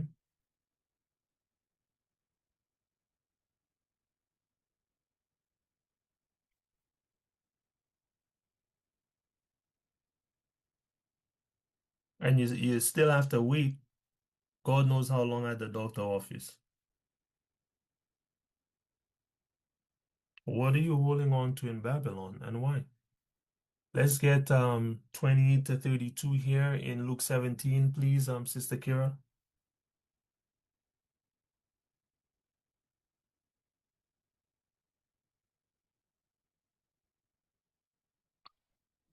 "28. Likewise, also as it was in the days of Lot, they did eat, they drank, they bought, they sold, they planted, they builded.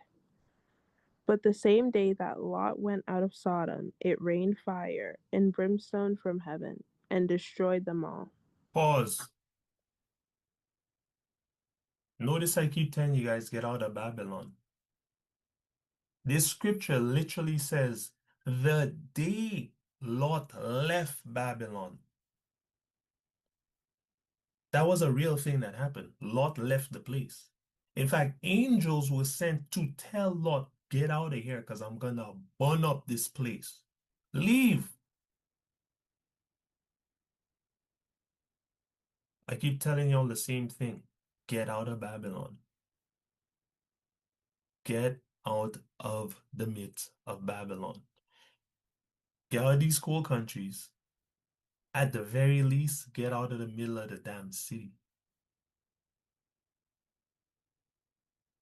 It says, as soon as Lot left, it rained fire and brimstone, and the Most High destroyed everybody in Babylon. So what are we really holding on to in this place? Convenience? Like, I don't, what is it? Yahawah is going to destroy everything in this place, right? And I don't want you to be part of that destruction. Will you be part of that destruction? Only Yahawah knows, but we have precedents of how the Most High does things. We have his guidance. We can see what he did in the past.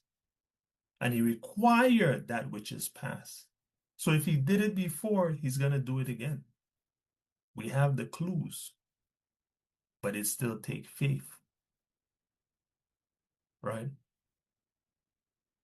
So Lot left on the same day Yahawah destroyed all the damn Babylonians, right? And then what does he say after that?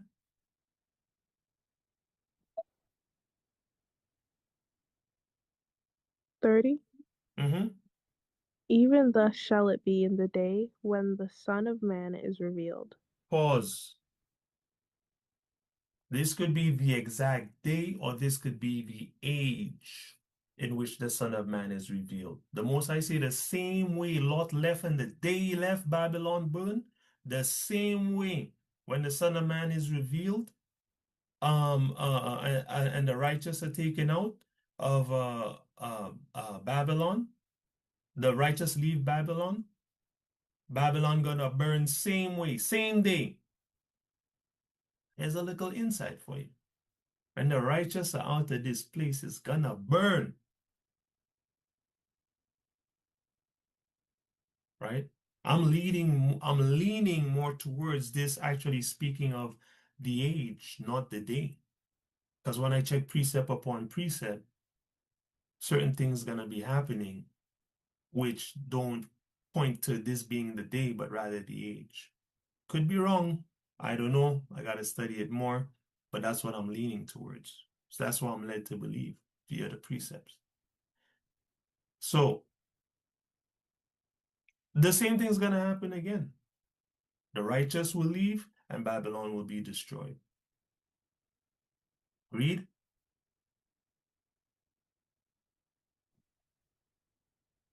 In that day,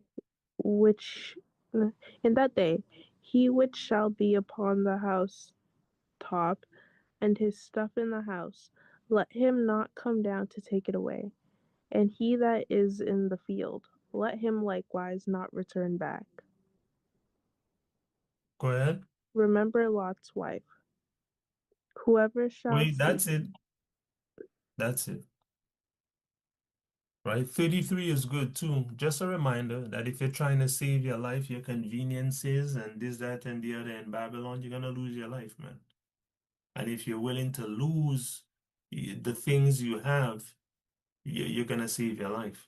Because remember, the salvation is to be pilgrims upon this earth, not to hunker down and try and defend things. Right?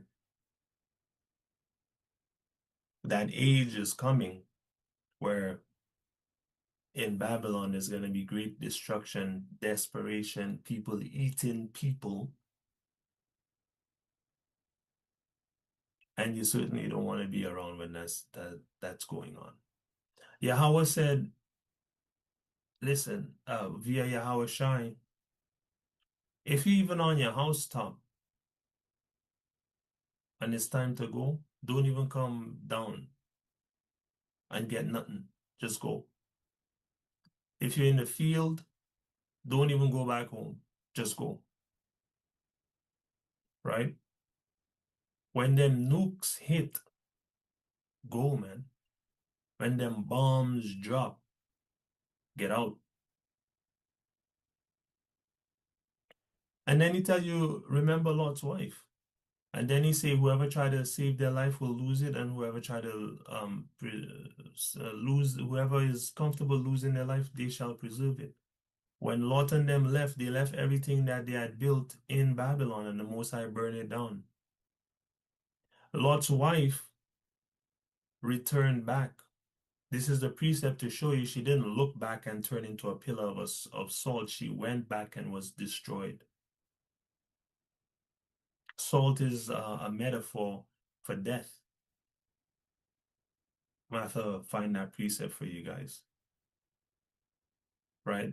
There's a precept that says a certain land shall be given to salt. Babylon, I believe, shall be given to salt. And we know what's going to happen to Babylon. It's going to be destroyed. So turning into salt is just a metaphor for destruction. Lot's wife went back and turned into salt. So what are we holding on to in Babylon? Right? We ought to let our grips go of the golden cup that's in Yahawah's hand to drunk people off and kill them. That's what Babylon is here for, to be a golden cup. So everyone's razzled as Babylon, Babylon. And because of their vanity, they die. But you who realize Yahawah has made the earth and everything in it, and the possession of these things are true riches, you will survive. And you will live to see the day that Yahawah shall return the kingdom and everything in it to you.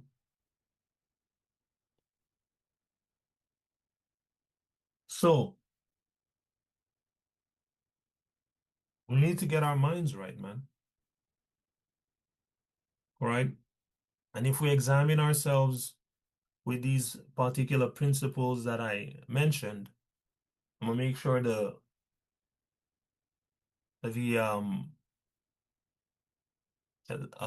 lesson is available so you can review it.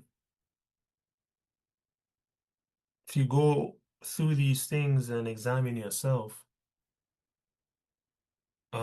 you will have an easy time renewing and rededicating your temple to Yahawah, man, for this feast, right?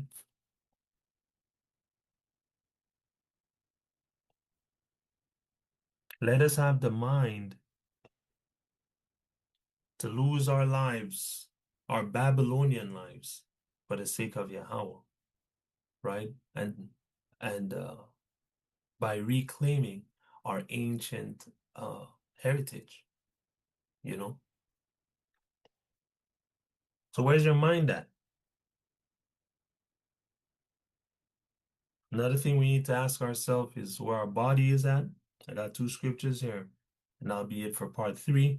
And we'll do part 4 to close out the official Hanukkah celebration tomorrow, Lord willing. All right? And we'll do that at 3 tomorrow, Lord willing. Okay?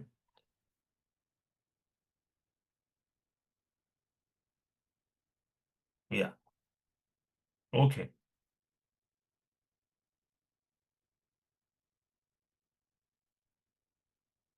Two more scriptures. Where's your body at? Where's your mind at? Where's your body at?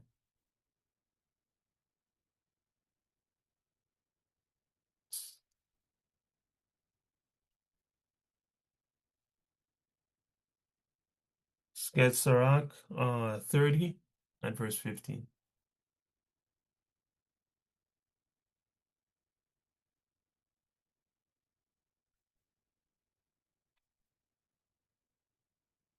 Go ahead, Ruth.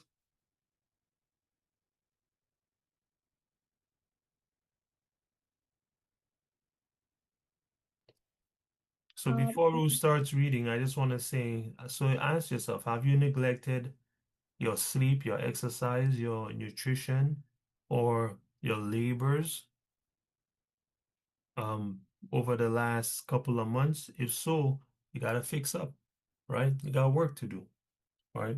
You need to get to work if you're not working. You work on your nutrition, right? Exercise, get some rest, right? Take care of your temple, right? Because the scriptures say anyone destroy Yahawah temple, Yahweh is going to destroy them. Let's get Sirach 30, 15 to 16. Go ahead.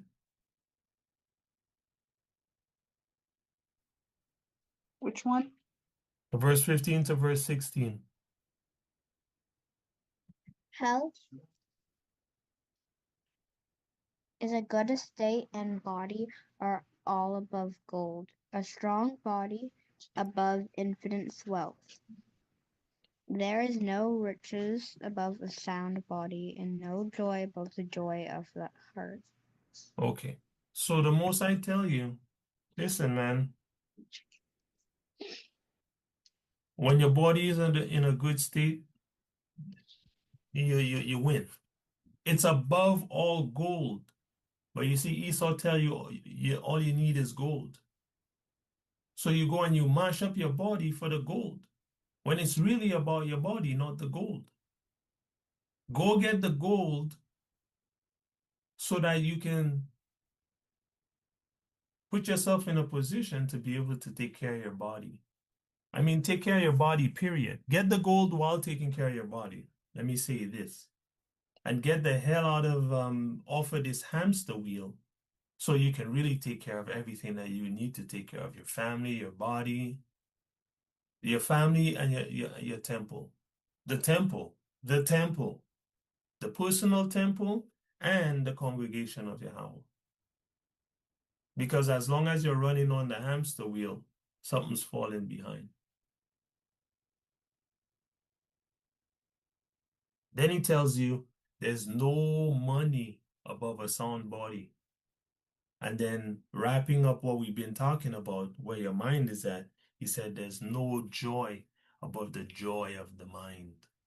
When you're in a good head, when your mind is in a good place, when you're in a good headspace, that's what I meant to say.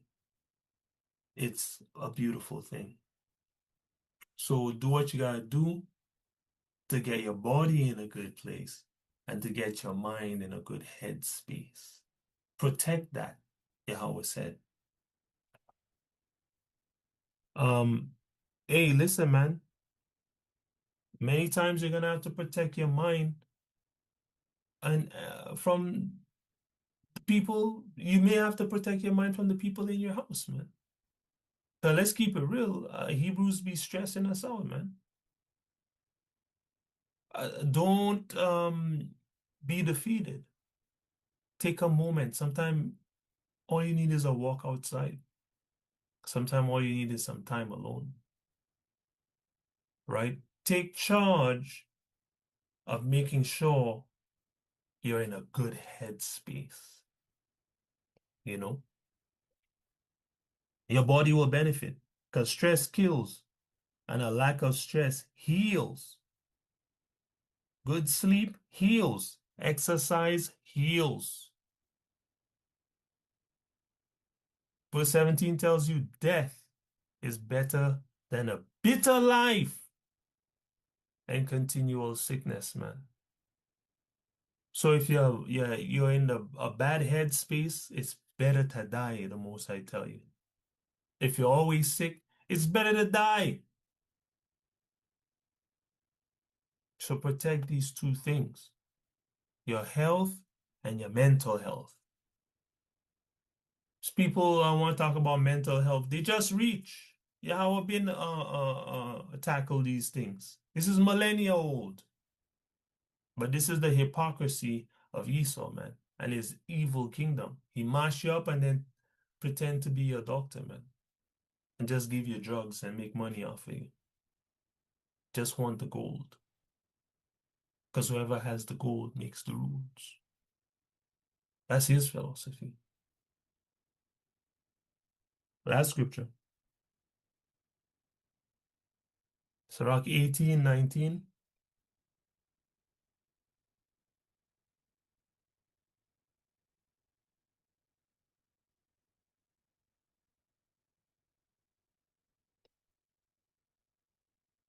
And it says, learn before thou speak, and use physic, or ever thou be sick. Right? I said this before. This is just a reiteration. The most I say, exercise a bit, man, or you're always going to be sick. Okay? And before you say anything about the subject, learn. Okay? Be willing to sit and learn before you want to open your mouth and talk. All right? And go on like you know something when you don't know nothing. Better to cover your mouth. He tell you when you don't know. Right? And exercise, man, or you will always be sick. Right? That's saith Yahweh. So with that, all praise to the Most High. That was part 3 of Hanukkah Decolonized. Examine yourself, right? See where your mind is at, see where your body's at, and get them back on track uh, as as we come to the end of Hanukkah, at least officially, right? Take this so-called holiday season to rededicate your temple to holiness and righteousness, man. Right? Tomorrow, Lord willing, I'll have a couple practical steps for you guys, and of how to build up the temple of Yahawah. Okay, some more practical steps on how to focus on building up the temple of Yahawah. All right. So with that, all praise to Yahawah via Yahweh Shai. To those that are watching this video, who are Negroes, you guys are the Most High's holy people, the biblical Israelites, and you must return to his laws, statutes, and commandments, or you will continually be crushed under the weight of your enemies. And in a little while, you shall surely be crushed under the weight of America falling upon you, because it's you it's going to fall on. But you are the biblical Israelites, and you guys are the ones at the bottom. And we know the poor are always the ones that feel it when the empires fall, right? For the sincere strangers out there who are not of the Most High's holy people, you must leave religion and come learn under the tutelage of the Most High's people, the so-called Negroes, so that you can learn the right way to serve him. And that's pursuant to Psalm 147, verse 19 and 20, and John chapter 4, verse 20 to 24. All right. And many other scriptures, man. Baruch chapter 4, verse 1 to 6 tells you, and then Romans chapter 9, verse 1 to 7 tells you this book and everything in it is for the Negro, right? And of course, to the oppressor who has destroyed the world and the people of the Most High. The Most High has reserved for you death and destruction, and you shall surely have it at his hand. Hallelujah. Last scripture.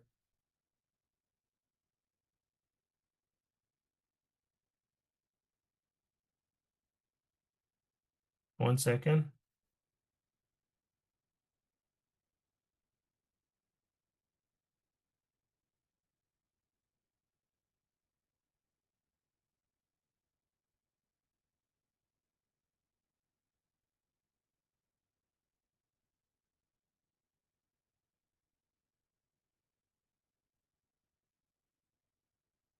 Bear with me.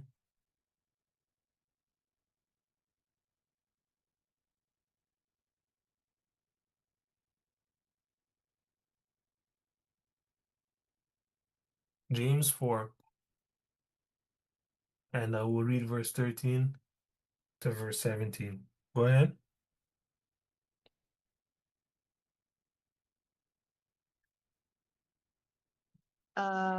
Where? Verse 13 to verse 17.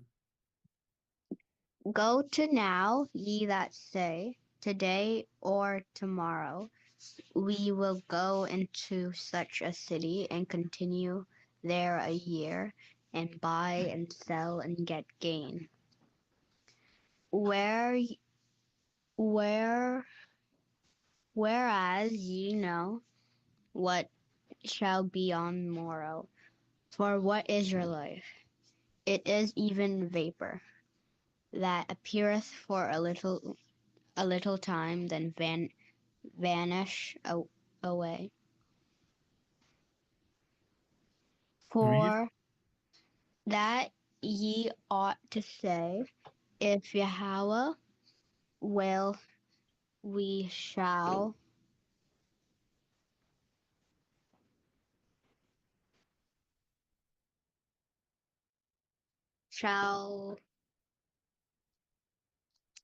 and do this or that. What happened to the word here? I can't see it.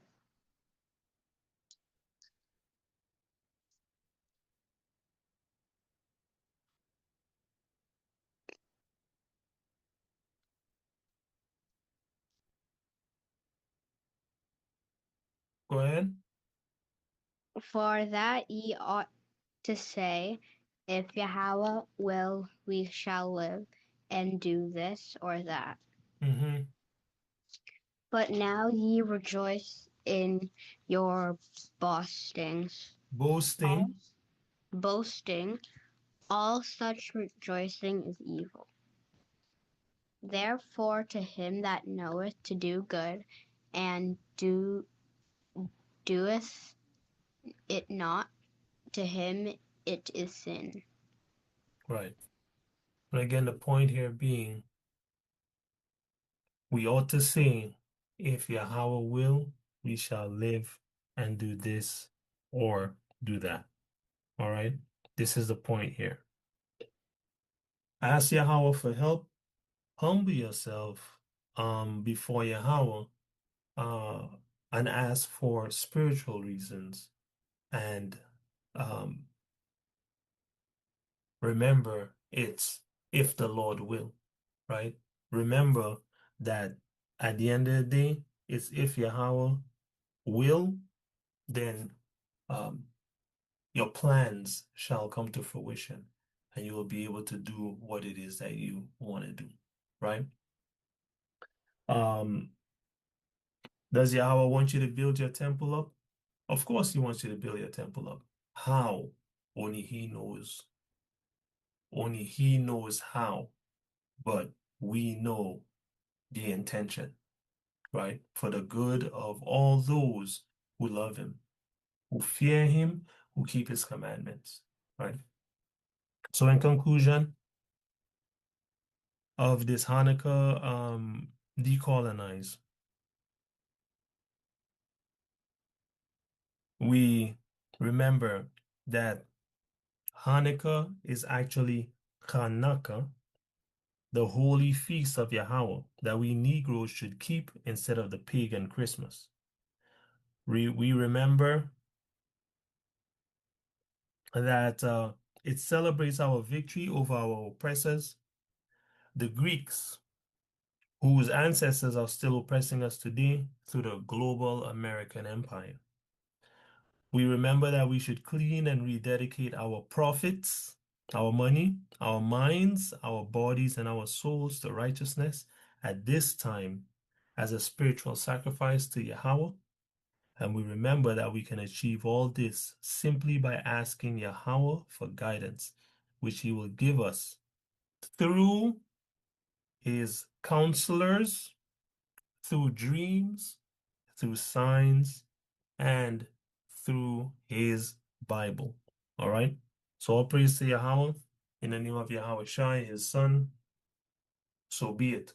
For those who are watching this online, I pray that this was edifying to you, this built you up and taught you something. And if it did, definitely be sure to give the video a like. And if you want to learn more, certainly keep the connection with us by subscribing to the channel, or just making yourself known so that we can build together, because we out here trying to help our people, the Negroes, return to their royal heritage. All right. For you sincere strangers, religion is not the answer, neither is philosophy or anything that the oppressor has told you. Okay, that's not the solution. The solution is the spiritual law, which you can learn under the tutelage of God's ordained teachers, who are the so-called Negroes, the biblical Israelites. And you can find that in Psalm 147, verse 19 and 20, and some other scriptures that I mentioned earlier in this video already. And to the oppressor that has destroyed the world and the children of Israel, the Most High has reserved for you the deepest, darkest depths of destruction, and you shall surely have it at his hand. Hallelujah, hallelujah, hallelujah. Lees, who are in Israel right now, right? This plan has not been executed against them. They have never forgotten that they were the Israelites, right?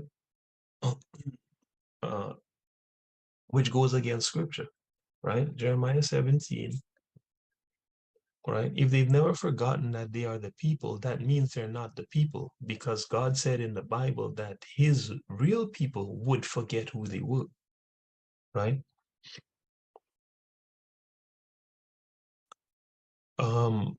Let's look here in verse 4 of Jeremiah 17. And thou even thyself shalt discontinue from thine heritage that I gave thee, and I will cause thee to serve thine enemies in the land which thou knowest not, for you have kindled a fire in mine anger, which shall burn forever. I mean, come on, right? When did the Israeli discontinue from his heritage? When did the Israeli serve his enemy in a land which he knows not? Right? It never happened. The Israeli never had to serve no enemy. You understand? It did not happen, right?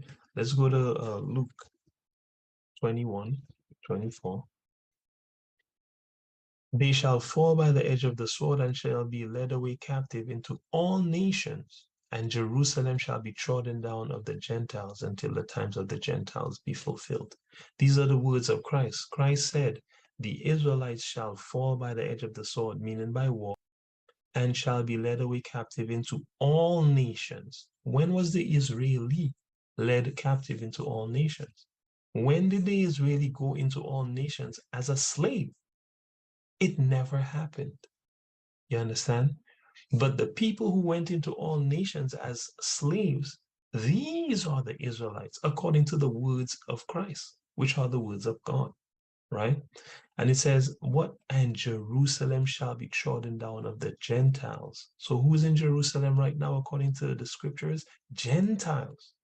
Until what? The times of the Gentiles be fulfilled, right? And the times of the Gentiles will be fulfilled, you know,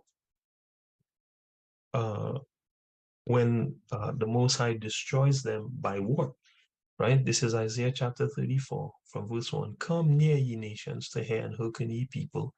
Let the earth hear and all that is therein, the world and all things that come forth of it. For the indignation of Yahawah is upon who? All nations, and his fury upon all their armies. Now, this is timely because the Third World War has started right there in Israel, while the Gentiles trod down the land of the Most High, right? He have utterly destroyed them, these armies. He have delivered them to what? The slaughter. Okay, so this is what's going to happen over there, right? But that's besides the point. The point being, the Most High was going to take revenge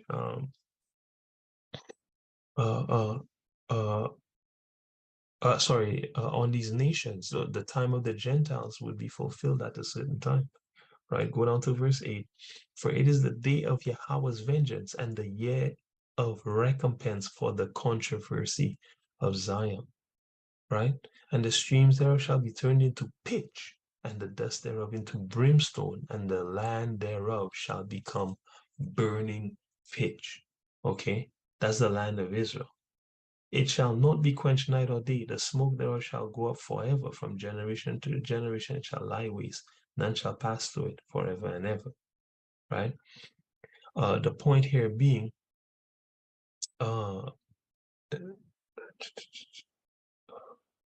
sorry. The point here being,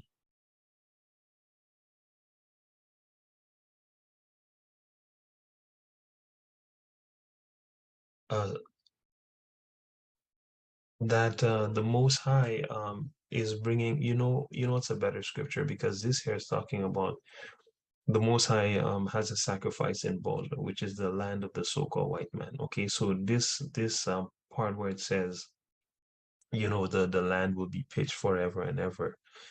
That's talking about Babylon the Great, okay, which is the United States of America. All right.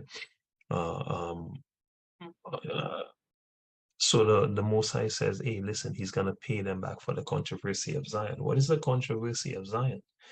Right? The controversy of Zion is them taking his people into slavery. Right? That is the controversy of Zion. You understand?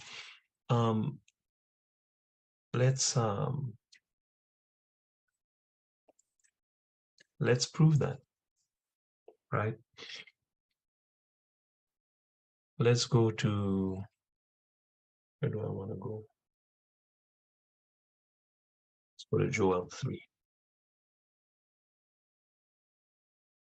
For behold, in those days, in that time, when I shall bring again the captivity of Judah and Jerusalem, the what? The captivity of Judah and Jerusalem. Where was the Israeli captive?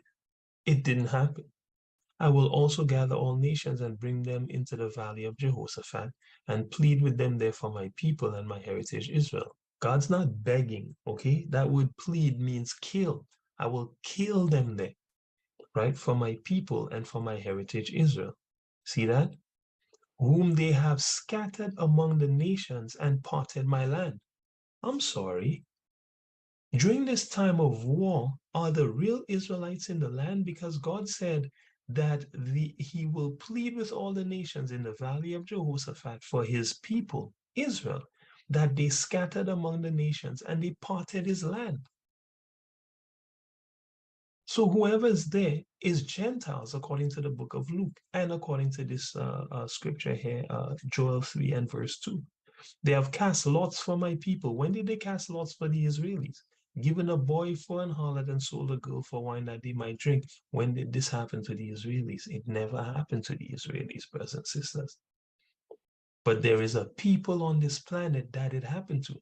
They were given for a harlot. They were sold, a girl was sold for wine, right? In slavery, in the slavery of the so-called Negro. That's when that happened. Right? And look, it says here, yea, what have you to do with me, O Tyre and Zidon, and all the coasts of what? Palestine. Will you render me a recompense? If you recompense me swiftly and speedily, will I recompense you upon your own, will I return your recompense upon your own head? Why is this important? Tyre and Zidon are representative of Hamite nations.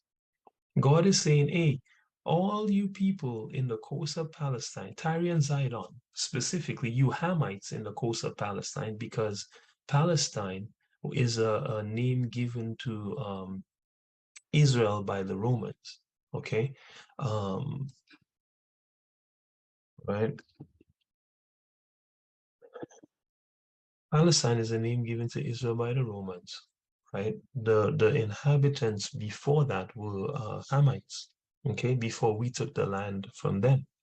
Before we took the land from them. And we took the land from them because God said, take the land from them, because they are doing odious works of mischief and sacrificing children, right? Let's look at that.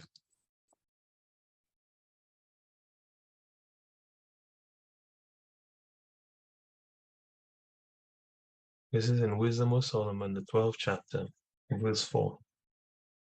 Therefore, let's see, for it was thy will, verse 3, to destroy by the hands of our fathers both those old inhabitants of thy holy land. Who were the old inhabitants of the holy land? They were Philistines, okay, Hamites, right? And you can get that in Genesis 10, right? Philistines, Tyrians, Zidonians, okay? Their root is Ham, okay? The so-called African. For it was thy will to destroy by the hands of our fathers both those old inhabitants of thy holy land, whom thou hatest for doing most odious works of witchcraft and wicked sacrifices, right? That's why the Most High hated them. That's why the Most High kicked them out of our holy land, right? And also these merciless murderers of children. You see that? That's what they were doing there. What else were they doing? Devourers of man's flesh. They were eating people. Feasts of blood, okay? Drinking blood with their priests out of the midst of the idolatrous crew. So they even had priests as well to do all these things. And the parents that killed with their own hands, souls destitute of help. Okay? Parents killing their own children. That's what was happening. That the land which thou esteemest above all other might receive a worthy colony of God's children. Right? So the people that were there were not worthy of the land. Right? So God said, hey, go in, kill all these people, and you guys take the land because you are worthy of the Holy Land. Right? Okay, so this is why he says, hey, are you trying to pay me back for taking the land from you and giving it to worthy people? Well, if you're trying to pay me back, I'm going to return your recompense on your own head, right? And then he says to the Hamites, the so-called Africans, because you have taken my silver and my gold and have carried into your temples my goodly pleasant things, okay, which we had silver, gold, and many jewels and hidden treasures, and we had all these things. The children also of Judah and the children of Jerusalem have you sold unto who? The Grecians. So the Hamite sold the nation unto the Grecian. Okay, now I know it says the children of Judah and the children of Jerusalem here, but remember, the Most High is paying everyone back in verse 2 for what? His people and his heritage, Israel. That's who he's paying them back for. Okay? That you might remove them from their border. See that? Right? So they sold the nation to the Grecian, the so-called white man, right? To remove them far from their border. What's further from the border of Israel than the Western world, North America, right? We went as slaves into Australia. We went as slaves into Russia. You name the country, China. Name the country, we were there as slaves. Name the country, we were there as slaves, the so-called Negro, but the Israeli hasn't been a slave to no man. They are Gentiles, devils to be specific, right? Because God says that those that say they are Jews and are not Jews are the synagogue of Satan. Revelation 2:9. I know thy works and thy tribulation and poverty, but thou art rich. So Yahawah is talking about the Jew, the real Jew. And he say, hey, listen, I know you're poor, but don't worry, you're rich. The real, the Jewish in this time is not a poor man. You understand? He owns the media, he owns the banks, right? He rules the CDC, right? Right? Damn near every member that sat on the CDC at the time of, the virus, right? What was Jewish. An Israeli, not an Israelite. There's a difference. One is the real people, one is an imposter. I know thy works and tribulation and poverty, but thou art rich. And I know the blasphemy, okay? I know the blasphemy of them which say they are Jews and are not, but are the synagogue of Satan. That's God speaking truth in the Bible. I didn't put this there, okay? This is the King James Version of the Bible, right? Some of these scriptures I'm bringing out to you guys, they've changed after the 1611 King James Version of the Bible. They have changed in order to hide their identity. The 14 books of the Bible are called the Apocrypha that were taken out of the Bible and said to not be canon because they don't agree with the scriptures were taken out because they fully show the identity of the so-called white man, right? As the devil, Satan, the synagogue of Satan, the people of Satan, the enemy of the so-called Negro, who is the biblical Israelite, right? So they took those books away. What is a blasphemy? The act of offense, speaking sacrilegious about God, profane talk. It's not what we want. Profaneness, irreverence, swearing, cursing, impiety, desecration, disrespect, imprecation, ungodliness. Here's what we want. The origin, slander. We know the slander. What is a slander? Is a slander true? No, it's not. We know the slander or the lie of them which say they are Jews and are not, but are the synagogue of Satan. Okay?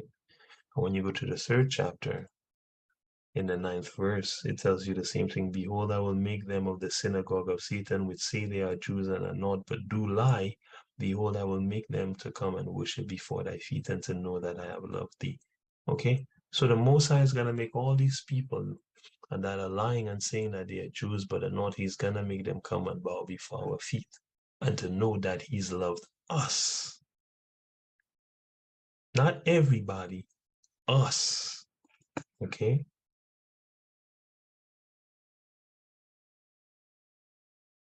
The so-called Negroes, right? The real Israelites. Okay? Okay. Deuteronomy 7:7. Yahawah did not set his love upon you, nor choose you because you were more in number than any people, for you were the fewest of all people. See that? The Most High didn't set his love upon everyone. He set his love upon a certain people, right? Let me get another witness upon that, on that.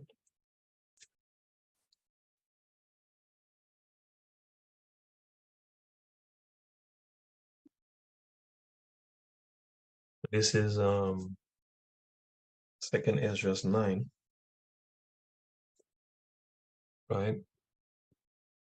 From 18, and now when I prepared the world which was not yet made, even for them to dwell in that now live, no man spoke against me, for then everyone obeyed.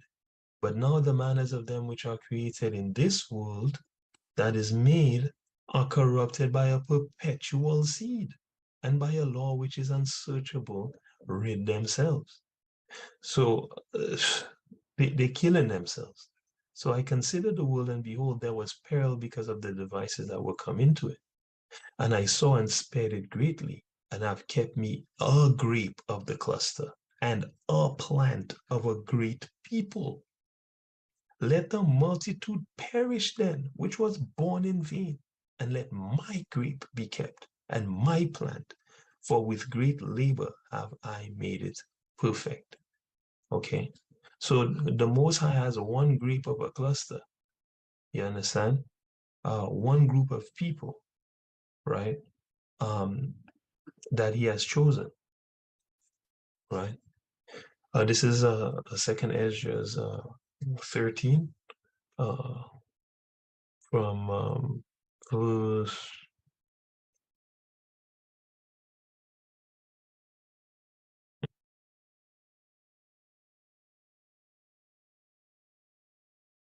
no, it's 2nd Ezra 6, sorry.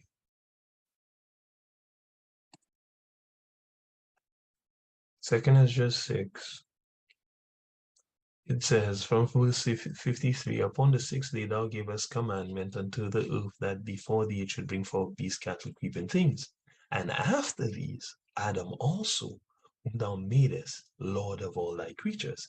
Of him come we all, of Adam come we all, and the people also whom thou hast chosen. Everyone comes from Adam, and also the chosen people. All this have I spoken before thee, O Lord, because thou madest the world for everybody's sake? No, for our sake. As for the other people which also came of Adam, thou hast said that they are nothing. That's why he says, let the multitude perish. That was born in vain. Thou hast said that they are nothing, but be like unto spittle, which is spit, and has likened the abundance of them unto a drop that falleth from a vessel. So the Most High has no regard for anybody except his people. That's what's going on, right? That's the height of importance that the Israelite has in the mind of the Most High, right?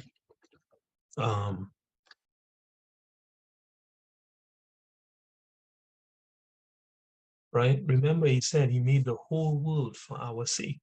So if not for us, this place wouldn't be here. You understand?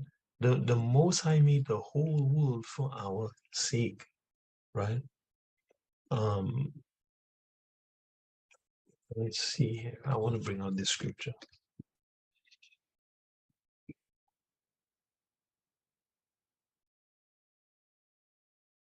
Romans 8:28.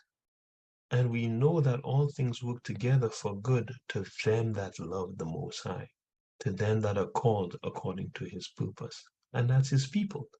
He called his people according to his purpose, right? If you read Romans 9, verse 1 to 4, it tells you everything in the scriptures only has to do with God's people, right? He didn't make this gospel for everyone, okay? I tell the truth in Christ, I'm not lying. My conscience also bear me witness in the Holy Spirit that I have great sorrow and continual grief in my heart. For I could wish that myself were accursed from Christ for my brethren, my countrymen, according to the flesh. This is Paul talking, who are Israelites. Okay, so Paul was an Israelite, to whom pertain the adoption. You see that? Pertain mean belong. So the Israelites are the one to whom belong the adoption into the kingdom, the glory of the kingdom, the covenants of the kingdom, the giving of the law of God, the service of God belongs to the Israelite. So you cannot step over the Israelite. You must bow down to and be subjugated to the Israelite. It's the only way for peace for you. You must learn under the Israelite. You cannot try to teach and vaunt yourself over the princes of God, the gods of the earth, right? That's why Christ said, I have said ye are gods, right? And the promises are also for the Israelites, of whom are the fathers, right? Of whom are the fathers, right? From whom, according to the flesh, they say from whom. Let's go to the King James, man.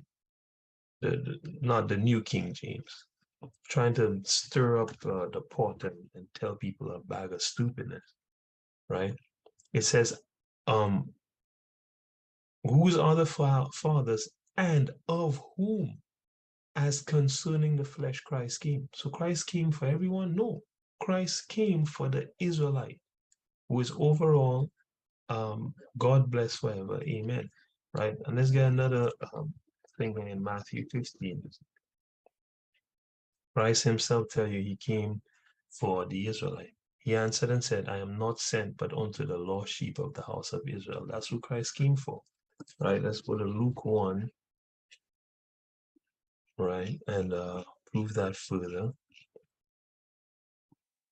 Luke 1 from 67, and it's from 69. Let's go from 68. Blessed be Yahawah, God of everyone? No, the God of Israel. We have the only real God. There's only one real God. And he says that he is our God and we are his people. You understand? That's the power that you have on earth, right? You are the seed of Jacob by blood, which God said you have power with God and men, and you have prevailed. You've already won the battle because all of this is for you, right? Yet you're sitting in a church and in a mosque and in a class trying to get the answers to life when it's in your blood, right? And the book is right under your nose. I know because I did the same thing. Don't make that mistake, right? Return to your God and live according to your divine, high, exalted purpose, which is righteousness.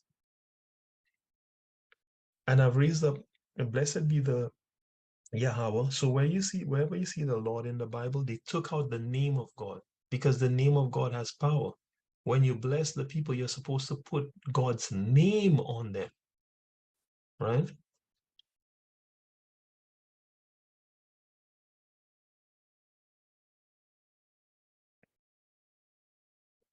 Number 6 from 27, they shall put my name upon the children of Israel, and I will bless them. So if you remove his name, guess what? The name of the Most High cannot be used to bless the people. So they put the Lord. His name is Yahawah. Blessed be Yahawah, God of Israel, for he hath visited and redeemed who? Everyone? His people. And have raised up a horn of salvation for everyone? No, for us, in the house of his servant David, as he spake by the mouth of his holy prophets. So he told this to the prophets, that what? We should be saved from our enemies. See what salvation is?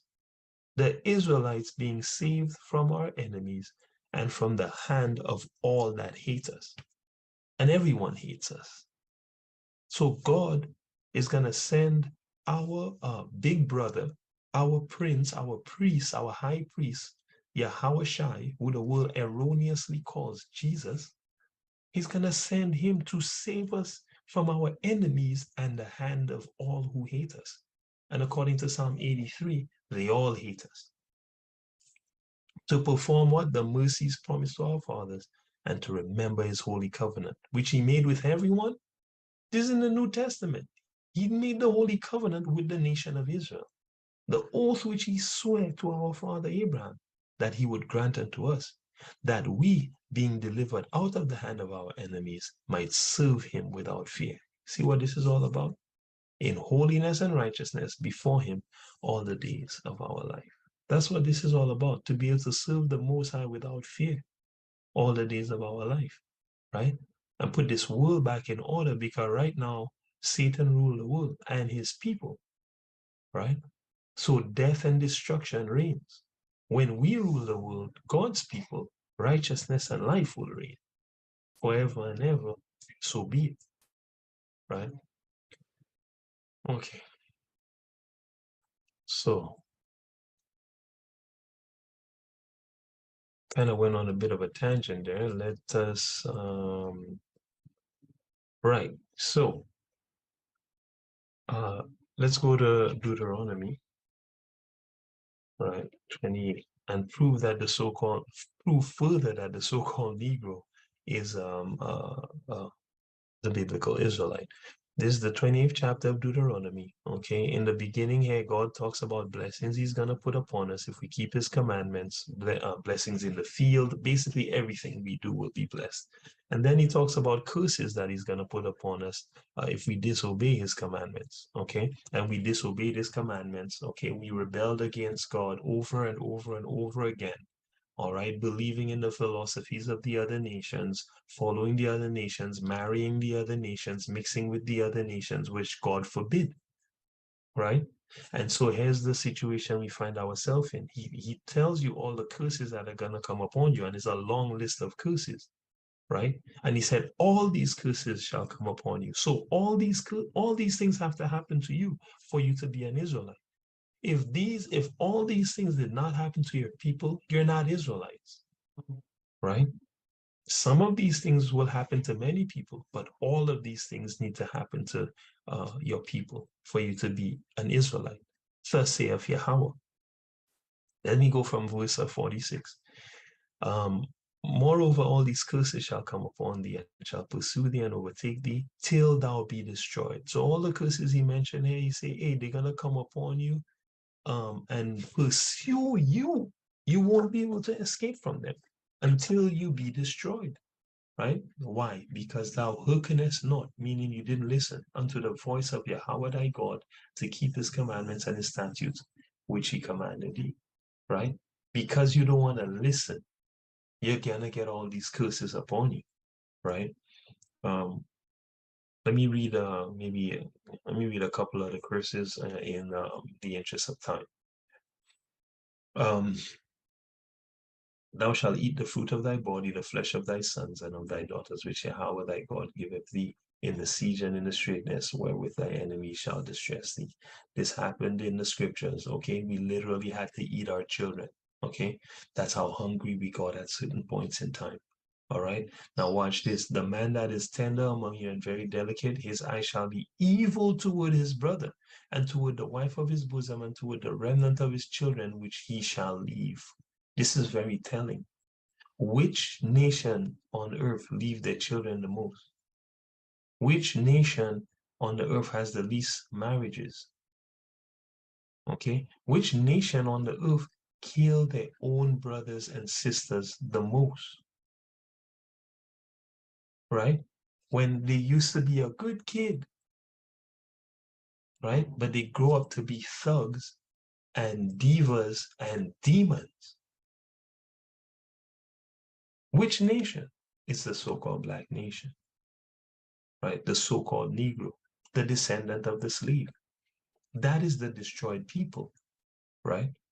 It says here in 56, the tender and delicate woman among you, which would not adventure to set the sole of her foot upon the ground for delicateness and tenderness, her eye shall be evil toward the husband of her bosom, and toward her son, and toward her daughter, and toward the young one that cometh from between her feet, and toward her children which she shall bear, for she shall eat them for want of all things, secretly in the siege and the straitness, wherewith thy enemy shall distress thee in thy gates. Right? And this has a double meaning. Yeah, well, really a triple meaning. It has a few different meanings. Yeah, you're actually gonna eat your children. The women are actually gonna eat the children, but what that also means is that the women will use the children, right? Why? Because of the want of all things, having no man in the house, needing help, she's just gonna use the children for things like child support, for things like support from the government, for things like housing, right? How do we know that? Because it says, because of the siege and the straitness. Straitness is poverty, not having anything. Wherewith who? Your enemy will distress you in your very home. You see that? It says her eye will be evil toward the young one that come from between her feet. That's talking about abortions. If you love your child, you would never kill your child, right? You're neglecting children toward the children which she bear, right? That's talking about neglecting your children, right? And who neglect the children more than the destroyed sisters in the ghetto, man? Have their children doing all kind of madness, right? Prostituting themselves, the child's in the house, right? Teaching the child all manner of folly and evil by having them listen to certain music, having your little daughters twerking, dressing your little daughters like whores. Where is this more prevalent than in the so-called Black community, right? This is a curse that is upon you for not holding to holiness, right? It says the tender and delicate woman. She grew up, oh, what a lovely girl. Her eye is going to be evil toward what? The husband of her bosom. She's not going to want no man. Towards her son. Hate the child because of his worthless father. Toward her daughter, right?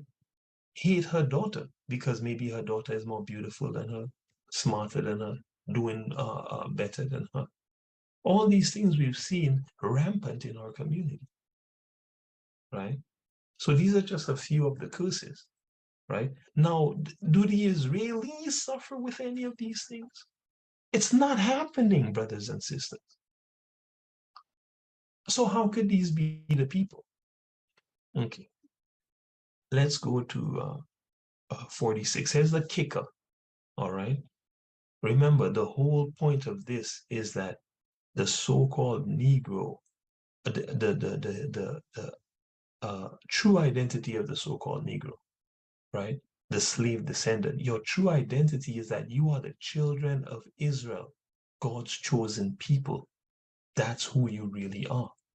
This is the thing that has been hidden for thousands of years to prevent you from ruling the world in righteousness, to keep you in sin, right? And to prolong the kingdom of Satan, which is this kingdom, right?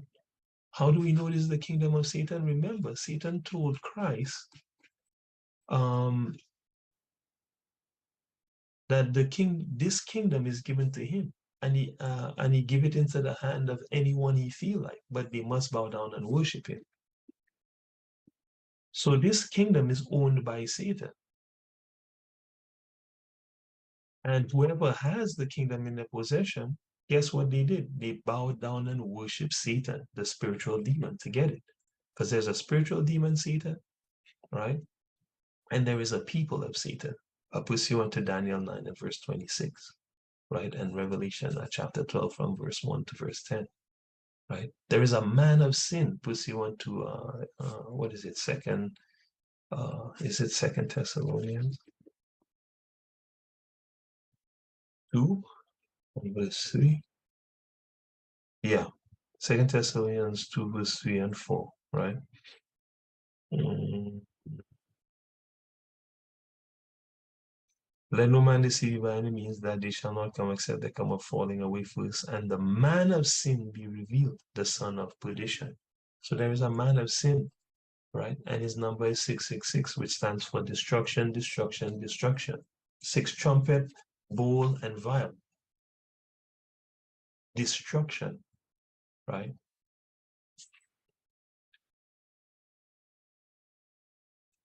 So this is Yahawah rebuking Satan, and listen to what Satan says to him. Yahawah said unto him, it is written again, thou shalt not tempt Yahawah thy God. Again, the devil taketh him up into an exceeding high mountain, and showeth him all the kingdoms of the world and the glory of them.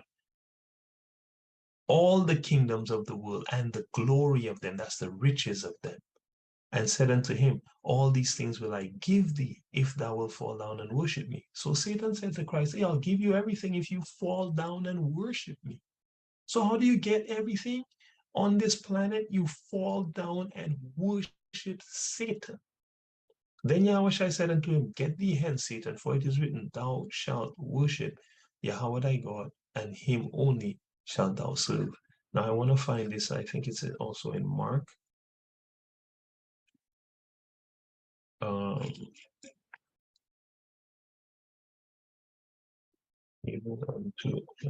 think it's also in Mark, and in Mark, it actually tells you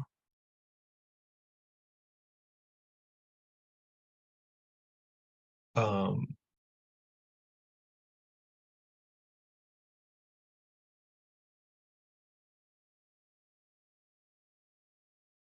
second.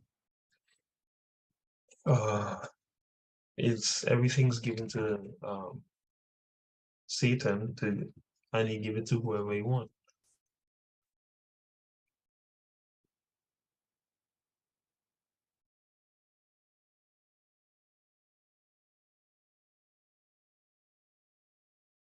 Let's see if we can find this here.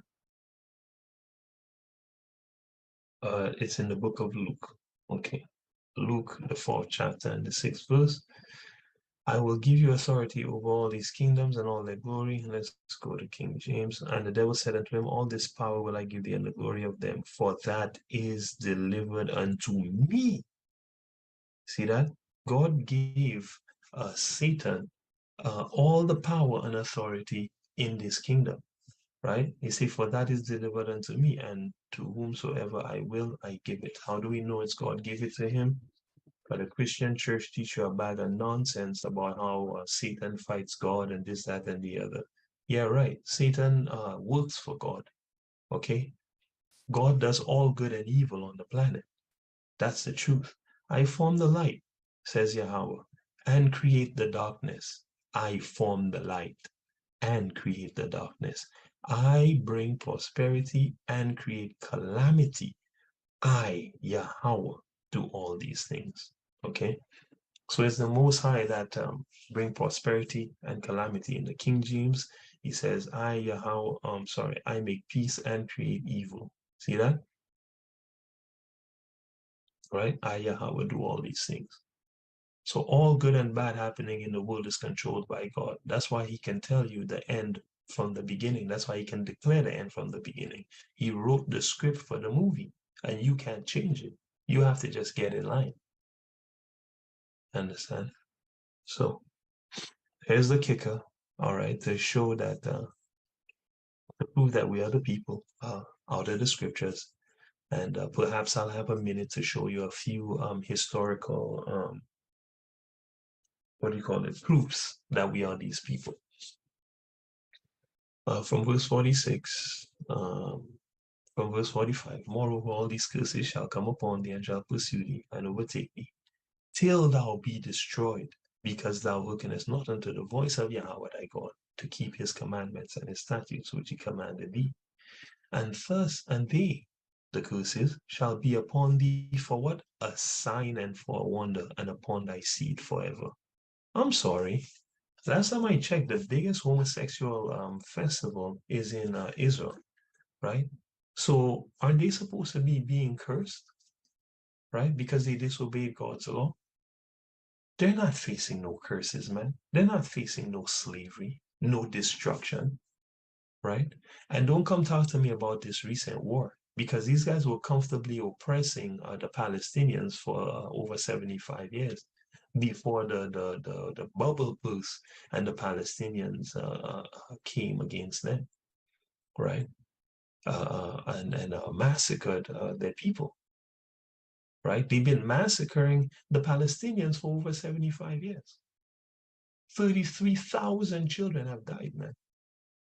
You know, since, what was it, 2014? Look it up, right?